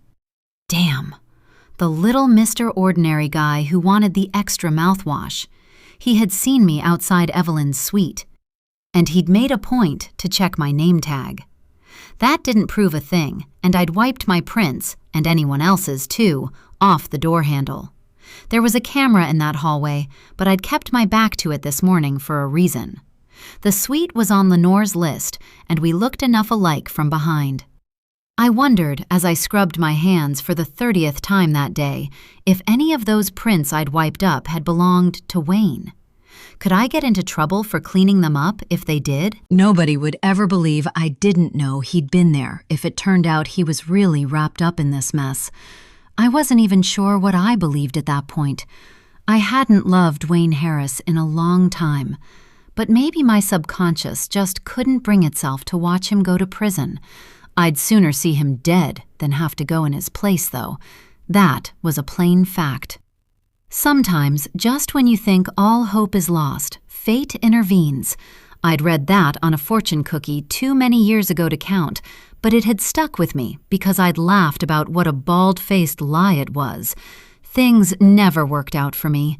They just got worse and more heavy, and by the time the news on TV started talking about the beautiful, brilliant Houston lawyer who'd been tragically found dead in a bloody suite at the Manor at Oakwood Ranch, I had decided my tiny life on the edges of this town would probably just keep rolling into more and heavier despair until I died, and nobody would notice when that happened either. I drove to work and kept my head down as I navigated around patrol cars and a forensics van in the parking lot, which is how I didn't see the bright yellow speed machine until it was almost too late. The horn was loud, and I stomped on my brake pedal when it blared, my head snapping up. The car was beautiful, the gold bull insignia on the sloped hood unfamiliar, and the letters above the animal too tiny to read through my smudged windshield. One hand flew to my chest, and I stared into the same emerald eyes I'd seen the night before last at Jesse's, when Wayne had been hitting on a walking, breathing Evelyn Burrows, and I thought I had a plan for getting to Josephine Malone. The shiny sports car belonged to the guy who'd bumped me on my way out. Trevor, Evelyn had called him. Not that he'd recognize me. Rich people tend to look past anyone in a service uniform. "Sorry," I said out loud like he could hear me. He nodded like maybe he had, and pulled around me, the engine roaring as he whipped out of the lot. I parked and went to get my bag from the trunk, flinching when Lenore said good morning from behind the raised lid. It was too early for her to be here, but I wasn't looking to swipe a room from her today, so I wasn't bothered by her presence. "You went home before all the excitement yesterday, and now here you are trying to crash into Trevor Malone before 8 in the morning. She popped her gum. "You're having a loca week, chica, like me." "What's going on with you?" "There was a dead chick up in that big suite on 4, she said, all bloody and gross. I had to talk to like a dozen cops after I found her." "You found her?" I widened my eyes, hoping the fake surprise was good. "Do they know what happened to her?" "I don't think so," she shook her head. "What really scares me is I'm not sure they know how to find out. The guys on Law and Order would have asked me way more questions than they did." I nodded. That made me feel a little better. "You don't think that guy in the fancy car will complain about me almost hitting him, do you? He sped off like he was mad." "Nah, he's a pretty chill dude. He always drives that thing like a maniac." She waved her hand dismissively. "You said Trevor Malone?" I raised my eyebrows and tried not to sound excited, hearing Evelyn Burrows shouting, "Trevor!" in the bar in my head. "In the flashy Lambo? Yeah, that's Trevor Malone." Lenore rolled her eyes. "I worked for them for 2 years before I came here." No way. Here I'd been scouring Google for information on Josephine Malone every spare minute for days and couldn't find so much as an Instagram page. And right under my nose the entire time, her old housekeeper was half-heartedly cleaning hotel rooms alongside me every day. But I couldn't sound too eager. Like, "You worked in their house full-time? Or you worked for the service they used?" "The first one." She popped her gum again. "I lived in a little studio over their barn and cleaned and helped his wife out with errands or cooking during the day." "That sounds like it could go either way. What's she like?" "Total control freak. I learned fast not to move a knick-knack a quarter of an inch, and God help me if she thought I was inviting attention from Speed Racer there." She nodded in the direction the yellow car had disappeared as I started walking slowly to the door, hoping she'd keep talking. She did. "Their kids are nice kids, but one of them isn't like everyone else. Autistic, she called it. He didn't ever let me go into his room. He cleans it himself, kind of obsessively." "She has kids?" My heart stuttered as I blurted it right out. Of course she had kids. I don't know why I didn't think of that before. I guess maybe I was hoping because the internet didn't have a mention of them, they didn't exist. Lenore side-eyed me. "2 boys, both teenagers. The dad is nice enough, one of those rich guys with lots of charm who skates by on his looks. But I think he's kind of a screw-up." Interesting, especially given that he had met Wayne a few days ago. Birds of a feather and all. "How so?" "The wife stayed annoyed with him about all kinds of stuff. He would tell her he'd do things and then not actually do them. It drove her bonkers." She smiled. That was entertaining. "Is he the type to fool around?" I kept my voice neutral, wondering if that could be useful. He flirts, a lot, but I wasn't getting in that, you know? She always knew everything that was going on in that house. I liked the job. He definitely wasn't worth all that. Why'd you leave if you liked it so much? I opened the service entrance. I didn't. She fired me. Something about the way she said it, an edge of bitterness her voice hadn't had before, made me stop walking and turn to face her. For what? Said I was stealing from them. Lenore dropped her chin to her chest as my eyebrow went up. Were you? I would never. She looked up. But there was no convincing her of that. Her stupid jewelry wasn't where it was supposed to be, and I was the only person not kin to her who'd been in the house, so off with my head. She pulled one finger across her neck and made a face. I laughed. Sounds super fun. Carolyn walked in and passed out schedules. It used to be fun, Lenore said, but I like it here fine, and there's not as much yelling.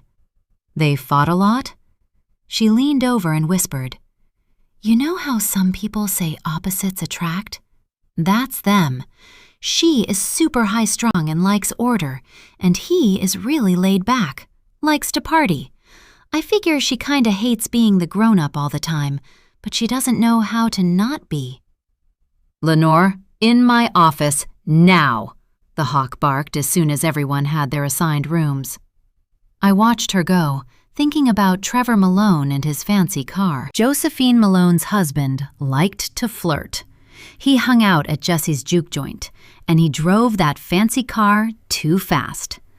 Evelyn Burrows couldn't get me what her client owed me anymore, but what if I could take something besides money from her? I had a slinky dress and a wig I hadn't gotten to wear to meet Evelyn, but maybe I could wear it to meet Trevor Malone. What if I could steal Josephine's whole life right out from under her? An eye for an eye, as the good book said. Chapter 38. Josephine. Trevor was snoring by the time I cleaned the kitchen and picked up the family room and made my way upstairs. I stood next to the bed staring at him, breathing in the booze that was seeping out of his pores into my bed linens, trying to conjure up any kind of emotion but anger or disdain. It didn't work. Crockett had helped Trevor into his blue flannel pajamas, and I knew without looking I'd find the shirt he'd worn today in the laundry hamper and the pants hanging in the closet. My Crockett was the best kid I'd ever known, always kind and ready to lend a hand. He'd even emptied Trevor's pockets, leaving his wallet, keys, and phone on the heavy mahogany night table next to his head. I walked softly around the bed and picked up my husband's cell phone.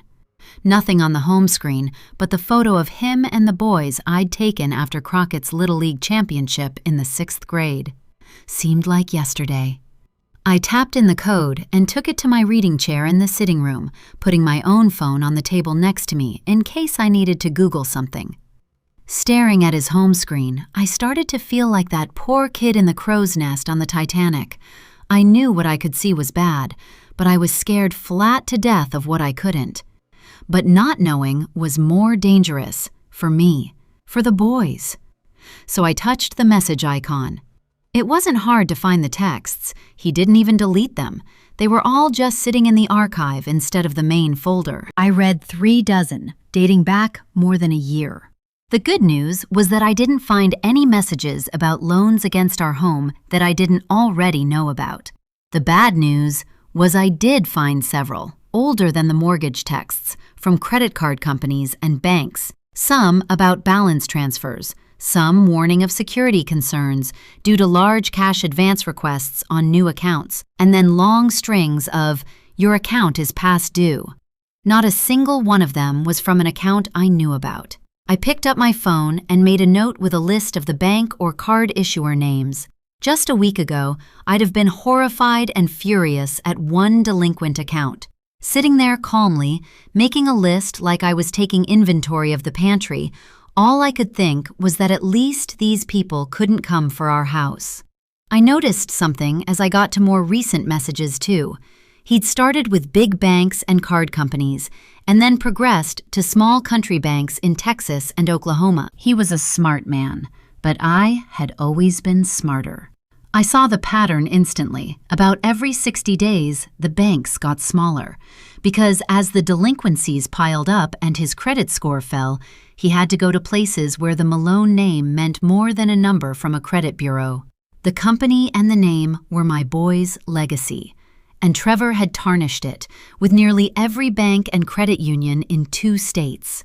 I froze as my mind wandered to the pawn shops of South Austin. If I could think of it, so could he. I was a lot of things, but I wasn't devious enough to hatch the kind of harebrained pyramid scheme he'd used to build this mountain of unsecured debt. Fast math said it was more than $250,000. You stood by and let me fire that poor housekeeper when it was you who took the diamond earrings I left on the bathroom counter. You who took my charm bracelet and Granny's mother's ring. I directed the horrified words at the bedroom, the sting of yet another betrayal making me queasy. It was all you. Trevor snored, passed out cold. I had saved our house from the auction block for today, and I had already listed my great-grandmother's china on an antiques website that would pay far more than a pawnbroker. I could find more heirlooms to sell and probably satisfy the mortgage debts, especially if I could find understanding women at more banks. But was that the worst of it? I looked back at his phone, like it was liable to sprout fangs and bite, the fear I'd felt before dinner whispering terrible thoughts straight into my brain.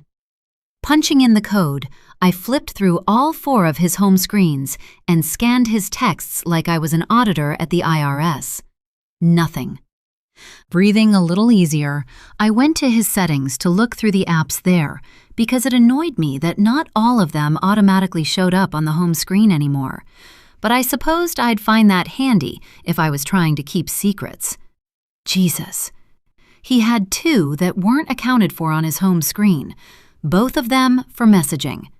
I couldn't stretch my brain to come up with a reason that wasn't bad. I opened one and nearly dropped the phone when I saw the words, "You're no good to me dead, Malone," in a preview line in the middle of the screen. I touched the message, forgetting to breathe.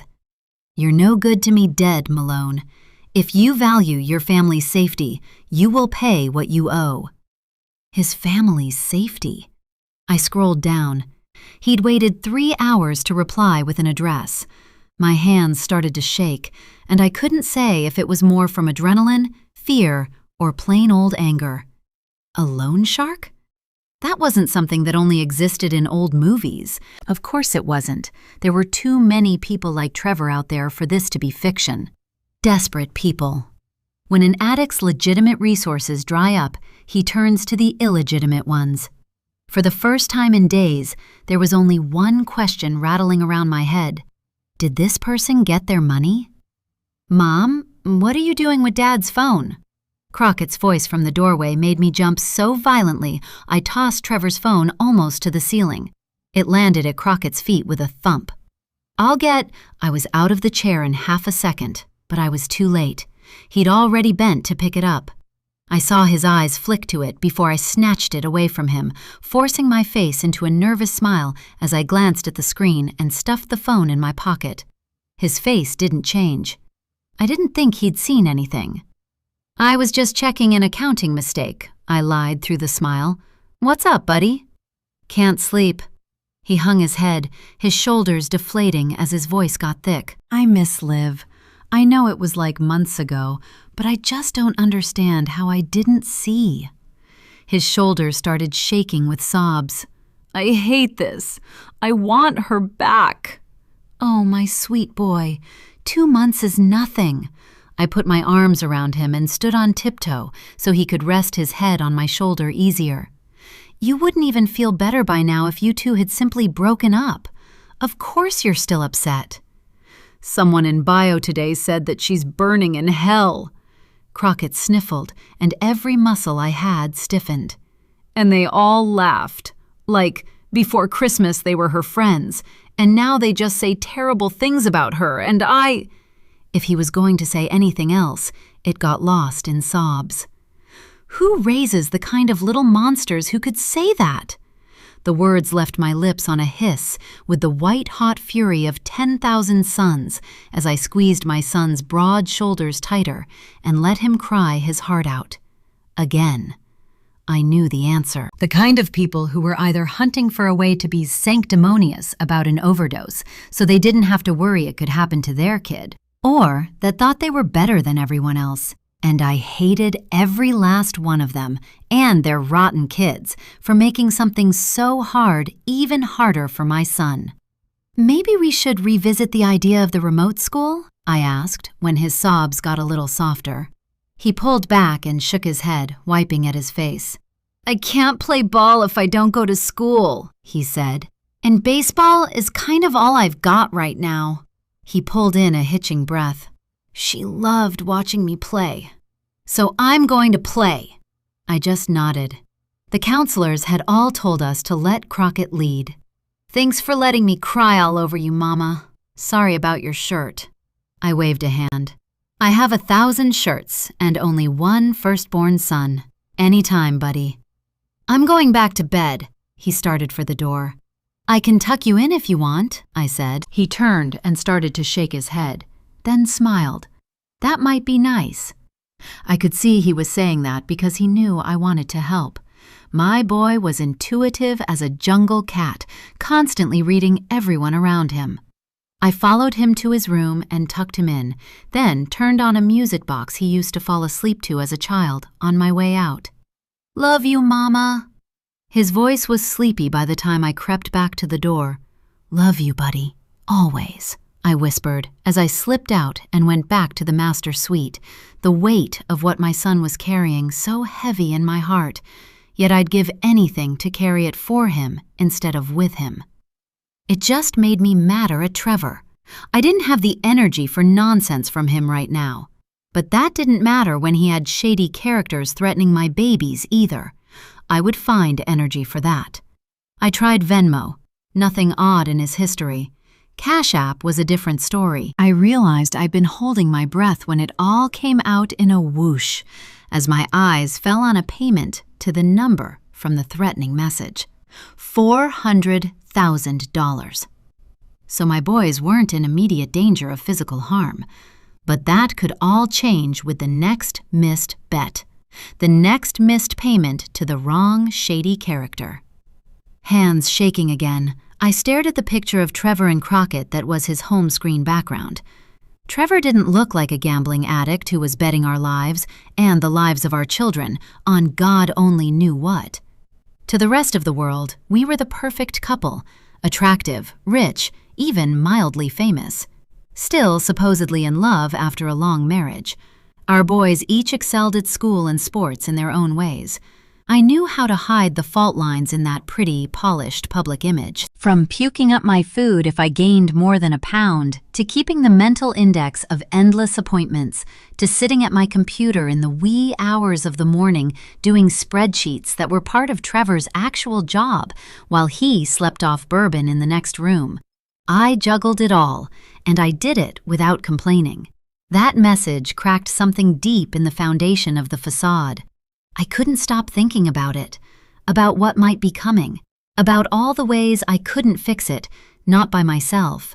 I returned Trevor's phone to his nightstand, reasonably sure I knew almost everything he'd been hiding now. What I didn't know at all was what to do with the information, beyond getting the mortgages caught up so the house was safe. I knew I had to do that, and I knew I didn't want Trevor to know I knew anything yet. I would wait, smile, play nice, at least until I had a better idea. I brushed my teeth, everything in my bright, cheerful bathroom, dulled by the realization that I was actually living in my own personal hell. I had woken up 3 days ago to sunshine and security, maybe not completely fulfilled by my life, but content, safe, proud of my beautiful home and happy to pour love and attention into my boys and pretend my husband wasn't growing bored of me. Turned out I was right about that. He wasn't bored, he was desperate and scared I'd find out what he'd been up to. I turned back the duvet on my side of our wide California king-sized bed and stopped, staring at Trevor. He was sleeping, vulnerable, A man I had trusted with my life, my heart, my body, and my family's legacy, had borrowed money from criminals and put my children in danger. Did he jump right to that, or was it an agonizing decision? I didn't know, and really, I didn't care. Easy or hard, he made the choice he made, and standing there looking at his lolling head and gaping mouth, I reached for my pillow. My hands sank into the cold softness of the buttery, high thread count sheets, and I squeezed so tight that when he snored and moved his head, I realized my nails were digging into my palms through the layers of fabric and fluff. How was I supposed to sleep next to a man who could do that, who might do it again tomorrow for all I knew? I could just press the pillow over his face. He was smashed. He might not even fight that much. If he was gone, I could sleep again, feel safe in my home and my life again. The woman from the pawn shop had mentioned life insurance. I almost laughed right out loud, standing over him with the pillow, because I knew his policy through the company, 1.5 times his salary, wouldn't be enough to pay everything, let alone leave me or the boys a penny after. Could I take out an insurance policy on him without him knowing it? I could look that up tomorrow, but he still had to be breathing for it to work. I crawled into bed and hugged the edge of the mattress, leaving as much space between us as I could without falling on the floor. I didn't sleep a minute all night, shaking the whole bed as the kind of cold fear I hadn't known in decades froze me from the inside out.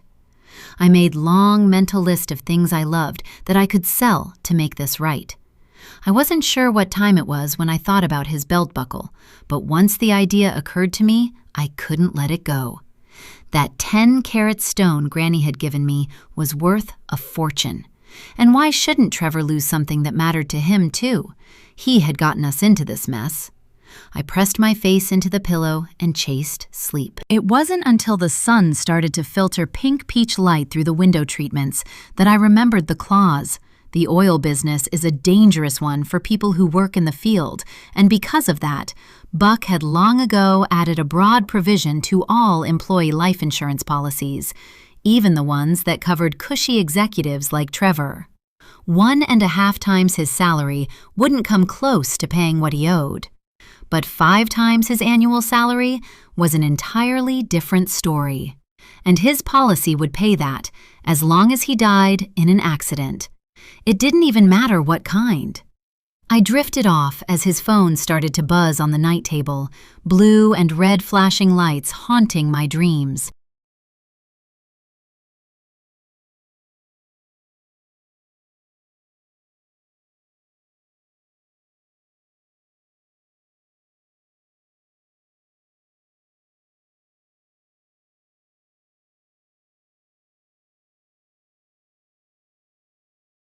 Part 3.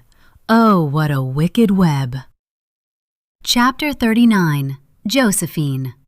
I had a mouthful of fresh, buttery pasta and sauce made with the last of summer's tomatoes from my garden when the beeping started on a quiet Thursday night in late September.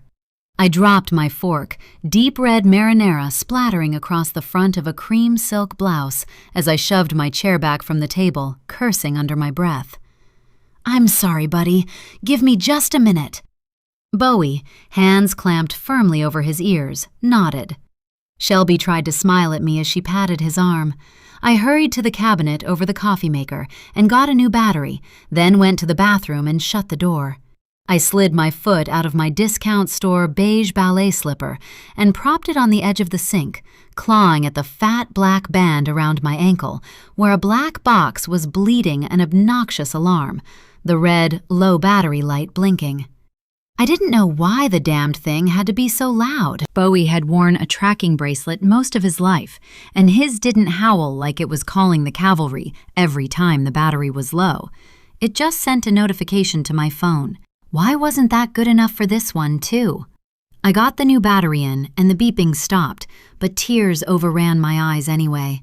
I leaned both hands on the edge of the granite vanity counter and stared into the mirror.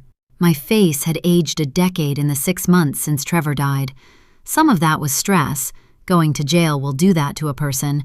But most of it was a lack of money for Botox and fancy skincare.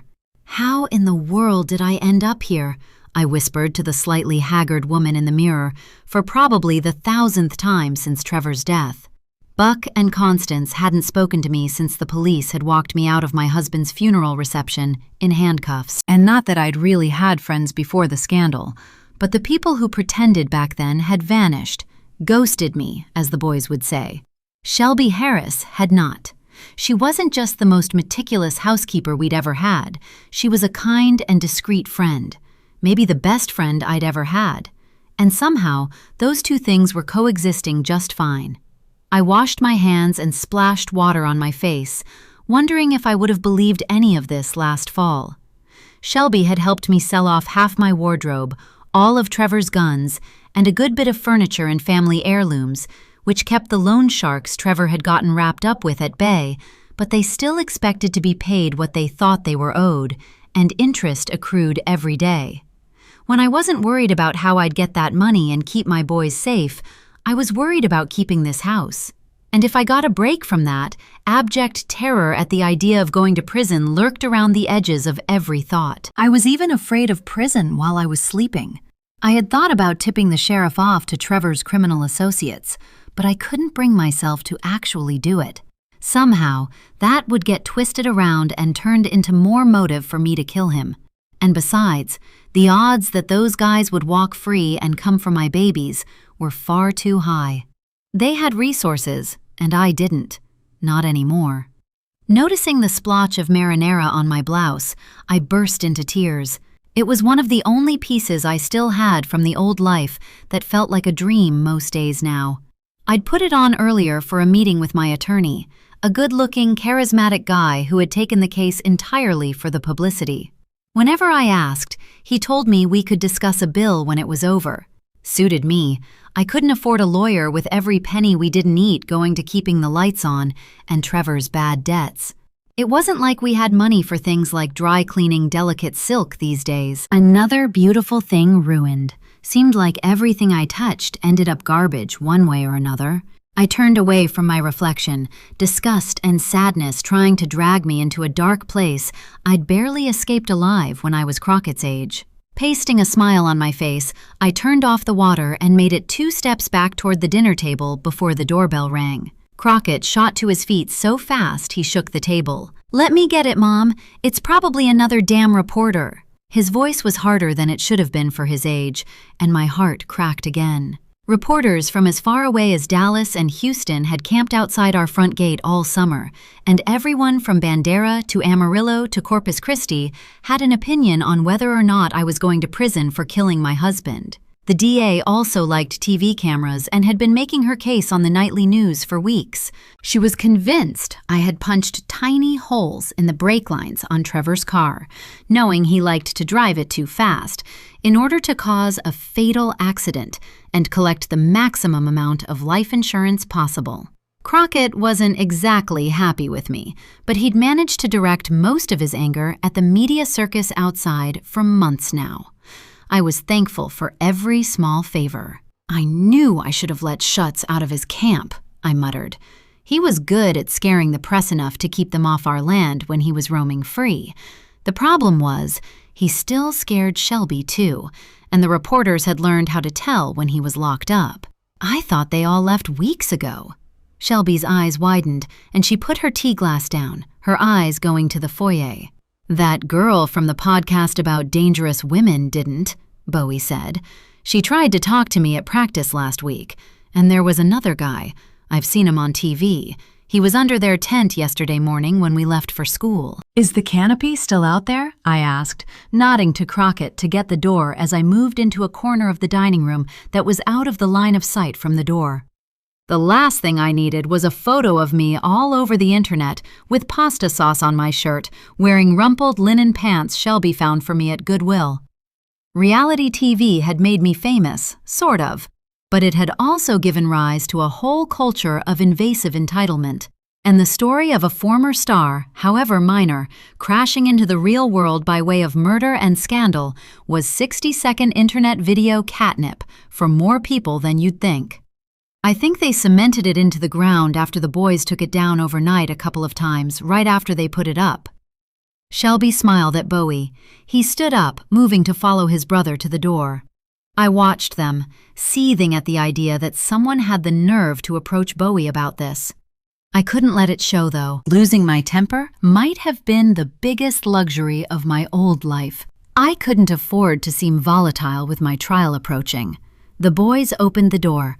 I heard Crockett say something, and then he shouted at Schutz, and the door closed. Shelby looked at me. They went outside. Both of them? I wasn't as shocked as I sounded. Losing Trevor and seeing me like this had aged us all, but maybe no one more than Bowie. Even the soft edges to his face were gone, because he worried so much he had trouble eating. As much as I still see them as babies, they're the size of grown men. Crockett's just being protective of me, I'm sure. Shelby picked up her fork and pointed to my plate. You need to finish eating. If you lose any more weight, there will be no convincing Bowie that you're not sick. Bowie thinks I'm sick? I slid into my chair and took a bite of my pasta. He didn't tell me that. He asked me a couple of weeks ago. I think he's really afraid of something happening to you after, well, you know. Jesus.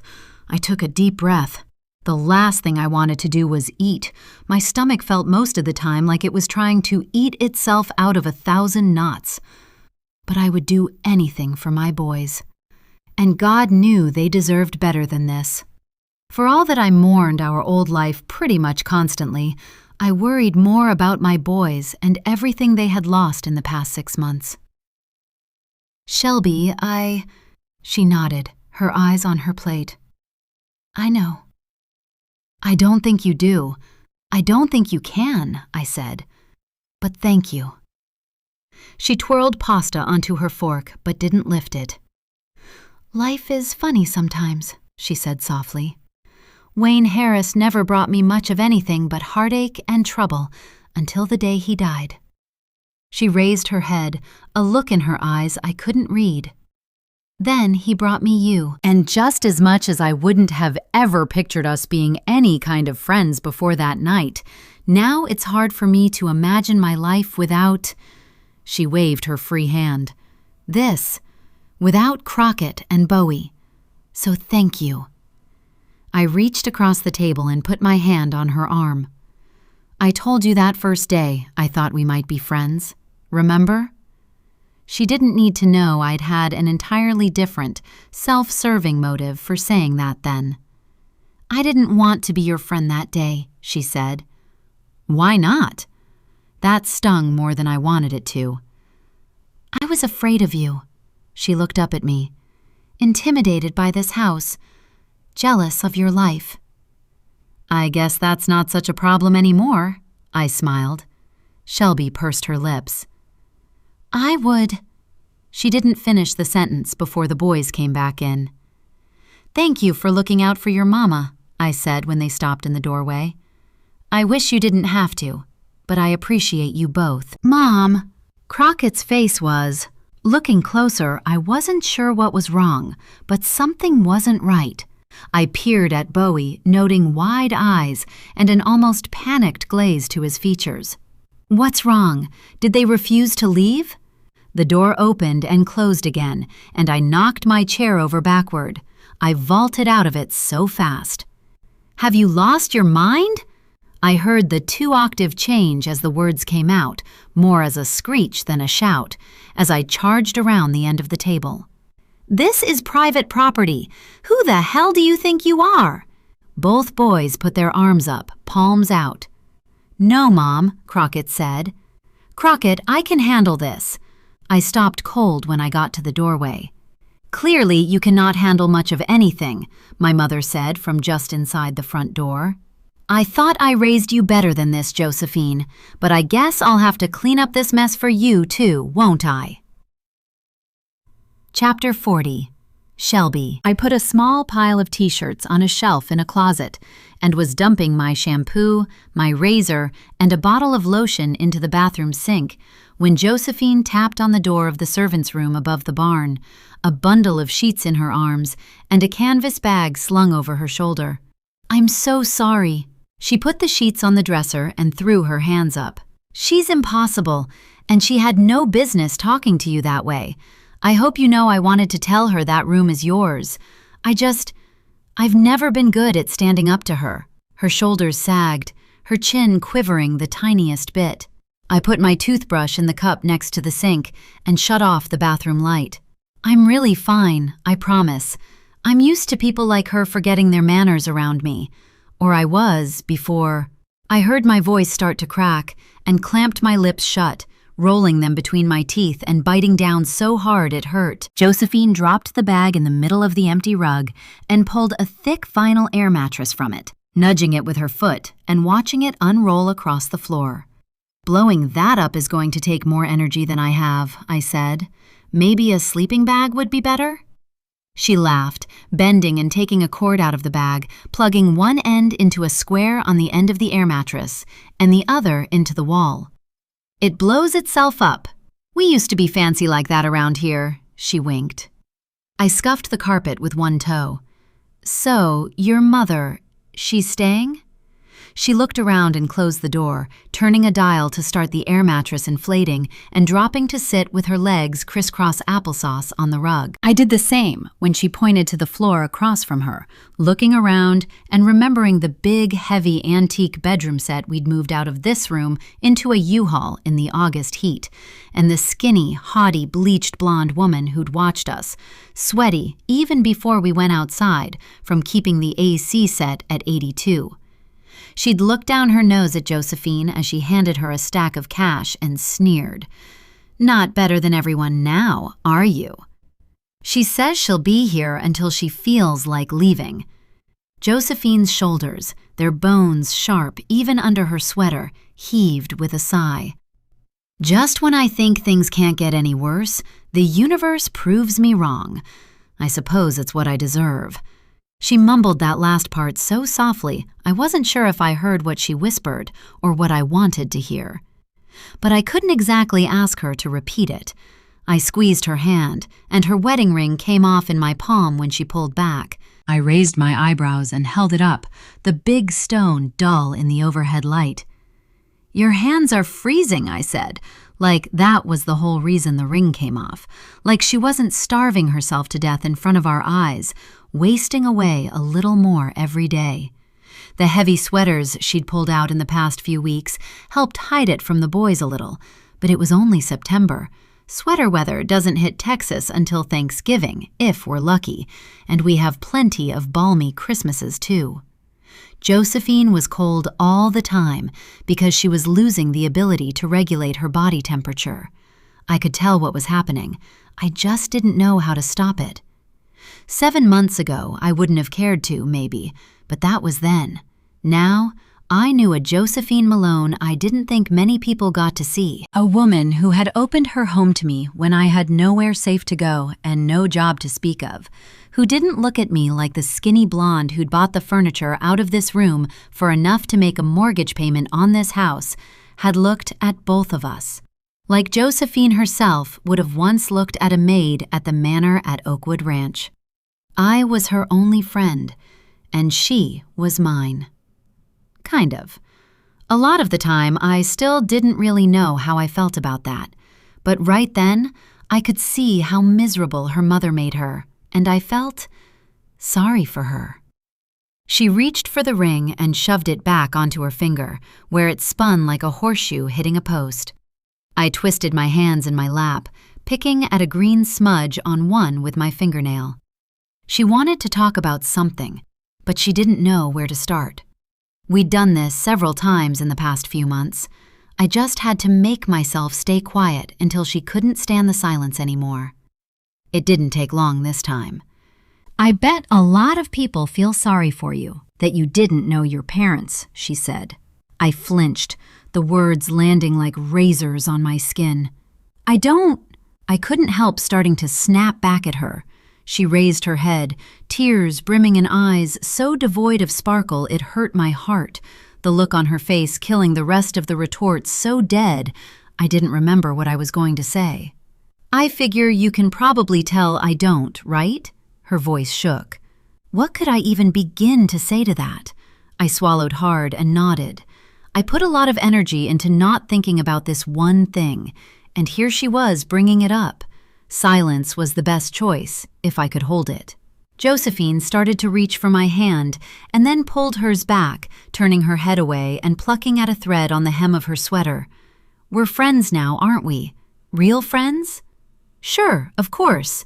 The words came out automatically, and I wasn't really sure what that meant, but I didn't have time to dwell on it. "I don't talk about this, like, ever," she whispered, her head dropping until her chin rested on her collarbone, tears dripping from her eyes. "I don't figure anyone would really understand, so I just keep it to myself." I guess somewhere along the line, that turned into me just keeping mostly to myself, you know? I lost the ability to make or keep friends because I think people can tell when you're holding back, when you're not being real with them.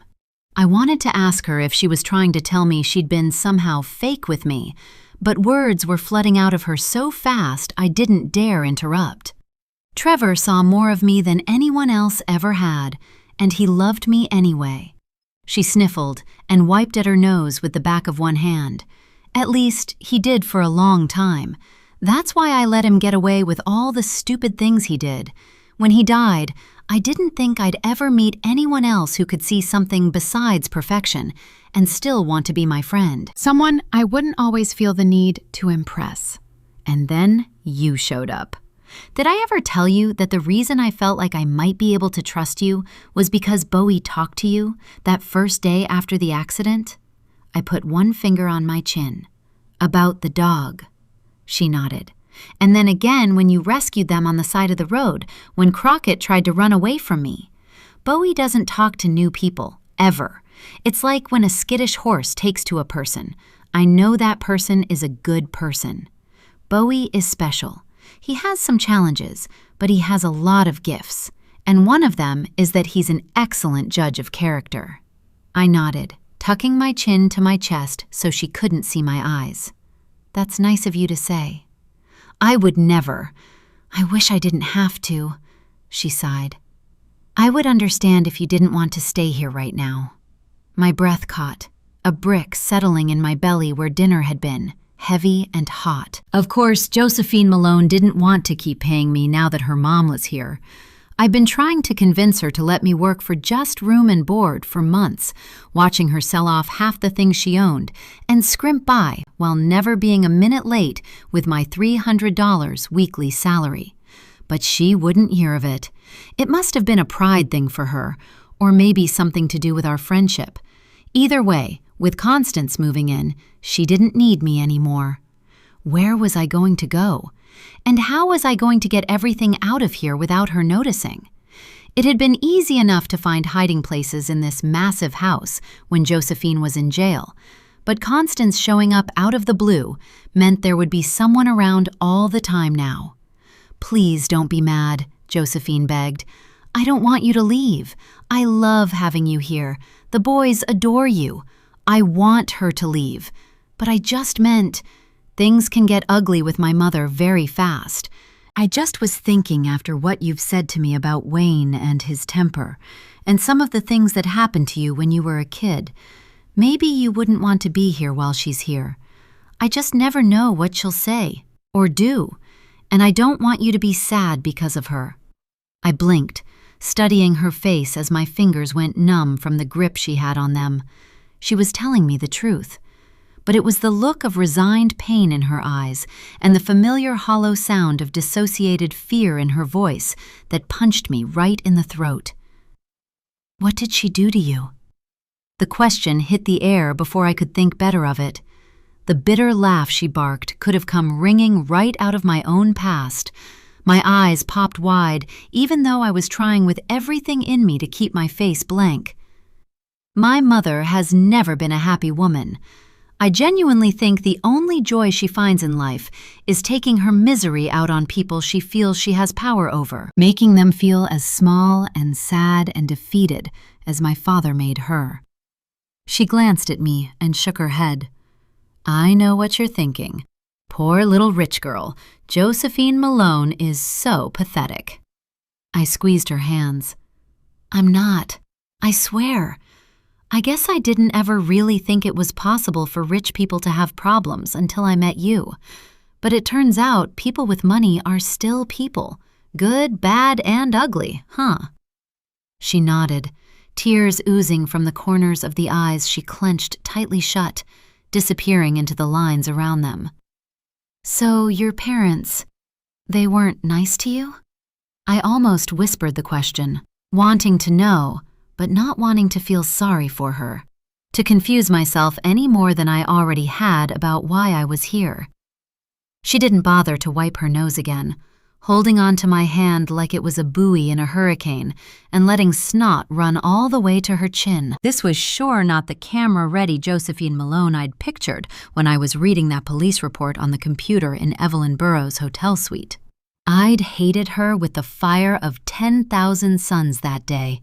I'd still hated her the first time I rang her doorbell. Now? I didn't think I hated her. I knew I felt sorry for her. I would never tell her that, because I knew her well enough to know she wouldn't care for it, but it was the God's honest truth. You can tell me if it will help, was all I said. And she did. I never heard words pour out of a person so fast in all my life. Even a drunk old rich guy in the bar at the Manor had nothing on Josephine sitting on the floor of her maid's bedroom. My dad was 36, and my mom was 22 when they got married, she said. He liked to say she was hiding right under his feet. My mother started at Malone Oil and Gas as a typist with a GED and a rare gift with numbers. I never met her father, but I know he forced her to drop out of high school at 16 to work, and he knocked her mom around her whole life. I tried to keep any reaction off my face while she talked, but the words were coming so fast I wasn't sure she would have had the capacity to notice if I'd stripped naked and danced around the room. My mom is good with numbers, like Rain Man, genius level good. It's where I get my gift for math, but I have nothing on her. Anyway, she studied on her own with books she lugged home from the library. She could solve almost any problem in her head, and she parlayed that gift into a ladder that took her from the secretarial pool to a corner office on the 11th floor of a 12-story building, a whole slew of people reporting to her, including her very own secretary. Until the big boss swept her off her feet and out of the office to be his idea of a respectable wife and mother. Was that what she wanted? The question slipped out before I could stop it. Josephine pointed at me with her free hand. Exactly. Turned out it was really not. But she never told Buck that. She sighed, her eyes moving to something behind my head and staying there. I spent hours playing dress-up in her collection of power suits with big shoulder pads when I was a little girl. Her closet was my favorite room in our house. I used to totter around on her high heels while she shopped and martini lunched and played tennis with her society friends, and the nanny watched soaps on TV. One day, Mother came home reeking of gin and found me playing in her closet. Josephine's voice trailed off, her face twisting like she was in pain. I wasn't sure I remembered to breathe, figuring from what I'd seen and heard so far that I knew what was coming. She pulled in a hitching breath. That was the first time she ever hit me, she said softly, fresh tears pooling in her red-rimmed eyes. Yep, I swallowed hard, because I knew the feeling. Josephine's hand drifted to her face. I still remember the sting. Her hand cracked across my cheek so loud I couldn't hear out of this ear for like half an hour. I have been angry with my boys plenty, but I'd eat a bullet before I'd hit one of them. Why was she so mad? Did she say?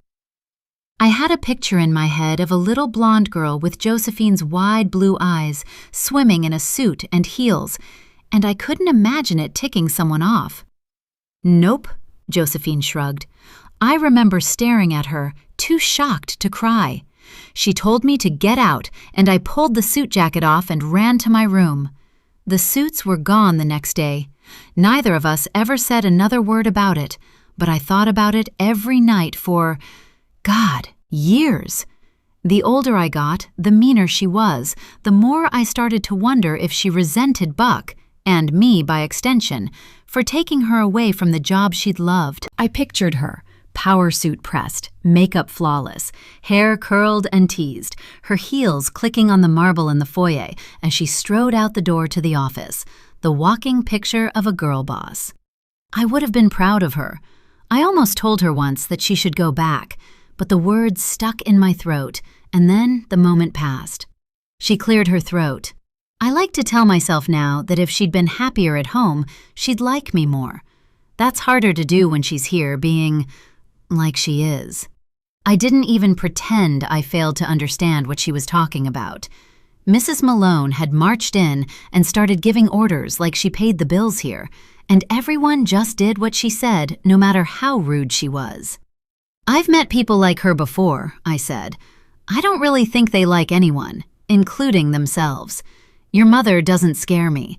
If you're not firing me, I'm not going anywhere. She tipped her head to one side and stared at me, then nodded and let go of my hand, wiping her face with both of hers, and then hiding it when she realized she'd been sitting there, letting tears and snot dribble off her chin. She stood and went into the bathroom, and I heard the sink come on. Maybe being out here will keep you out of her line of fire well enough, Josephine mused from the bathroom. Maybe, yeah. I took a deep breath and shook my head. I needed to remember what I was doing here. I had no room to feel sorry for Josephine Malone, and no business thinking of her as my friend. So her mother was a monster. At least she had one.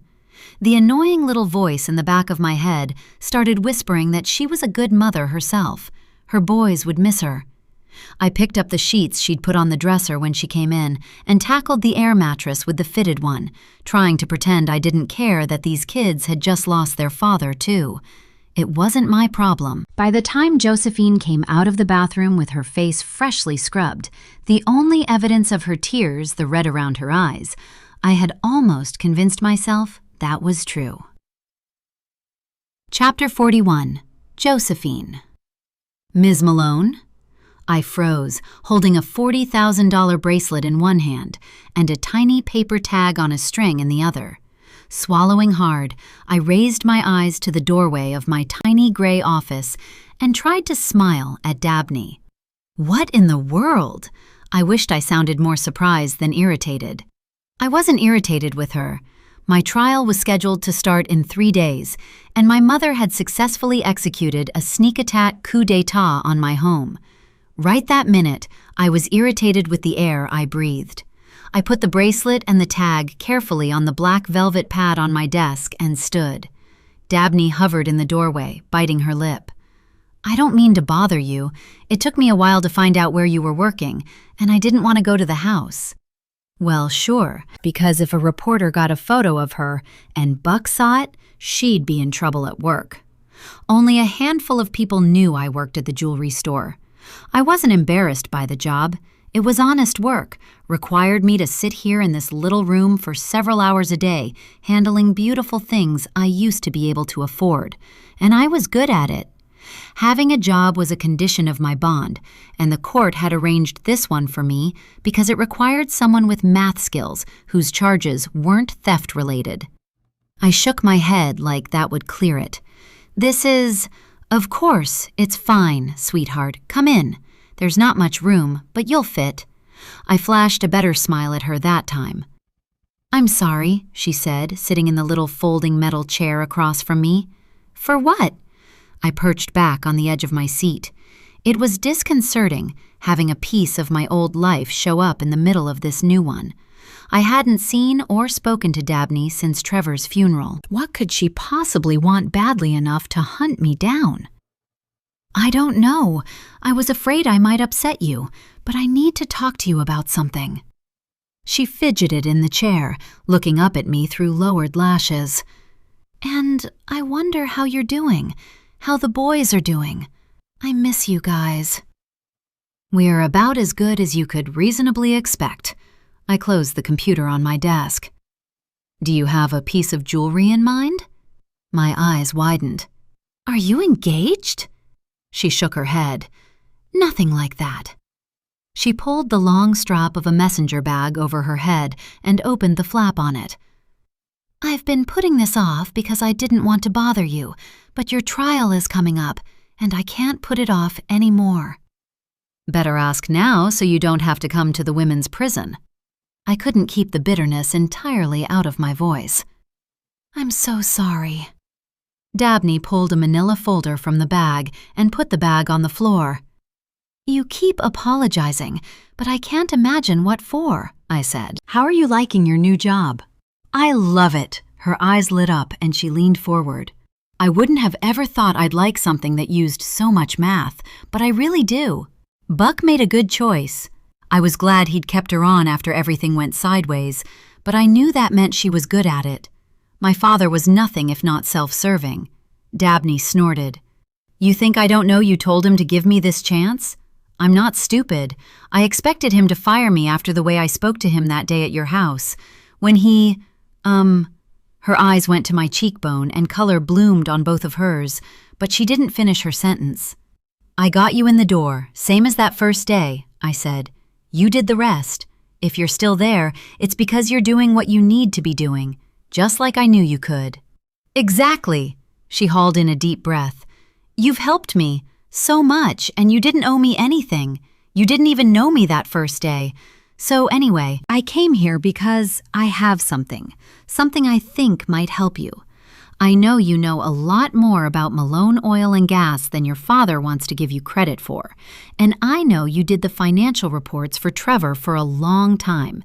And well, she opened the folder and handed me a spreadsheet. That's an owner account ledger, she said, but this is the revenue report. She handed me another spreadsheet. Do you see what I see? The numbers don't add up, like they hadn't added up in February when I was working on the financial reports. I had forgotten all about that. I guess one brain can only handle so much turmoil at a time. I put the sheets on my desk side by side and looked more carefully at the numbers. Did you run down the payments on this account? I asked. There aren't any, she said. It's like the money just vanished. When did that happen? I looked up. Months ago, right around Mr. Malone's accident. I looked back at the sheets. What did you do, Trevor? I muttered. I wasn't raised to speak ill of the dead, but I think you know what he did, Dabney said.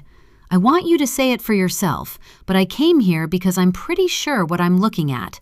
I just don't know what to do about it. He was stealing money, I whispered. Something about speaking the words, however softly, felt almost traitorous. I propped my forehead on one upturned palm.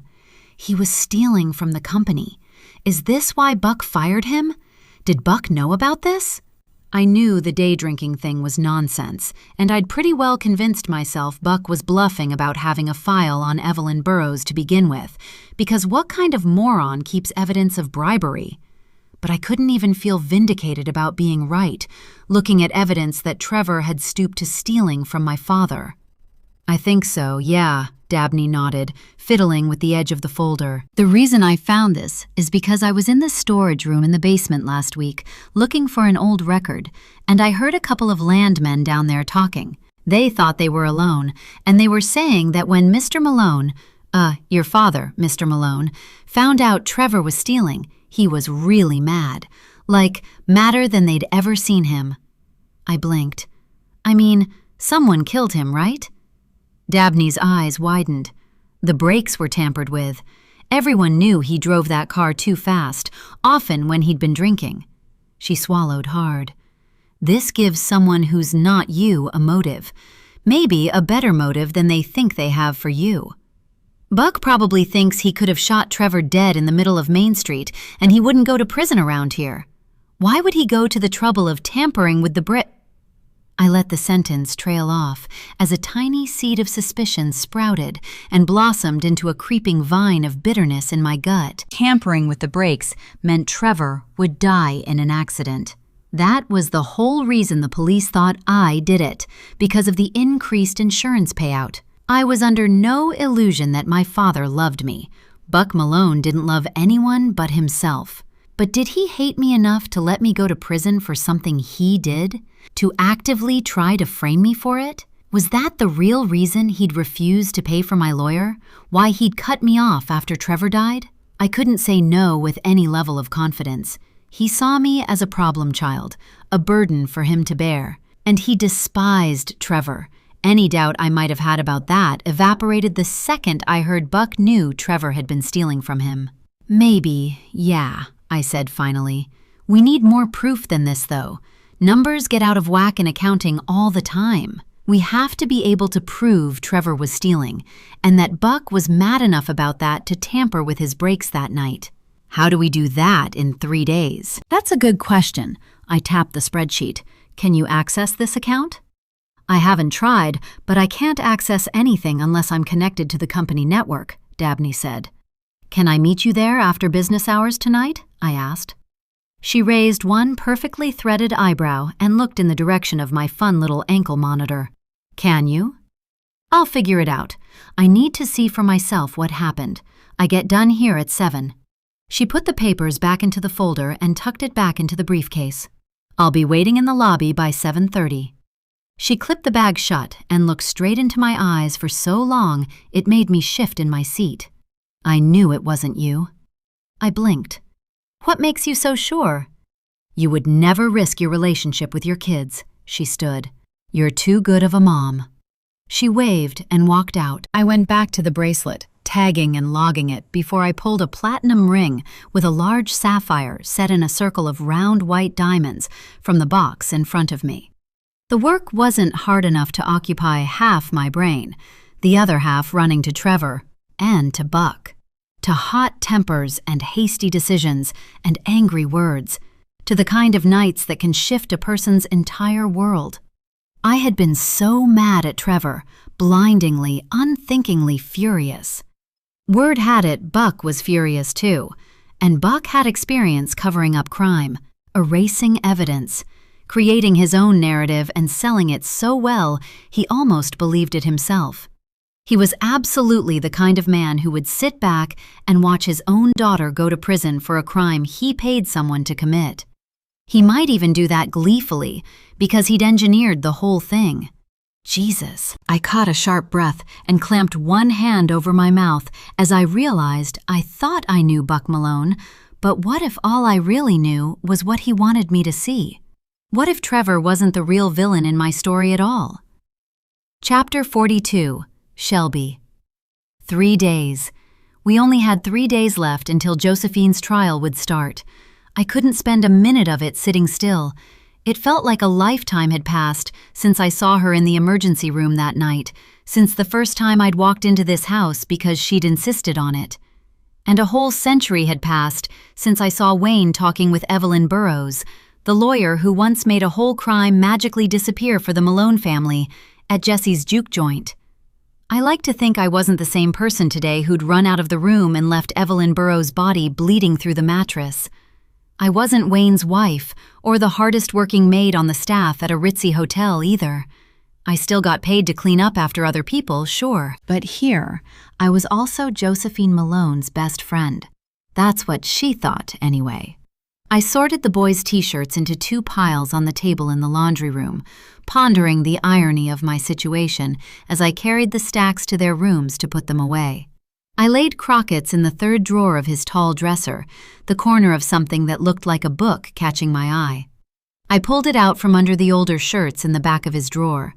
It was about the size of a paperback, bound in red leather with his initials embossed in gold at the bottom of the cover. A journal. I perched on the edge of the trunk at the foot of his bed and stared at the book in my hands. Reading it would be a violation of his privacy. The boys trusted me to take care of them, to be in their spaces when they weren't home, and that was important to me.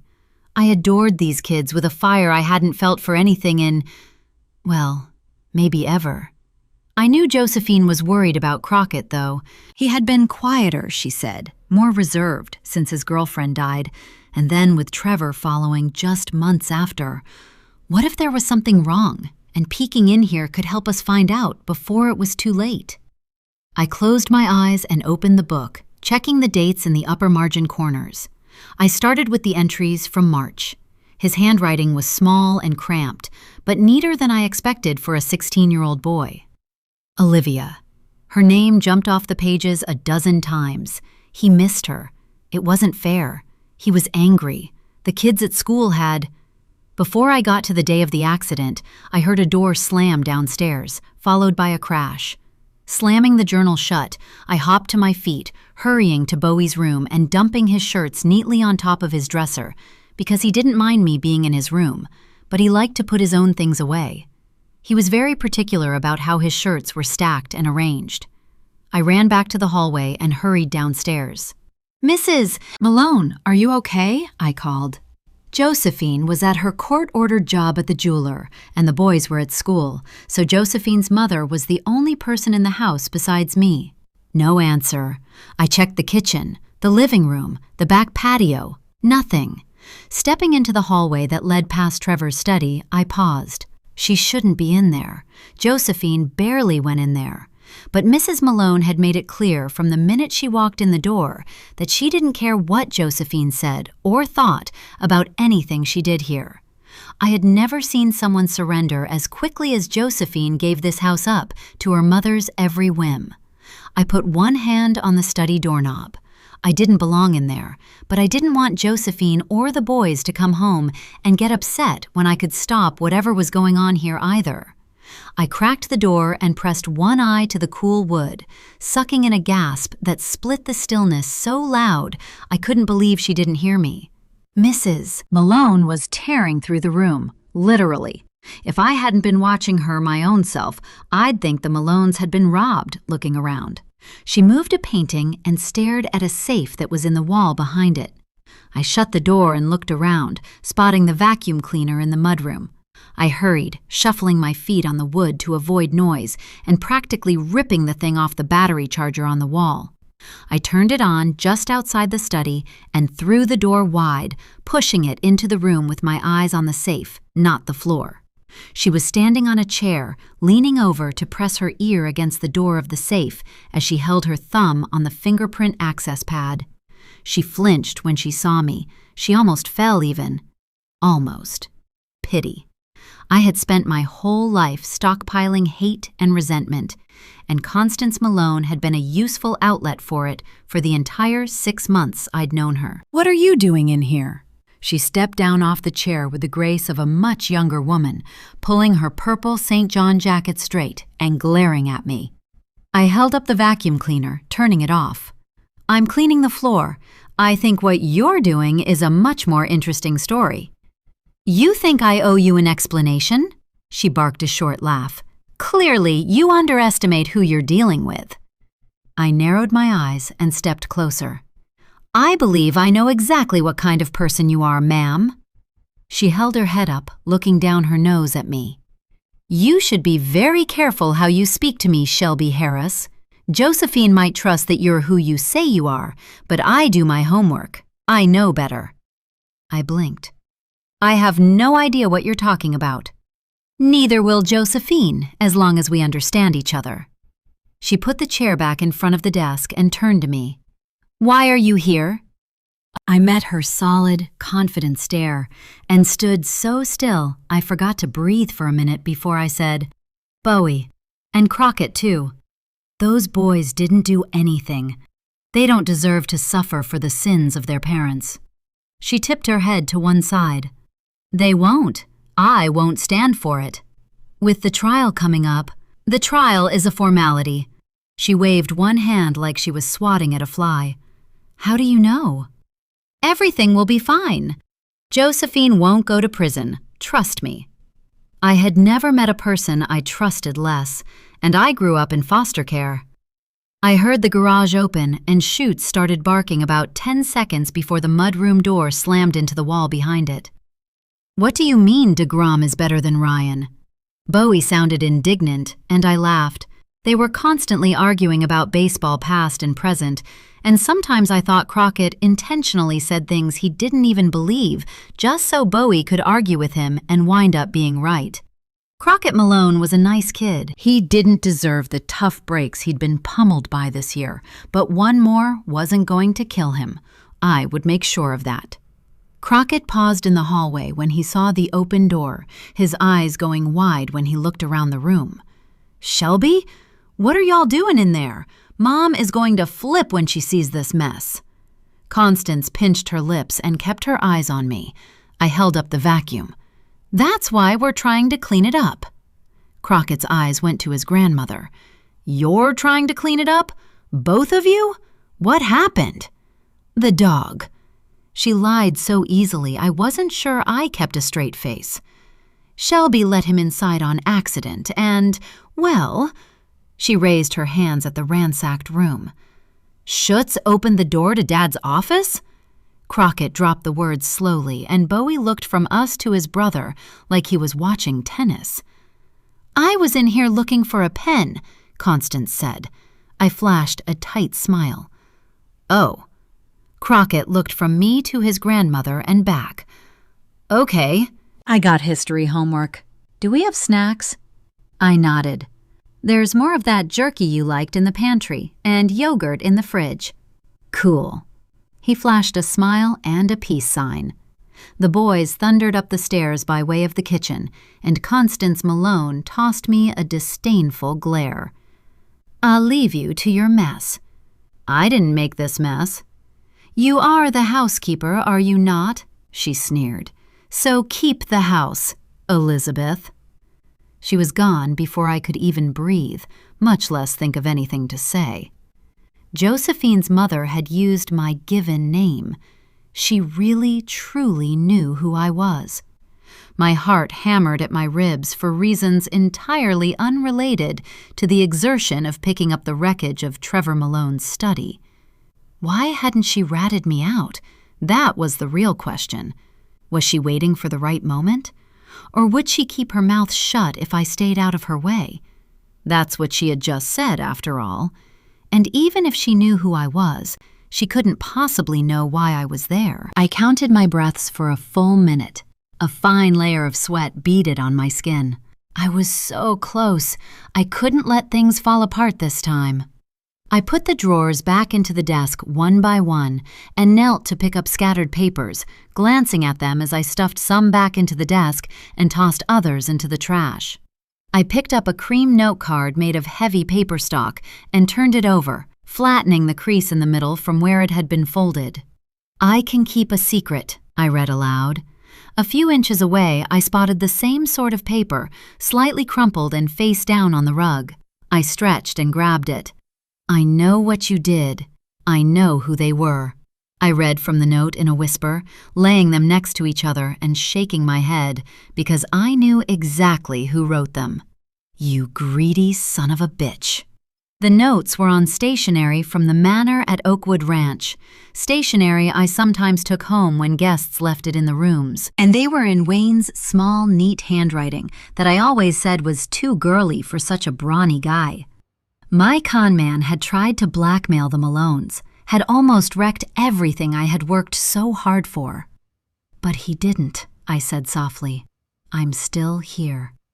He was dead either way, I reckoned, so there would be no more notes.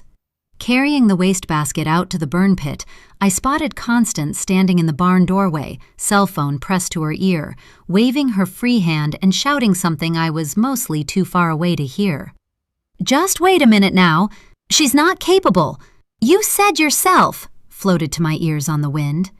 I dumped papers into the pit, watching the note cards with Wayne's blackmail messages flutter into the flames and running my thoughts back to Josephine's mother losing her temper on the phone.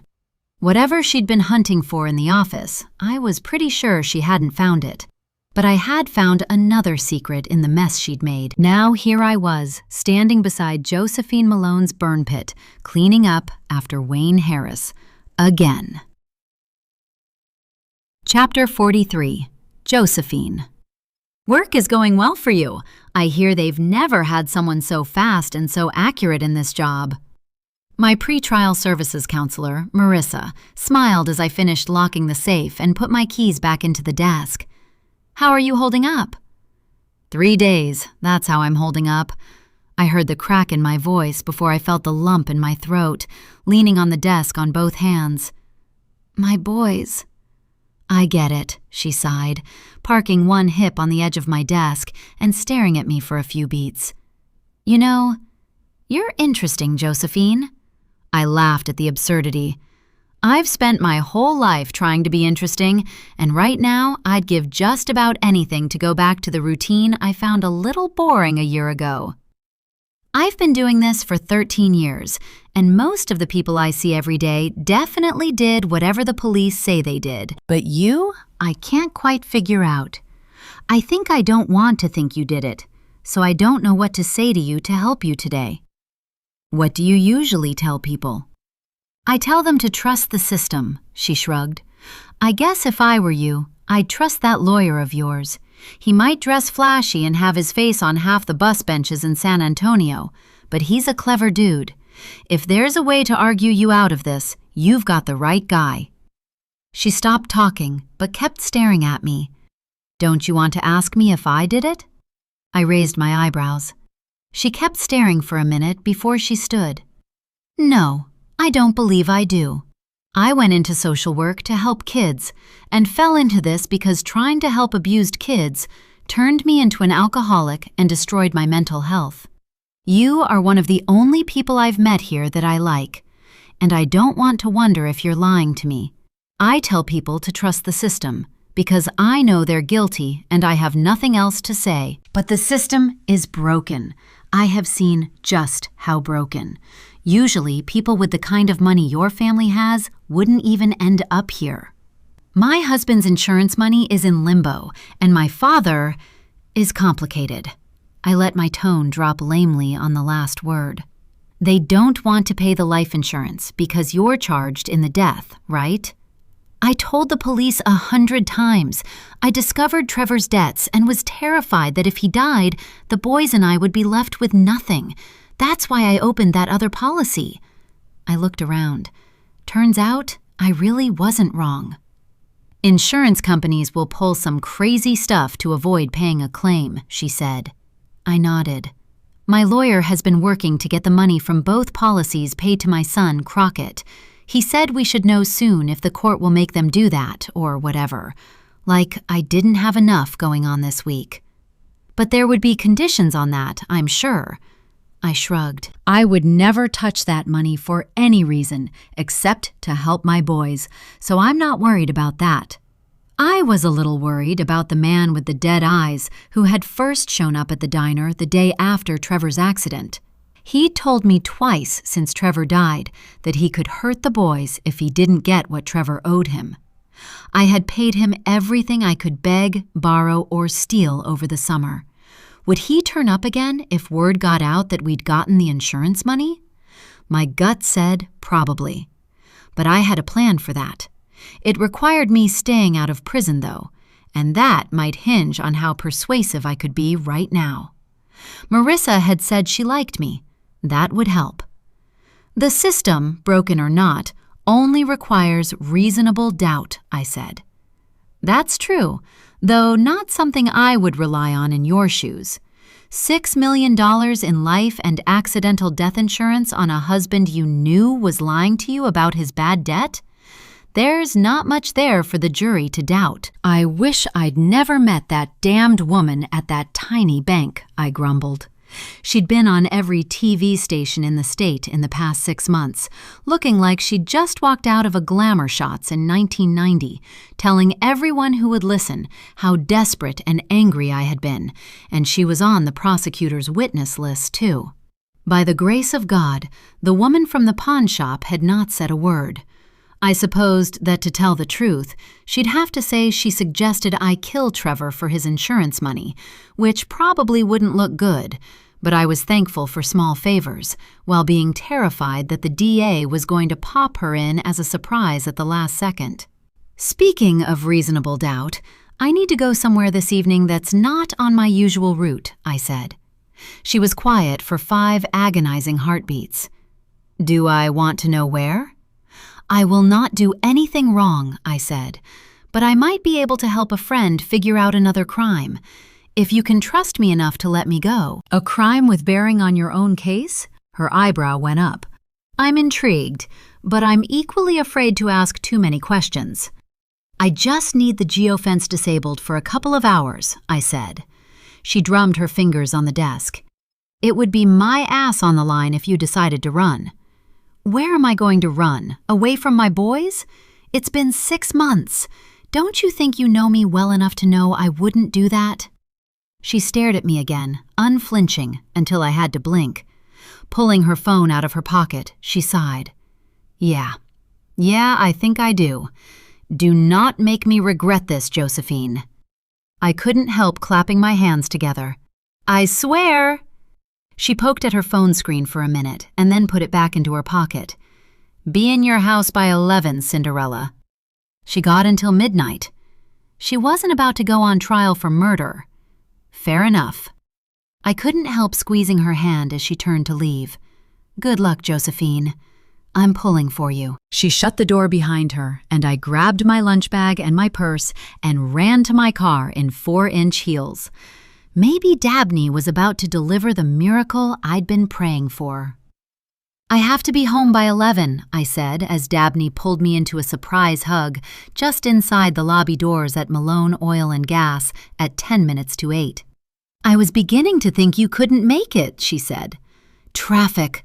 Are they ever going to finish the freeway construction?" I don't think TxDOT ever actually plans to finish a project, just to work on them. I laughed, breathing deep, the expensive fragrance my mother had blown through the ductwork in the building, making me feel like I was home. I had missed this place. "It's really good to see you," she said, pulling back and turning to walk to the elevators. Her new cubicle was on the 5th floor, where the lights were still on even though the rest of the building was dark. "Nobody else is working late?" "Not on a Friday," she said. "They're all at the football game." Of course, high school football is less of a community entertainment source and more of a religion in Texas, especially in small towns. Everyone knows someone who has a kid on the team, and the whole town shows up at every home game because people gossip about the folks who don't. Dabney led me to her desk and pointed at the computer screen. I searched for accounts that are listed as not producing, but none of the account numbers it returned is the same one that showed up on the report. I pointed to her chair. "Do you mind?" "Please," she said. I also tried searching for this account number individually, but it returns a message that says access denied. I tapped my finger on the edge of her keyboard, staring at the screen. "Where is that printout you showed me earlier?" She pointed to the folder in her inbox tray. I dug the paper out and typed one of the normal, balanced account numbers into the search bar. The full dossier on the well came up, including owner's social security number and survivorship information. I did the same with the questionable account, and sure enough, a box with a red exclamation point told me I didn't have access to that. "It doesn't say it wasn't found. It says we can't see it," I mused. Dabney's hand clamped down on my shoulder. "No, it says I can't see it." "You are a genius," I grinned. I logged out of her account, crossing my fingers and typing in Buck's login. Dabney laughed behind me, clapping her hand over her mouth. "Is his username really King of All I Survey?" "It has been all my life." I whispered a prayer that his habit of using my mother's name and birthday interspersed was still his password. It took 2 tries to guess the right order of the numbers and letters, because their servers required that to change every so often. But I sat back and exhaled when "Welcome, Master" came up on the screen as Dabney laughed again. "Sorry, I know he's your dad." She cleared her throat. "Please." I rolled my eyes. He deserves it, especially if my darkest suspicions about Buck's role in Trevor's and Wayne's deaths proved to be right. But I didn't say that part out loud. I went to the search and typed in the same account number it had restricted in Dabney's profile. Box, red exclamation point. I slammed both hands onto the desk. "What in the actual hell?" "There are files here that Mr. Malone can't access?" Dabney's hand went slack on my shoulder. "Not that he knows about, I promise." I tapped the keyboard's metal edge, letting my head fall back to stare up at the ceiling tiles. "What did you do, you devious jackass?" "I hope you're talking to your husband." He was the most clever man I ever met. Dabney nodded, but she didn't say anything. "What?" The word popped out before I was sure I really wanted to say it. "I don't know, honestly. I just really felt like something was up with him the last few months before. He was moody, disappearing in the middle of the day for appointments he didn't tell me much about for his calendar. I worked for him for long enough to know him pretty well, and he wasn't himself. Your dad was right. He was day drinking in the office, though I have never believed that was why he got fired." "I don't think so either." "Now what do we do?" "I don't know." I tried Trevor's login, but wasn't surprised when it told me there was no such user. Buck's IT team was too detail-oriented to leave an executive account active for this long after a death. I need a way to get into the back door of the servers and see if I can trace this account to the user that created it. It's clearly still in there, maybe just floating around because Trevor's account is no longer active, but there might be a way to open it from inside the code. I don't suppose your resume includes server hacking? Sadly, no. She picked up her phone. But I wonder if the internet can help us.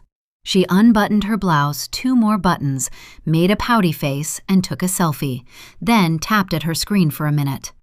"There. Want a latte while we wait?" I got up and followed her to the break room. I missed the coffee machines here. They're the best. I stuck a cup under the spout and touched the screen until it was set to make me a non-fat vanilla latte. The grinder whirred as Dabney's phone binged from her pocket. "Bingo!" She grinned and waved it. "What did you do?"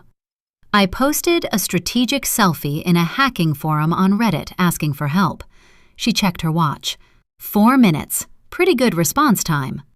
"The mom in me says you shouldn't give strangers on the internet your phone number. The desperate woman charged with murder applauds your brilliance." "I have signal for talking to randos online, Mom. Come on." She made her coffee while I sipped mine, and we trooped back to her cube. She sat down and opened her chat app, hitting keys on her laptop according to the directions. The screen went black and brought up a cursor in the upper left corner. Step 1, check. She typed on her phone, then went back to the screen when she got more instructions. I looked at the little bulletin board on her wall while she worked, smiling at photos of her with her best friend and her dog. "How old are you now?" 29, she kept typing. "Is it terrible of me to wonder why you aren't married?" "Let's just say that hasn't gone too well for, anyone I've ever known." She glanced at me as she spoke. "Fair, but I hate the idea of you being alone." "I love my life." She stopped typing for a second and looked up at me. "Truly, I have Lady." She pointed to a photo of her sweet Cocker Spaniel, who looked just like her cartoon namesake. "I have my friends, I love this job, and I date plenty. I just don't do commitment. If I want a kid someday, well, there are ways of doing that without a ring too." I stared at her, wondering what my life would have been like if I'd figured that out in my 20s. I wouldn't have Crockett or Bowie, that's what. And no matter what I might wish was different, I couldn't even imagine a reality where they didn't exist. "You really are a bright young woman." "Thank you. That means a lot coming from you." She looked back at her phone and typed 2 more lines of gibberish, and the whole screen changed. "I think we're in." Picking up her phone, she typed a thank you with a little heart eyes smiling emoji. She dropped the phone and huffed when the reply came up. "What?" I asked. "He asked me to send him nudes." I gasped. "Your generation is different. Men have always been pigs. The phones just make it easier for them to let it out." Her phone binged again. I couldn't help leaning over to peek at the screen. "Can he really hack your bank account?" She sighed and rolled her eyes. "Maybe? 1 second." She typed for a minute and then clicked a photo and copied it over to the chat. "Let him look at AI porn and think it's me. If we find what we're looking for, it's a small price, I guess." She turned the phone face down just as a picture of some anatomy neither of us wanted to see popped up. "Boys are gross." "Mine better not ever." I shook my head. "Never mind. I won't even speak that into existence." Smart mom. She typed in the account number and the screen filled with plain text. I leaned in. Oh my God. My stomach tried to give the coffee back, but I clamped my lips shut and swallowed hard. The suspense is killing me, Dabney said, looking up at me. That's Trevor's mother, I pointed to the screen. She died 12 years ago. Trevor was the sole executor of her estate. See how it says estate of right here? I touched the screen and Dabney nodded. He was literally just funneling money right out of the company and writing checks to himself since he is the estate. I shook my head. He set up a fake account in his dead mother's name and stole... My eyes scanned the screen. Almost $750,000. Jesus, Trevor. I don't really want to say brilliant because you'll get the wrong impression of me, Dabney said. No, I won't. It is brilliant and simple. It probably wasn't easy for Buck to find, but once he did, there was no denying this was Trevor. Buck had met his mother. He knew her name. And it's no wonder he was so mad about this much money. Dabney looked up at me. But is it enough? Will this help you? I'm not sure what a jury will believe, but it's more help than I had when I got here. All we have to do is make one person have reasonable doubt. That's what the lawyer keeps telling me. Can you print this? She clicked the button and watched the screen. Yep. I grabbed the paper off the printer and checked my discount store watch. How is it after 10 o'clock already? I have to get home, but I'm not going empty-handed. I waved the paper and she handed me a folder to put it in. Thank you, Dabney, for going out of your way to help me today. I might end up owing you my freedom. You are most welcome, and you owe me nothing at all. She stood and hugged me, and I hugged her back with all the force of the relief I felt, making her squeak before I let go and stepped back. At 10:15, I walked out the front of the building with a tiny spark of hope. And I had just enough time to get home before I turned into a pumpkin if I sped a little. I might not know exactly what happened to Trevor, but now I was pretty sure I knew why. Buck caught him stealing from the company to cover his gambling debts and canned him, claiming that he fired him for smaller misconduct, like day drinking, to save himself the embarrassment of people knowing his own son-in-law had stolen from him. But then, Trevor didn't have the money to return to Buck after he got caught. Buck lost his considerable temper and, well, he'd probably paid someone to do his dirty work, like he always did. But the end result was the same. Revenge, pure and simple. You steal from me, I end you. Buck would consider that an eye for an eye. It had nothing to do with me, right? The arrest, the nightmare of these past 6 months, that had been the real accident, right? An unintended byproduct of Buck's plan to get rid of Trevor, and not the purpose of it. Buck hadn't set out to frame me, had he? Could he really hate me enough to do that? I couldn't say no. The thought grew tentacles that burrowed into my brain. I squashed them with hope, for the first time in months. I mean, if the cops could believe I had killed Trevor over money, why couldn't the jury believe Buck did? I was turning off the freeway onto the farm roads that led to the house when I heard an engine roar behind me. Headlights flooded the cabin of my SUV, glaring off the mirror such that I couldn't really see anything about the vehicle behind me. I hit my brakes, and the truck shuddered as the bumper took a hit. What the hell? I slammed my foot onto the gas, adrenaline firing every exhausted neuron I had as I raced down the pitch-dark, narrow road at 90 miles an hour, praying there wasn't a deer up ahead. Even my brights could only penetrate the Texas country darkness so far, and it wasn't far enough to stop short at this insane speed. The vehicle behind me stayed so close I could have reached out the back window and touched the hood.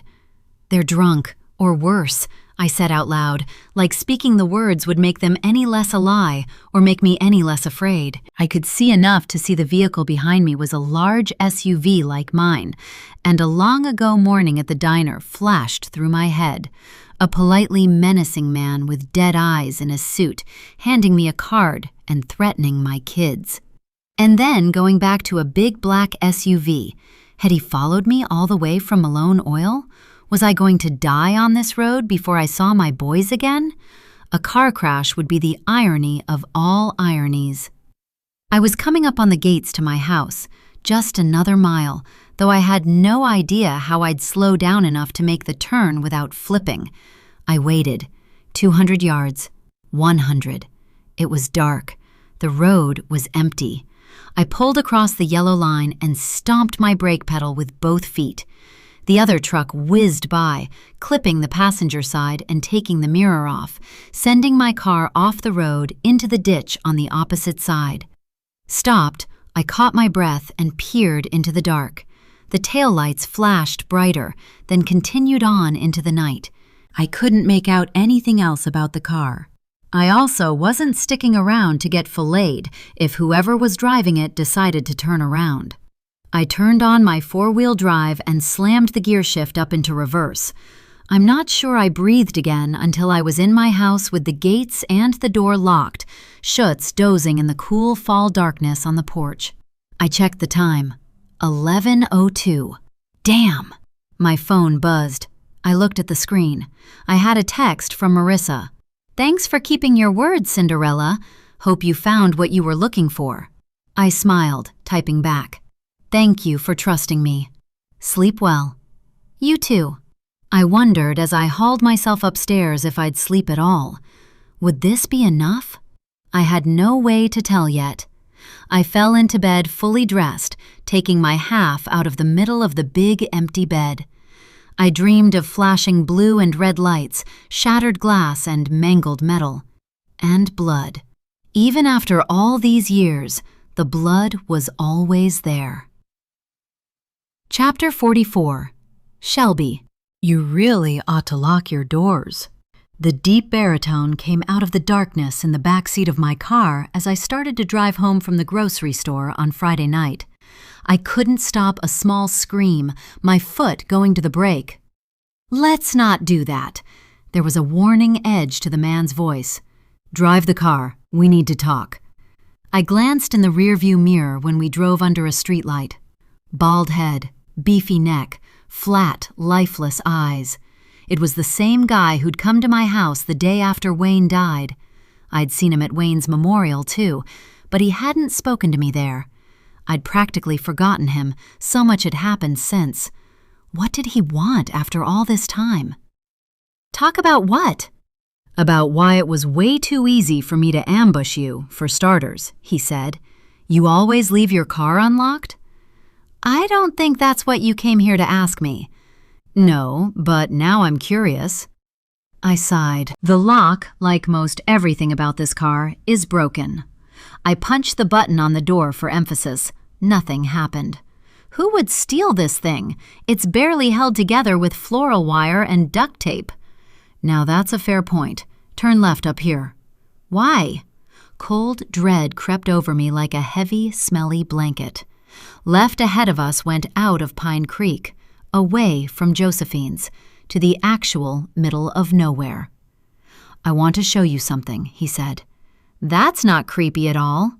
I met his eyes in the mirror. "Something that will help you." He raised his eyebrows as the turn approached. I swung the wheel around and made the corner. "This feels kind of stupid, like the girl in the horror movie who goes to investigate a noise." "If I wanted you dead, you wouldn't still be sitting there." "Fair enough." I squinted at the windshield, my pitiful, failing headlights losing their battle with the kind of thick country darkness that squeezed in heavy, whispering that it was hiding monsters. I wished I knew if the guy in my back seat was one of them. "Why are you here?" I asked, my voice only shaking a little. "Not everyone I know is exactly a choir boy," he said. "I figured that when you told me you knew Wayne." "They want the money, Shelby." I blinked, keeping my face completely still. "What money?" He sighed. "I'm very good at finding things, people, information, objects." "So you're what, like a bounty hunter?" "Close enough." "What do you want with me?" I know the money was in the house the day Wayne died. I know it wasn't there 1 week later when I finally found the place he was hiding it. Wayne and Malone didn't leave with it, and neither did the cops, which means you did. What money? My voice could have frosted glass. He sighed, leaning forward. I found the panels in the wall. I found your fingerprints on 3 of them. And I found chemical traces of Treasury ink on the studs in the wall from where the bills were packed in there so tightly. He put one big hand on the back of my seat. These are very dangerous men, Shelby, and that is not your money. I have tried to convince them that you were innocent in all this, but you're living with Josephine Malone. I have this one shot at getting you to comply, and then it won't matter what I tell them. Turn right at the next corner. I put just enough fear into my voice to not overdo it. I wish I could give you what you want, but I swear I don't have it. I pulled in a deep breath and bit my lip. It's true. I found money in the wall in the closet in my bedroom after Wayne died, which you didn't tell me the first time I met you, even though he was already dead. I made the turn, my eyes making out the farm-to-market road sign with the 1276 in the middle of the Texas. I swallowed hard. This was the road Wayne and Trevor died on. Yeah, people share information with scary dudes who show up at the door uninvited all the time, I said. Come on now, I'm not scary. I snorted. You keep telling yourself that. Anyway, I did find the money, and then I put the boards right back and left the house, and I never went back. If it's not there, someone else took it. Did you tell Josephine Malone about it? Do I look stupid? Because I assure you I'm not. Are you lying to me? What makes you think I'd tell you if I was? He slammed his fist into the back of the passenger seat and I jumped. Sorry. He laced his fingers behind his head and leaned back in the seat, the plastic under it making a popping noise. I really thought you had the money. I wish you were right, if that helps. He laughed. I'm not sure it's going to help you. I can't sell them your story. They're tired of waiting to be paid. First, Malone's wife said she'd use the insurance money, but she went and got herself arrested and it never showed up. And now you're saying more than $1 million just up and vanished. I think I'm saying you might want to try to figure out who else knew it was there, I said, my forehead scrunching. Are you saying Wayne and Trevor were working together? Was this drug money? Not exactly, he coughed. You knew Wayne was dealing? There was a woman at the grocery store. Not a day had passed since I moved into the Malone house that I didn't think about Olivia and feel sorry for Crockett. She said he killed her daughter. Malone had a gambling problem. Wayne sometimes booked bets, I said, but nothing crazy, at least as far as I know. Maybe that's how they knew each other. I don't know. What I do know is Malone borrowed a whole lot of cash from the kind of people you should never borrow money from, and he lost it on crazy high-stakes bets. He swore he'd figured out a way to get them paid, and I think he was telling the truth, because most of the money in your wall belonged to Trevor Malone. Wait, what? So how exactly were they working together? I slowed the car down. The tree they had crashed into was coming up. Wayne offered Malone a cut of sales he made to any high-rolling rich folks Malone could hook him up with. Malone was desperate for money, but I think wherever he got the cash to pay back the money he owed, Wayne let him hide it in your house, inside that wall. The people paying me want that money. Seems like killing Trevor and Wayne without the cash was short-sighted of them. You don't think Josephine Malone killed them? Does it matter what I think? Interesting. He pointed to the tree. Stop here. I took a deep breath and pulled over, noticing one of those little roadside memorials with a cross and flowers, and wondering who put it there. Josephine and the boys hadn't been here as far as I knew, and I sure hadn't left flowers. Maybe it was Jessie. What's interesting? They were adamant that I find the cash before her trial starts on Monday. I stared at the tree, the darkness heavy around me. "You want to get out?" he asked. "Why did you bring me here?" I answered with a question. "Bad things happen to people who piss these guys off," he said simply. "I thought the visual might help you understand. Say someone did take it. Say I could find out who. I can't promise anything past Monday, and they know where to find you. They know where to find those kids you seem to love so much. Josephine and I aren't working together. Not like you say Trevor and Wayne were. Do you understand why people who commit crimes for a living, people with the kind of trust issues that go along with that, believe you were all four in on it at this point? They can't understand that our husbands died in an accident, and because of that, we became the kind of friends you help in an emergency. That I needed a job, and she hired me to take care of her home, trusted me to take care of her home, and that going to jail and leaving her kids alone was an emergency? I had to take care of the boys. I take care of all of them now. I blinked when I felt tears well in my eyes. They don't understand that kind of friendship. His face said he didn't either. Let me see what I can find before the trial starts. I put the car back in gear. Can I go home now? There's ice cream in the trunk that I promised the boys for dessert, and it's getting late. Monday. He leaned back in the seat and waved for me to drive. I can't help you after Monday. I drove back toward town, 1,000 thoughts and memories crowding my head. I didn't mean to scare you, Shelby, but you need to know this is serious, he said, as he climbed out of the car in the grocery store parking lot. I don't want anyone to get hurt. Why do you care? Why shouldn't I? He shrugged. There's kids involved. There's lives involved. I sleep better when I get paid and everybody goes home safe. I waved. I'll let you know before the trial. I drove back to Josephine's on autopilot, my thoughts racing. I hadn't started this with anything in mind except making Josephine pay, somehow. But I was in too deep. I loved those boys more than I'd ever loved anything. I had to keep them safe. I was almost to the house when I remembered the words. First, Malone's wife said she'd use the insurance money. He said that, right? Josephine knew these people he was talking about, but she had never mentioned them. That didn't change everything, but it might change enough. Chapter 45. Josephine. The dream woke me up at 3:45 because it ended differently. The beginning was the same loud chaos as always, brakes squealing, the acrid stench of burning rubber stinging my nose.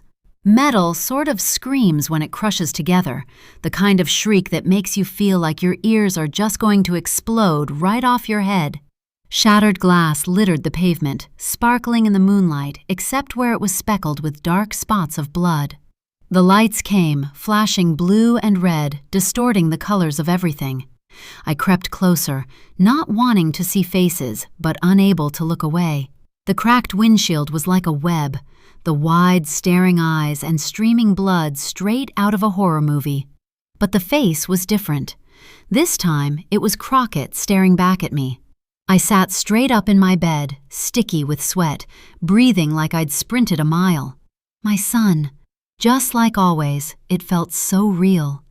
Please, God, not my boys. I started shaking as the adrenaline faded, and I couldn't stop, my teeth clacking together loud in the still house. I wished for maybe the 10,000th time since Trevor's accident that I could take one of the pills my doctor had shoved at me back in May at my annual checkup. It's just enough to take the edge off when things get too heavy, and they will. Usually in the middle of the night, she'd said, pressing the sample packet into my palm.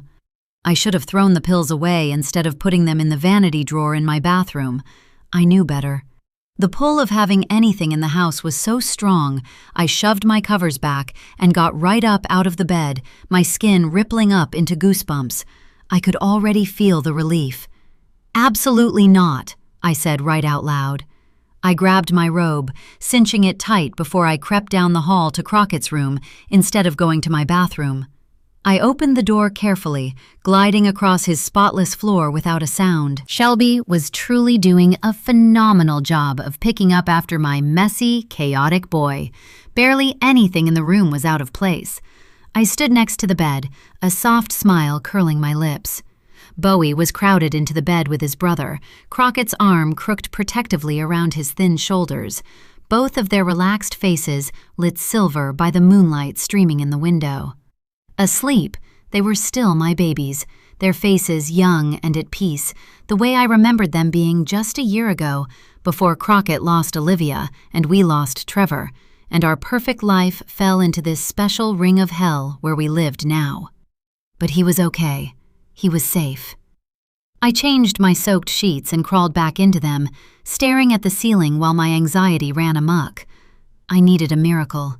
I had less than 60 hours to the opening gavel, and I didn't have any idea if evidence of Trevor's theft or stories about Buck's temper would be enough to throw reasonable doubt onto the DA's case. She was young and hungry, the only lawyer in the state eating more headlines the past 6 months than my own. Grabbing my phone and ignoring the hour, I dialed my attorney. "Josephine, are you in jail?" His thick voice said I'd woken him. "No, but Then this will wait until morning."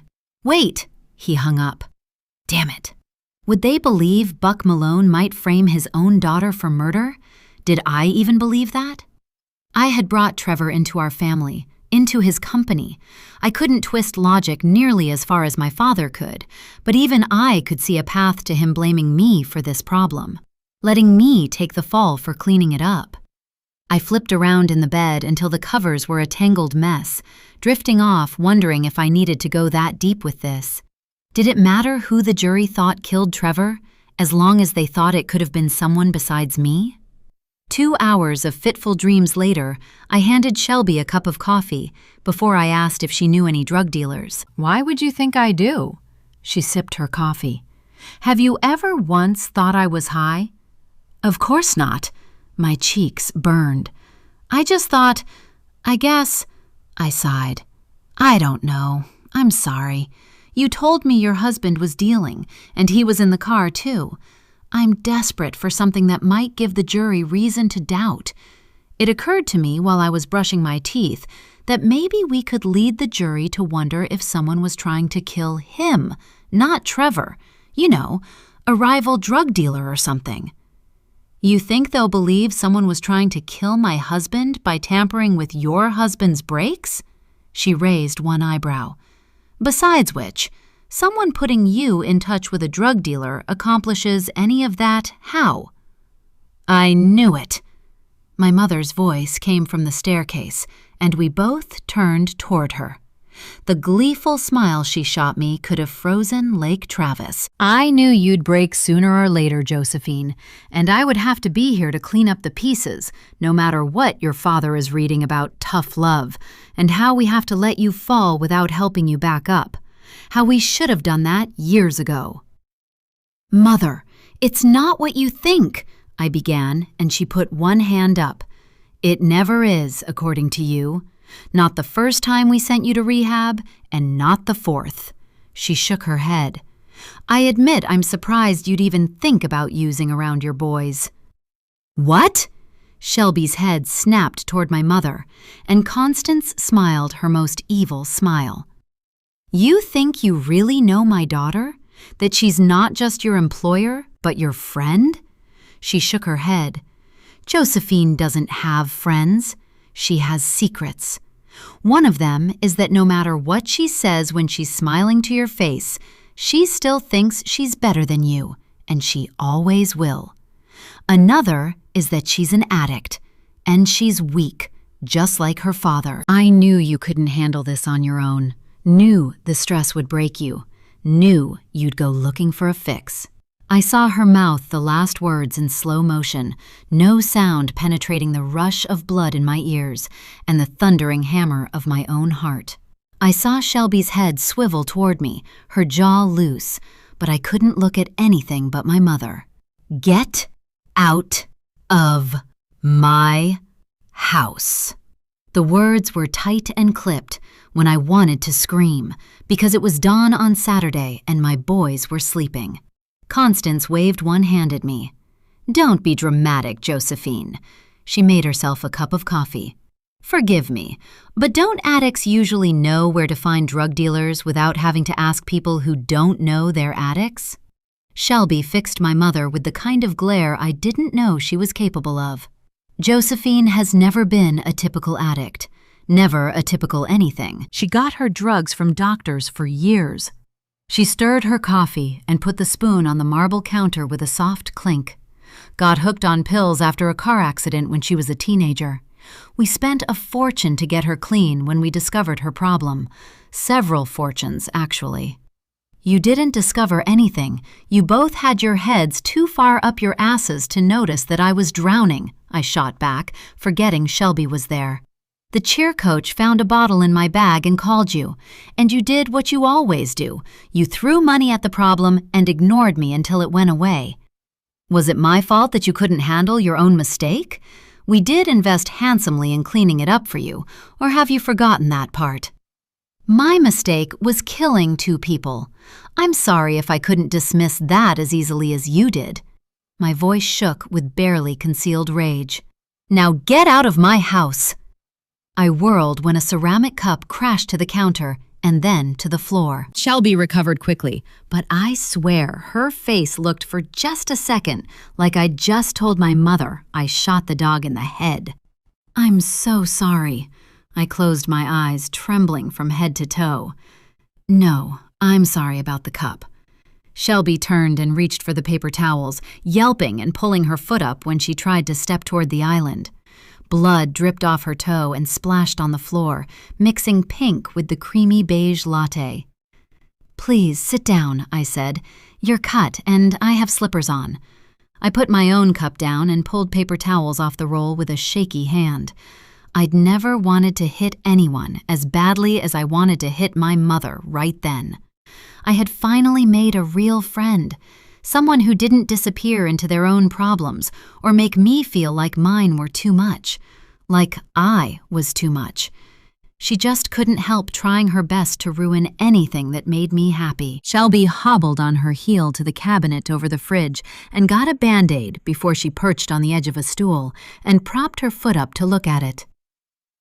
I'll leave when the trial is over and you're home, and I'm sure you're sober, my mother said as she picked up her coffee and disappeared upstairs. Josephine, Shelby began as I said, I'm so sorry. I looked up from my squatting pose, wiping coffee up carefully. It was a long time ago. She nodded. That seems like something that would be news. My father had the local press and the sheriff in his pocket. It was an oil town in the middle of an oil boom. By the time I came to in the hospital, they had already made the accident disappear, and I swallowed hard. I just had to live with it. She nodded, taking the mug handle to the garbage and continuing to the pantry. She came back with a broom and put her hand out to help me up. You never told anyone? I never even told Trevor, I whispered. I was afraid he would hate me. Do you? Hate me now?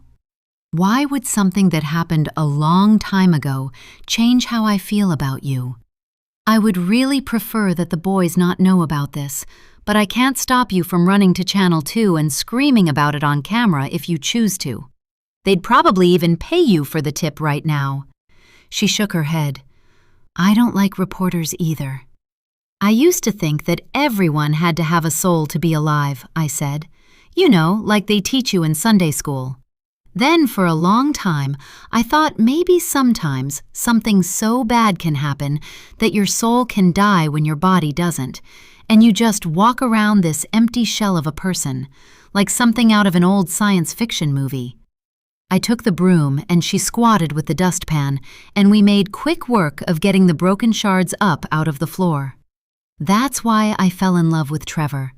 He made me feel like my soul wasn't totally dead. And then, my boys, they brought it all the way back from the grave. I will die if they find out about this. I sat on a stool, putting my hands over my face. I wasn't sure how much time went by before I felt her hand on my arm. I know a thing or two about secrets, she said. Yours is safe with me. Justice has a way of finding a path. My phone rang before she said anything else. Shelby went to the stairs and I picked up the call from my lawyer. Sorry for the midnight call, I said in place of hello. No problem. The first one is on the house. I wanted to tell you that I found something I think might help us. Trevor was stealing from my father. Stealing what? Money. A lot of money. Through his company. I swallowed hard. I didn't want to think too hard about the levels of betrayal that sentence carried.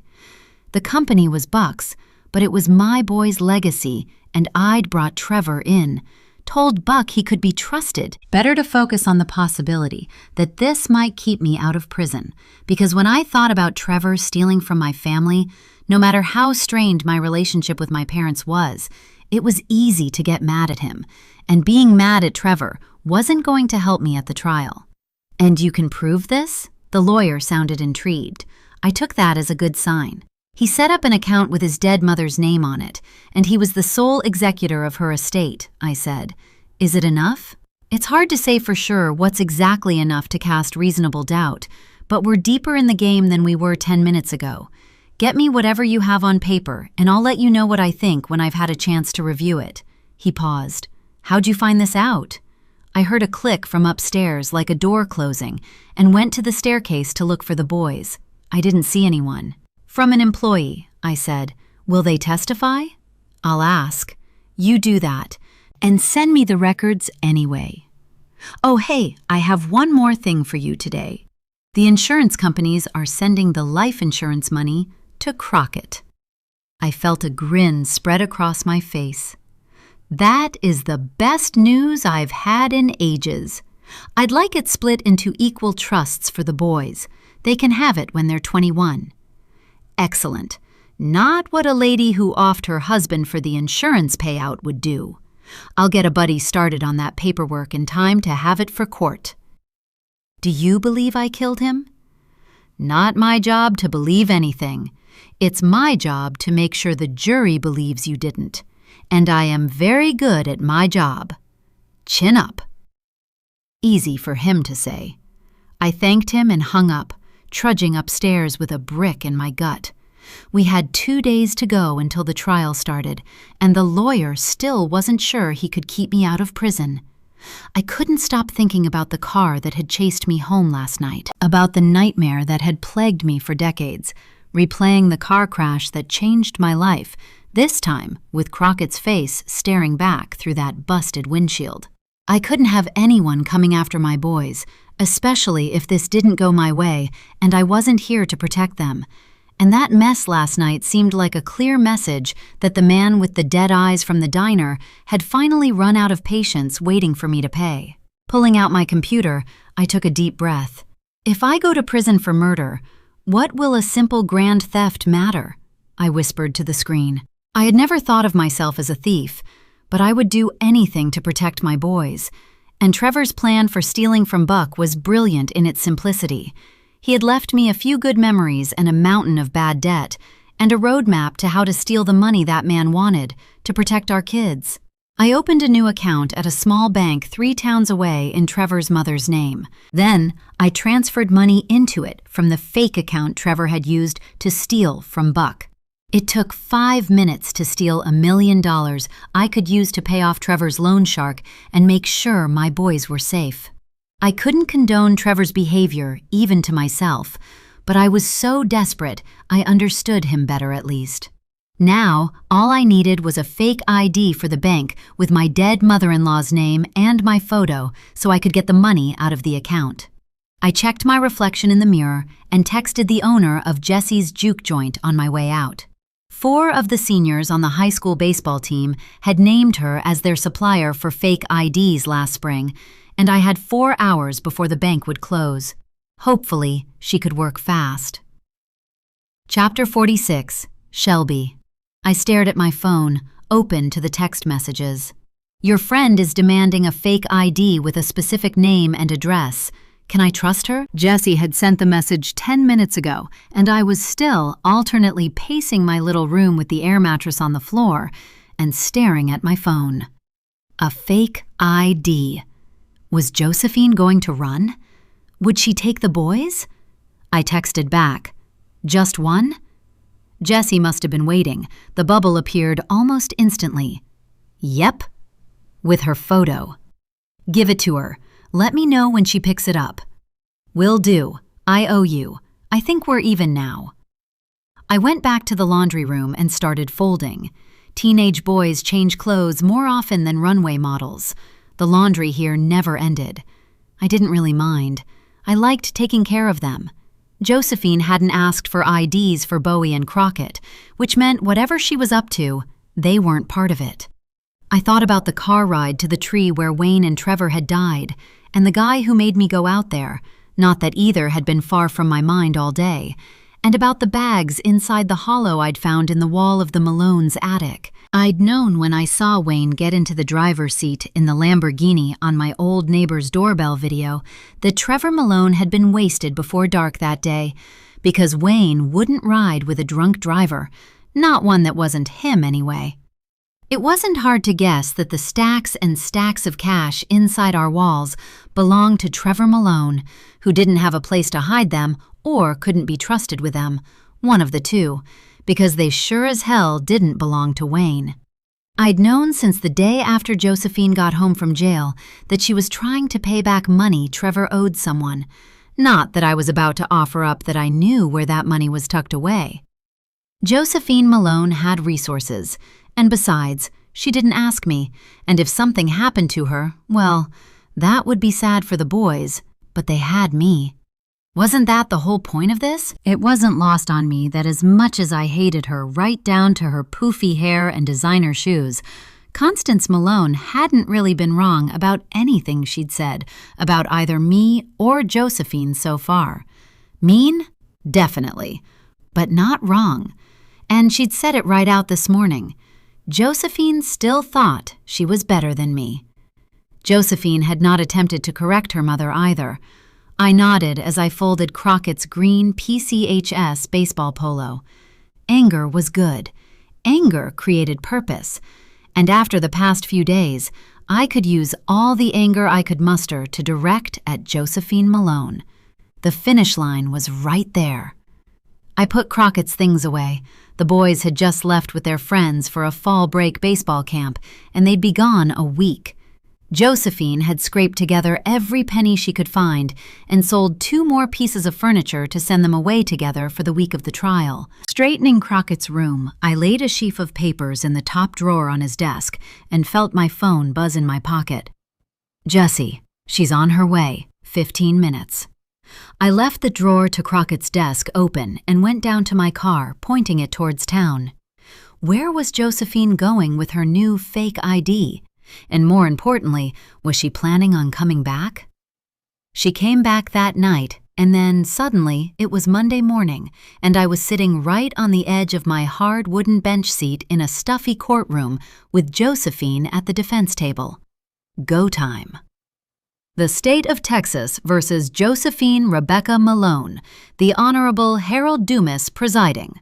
The bailiff sat down, and the judge called the rowdy gallery stuffed with bodies and cameras to order, as a tall, red-headed reporter from a station in Houston ran a cord across my shoe for a mic she had taped to the back of the railing between my seat and the defense table. The judge read instructions to the people in the jury pool, and Josephine's attorney whispered with a younger man in a cheaper suit who sat between him and Josephine, passing paper back and forth as they questioned the first 5 people.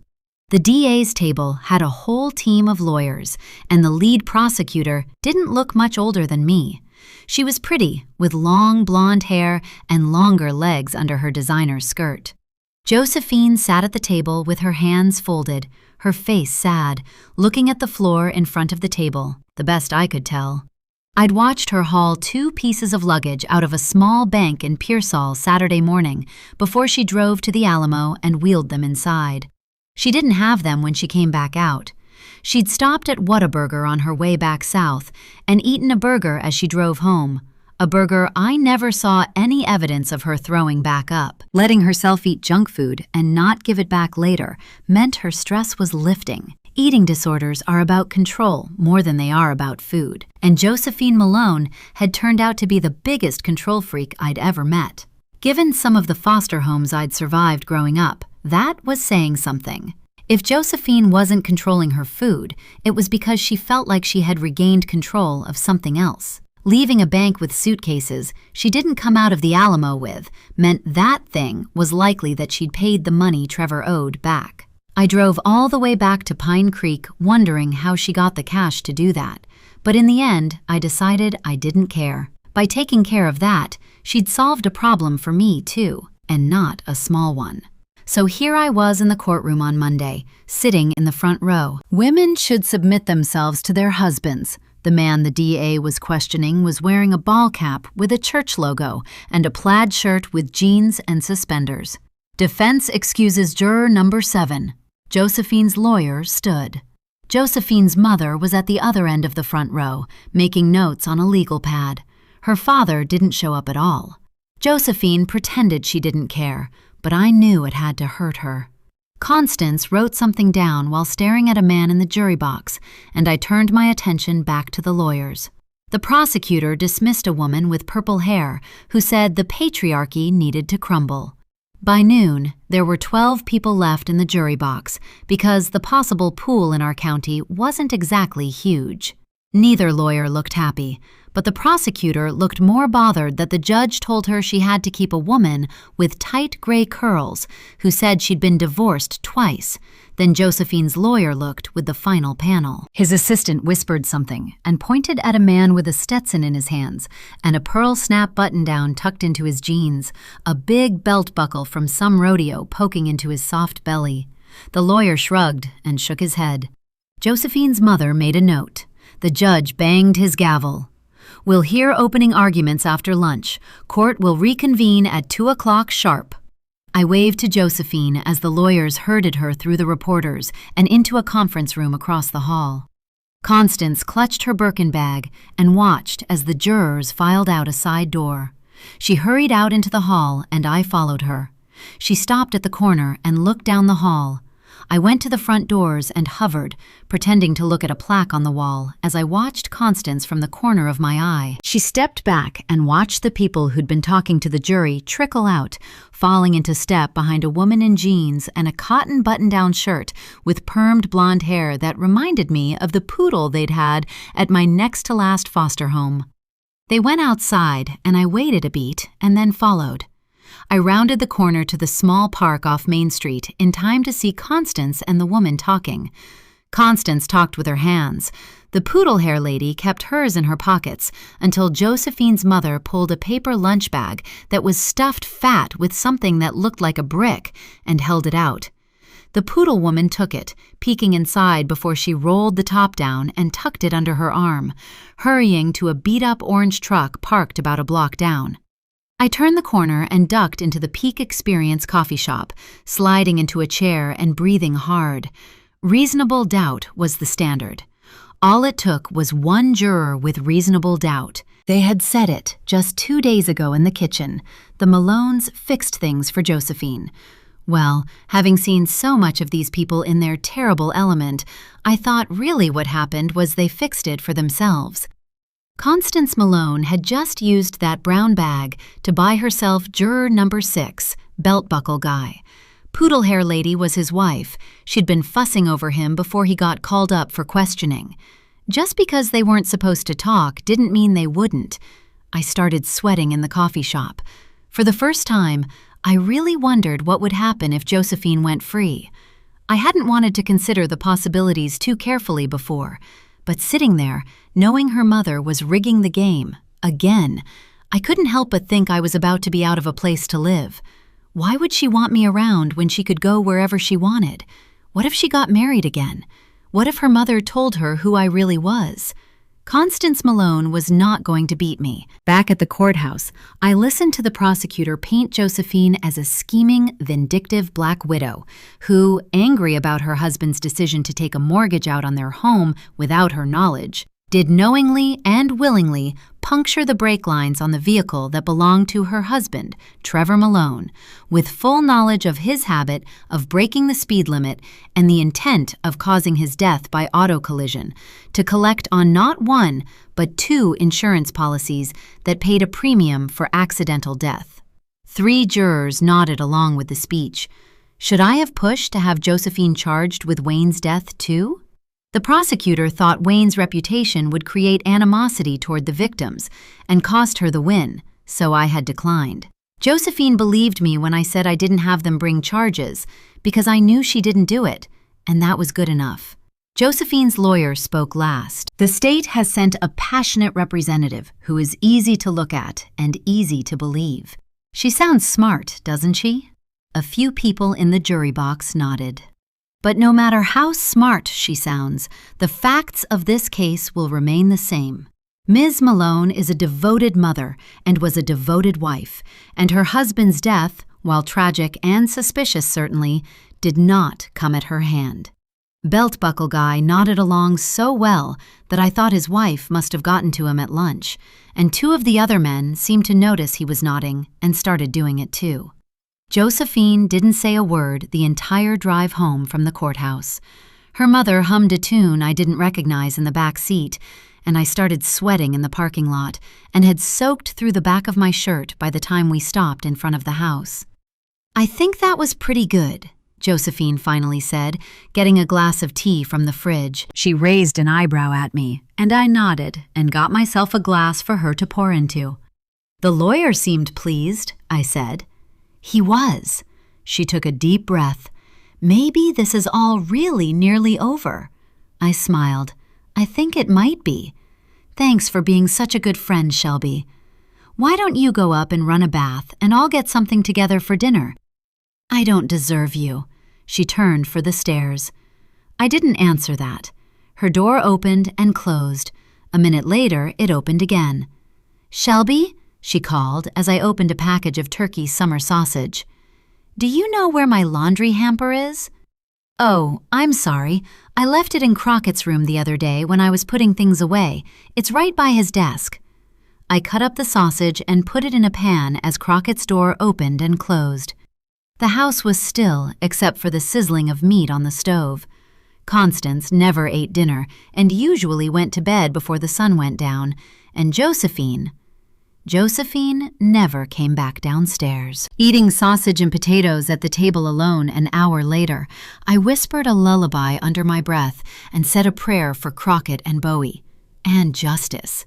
It had been too long about coming, but the empty table told me there was a chance the day was finally here. Chapter 47. Josephine. My mouth felt like I'd eaten a whole bag of cotton balls as the judge called the court to order for day 2 of my trial. Could I go through with this?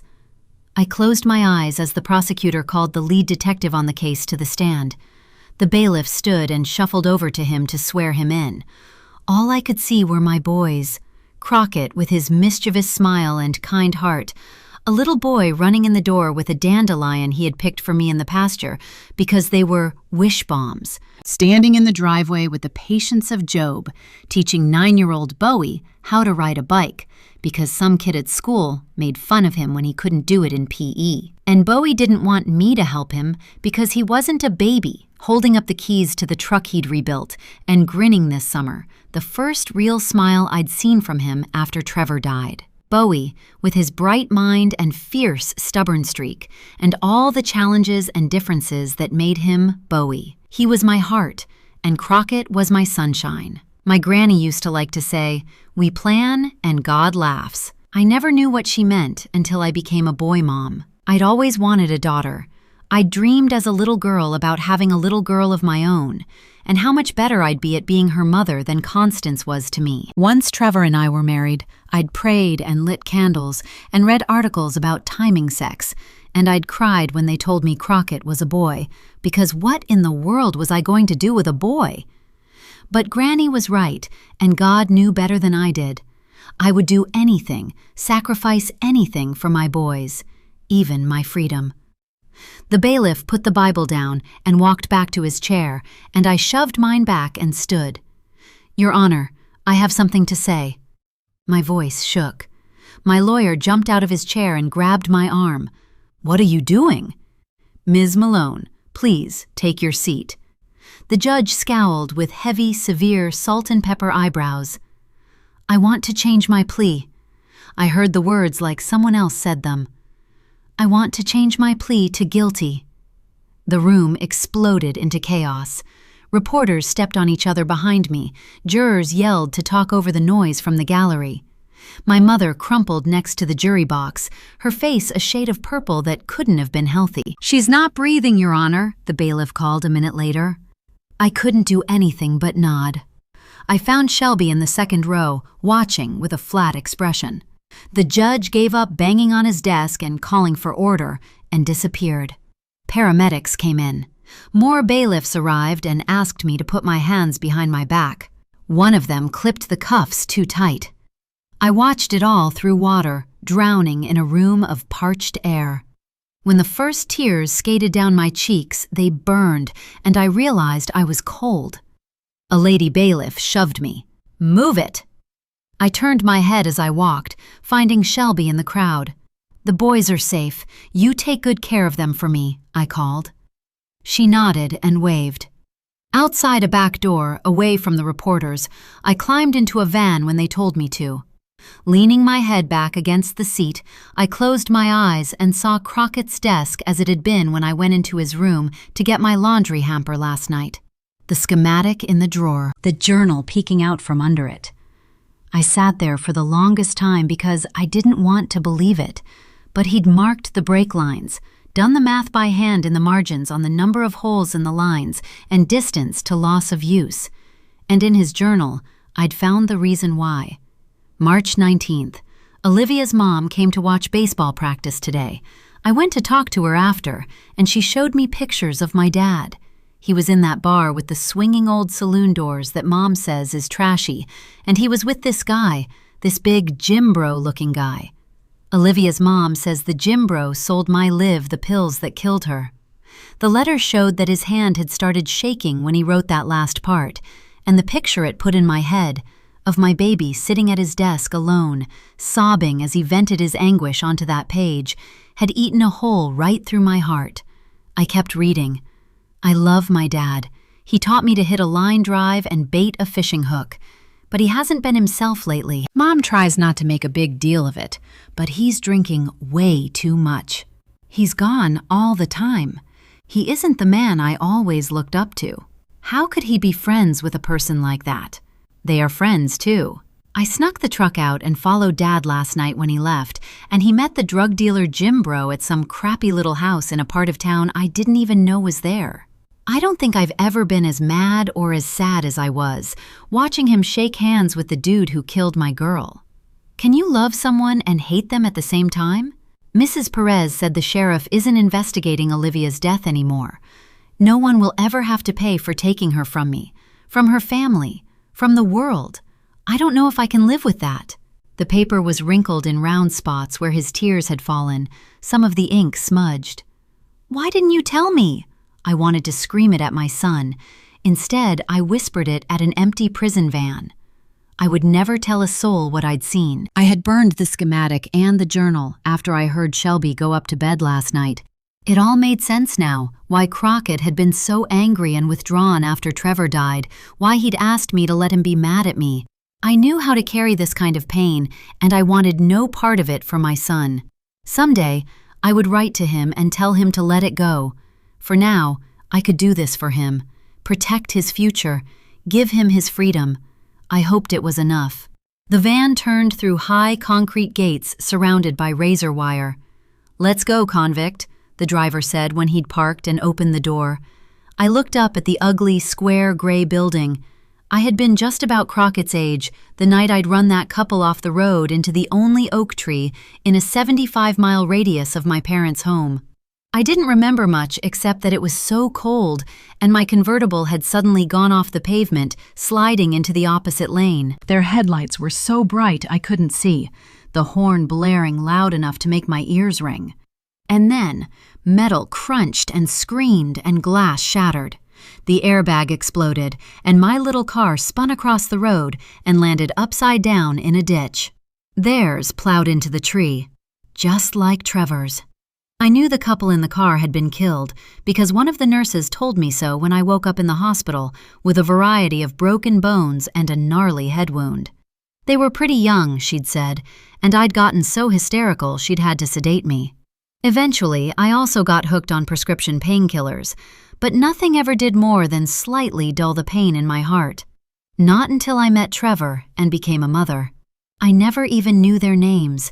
Those people I killed, I mean. The hospital people said they couldn't tell me, and Buck's lawyer friend Evelyn Burrows made it all go away, to the point that searching did me no good because there were no articles, no records, no nothing I'd ever found when I tried to look, which I had at least once a year for a decade after the crash.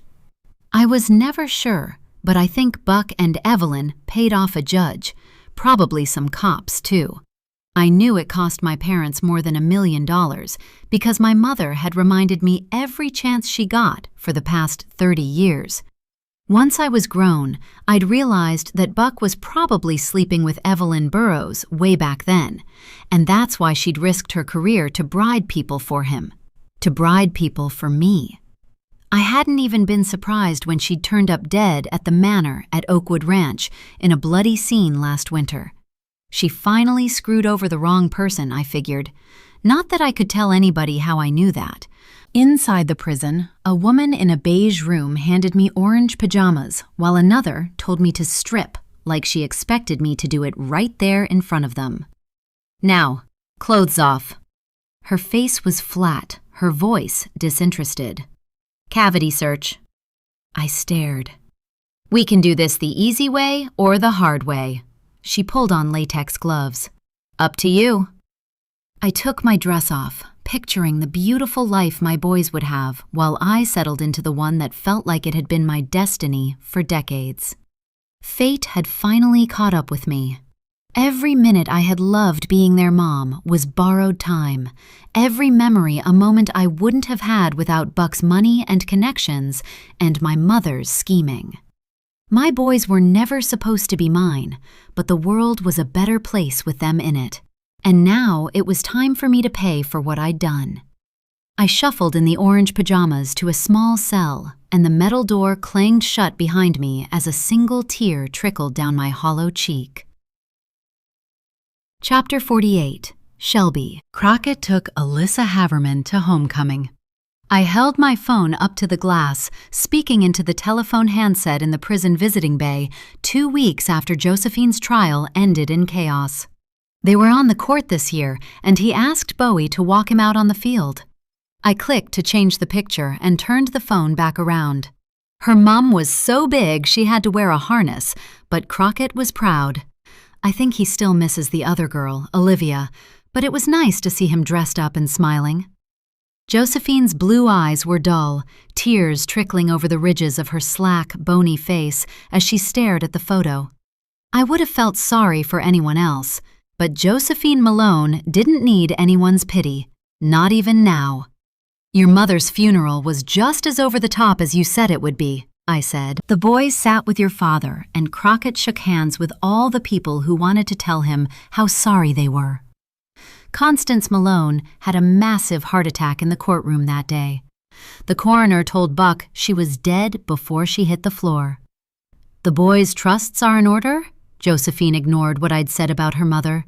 Her voice didn't sound like her, reminding me of what she'd said that day in the kitchen about a person losing their soul.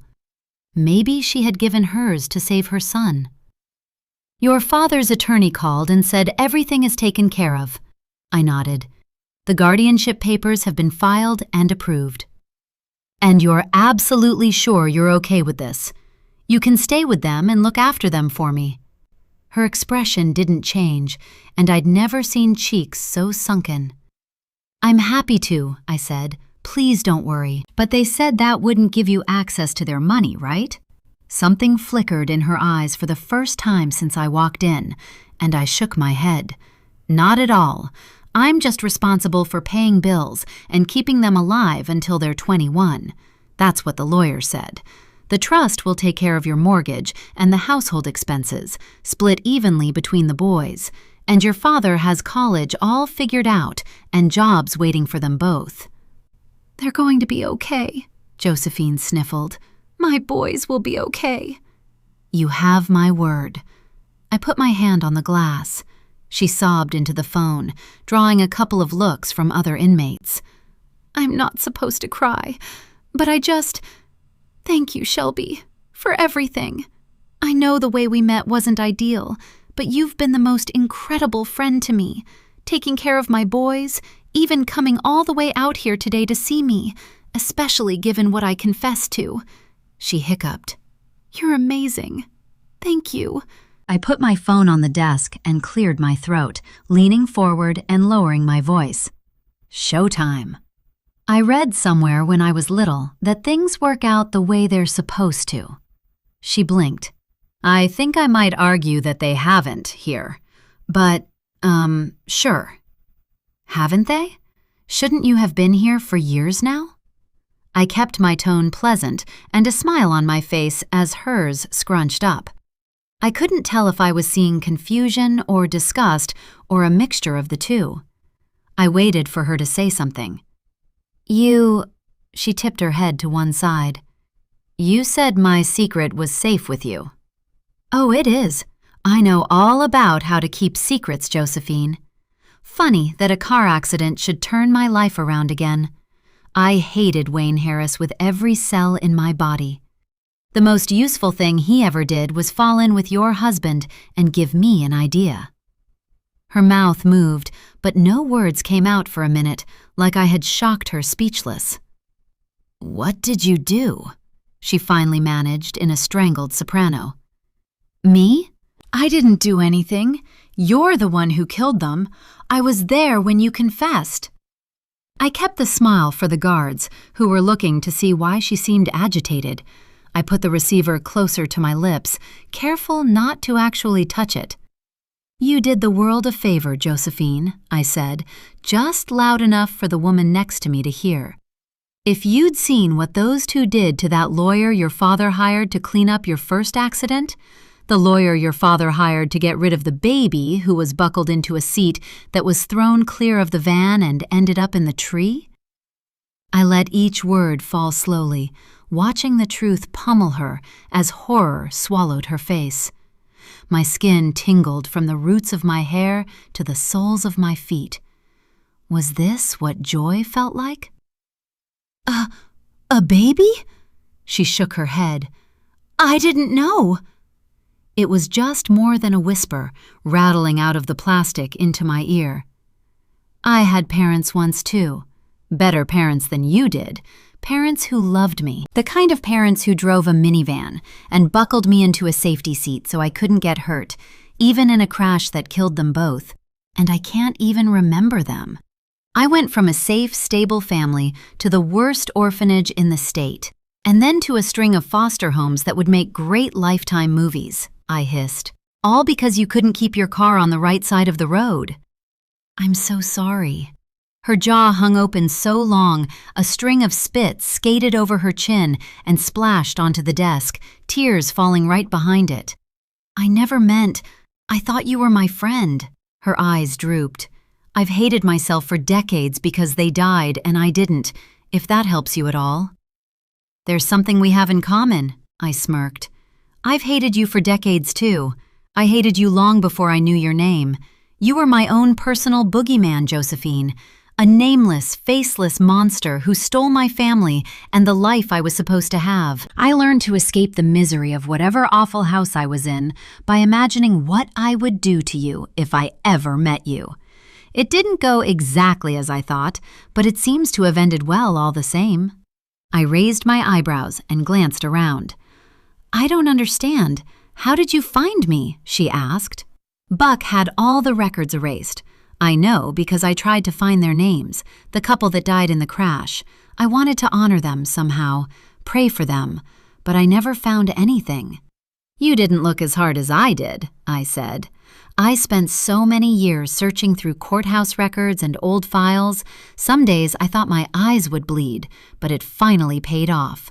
I found an old court document with my father's name, and I was able to see Evelyn Burrows' name, even though they tried to keep it hidden. I looked her up, got her to come to the manor at Oakwood Ranch by sending her a gift certificate to the spa there. And then I went in to clean her room and found her computer, where I found the full police report on the accident I was in as an infant, complete with your name.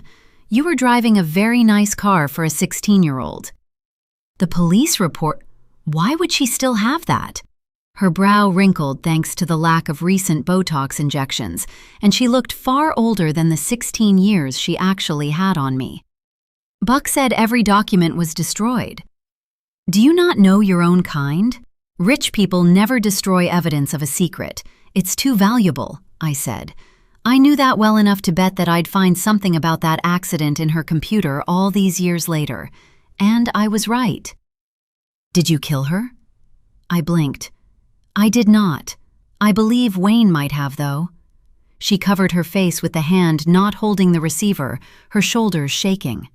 I couldn't have stopped grinning if someone had offered me money to frown. Why are you telling me all this? She asked. Because you have to know. Because it's far more satisfying to think of you rotting in here, missing your children, and knowing you got played, than seeing yourself as a martyr. I knew you'd confess if you thought Crockett was guilty. Crockett didn't. Her face twisted and she slammed the phone receiver into the glass, the realization of what I meant lighting her eyes with fury. You bitch! The guards in the corners started toward her, and I laughed. Thank you for that delightful memory, Josephine. You really are too good to me.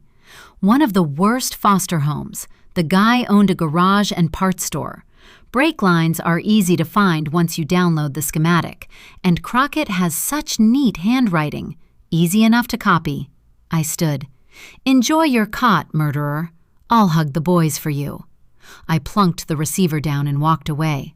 She started screaming right as I opened the door that led to the lobby, and I heard a guard bellowing for a sedative before it closed. Under a bright October sky in the parking lot, I started a Cadillac SUV and pointed it toward a $2 million house, finding a George Strait song on the radio and singing along. The sun peeked out from behind a cloud, and I looked up and smiled. A car crash I couldn't even remember had stolen my childhood, and another one had given me a life I wouldn't have dared dream of. I never could have imagined they'd be together. In what universe would a rich, classy douche like Trevor Malone associate with Wayne? But then I'd seen them. That night I slipped into Jesse's place watching Evelyn Burrows and Wayne. Not something I could have predicted when I'd daydreamed about getting revenge for my parents, but I'd had plenty enough bad luck not to welcome a little fortune when it came calling. So I'd started to think, why kill Josephine Malone when I could maybe make her as miserable as I'd been for so many years?